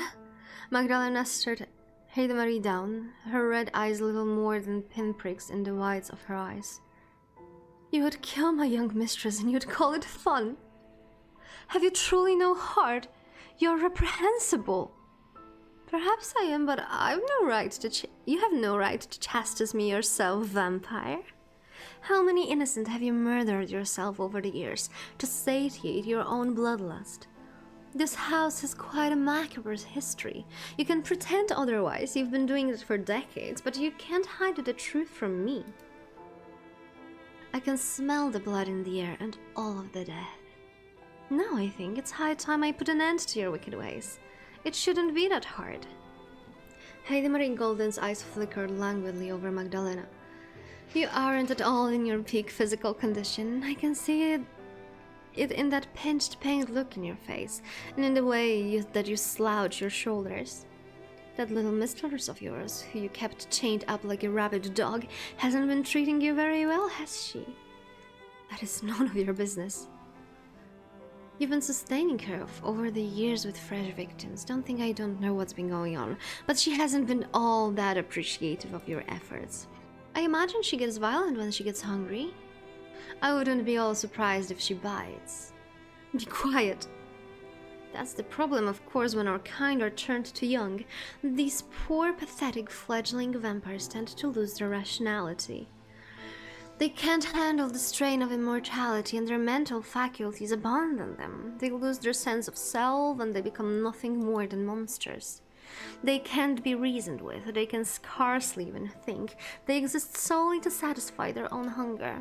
But we vampires are greedy, selfish creatures, and we are never satisfied for long. It is impossible to keep young vampires like that from lashing out, no matter how hard you might try. That girl was obviously a lost cause. I have no idea why you thought it was a good idea to keep her alive for so long. I was doing her a favor when I killed her. She was an aberration. I said, be quiet. I might not be in my best condition right now, but I'm more than a match for a coward like you who murders small children for sport. I won't let you escape unpunished, not after what you did to my mistress. Now that is funny. It's awfully hypocritical of you to want to fight me when I was turned before my 11th year. In human terms, I'm still a young girl myself, but please don't get any funny ideas into that empty head of yours. I'm not so weak as that creature you call your mistress. I never did lose my sense of self, though I've been alive for centuries. I'm one of the oldest vampires in Europe, and I'm certainly the most powerful. Do you really think that you can best me? If so, I admire your optimism, but it's very much misplaced. It would be easier if you simply submitted to me. But never mind. I'm more than willing to teach you a lesson. Mika had been watching this exchange half up the grand staircase, frozen in horror, but how now Henny seemed at long last to have had enough. Mika, come on. Henny tugged at Mika's hand again, trying to chivvy her along. We need to move. Mika knew Henny was right, yet she could not tear her eyes away from Magdalena. Heide Marie was fast approaching, supremely self-confident despite her short stature. The vampire girl must have looked like a child, but Mika knew she was anything but. Her smile was genial enough, but her gold eyes were cold and contained within them no mercy. It was she who had killed the child chained upstairs. She had driven a stake through her heart and had listened, perhaps, to her dying cries. She was every inch a killer, just like Magdalena was. Now she meant to put an end to Magdalena too, and Mika feared she might be successful in this endeavor. How could Mika run away with Henny and let that happen? She could not. She had to protect her. I'm sorry, Hen, but... Mika, with a burst of newfound strength, wrenched her arm free from Henny's grasp, then dashed forth. I need to help Lena. But Mika! Henny called after her friend, her right arm extended. Why would you do that? She kidnapped you. Don't offer her anything. She might have kidnapped me, but that doesn't mean I don't care about her. She's a good person, really, and I don't want her to be hurt, much less killed. Now wait, please wait. Mika's feet slapped against the ground as she ran, her white nightgown billowing about her legs. Coming between Magdalena and Heide Marie, she spread out her arms in the hopeful yet you got it, you got your scene. Yet ultimately futile gesture of one who meant to stop the whistling of the wind or the lashing of the rain. Don't do this, please don't hurt. but despite Mika's good intentions, she was unable to finish her entreaty. Heidemarie has been moving too quickly, far more quickly than any human eye could hope to follow, and despite Mika, she had not been able to slow in time. The young vampire was soon upon Mika, her right hand extended. Her nails, which were filled with dangerously sharp points, pressed against Mika's back, then pierced straight through her chest. I kinda can't imagine that she wasn't able to stop herself. Ain't no way. Heidemarie's right hand penetrated Mika's ribcage as if her flesh was ephemeral, made of nothing sturdier than spiderwebs. Though Marie cried out, it took a few moments of the pain to fully hit her. Her eyes were wider than goose eggs, and she looked down, staring at the arm which penetrated her shuddering body. Vicious red liquid was beginning to ooze down Heidemarie's right wrist. It was so vivid in the gloom of Magdalena's cavernous entrance hall that it looked unreal, like something from a dream. Also, suddenly Heidemarie looks very, very big. Mika's blood was brighter than rubies and thicker than strawberry jam. Her body twitched about in Heidemarie's hands. She felt herself turning numb by increments, first her legs, chest, shoulders, arms, until she could no longer feel the tips of her fingers. Mika looked down at her blood as it dipped onto the threadbare carpet and moaned. Her blood looked oddly beautiful in an obscene, profane sort of way. But Mika didn't have the time to contemplate how brightly her blood shone, nor how otherworldly it seemed. The agony of being rammed in too soon overcame her. Mika, oh god, Mika! Mika? And with a twin series of cries from two women whom Mika cared about the most, her body tottered. She teetered. All strength she had once possessed fled her, as if that too had been her dream. Mika drew away from Heidemarie with one jerking footstep, thus freeing herself from the young vampire's grasping right hand. Her chest wound, no longer stoppered by Heidemarie, seemed to expand where she shuffled away. It gaped open like the maw of hungry beasts, and more of Mika's lifeblood spilled onto the stone staircase. How is she still alive? Mika pressed one white, trembling hand to her wound, and was surprised when her fingers came away stained.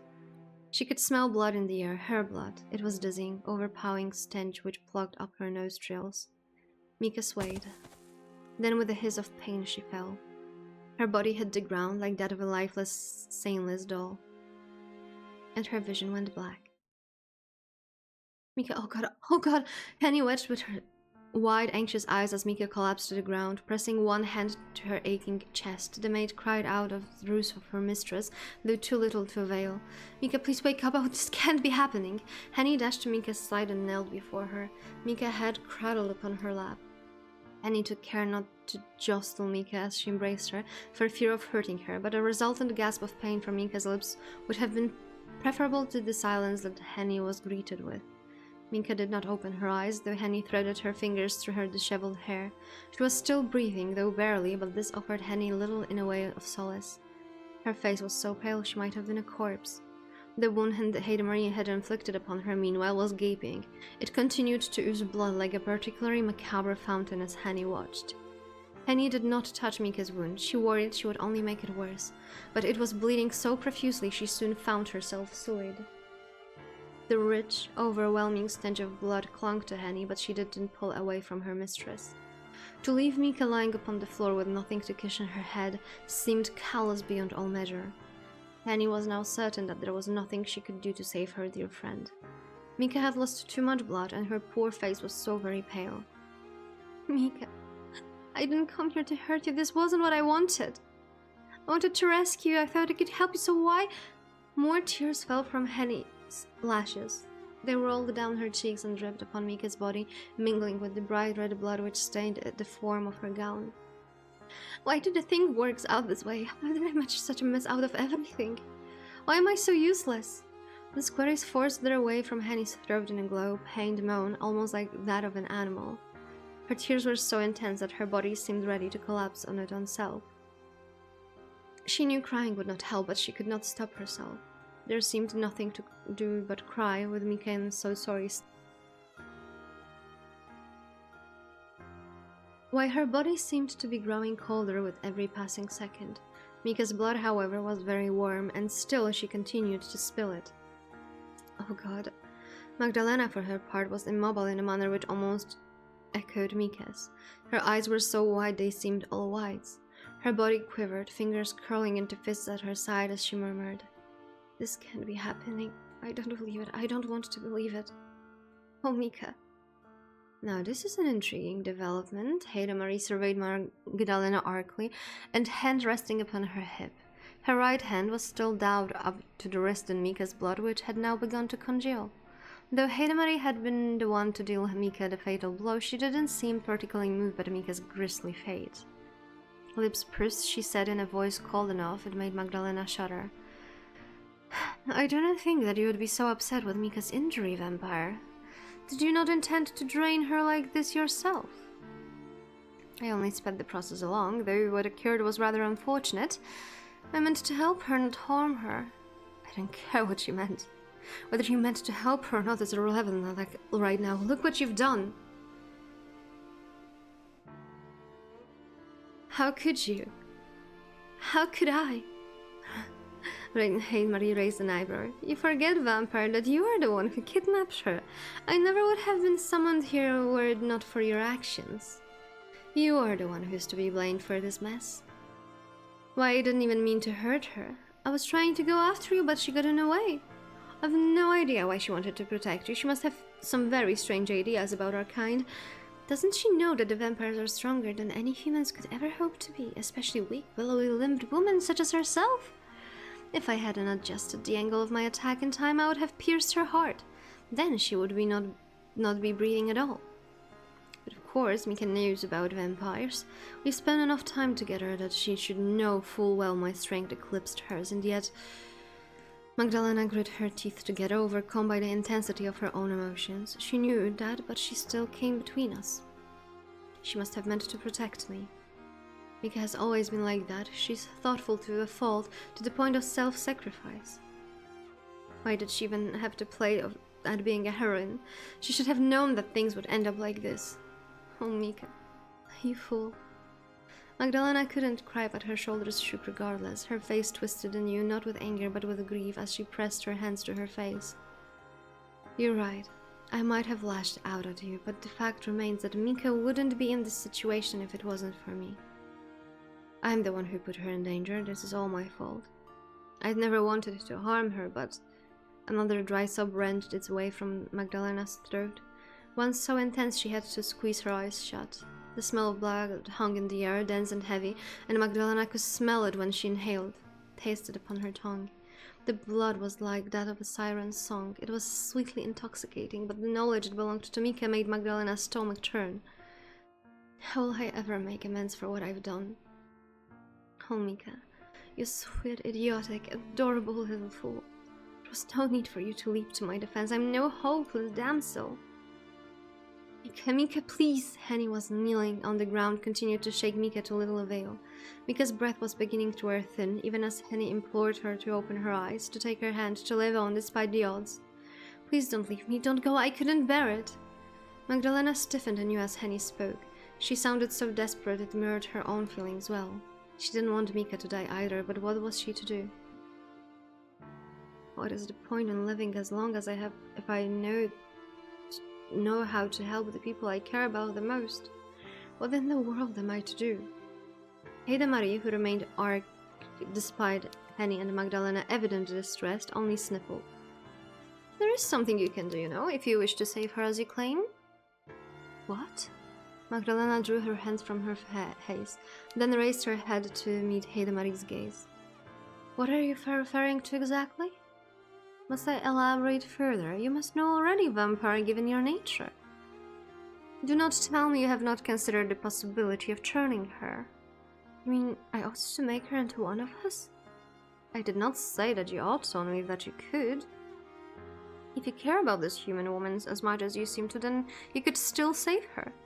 You'd only need to bite her neck and drain some of her blood. That should be enough to change her. Her heart might stop beating, but she's still alive. In a sense, at least. You should be fast about it, though. If that's what you desire, I don't think she has much time left. We cannot transform corpses, only the living, but I suppose you must know that already." "Of course I do. You don't need to explain it as though I am a child." I have thought about turning her, of course, believe me, I have, but do you really think I could get forward such a great act of selfishness? You think it would be selfish to spare her life? Yes, I do. I would be sparing her from nothing if I turned her into a vampire. I would accomplish nothing save making her suffer. I don't want Mika to die, but I want even less to condemn her to eternal death without the reprieve of resting, not unless she were to will it. If these are my only two choices, then I would rather let Mika pass peacefully, but I would far rather see her live on as a human woman. I just want her to be happy. I see. So that's how it is, huh? Ada Marie replied after a brief pause, and hand now resting beneath her chin. I had wondered about your precise relationship with the poor dying Fraulein, but it seemed like it was more than that of the captor and the captive. You might have kidnapped her for nefarious purposes, but it seems really did grow to care for her. That you have no desire to turn her speaks volumes for your character. You aren't the sort of a monster who would condemn others to a hollow, empty life of eternal undeath, such as those who sunk their fangs into us all those decades prior. A vampire though you are still capable of rational thought. Perhaps that's why the clumsy young Fraulein jumped to your defense as she did. She must have seen there was something within you worth saving. I can't hate you after hearing your response, neither do I wish to harm you. I would rather this story end on a cheerful note too, but this rarely happens in my line of work, so... Marie clicked her fingers, then glanced sharply at Johann. You know what to do, my charming assistant. Please make yourself useful. But of course, I'm always ready and willing to serve. If I might be able to help Lady Mika, then I shall do as I can to ease her suffering. That is my duty as a humble servant of the Lord. It was with these words on his lips that Johann bent down by Mika's side. Reaching down, he captured between his fingers one of Mika's limp, pale wrist and offered Henny a small smile. Please forgive me, Frau Henrika. I don't mean to disturb you, but I must if I am to aid her. I will try to be quick about it, though. She has lost awful lot of blood. I can see that myself, but what do you mean to do her to exactly? I mean only to aid her if I can. I have helped others before in similar circumstances, almost as dire as this. I fear this may be a challenge, though.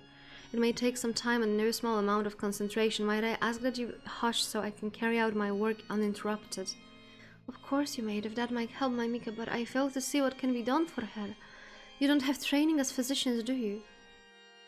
Please, Marie scoffed. Johann's capabilities aren't half so prosaic. He has no need for a needle and thread to sew together his patients, even unfortunate such as your Lady Mika. Johann has several unique capabilities which normal humans do not possess. He is so very pure and godly, you see. His hands exude a certain kind of energy, I suppose you might term it, or else magic. You know that I don't hold with magic, it smacks of the devil. I would prefer to think of my abilities as a gift or as a blessing bestowed upon me by God upon high. Yes, I know, goodness, you're so picky about those things, Johanna. I don't think the semantics matter awfully myself. I've been alive for too long to care for such petty things, but you humans are also sensitive. I wasn't trying to insinuate that you have been touched by the devil. You are too much of a do-gooder for that. Why, thank you. I'll take that as a compliment, I suppose. It wasn't meant as one. You're so very kind you make my stomach turn.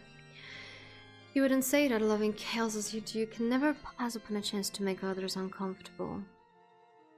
And what of it? I believe I've earned that right after living so many centuries. Life gets boring, you know, if one is always trying to be nice. I suppose that is something you wouldn't know, though, not having dwelled upon this earth for that long. Good night, Shadow. I'm glad of that too. If living as long as you have would wrap me into a ne'er-do-well such as yourself. You would call me a ne'er-do-well? How cutting. My poor heart bleeds. Your heart can't bleed. There's no blood left in it. Your body dried out some long time ago. And now you mean to call me a husk? She drew back in a display of false offense, her arms folded. Well, I never... As Marie and Johann bickered, Henny looked at Mika with a pale face. Like, they have... The time is ticking, man. She could see, even as she sat there, a strange celestial light beginning to gather about his fingers. The light spread over Mika's body, imbuing it in the otherworldly glow which made Henny gasp. The shadow again. Goodness. I don't fully understand what are you doing, but are you healing my mistress? Healing? Is such a thing truly possible? It is with my God-given gift, yes. I have ability to diminish aches and pains with nothing more than a touch of my hand, which is why I work with Heide Marie. It is my duty to keep an eye on her and to aid any unwitting victims who may get caught up in the crossfires of battle. She is not given to restraint, as you might have noticed. Here Johann sighed. It is harder for me to heal wounds such as this, though, particularly when so much blood has been lost. I need to concentrate if I am to have any hope of succeeding. Oh yes, of course, please forgive me. I've never seen anything like this before, so I was just curious. But if this will help Mika, you can do whatever it is you want. Whatever, Heide Marie smiled thinly. I would be very careful when wishing such awards forth in the future, Fraulein. You give Johann rather too much leeway. Fortunately for you, he's kind enough not to take advantage, but you might not be so lucky when it comes to the machinations of others. Heide Marie snickered unpleasantly while Johann continued to work. He gripped Mika's wrist tight and bowed his head, his lips pursed together in a silent prayer while he worked. Also, imagine he heals her and she's like, "Can I be a vampire?" And they could just like turn her, like, no efficiency here, man. Henny, meanwhile, could only watch wide-eyed and still holding on to Mika's crumpled form. It seemed impossible that Mika might be restored to her senses after having been so grievously injured. Why, it would take a real miracle to save her. That was what Henny thought, but weren't Johann's healing hands miracles in and of themselves? Henny had never before heard of any humans who possessed such powers, and she felt rather overwhelmed by it all. She did not begrudge Johann for aiding her mistress, but it unnerved her all the same. Despite Johann's assertions that his abilities had been bestowed upon him by God, there was something unnatural about the light which emanated from him. Henny had half of mind to pull Mika away from him, and so to sever the connection established between her mistress and the green-faced father, but this would result in disaster. Johann seemed to be the only person capable of aiding her. As such, Henny had little choice but to allow him to work despite her own misgivings. Henny closed her eyes, cradling Mika's head upon her lap, and internally she prayed. Please, Henny prayed with fervor she had not felt for quite some time, not since escaping Lord and Lady Von Essen's carriage with Mika in tow. Let my Mika be safe. Please, let her open the eyes, let her draw in breath anew without having to struggle for it, and lessen the burden which weighs upon her body. Please let her get better. Henny prayed and she prayed and she prayed as the seconds elapsed, so entrenched in her own thoughts her surroundings slipped away. The stench of blood in the air no longer weighed upon her, and neither did the anxious beating of her own heart within her breast. She forgot about Magdalena, who stood still as a statue, and of Heide Marie, who watched with the idle curiosity of a bystander, and even about Johann, whose fingers still clasped Mika's wrist. She thought only of Mika, her mistress, and her friend both. She recalled the times she had spent together when they had been younger, and their ill-fated excursion into the Von Essen's family crypt, which had incurred Lady Von Essen's ire. That's like the only thing that happened to them in life, because they mentioned it like 15 times already. She recalled walks through the Von Essen's family estate, their arms looped together as if they were promenading ladies, and of sitting by the riverbank in the summer months when the dragonflies were out and about. She recalled games of Joker played in Mika's bedroom, and the shy, whispered secrets Mika had shared with her late at night when nobody else was around. She recalled Mika's fears about marrying Walter Gerhard, and how she had trembled when she had confided those feelings in Henny. Henny had been dismissive of Mika's worries back then. She had tried to cheer Mika up, to tell her that the things would not be so bad once she had settled in, but now Henny feared she had been callous. Mika's lives went to a crypt, got sermons from Mom, embroidered, daydreamed, fascinating life. Had she upset Mika by failing to pay proper heed to her concerns? Henny wished that she could apologize for any hurt she might have caused. She wished she could have told Mika how much she meant to her. She wished, oh, there was so much she wished for, and so much she wished to say, but that she wished for most that Mika would recover. Penny clung to his hope as though it were a talisman, her eyes tightly shut, her desperate desire burned within her, brighter than any star, intense enough to be all-encompassing. She prayed and she prayed and she prayed, and eventually, Penny heard her name being called in a sweet, soft cadence she recognized only too well. The voice was weak, void of any real energy, but still it was enough to soothe Penny of all her anxious thoughts. Penny's eyes snapped open. Fitful, she stared down at the woman who lay upon her. Mika, oh my Mika! Mika's own eyes were still closed, but upon her lips she wore a small smile, one which was marred only slightly with pain. Her nightgown was still spattered with blood, but Penny could see that her wound had healed, her skin visible through her torn nightgown unblemished. Johan has succeeded after all, despite his earlier cautions. He had healed her and she was safe. Thank goodness, I'm so relieved, Mika, my Mika! Mika squeezed Henny's hand with her own as though to assure her, and it was this gesture, so selflessly sweet and so very Mika, which tipped Henny over the edge. She slumped forwards, her shoulders shaking. Then she began to cry. Magdalena, too, was surveying the scene which unfolded before her eyes with wide eyes. Pressing one hand to her mouth, she exclaimed softly, Mika, I can hardly believe it. I was so worried about you. If you had died... A shudder ran through Magdalena's body as, overcome, she sunk to the floor. I don't know if I could have endured it. I've no idea what I would do without you. I am so sorry you suffered so much. I'm sorry. Magdalena pressed both her hands to her face anew, though she had no tears to hide, and began to sob soundlessly, her shoulders trembling as if she was a polar explorer caught in a frigid blizzard. Oh, that's a weird comparison. Marie, for her part, watched on, her arms folded. Her right hand was still dark with Mika's blood, yet she paid it little heed. Observing Magdalena's sob, she said softly, It would appear that this vampire isn't half as dangerous as I thought. The little vampire incapacitated upstairs was much more threatening than she is.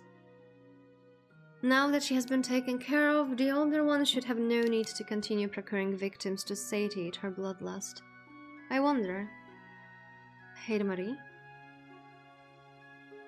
Johan rose on unsteady legs, wearied after his efforts to revitalize Mike, then approached his charge. Are you having second thoughts? Marie nodded.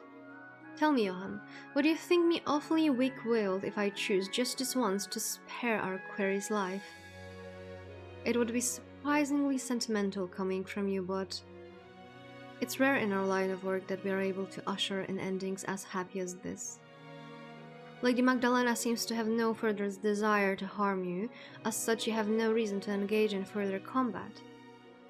In circumstances as unique as it is, I do not think there is any reason for you to execute her. That is precisely what I was thinking.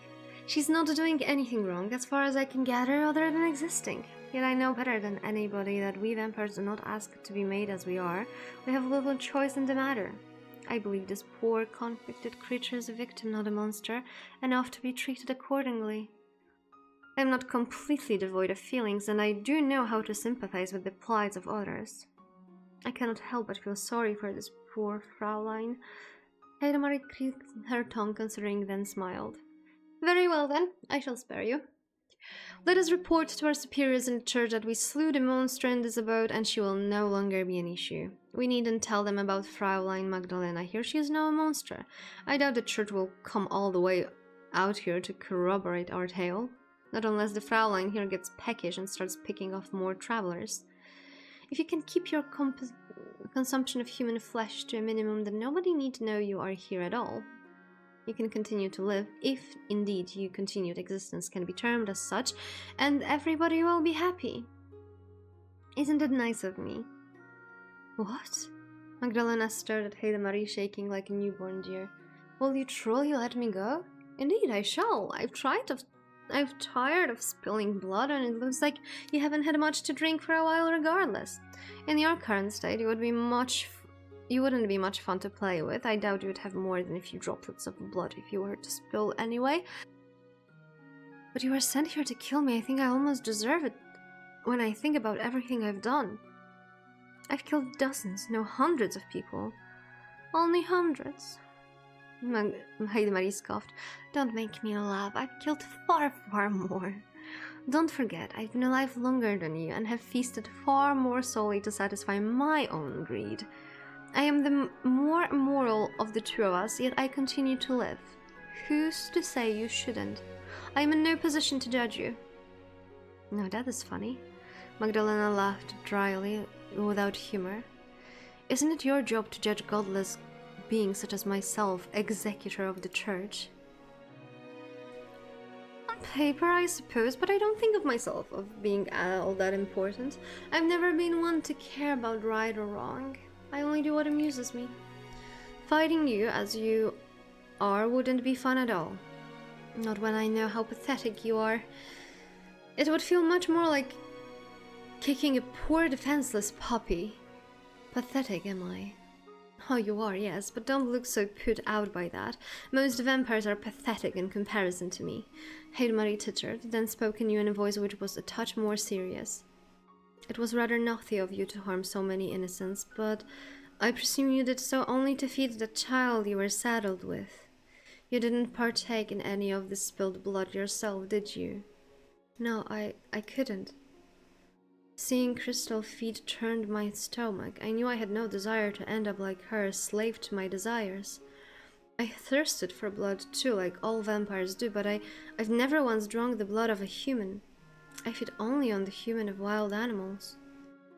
All those people I killed, the bandits and the brigands and the vagrants, were offered up to Crystal. I had to hunt for her. I had no choice. Without me, she would have died. I understand that, but I think killing her might have been for the best. Surely you knew she was a lost cause. Yes, I believe you did realize it. You must have serving her for as long as you did. Keeping her alive at all was an act of cruelty when she had no sensible thoughts left in her head and no purpose for living, save satisfying her own perverse hunger. But it is no matter. I believe you suffered enough, and I know your heart was in the right place. I won't condemn you for your actions. I have no place to. Your enduring loyalty to your mistress, though misguided, was somewhat touching. It is almost enough to bring a tear to my eye. Or at least it would be. Could I cry? No. Heidemarie looked at Johann, a small smile playing upon her lips. I believe our work here is done. We have defeated the vicious vampire, and peace as Summerlee has been restored. I've no desire to wait it out while the heroines of the story make amends, so shall we depart? I would hate to get in the way of their joyous reunion. And you are in a dire need of rest yourself, Johann. You look half dead upon your feet. I cannot argue with that. I feel awfully weak. I'm unsure whether I can make the journey back to Augsburg unassisted. It's fortunate for you then that you have me to help you. You may lean on my shoulder if you wish, and I can guide you. Is that not kind of me? Oh yes, very much so. Your thoughtfulness knows bounds. That's what I thought. Heidemarie snickered. The pair of us shall soon be departing. Do you wish to come with us, Fraulein? The question she addressed to Henny, who knelt on the floor by Mimi's side still. Or would you rather stay here to tend to your mistress? I believe she will be in safe hands with Magdalena, but I have no doubt you're also worried about her welfare. Oh yes, I must thank you both for leading me to Mika, and you, Johann, for helping her, but I can't come back with you. Mika needs me to stay with her, and she's in no fit state to travel. I'll stay with her for as long as she needs me, unless... Henny looked at Magdalena abashed. You would have a problem with that? I forget this is your home. You overstep your mark, young maid. You have forgotten your courtesy and your concern, but I suppose I can't begrudge you for that. I know how it feels to worry for my own mistress, and Mika is far sweeter than Crystal ever was. I will let you stay here. If you wish to tend to Mika while she rests as a fellow human, you would be better served to care for her than I am. My attempts, I fear, would be quite clumsy. I have no say in whether you stay or leave. This is not truly my home, nor has it ever been. I am no lady. I was only ever pretending. Oh, thank you, Magdalena. Thank you very much. I promise I'll do everything I can help Mika. I won't let her condition worsen, not under my watchful eye. I'm quite certain you will. You needn't reassure me. The relationship between you two is very special indeed. While I was nothing more than Crystal's maid, I can see that you are truly Mika's friend. Why is it enough to make me feel almost jealous? I fear I could never compete with that. That's alright, I don't think we need to compete. We both care about her after all, and like they say, two heads are better than one. I think Mika will recover much better if we're both here for her. What do you say? I think after everything that has happened, I'm very tired. Would you mind escorting me to my room? I need to lay down. I was hoping for Agnes X Henny, but oh well. And that bitch! She woke up and she's like, would you mind escorting me to my room? Oh, of course, let me help you to your feet, Mika. You come to Magdalena and help me lift her. You're a lot stronger than me, so this should be easy for you. So now Magdalena is no longer a lady, because like Mika knows that she was not a lady, so she's like, just escort me to my room. Now that is funny. What is? I thought you would balk at the prospect of me touching your precious Mika. In the past perhaps I would have, but you've proven how much you care for her. You would have cried for her sake. You wouldn't have cried for her sake otherwise. Now come, let's not beat about the bush. Mika needs us. Yes, dear Lena, please come and help me. Hen can't support me on her own. I feel I'm hopelessly heavy. Don't keep your distance, please. That would break my heart. Magdalena looked between Mika and Henny, one hand clasped to her chest. She inhaled, her lips pursed, then said with a sigh, "Oh, Mika, I'm so glad to hear you say that." Magdalena stepped forward with Henny's aid. Not that it was necessary, she was able to raise Mika to her feet. Both women shifted her gently, so as not to harm her, each taking one of Mika's pale arms about their shoulders. While all this concurred, Marie smiled and turned up upon her heel. "Let us be on our way. There is nothing which can be gained by us continuing to stand here. And now, I know not about you, but I have no desire to stand around gawping. Right, I'm coming, Marie, but don't walk too quickly. Please spare a thought for me." Marie crossed the airy entrance hall and pushed open the imposing double doors with the brush of her tiny, seemingly insubstantial palms. The doors opened with a low creak like that of an injured animal, and the chill night air rushed forth to greet her. She paused for a few moments upon the threshold of the door to look back at Mika, who was being held aloft by Henny and Magdalena. Despite their differences, Marie thought that the three women looked awfully close, just like sisters. This thought brought a smile upon the young vampire's lips not even the lowing wind could disturb. She did not wait, however, to watch as the unlikely trio proceeded up the extravagant staircase. She turned anew, satisfied that she had performed her job, then stepped out into the night. Johann followed along behind her, limping, and shut the door behind him. The door creaked once more, then slumped shut with a tremendous thud. This thud echoed through the cavernous hall of Magdalena's home, once deserted but now full of life. Crystal corpse still lay in her bedchamber, turning cold, but Magdalena's thoughts were with Mika's as she held her, and Henny as she helped her. The night has been one of horrors, but Mika was still alive, as too was Magdalena's hope in the future. Maybe God had not forsaken her after all. Finally, the clouds in her heart had parted, and now she was free. Working together, both Henny and Magdalena were able to escort Mika up the stairs, then across the hallway to her bedroom. Magdalena did not need Henny's help, but she appreciated the other woman's presence, if only because it let her know that Henny had accepted her. She seemed to have recognized in the wake of Magdalena's breakdown that Magdalena had grown to care for Mika. Magdalena might have been the instrument which had brought about Mika's suffering, but she had not done so willingly. Henny seemed to understand that, and by extending the olive branch seemed prepared to offer her forgiveness. It no longer seemed to matter much what Magdalena had done to Mika, not when Mika was still alive. Henny and Magdalena both lay Mika upon her bed, and there she lay, her front dark with dried blood. Henny wet a cloth in the basin by Mika's bedside and whipped said blood away. As she did, Magdalena soothed Mika, reassuring her in the gentle tones that all would be well. "I won't let anything hurt you, not again. I have no further need for your blood. My mistress, she..." Here Magdalena's voice caught in her throat and she had to look away. "She is no more. No amount of blood could save her now. She's gone, but I'm still here, and as are you, and I'm so sorry I put you through so many hardships. I'm so sorry. Mika was half conscious at this point, suited by the cool flannel upon her bare skin and Magdalena's scent, so barely able to offer Magdalena more than a small smile. It's alright. I forgive you for all of it, Lena.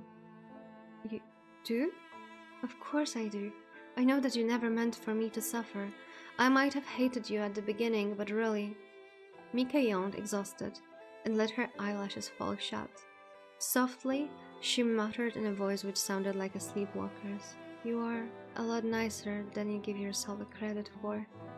So saying, Mika's consciousness slipped away once more, not owing to the pain this time, nor the loss of blood, but from simple exhaustion. She dozed, her body lighter than the fog which unfurled its wispy tendrils about the forest floor, and as she did, she dreamed.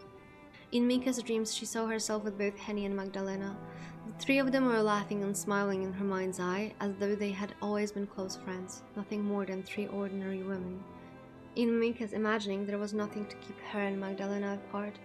Henny gave the pair of them her blessing, smiling gently as Magdalena took her hand once more. Then, upon her pursed lips, she pressed a soft, gentle kiss. While Mika lay in bed, tended to both by Magdalena and Henny, Johann found himself in a rather precarious state. The ashen-faced father was always pale, yet now he looked paler than ever, even whiter than the moonlight, as he dragged himself through the darkened wood, his raven black hair melting into the surrounding shadows. His face was wide enough to be bloodless, his eyes half-lidded from an aggressive, intense pain which refused to abate. The mere act of walking made his breath catch in his throat. It was cold deep in the woods, almost unbearably so, but Johann's brow was still marred with beads of sweat, his teeth clacking not from the cold but from pain. He wobbled as he walked, and Heidemarie had to support him, winding one slender arm around his waist to keep him upright. Easy there, Heidemarie spoke gently, more gently than one might have thought her capable of, given her nature, as Johann leant against her. I have no clue. It will be alright, I'm still here, I have you. To an onlooker, the current scene would certainly have appeared unusual. If not, downright ridiculous. Johann was a good deal taller than the diminutive Heidemarie, yet he was leaning against her for support. He was relying upon her to keep him upright as he tried to cut his way through the woods. Heidemarie seemed at a glance much too small and slight to aid Johann, and yet she did. She bore him with ease, her brow perfectly smooth, like the shell of an egg. Heidemarie had emerged from her spat with Magdalena and her mistress wholly unscathed. She had not need to exert herself with accomplishing her grisly tasks, not when her victim had been in chains. Heidemarie had been able to pierce Crystal's heart with ease. The young vampire girl had not been able to offer up any fight, had simply cried instead as Heidemarie had dispatched her. Yes, it is. It has a slow beginning, but then things happen. Heidemarie had hoped that Magdalena might have her more of a fight, but this hope too had been scuppered. Also, you missed, we cried, we screamed, we raged, and you missed that part when we were having surprise karaoke. Just saying. Minka had come between the two of them and had cut Heidemarie's fun short. She really was a funny woman, that Mika, so impulsive despite being a well-bred young lady. Maybe it was because of her red hair. Heidemarie had heard redheads tended to be tempestuous. That is, was simply part of their nature. Perhaps it came from an excess of blood or imbalance of the humors. Heidemarie did wonder. We absolutely did have the fire and the flames. Heidemarie, for her part, had never felt lighter. The full moon's light had imbued her with a dreadful, arcane sort of strength, so she could stalk through the woods with ease. I don't kill myself, I guess. Could have frolicked if she wished, through the foliage like a nymph or a dryad. Heidemarie knew she should not do this, however, even if it would make be a pretty picture. A young, slender-limbed girl dancing about the forest late at night with the dance folk swirling about her pretty ankles and her curls floating in the breeze. She had to stay to support Johan. He had worked hard that night, much, much harder than Heidemarie herself had. For a mere human, one who was all awkward angles, his high cheekbones and long, gangly limbs, he had pushed himself well past his limits.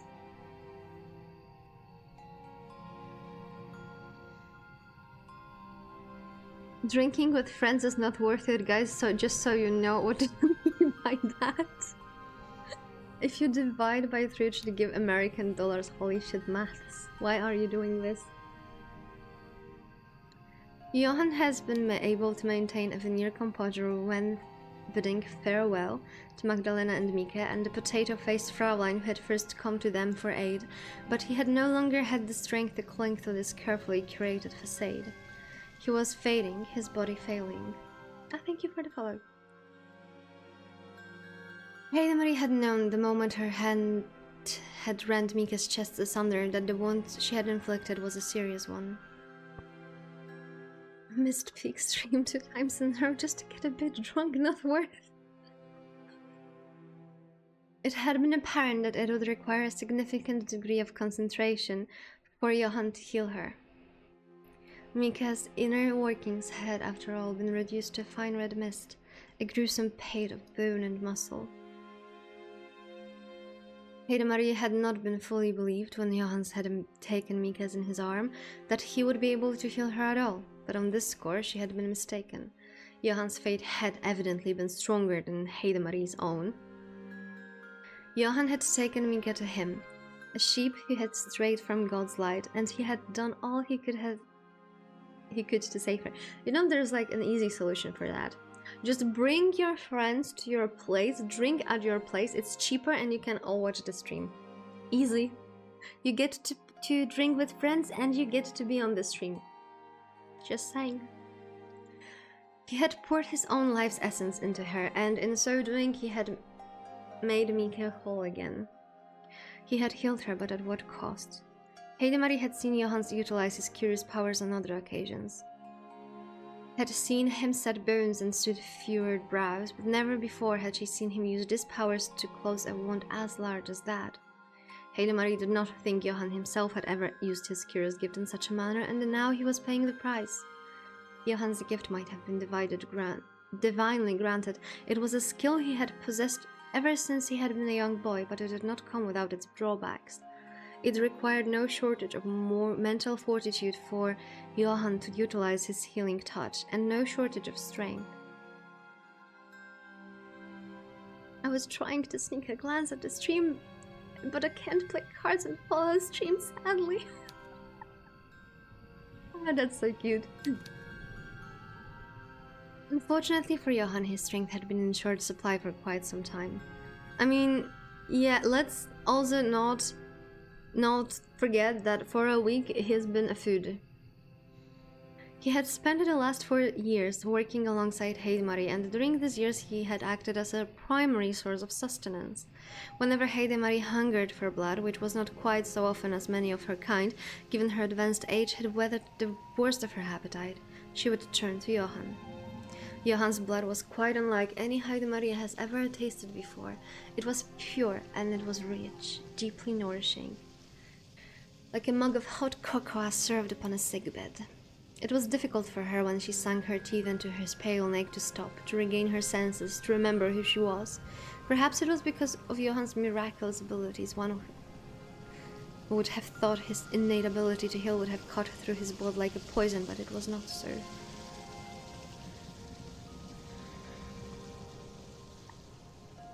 Also, it is a bit strange to tell people, wait a second, my catgirl Vtuber father is speaking.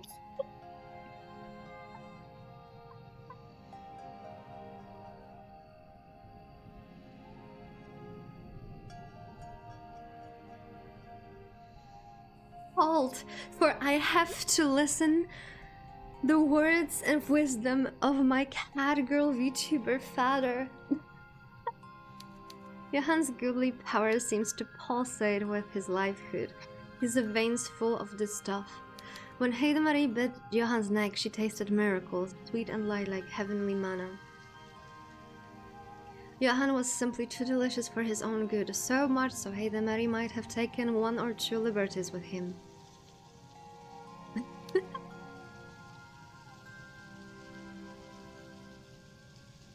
She had drained his blood, of course, before their excursion into the woods, but perhaps she had taken too much of this stuff. Why is there so many people with one? I mean, we have a very, yeah, they're all special in many ways. I mean, those are the people that have been here the longest. So there's like 10 of them. There's 10 of them, specialized and disabled, and they're very loyal, except for those moments when they, plot against me.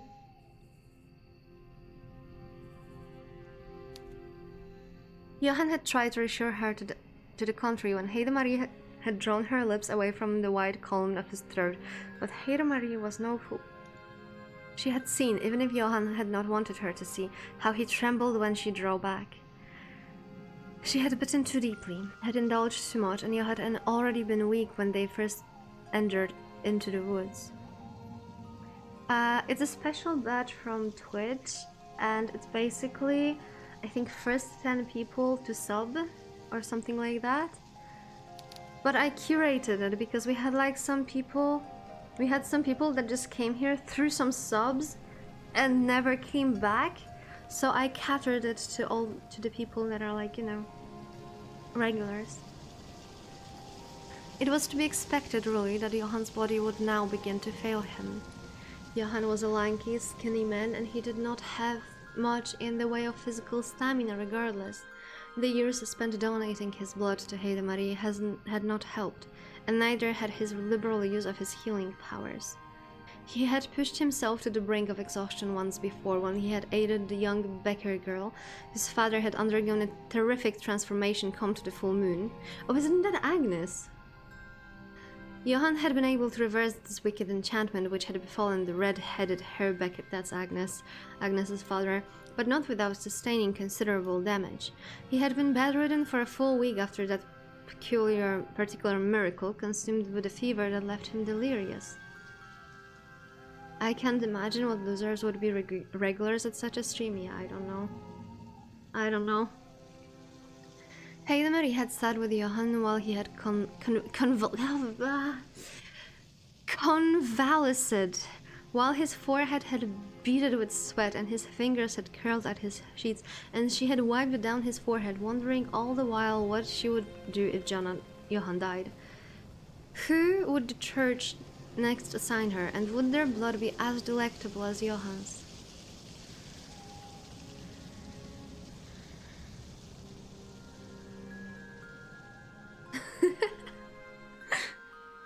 It had seemed unlikely. Back then, Heidemarie had not worried overly about Johann's own welfare.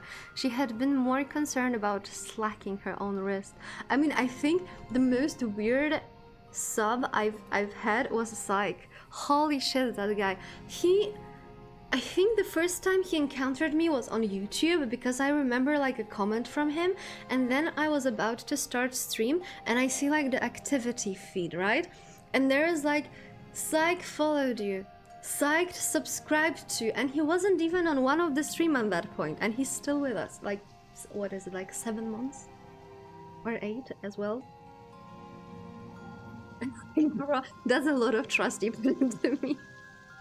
We never spoke before.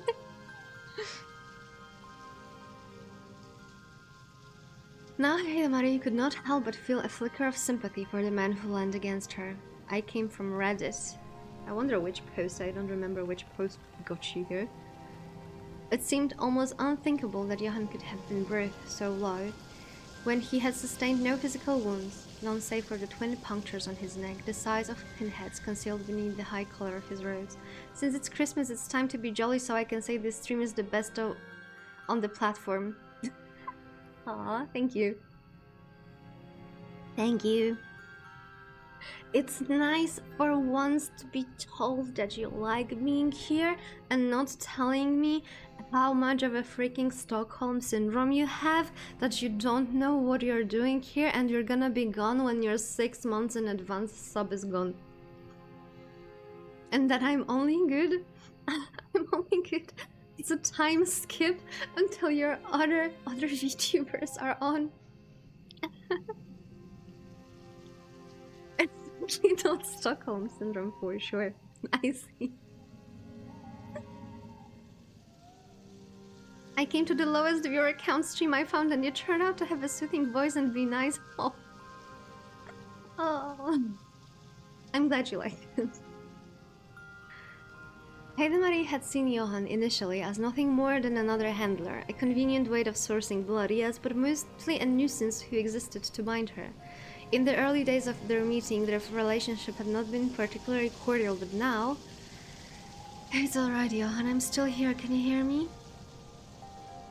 She might glow later. Yeah, I had a lot of practice in gloating today, just saying, just saying. She had not wanted to care for him, but what could she do?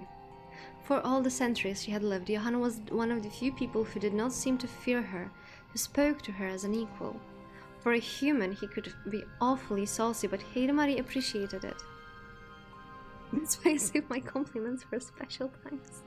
She had always enjoyed how much fight Johan possessed, how often he betrayed her expectations. He did so now, even though he was on the brink of collapse, a smile playing about his lips despite his rapidly weakening state. Unfortunately, as I can still hear you, my faculties have not deserted me. Not completely at last. Oh, and what do you mean by that? What could be so very unfortunate about hearing the angelic strains of my lovely voice, you silly man? Oh, god damn it. Give her a head pat and say good job every once in a while, otherwise she gloats and we see the end of it.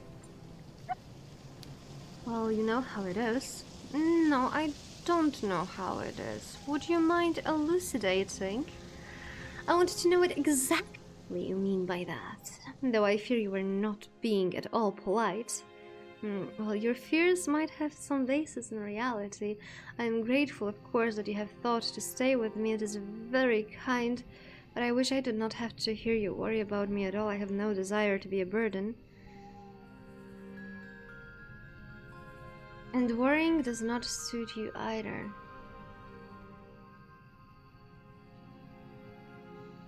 There is an 18+ patch. What? Because it's banned on Twitch!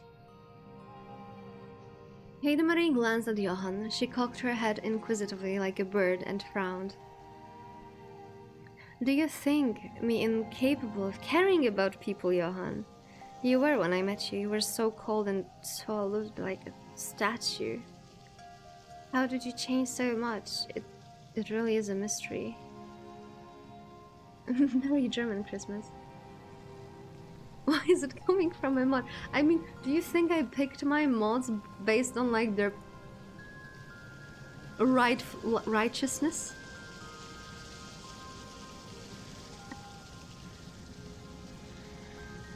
Your reasons, don't worry about it.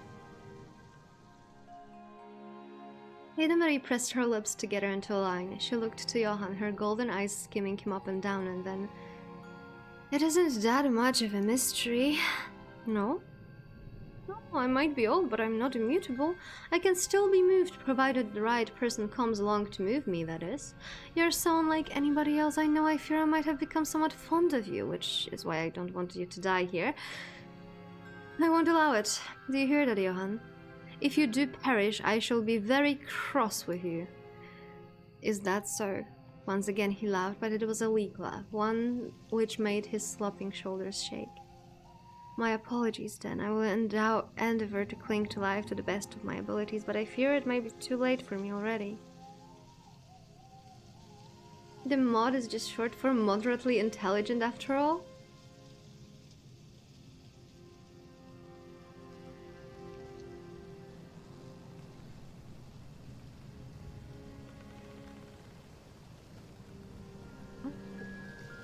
But I'm immortal. There's only so much I can endure. Yes, I know. You've endured so much already. Perhaps it was unreasonable expecting you to walk all the way back to Augsburg, especially when Johan winced, his body seized by a newfound paroxysm of pain. He shifted sideways, pressing yet more of his weight upon his diminutive Heidmari, and she touched. Especially when you're in such a state, goodness. Perhaps you ought to sit down for a while, try to get your breath back. Would you like that? I fear it would be only delaying the inevitable, but if you insist. Johan smiled, though it was a strained smile, one which did not illuminate his dark eyes. I would hate to make you worry about me. Idiot. Heidmari set Johan down upon the stump of a nearby tree and skimmed a gloved hand against his face, wiped his brow free of sweat. Then she said, I always worry about you. How can I not when you're nothing more than a human? Your kind is so very vulnerable. You try to act strong, yet your bravado really does make me wonder. How can you live life as you do, knowing how very fragile you are, knowing that your meager existence could be cut short? Here Heidmari drew a hand across her throat.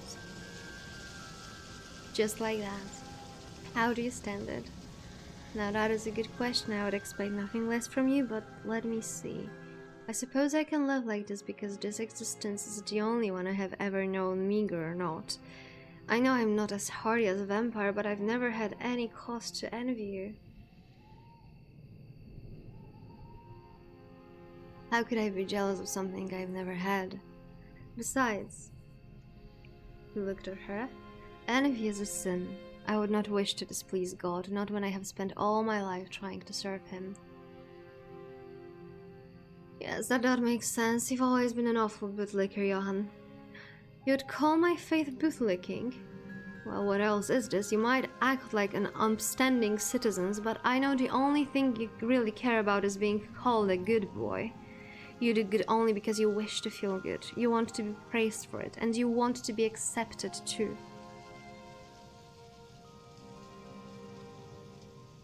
In that sense, you're awfully sycophantic.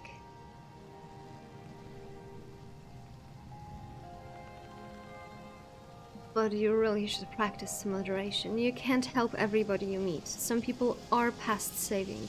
And now it's too late. You've given up too much of yourself in service of others, to your flock and to me. And now it's too late. Wait, and to God too.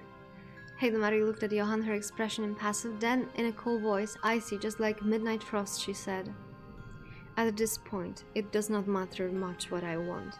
You are going to die regardless. You do know that, don't you?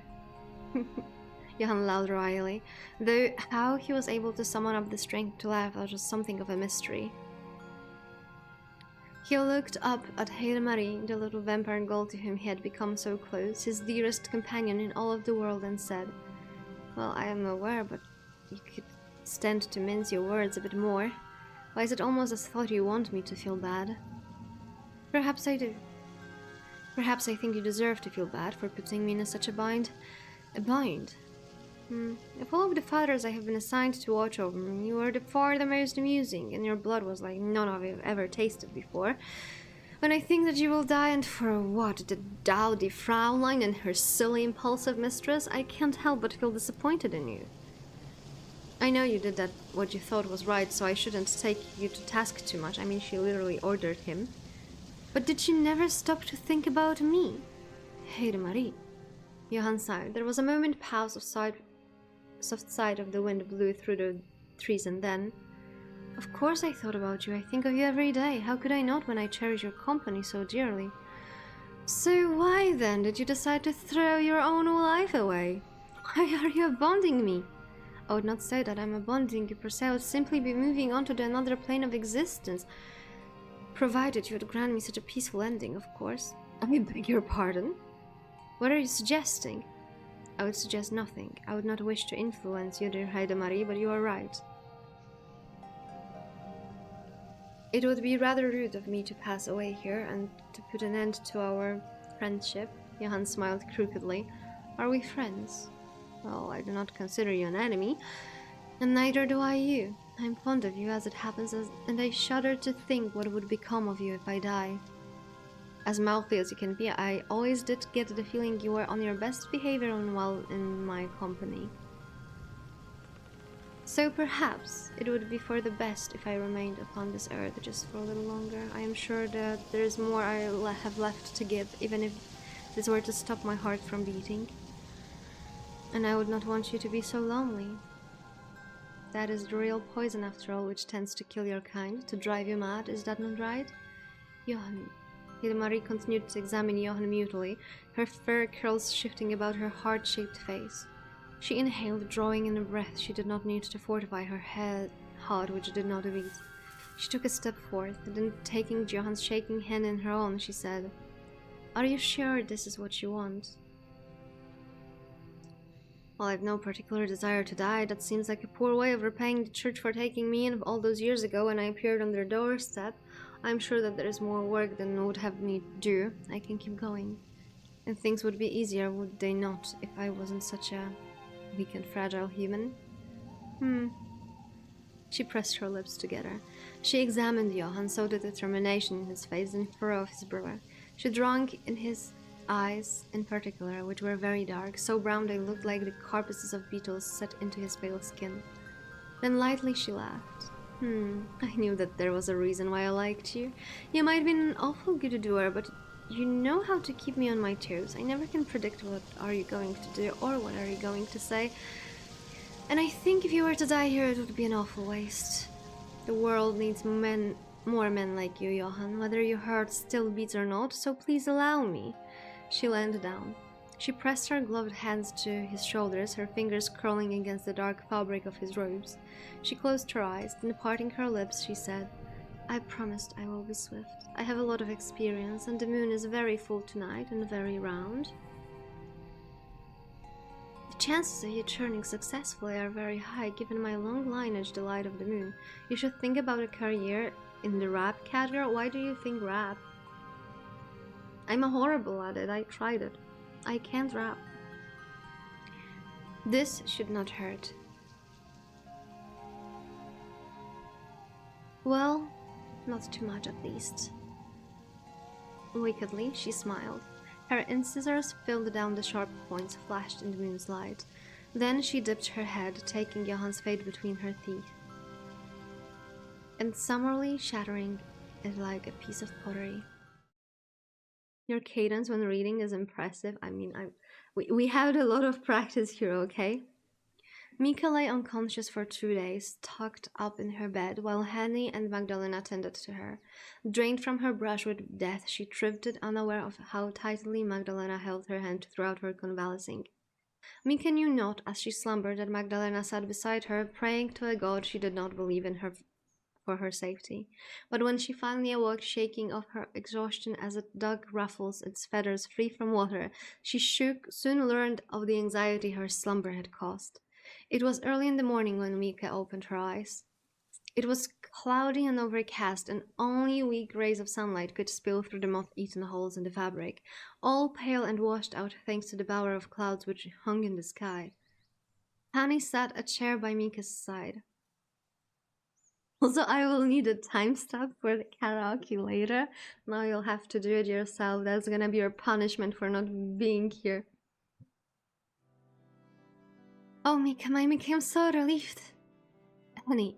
Mika looked at Henny's askens. Her head was pounding fit to burst, and her thoughts, which were far too numerous, seemed to weigh heavily upon her, like rocks. Turns vampire, humanitarian, and pious. Weak through the sunlight was, it stung her eyes, and she winced. I am confused about one thing. Why is the plot still ongoing? Like, we had all the major stuff happening. Like, I think the best ending would be like when we had Magdalena being like, she's not alone, right? She was accepted. Her house is still full of life. The scene with the god thing ended. Now I can go to sleep in peace. Good night, Lena. This aches at least reassured Mika that Henny's anxious face was not a fabrication of her addled imagination. This could not be a dream, for she felt too uncomfortable. It took considerable amount of effort for Mika to sit up in bed. She winced as she did so, and Henny had to lean in her aid. Careful, don't push yourself now. You really have been through the wars. Oh yes? How could I forget? I apologize. I'll try to be more careful. Can't have shit. IRL friends look at you strange for watching VTubers and skipping outings, and VTubers punish you for going out and skipping the stream. You know, you have to just like poison your friends while watching VTubers. Wait a sec, I need a break. Well, when was the last time we had a break? 2 hours, and I've been reading for 2 hours all the freaking time. So I really, really need a break. Before my throat completely gives out. I'm so close to passing out. Wait, she's not paying you for watching? You pressed sensitive matter here. I did monthly checks just for chatting here.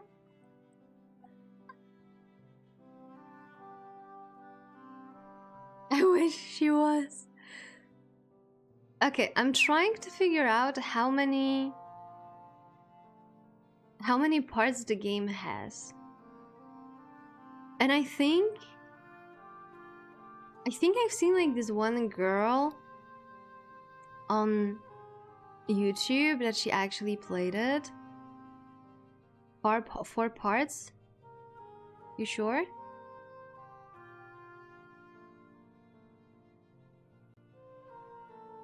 So that would mean, because I've seen like this one person having like a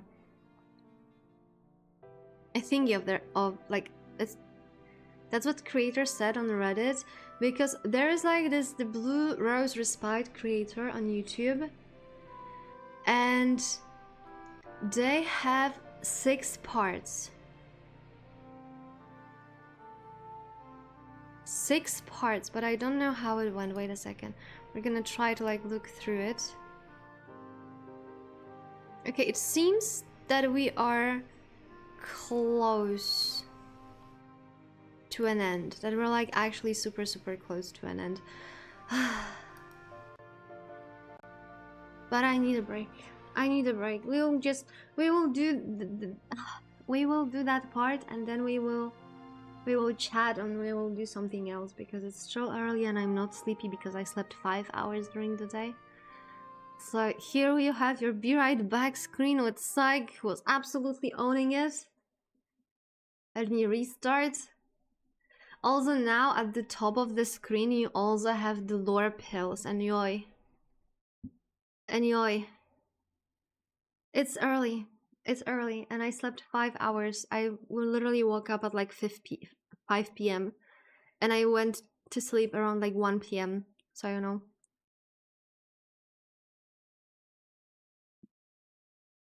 So yeah. Be right back.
Hello.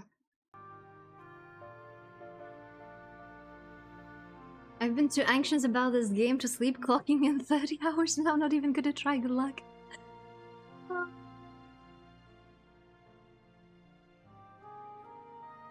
Okay, let's continue. Though, come to think of it, I'm not entirely sure if that is possible. Wait a second, music.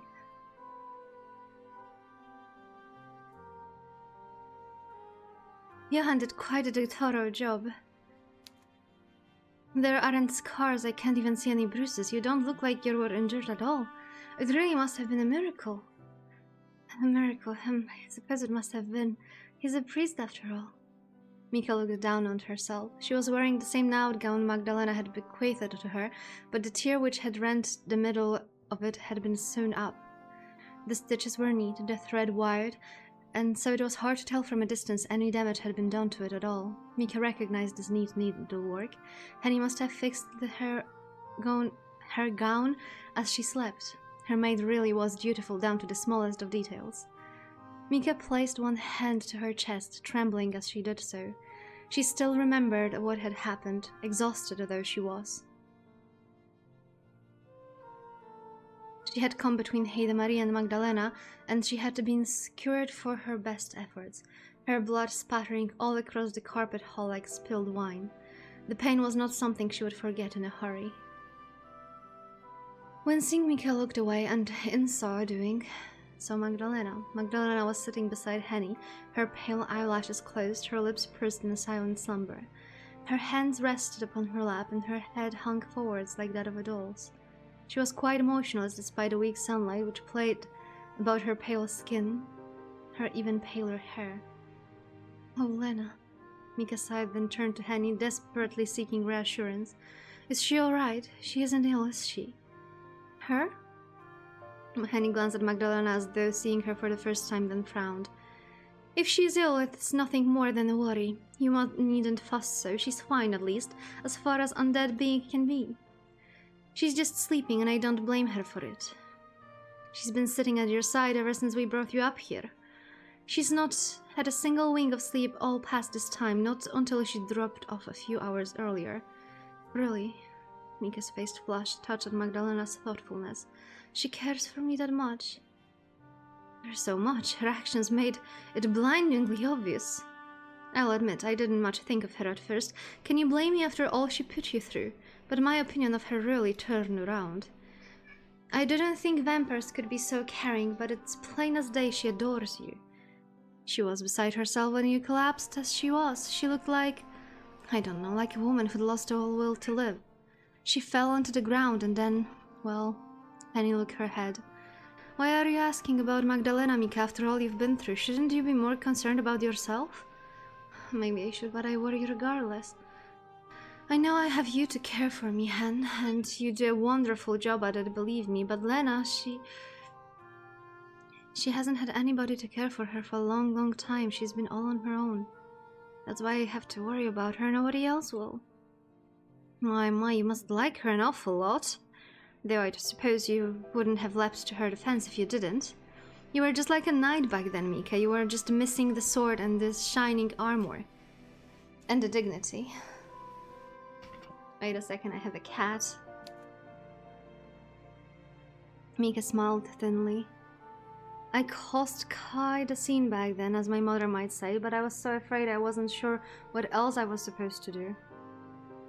I could only think about helping Lena, but now I fear my rashness has hurt her.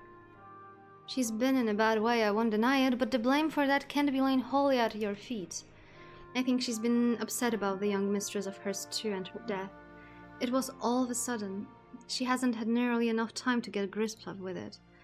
Why is it almost enough to make me feel sorry for her, and all this she has kidnapped you? I think she's quite the sorry creature herself." "Her mistress," Mika burrowed. She could remember her own agony clearly, but the events which had led upon to her chest being cleft were less lucid. Her thoughts were already disoriented, like an unfinished jigsaw puzzle, and trying to slot every piece into its rightful place seemed almost like an impossibility. She thought she could recall, however, a faint memory which had imprinted itself upon her mind. She could remember the stench of blood, Henny had come to her bedroom while she had been in her nightgown and bade her to escape. Taking her hand, Henny had led her through the hallway, Mika bare feet pounding against the floor. Together the two women had passed the large bedroom, its door ajar, and upon the bed Mika had seen... Mika winced and pressed a hand to her mouth. Yes, she could still remember that. Mika let her eyes fall upon Magdalena once more, who continued to sleep. As Magdalena had no need for air, she slept quite soundlessly. Her chest did not rise, and neither did her eyelids tremble. In sleep she really did look like a doll, one which was devoid of life. Her mistress wasn't that young girl we saw, was she? That's right. Magdalena talked to me a bit about her circumstances while we were both tending to you, but if you wanted to know more about her, you'd best served asking her. I'm afraid I wouldn't be able to explain everything properly, it's awfully complicated. Oh, but look here now. Henny glanced at Magdalena, then drew back. She's beginning to stir. All our talk must have disturbed her. True to Henny's words, Magdalena was finally starting to shift. Her pale eyelashes fluttered, still drowsy from sleep. Her once still chest meanwhile rose and fell in parody of breathing. It was unnecessary, of course, being undead. Magdalena had no need to breathe, but it must have been an instinctive action, something which only ceased when Magdalena's consciousness did. I think I am like myself scarce for now, Mika. I'm sure you've a lot to talk about with Magdalena, and I'm sure she has a lot of shit to like to talk about with you. She wouldn't stop talking about you, while you were unconscious. I'm starting to worry she's even more devoted than I am. Henny withdrew, laughing softly as she did, but before she left the room she paused to say, I'll be back to check on you later. I'm just glad for the present to know you're alright. I really was worried about you, Mika. The door closed behind her with a thud, leaving both Mika and Magdalena alone together. Magdalena was sitting up now, her red eyes wide, and with a sigh of relief she exclaimed, You're awake. Are you alright? Mika began, a response half formed upon her lips, but she hadn't the time to fully formulate it before Magdalena flew to her. Mika felt flattered Magdalena's affections, and she wanted to relax into her hug, but... Oh, Mika tensed. Pain began to ripple through her, her every nerve ending on fire. Feeling Mika shudder and hearing her grasp of pain, Magdalena drew swiftly back, abashed. If Magdalena had possessed the ability to blush, her face would surely have turned pink.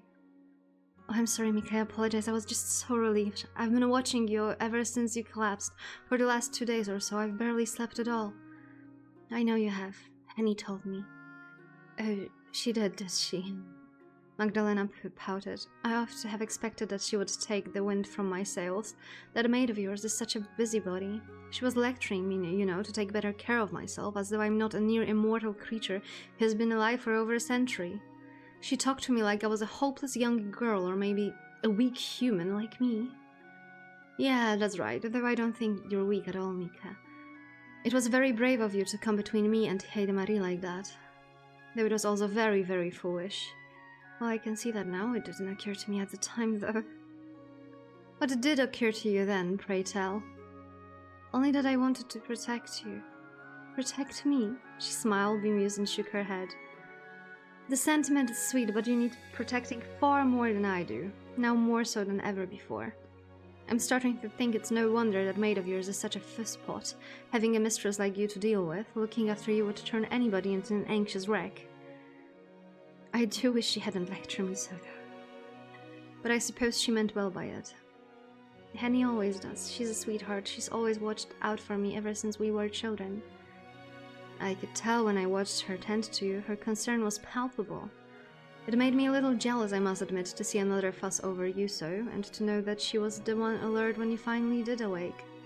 I wished to be the first person to see you when you regained consciousness, but my foolish body betrayed me. I might be undead, but even I need my beauty rest. Yes, you do. You've been getting nearly enough for it.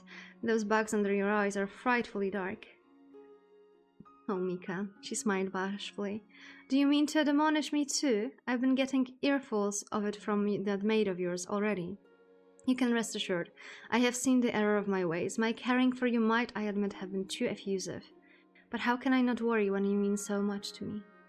I was terrified for your sake. You humans are much too delicate for your own good. Magdalena brushed her fingertips against Mika's cheek, tracing the contours of her face.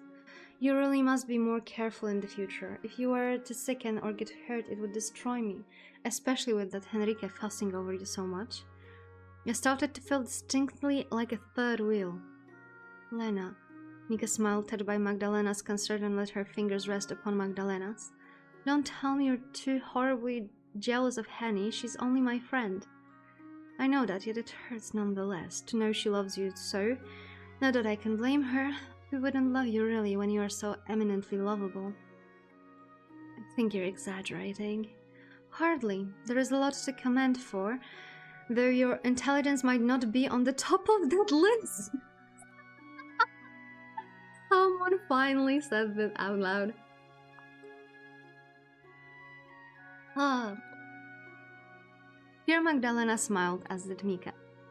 The two women shared laughter, soft and pattering like falling rain, Mika subdued by the ache in her chest which had her yet to fully shift. Once their laughter had passed, and Mika had reassured Magdalena that yes, she was alright, and no, her unexpected embrace hadn't hurt, not that much at least, Mika then dared to ask the question which had been playing upon her mind since she awoke him. I was just wondering, when Henny tried to run away with me last night, or maybe it was the night before, I don't remember, my head is all jumbled, we passed upon an open bedroom, and inside, well, I saw a girl shackled to a bed lying in the shadows. I didn't get a good look at her, but she seemed very young. And she had been very dead. I don't want to pry, and this might be a peculiar question, but was that small girl your mistress? Silence descended between the pair following this question. Mika glanced at Magdalena from beneath her eyelashes, and Magdalena glanced back, her face deadly pale. For a while, Magdalena was quiet, her lips pursed. Then, after having a small sigh, she spoke. Yes, so it comes back to this, that girl. I thought you might ask about her, and for good reason. She was indeed my mistress, and she really was a poor thing. My mistress's name, that poor creature, she was called Crystal, though perhaps she had no need for that title after she was turned. Names are a courtesy only humans are granted, whilst she... Well, she might have looked like a person, but any humanity she might once have had was stolen from her a long time ago. She couldn't talk. I am unsure whether she could even think beyond thirsting for blood. She was less a girl than a force of nature. She was always hungry, and she was angry alongside it. It wasn't always that way, though. Crystal used to be a sweet young girl, though I can scarcely believe it myself. She changed so much, but it wasn't her fault. She didn't ask for any of this to happen, and neither did I. It was all very unfortunate. What happened? Mika posed the question quietly, her pale eyes unturned. Would you mind telling me how you and Crystal came to be vampires, and how you came to serve her for so many years? It's fine if you wish to keep it to yourself, but there's so much about you I don't know. I want to get to know you better, Lena. I know I won't be able to undo the past, but talking about it might help, unless you think I'm being presumptuous and asking too much of you. No, it's fine, I don't think you're overstepping your boundaries. How could you, after all we've done together? You know so much about me already, spilling a few more of my secrets could hardly hurt at this point. But I'm not entirely sure where to begin. At the start, maybe? With my birth to a poor yet happily family in Inningen, of little note or consequence? No, that is to go very far back indeed. More than a century ago. I would only get sentimental if I started to talk about my mother and father. Not that I could cry over them even if I wanted to, so I think I'll spare you all that. I think I'll begin instead at, let's see, maybe it would be the best to commence my tale when I first met Crystal. Magdalena shifted in an attempt to make herself a touch more comfortable before beginning her tale in an earnest. I was only 15 years old at the time, and naive for my age. Perhaps I was too young to work, but my parents needed the money, and girls younger than I often went into service. It's not very so different now, or so I've gathered after speaking to Henrika. Does that mean you were a maid? Indeed, I was. I was a maid, and I worked in this mansion years and 3 years prior for Crystal's family, the von Schlieffens. That was before this house had fallen into wreck and ruin, before the hallways were thick with dust, before the air reeked of death. I was young and fresh-faced, and Crystal, she was not yet 3 years old when I began to work here, and during my employment I watched her grow. She wasn't particularly pretty, bless her, and she was horribly shy. She used to shrink away from the others' maids, but she had a soft spot for me. She would sit with me while I was cleaning sometimes, though her parents had warned her against it, and I would try to cheer her up. She was neglected by her parents. When they spoke to her, it was only to chastise her, and she didn't have any friends her own age to play with, nor any siblings. I think she was lonely. That must have been why she sought out my company. I was one of the younger maids who worked for the von Schlieffens, and I tried to pay her special attention. She rarely smiled around anybody else, but my silly stories and jokes were able to make her laugh. She wasn't pretty, like I said, but when she smiled, she sighed and shook her head. I so badly wanted to protect her smile. I had 2 younger sisters of my own, and Crystal reminded me of them. I suppose I've always been protective, and I took it upon myself to look out for her. Eventually, even her aloof parents took a notice of their daughter's attachment to me, and decided to make me Crystal's nursemaid. Crystal hadn't gotten along very well with other previous nursemaids. She'd been sullen and sulky with them, and sometimes she even bit them. Perhaps that was important for what was to come later. But I can't blame her for lashing out. She was constantly being pushed around at the whims of others. As a lady yourself, I imagine you must know how she have felt, rattling around in this empty house on her lonesome. Yes, I can imagine it. My childhood was much the same, though I never bit anybody. I used to climb the trees in the garden, though, and prick the blackberries in the summer, and once I sneaked into my family's mausoleum. My mother was furious with me, I knew she would be, but I did it all the same. I think I was tired of listening to her all the time. It was stifling. I suppose it was the same for Crystal. This house... Magdalena gestured about Mika's bedroom and its high ceiling and the wide window with the drawn curtains, through which the grey garden could be seen. It might be large, but it's lacking in warmth. It was cold even then when it was full of people. It was nothing more than a cage. Crystal couldn't stand it. In fact, I rather think she despised it. She was at her happiest when the 2 of us were walking around the garden hand in hand, and she could be free of the servants and her parents and all their guests. Chris and I became so close I would even accompany her when her parents attended luncheons and soirees further afield, in Augsburg and beyond. The von Schlieffens were well known, and they were much more in demand. If they didn't have half of Bavaria staying here, they would be paying visits to the nobility all across the county. These near-constant festivities occurred for 3 years, until an unfortunate event put them quite quickly. She paused, now one hand resting against the base of her throat. Her expression was pensive, her brow furrowed, and it took her a few moments before she gathered the thread of her tale once more. It was on a dark, stormy night. Don't those stories often begin like that? When it happened, the von Schlieffens were returning home after visiting a noble family in Regensburg, I think? It's been so very long I don't remember. The von Schlieffels didn't take Crystal with them when they went on their excursions, but I believe they had stayed with those people for over a week of festivities. Perhaps there was a special occasion, maybe a wedding. I had been ordered to come with them to keep an eye on Crystal, who was too young for dancing and drinking. I remember the carriage was wending its way through the forest. It was a cold, foggy night, and the moon was full in the sky. It was round, just as if it was a few nights prior, like a giant eye. Crystal had fallen asleep and was laying her head upon my lap. I was trying to stay awake myself, but I was also beginning to doze. It was well past midnight, and I was tired, and we had been traveling for hours and hours. A handful of other servants had come with us to attend the von Schlieffels, but they were in a different carriage. We were almost at our host's home, at least I think we were, when it happened. Her expression darkened, her fingers clenching into fists upon her lap. We were attacked while we were in the forest, not by bandits as you were, but by something much more sinister. It all happened so quickly I wasn't entirely sure what had happened. It was only later, with the gift of hindsight, I can say what must have occurred. It was a vampire. They must have been desperate, attacking a carriage full of people with impunity. 2 carriages, in fact, but I suppose they knew humans would be no match for them, no matter how many there were.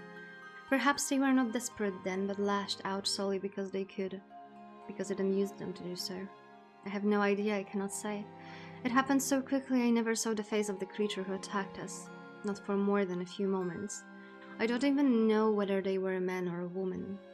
All I know is that at one point the carriage was wending its way through the woods, unmolested, and the next. Her voice trailed off, while her fingernails sank into her thighs. She inhaled, perhaps gathering her nerve and scattered thoughts before saying, "I knew something was wrong when I woke up. I hadn't thought that I would ever wake again. I was in so much pain. The darkness had seemed absolute when I fainted, but I soon realized that was not the case. I was laying upon the forest floor among the strewn, scattered leaves like a discarded doll. My head hurt and so did my limbs. There was an awful taste in my mouth, and I think I vomited. I don't remember. I do remember feeling that something was wrong, though that I wasn't myself.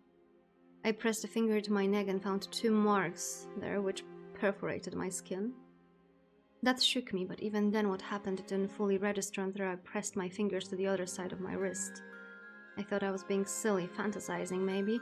I'd always been one to get swept up in my own daydreams until I realized I didn't have a pulse. My skin was cold to the touch and hard, it felt like marble.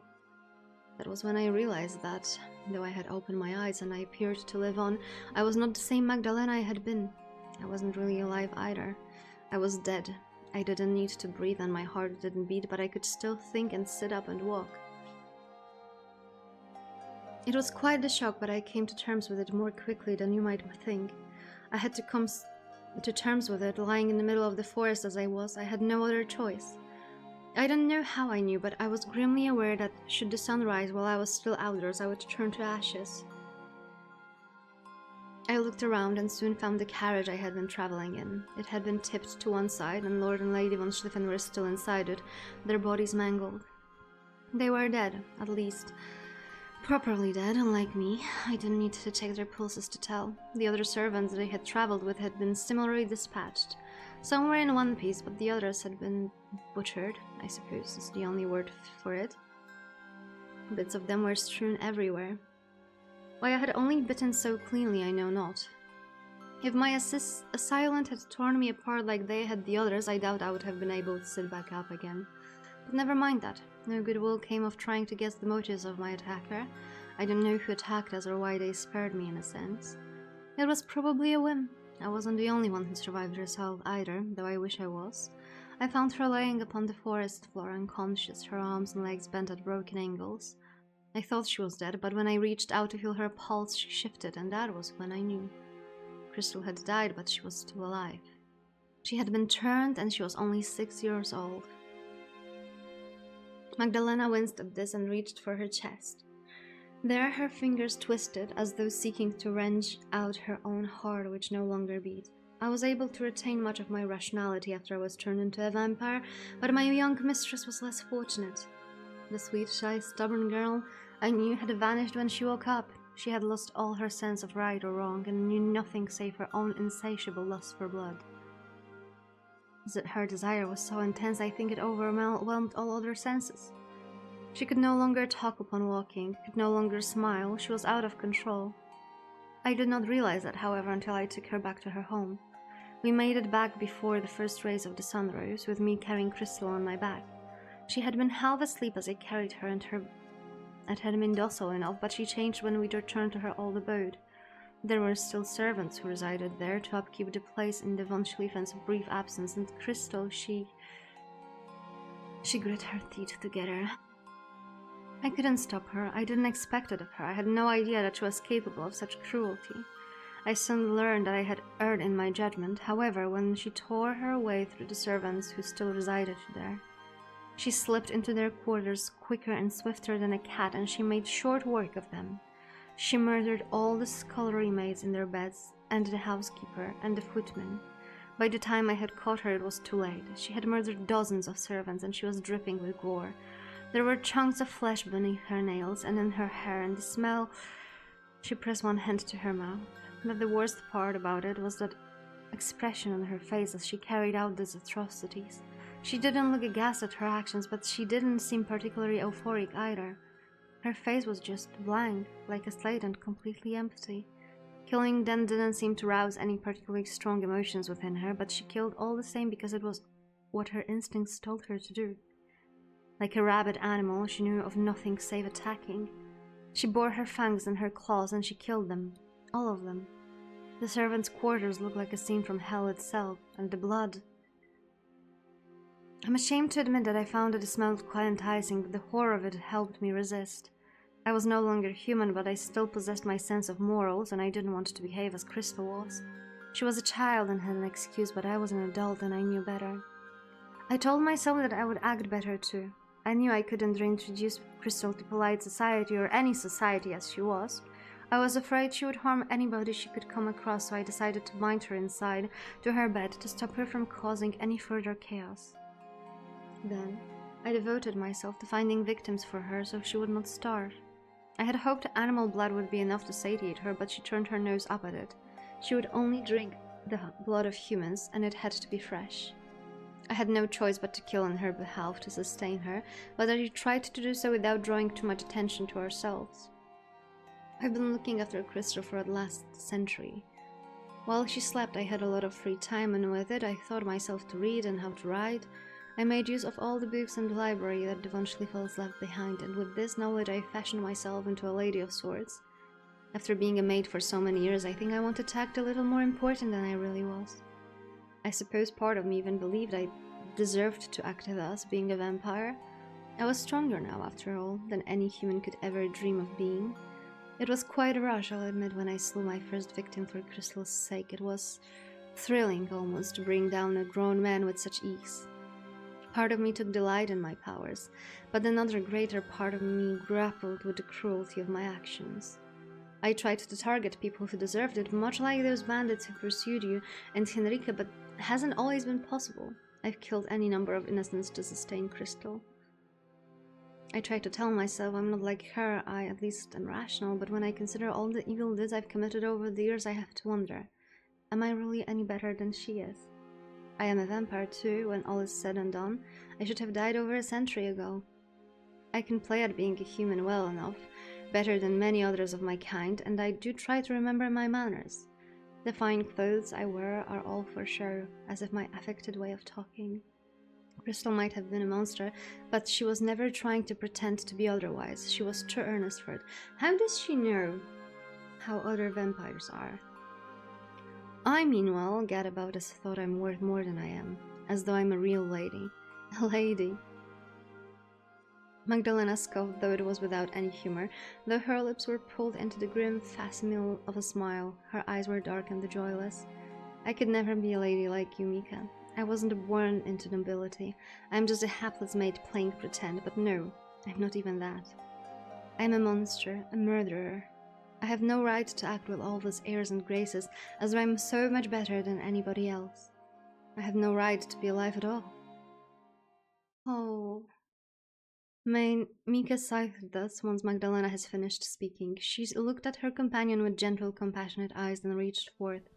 Taking one of Magdalena's gloved hands in her own, she squeezed and said, "You might see yourself as a monster, but I don't. I could never regard you like that." "No?" Magdalena sniffed, her shoulders trembling, though her eyes as always remained dry and devoid of tears. "You don't think me of a wicked as I caused you so much suffering? I kidnapped you, and Heide Marie hadn't killed my poor mistress. I'm certain I would have fed you to her in the end, as I have many others. Yes, I know.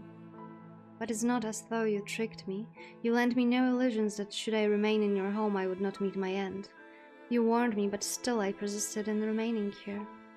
You would have let me go, remember, had I not come to Henny's defense? Well, of course I remember. It was your self-sacrifice which first made me regard you, not as another morsel for my mistress, but as an equal. I thought the way you treated Henrika was admirable. My own mistress, Crystal's mother, that is, was never would have been so conscientious. I was never regarded as a friend of the family, I was only ever a servant.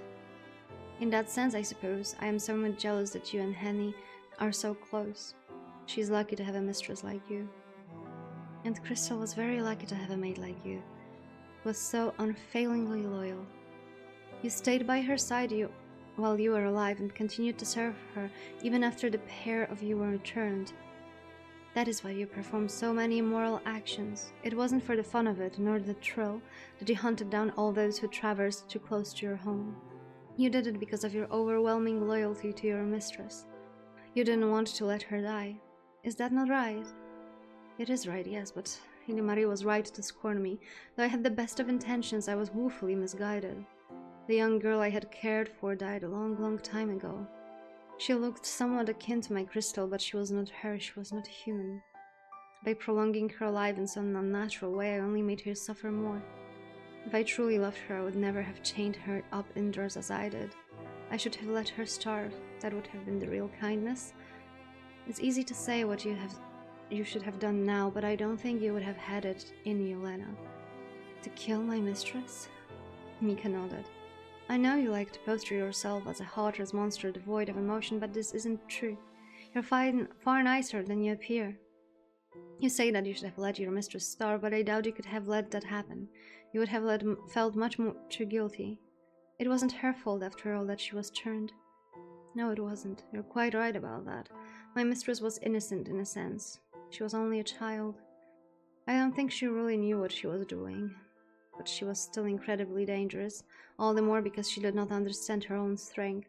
She certainly didn't recognize me after she was turned, though she had always been fond of me when she had been alive. I would sit with her every day and try to penetrate the fog which shrouded her memories to little avail. If she had known who I was, I like to think that she wouldn't have hurt me. But she still did. I knew she was a monster whose existence would cause others untold harm, and still I could not kill her. I pitied her far too much.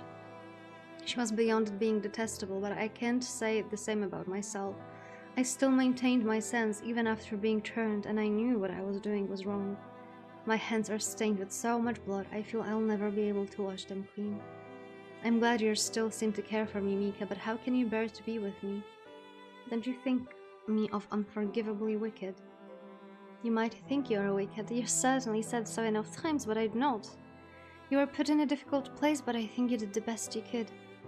You're not a bad person, Lena, just an unfortunate one. You never asked to be turned into a vampire either.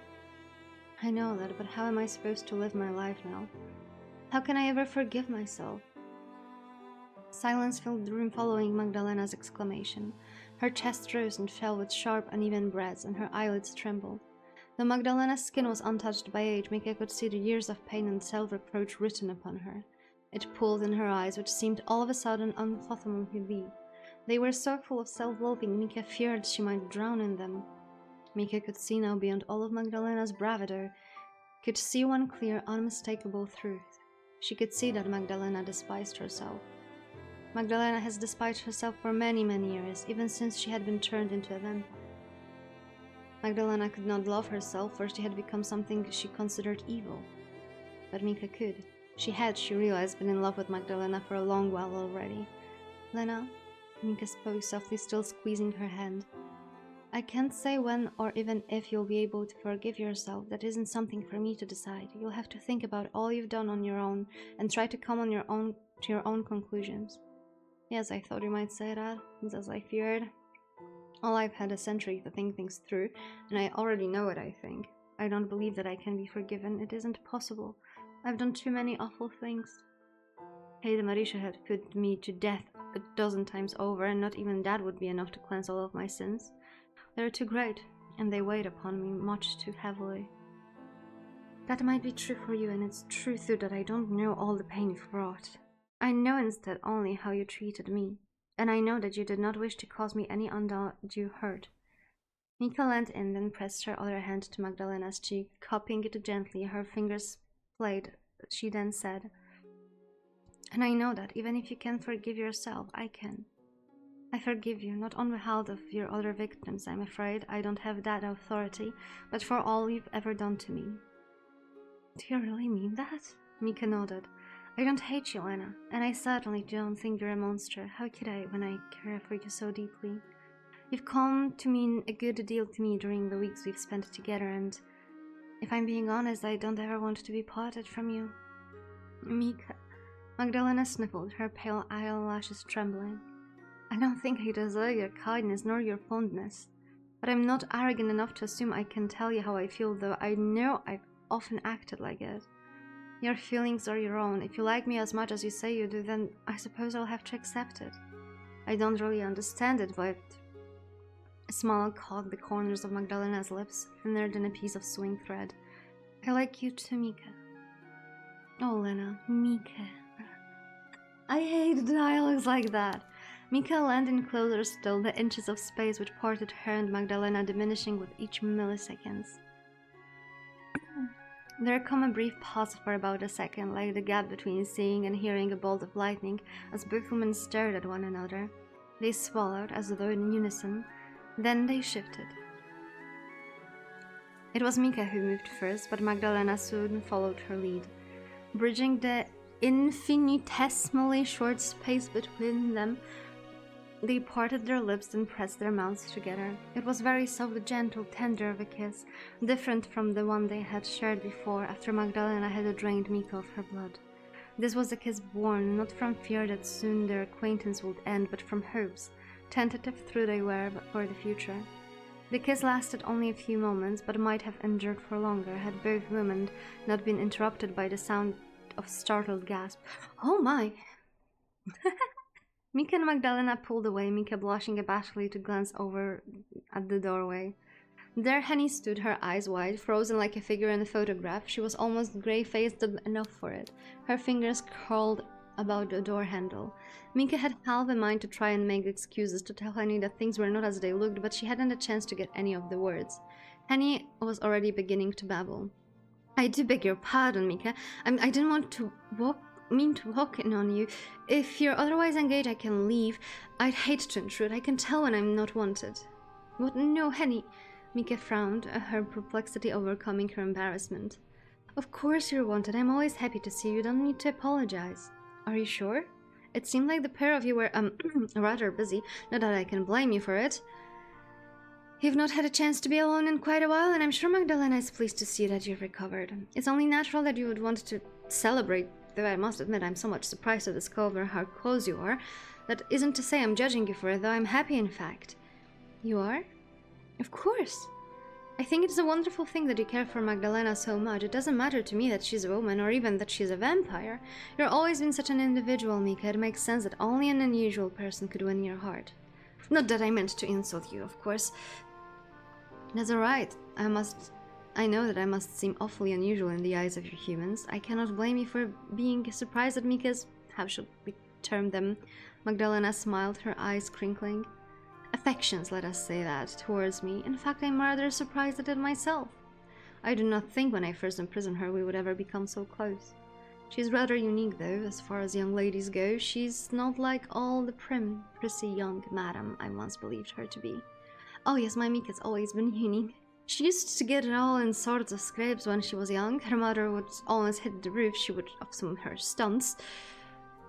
I can well imagine. Magdalena tittered, then glancing to Mika began to toy with a few locks of her hair. Were you a naughty girl, Mika? As a child, maybe. I fear Hen is misrepresenting me, though. I stopped acting half so wayward up on my 13th birthday. I thought I ought to start acting more like a young lady, and if I'm being wholly honest, being scolded so incessantly by my mother began to grate on me. I thought my life would be easier if I changed my attitude, but it didn't make me happy. Yes, you had mentioned your mother sounded rather overbearing.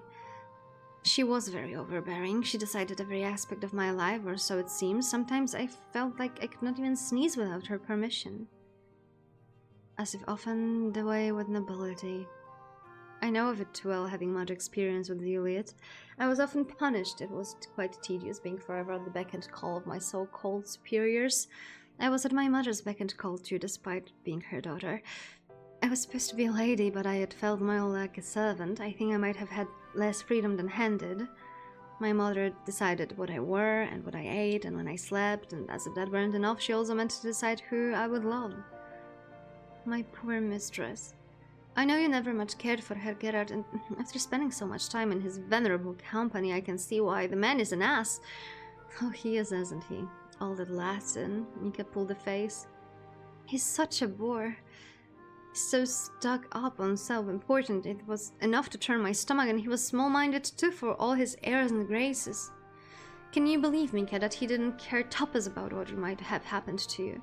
I told him that you've been kidnapped, yet he didn't even attempt to try and find you. It was as though, I don't know, as though he'd written you off as bad business venture, like a cargo that had fallen from a trading ship during a storm.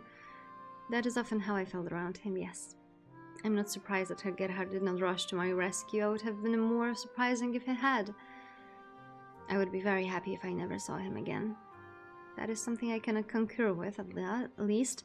You've no need for a fiancé now, not when you have me. Yeah, oh my. Henny's face, which had begun to cool during her increment of Walter Gerhard, now began to color anew. The pair of you certainly are crows, aren't you? That kiss ought to have given it away, I suppose, but well, this is an awful lot for me to come to terms with, though I suppose it's nothing so very scandalous now that I know vampires exist and miracles. When I think about all of that, I don't suppose it should be too surprising that two women might fall in love, just as a woman and men might. I'll admit I've never given it much thought myself, but if you two are happy, who am I to judge? You might have kidnapped my Mika Magdalena, but you've certainly been more attentive to her needs than her so-called fiancé. At the very least, you seem to care for her. Oh, you needn't worry about that, Henrik. I care for your Mika a good deal. I might have done many wicked things in my life, but I am not devoid of feeling, and neither am I impervious to love. I've been alone for a very long time, but Mika has stolen my heart. Lena. It isn't much of a heart, of course, given it no longer beats. But for what it's worth, my feelings are sincere. I really do love you. And I promise you that. And I'm very glad to hear it. Your relationships might raise a few eyebrows, but I don't much care for about that. I'd far rather you be happy, Mika, than correct. What is correct anyway? Why am I starting to think all these rules and customs are made up just to give us little folk and us larger folk too more hops to jump through? Why can't two women be in love if that's how they feel? I, for one, think the world could use more love, not less. Feelings such as this should be celebrated. Henny. Mika smiled, touched at her maid's impassioned words. Thank you for being so understanding. I'm not sure what I would have done if you'd rejected me. As if I would. I hope you weren't worrying about that, Mika. What a waste of time if you were. You should know by now that I never judge you or desert you. Why I spent the last few weeks out of my mind with worry scrambling to save you. Your fiancé, ex-fiancé, I should say, threatened to have me thrown in an asylum for worrying about you too much. Thank goodness he didn't, did he? Yes, he did, not just one, but twice. He said he was concerned about my safety, but I don't believe a word of it. He just wanted me out of the way. Bah! Henny turned, then spat upon the carpet. Let's not talk about him no more. It's not like we'll be seeing him again, and good riddance, I say. I've had enough Latin to last me a lifetime. Mika began to giggle at this, as did Henry. Magdalena, who had not had the pleasure of meeting Walter Gerhard, was less amused, but smiled still to see Mika so happy.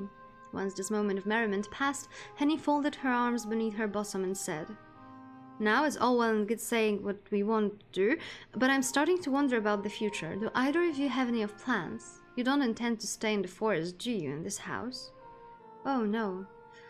I have no fondness for this place. I've never liked it much when I worked here as a servant, and I like it less now that I've been incarcerated here for over a century. This place has always felt like a prison despite being so grandeur. It's much too big for its own good and almost impossible to clean. It's practically falling apart about my very ears.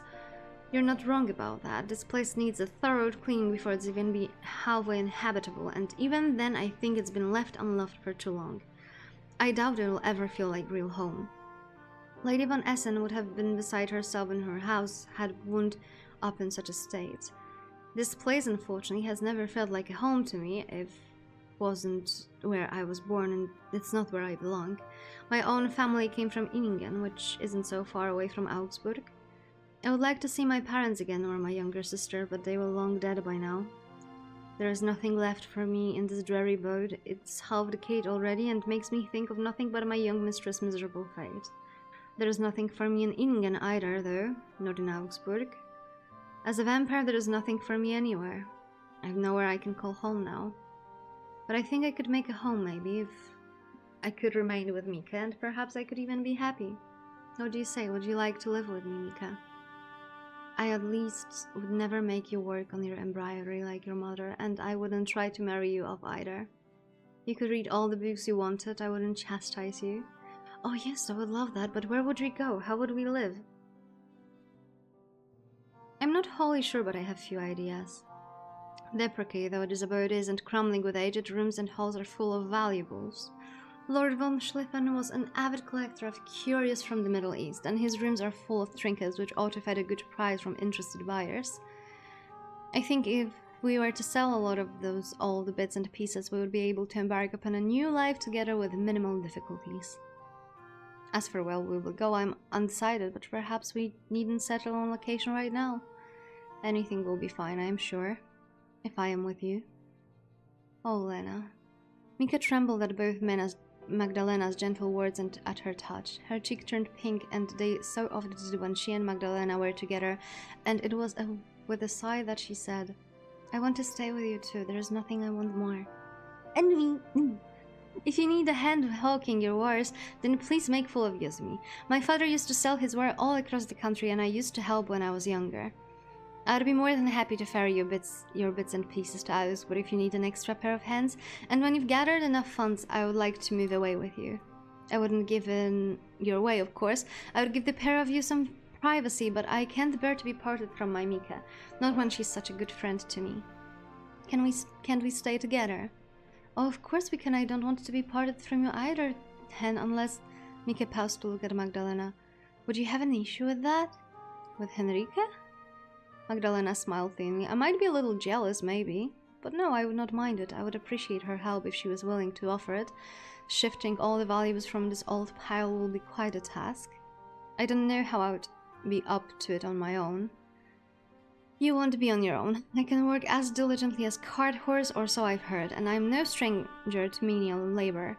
Let's do that then. It sounds a wonderful plan. If I was on my own, I doubt I would have much of a future. I wouldn't know what to do with myself. Perhaps I would fall full of one of the church executors on purpose, so that I might be granted some rest. I've spent all my afterlife caring for my young mistress. I've always feared that without her I would be lost. But now I know that this isn't the case. I have found an unlikely friend in you, Henrika, and even more unlikely lover in you, Mika, and who knows? If I stay with you, even a monster like me might be able to be happy. We are done! I find it very ironic how those who look the worst end up being the most human, even in fiction. How very progressive it makes me want to hang myself. I mean... how do I summarize it? That was so cute, but at the same time so freaking awkward. So freaking awkward, man.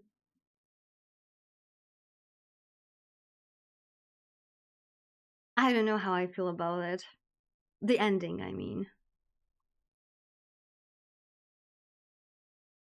The story itself was nice, the ending was super awkward. It's still cute, but awkward as heck. But I'm happy for them, they have a third wheel. They do. They do have a third wheel. It wasn't that long in general if we managed to do it in 2 days. I guess we can start the Danganronpa in like, what, 18 hours? In 18 hours we start a new game. Because I don't feel like Ori today, definitely. And I doubt I will in 18 hours, so we're gonna start with Danganronpa. And maybe do something chilly at the same time at the beginning. I liked the story. It had way too many repetitions. I really don't feel that we needed all these freaking throwbacks to everything that happened before. That was completely unnecessary, and that part is like on the bad writing. But at least half of the characters was good, very good. The Heidemarie was peak. Magdalena was peak. Henrike was also peak. I really liked her. Mika is absolutely freaking hopeless. One of the worst written MCs I've ever seen. But the rest was nice. The rest was nice. I was kinda on the fact that Johan was turned into a vampire, but like I see how he wanted to be around Heide Marie so she wouldn't be lonely. The sassy child gave me diabetes.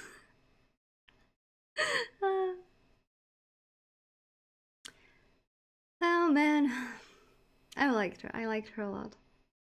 And I liked the story. It wasn't too long, however, I would love it if at least part of it would be voiced. So I wouldn't have to read all of it. But other than that, it was nice. Other than that, it was really, really nice. Okay, we've been here for 6 hours. Time to bed, time to sleep. For you as well, especially if you've been up for 30 freaking hours. As I've mentioned, I will finish the Undertale off stream and I'll put it on YouTube. And we will start the Danganronpa. So we will have Danganronpa and Orient the Blind Forest as the main games for a while. But like, you know, Genshin and Star Rail when we have patches. So that's what we're gonna do for a while.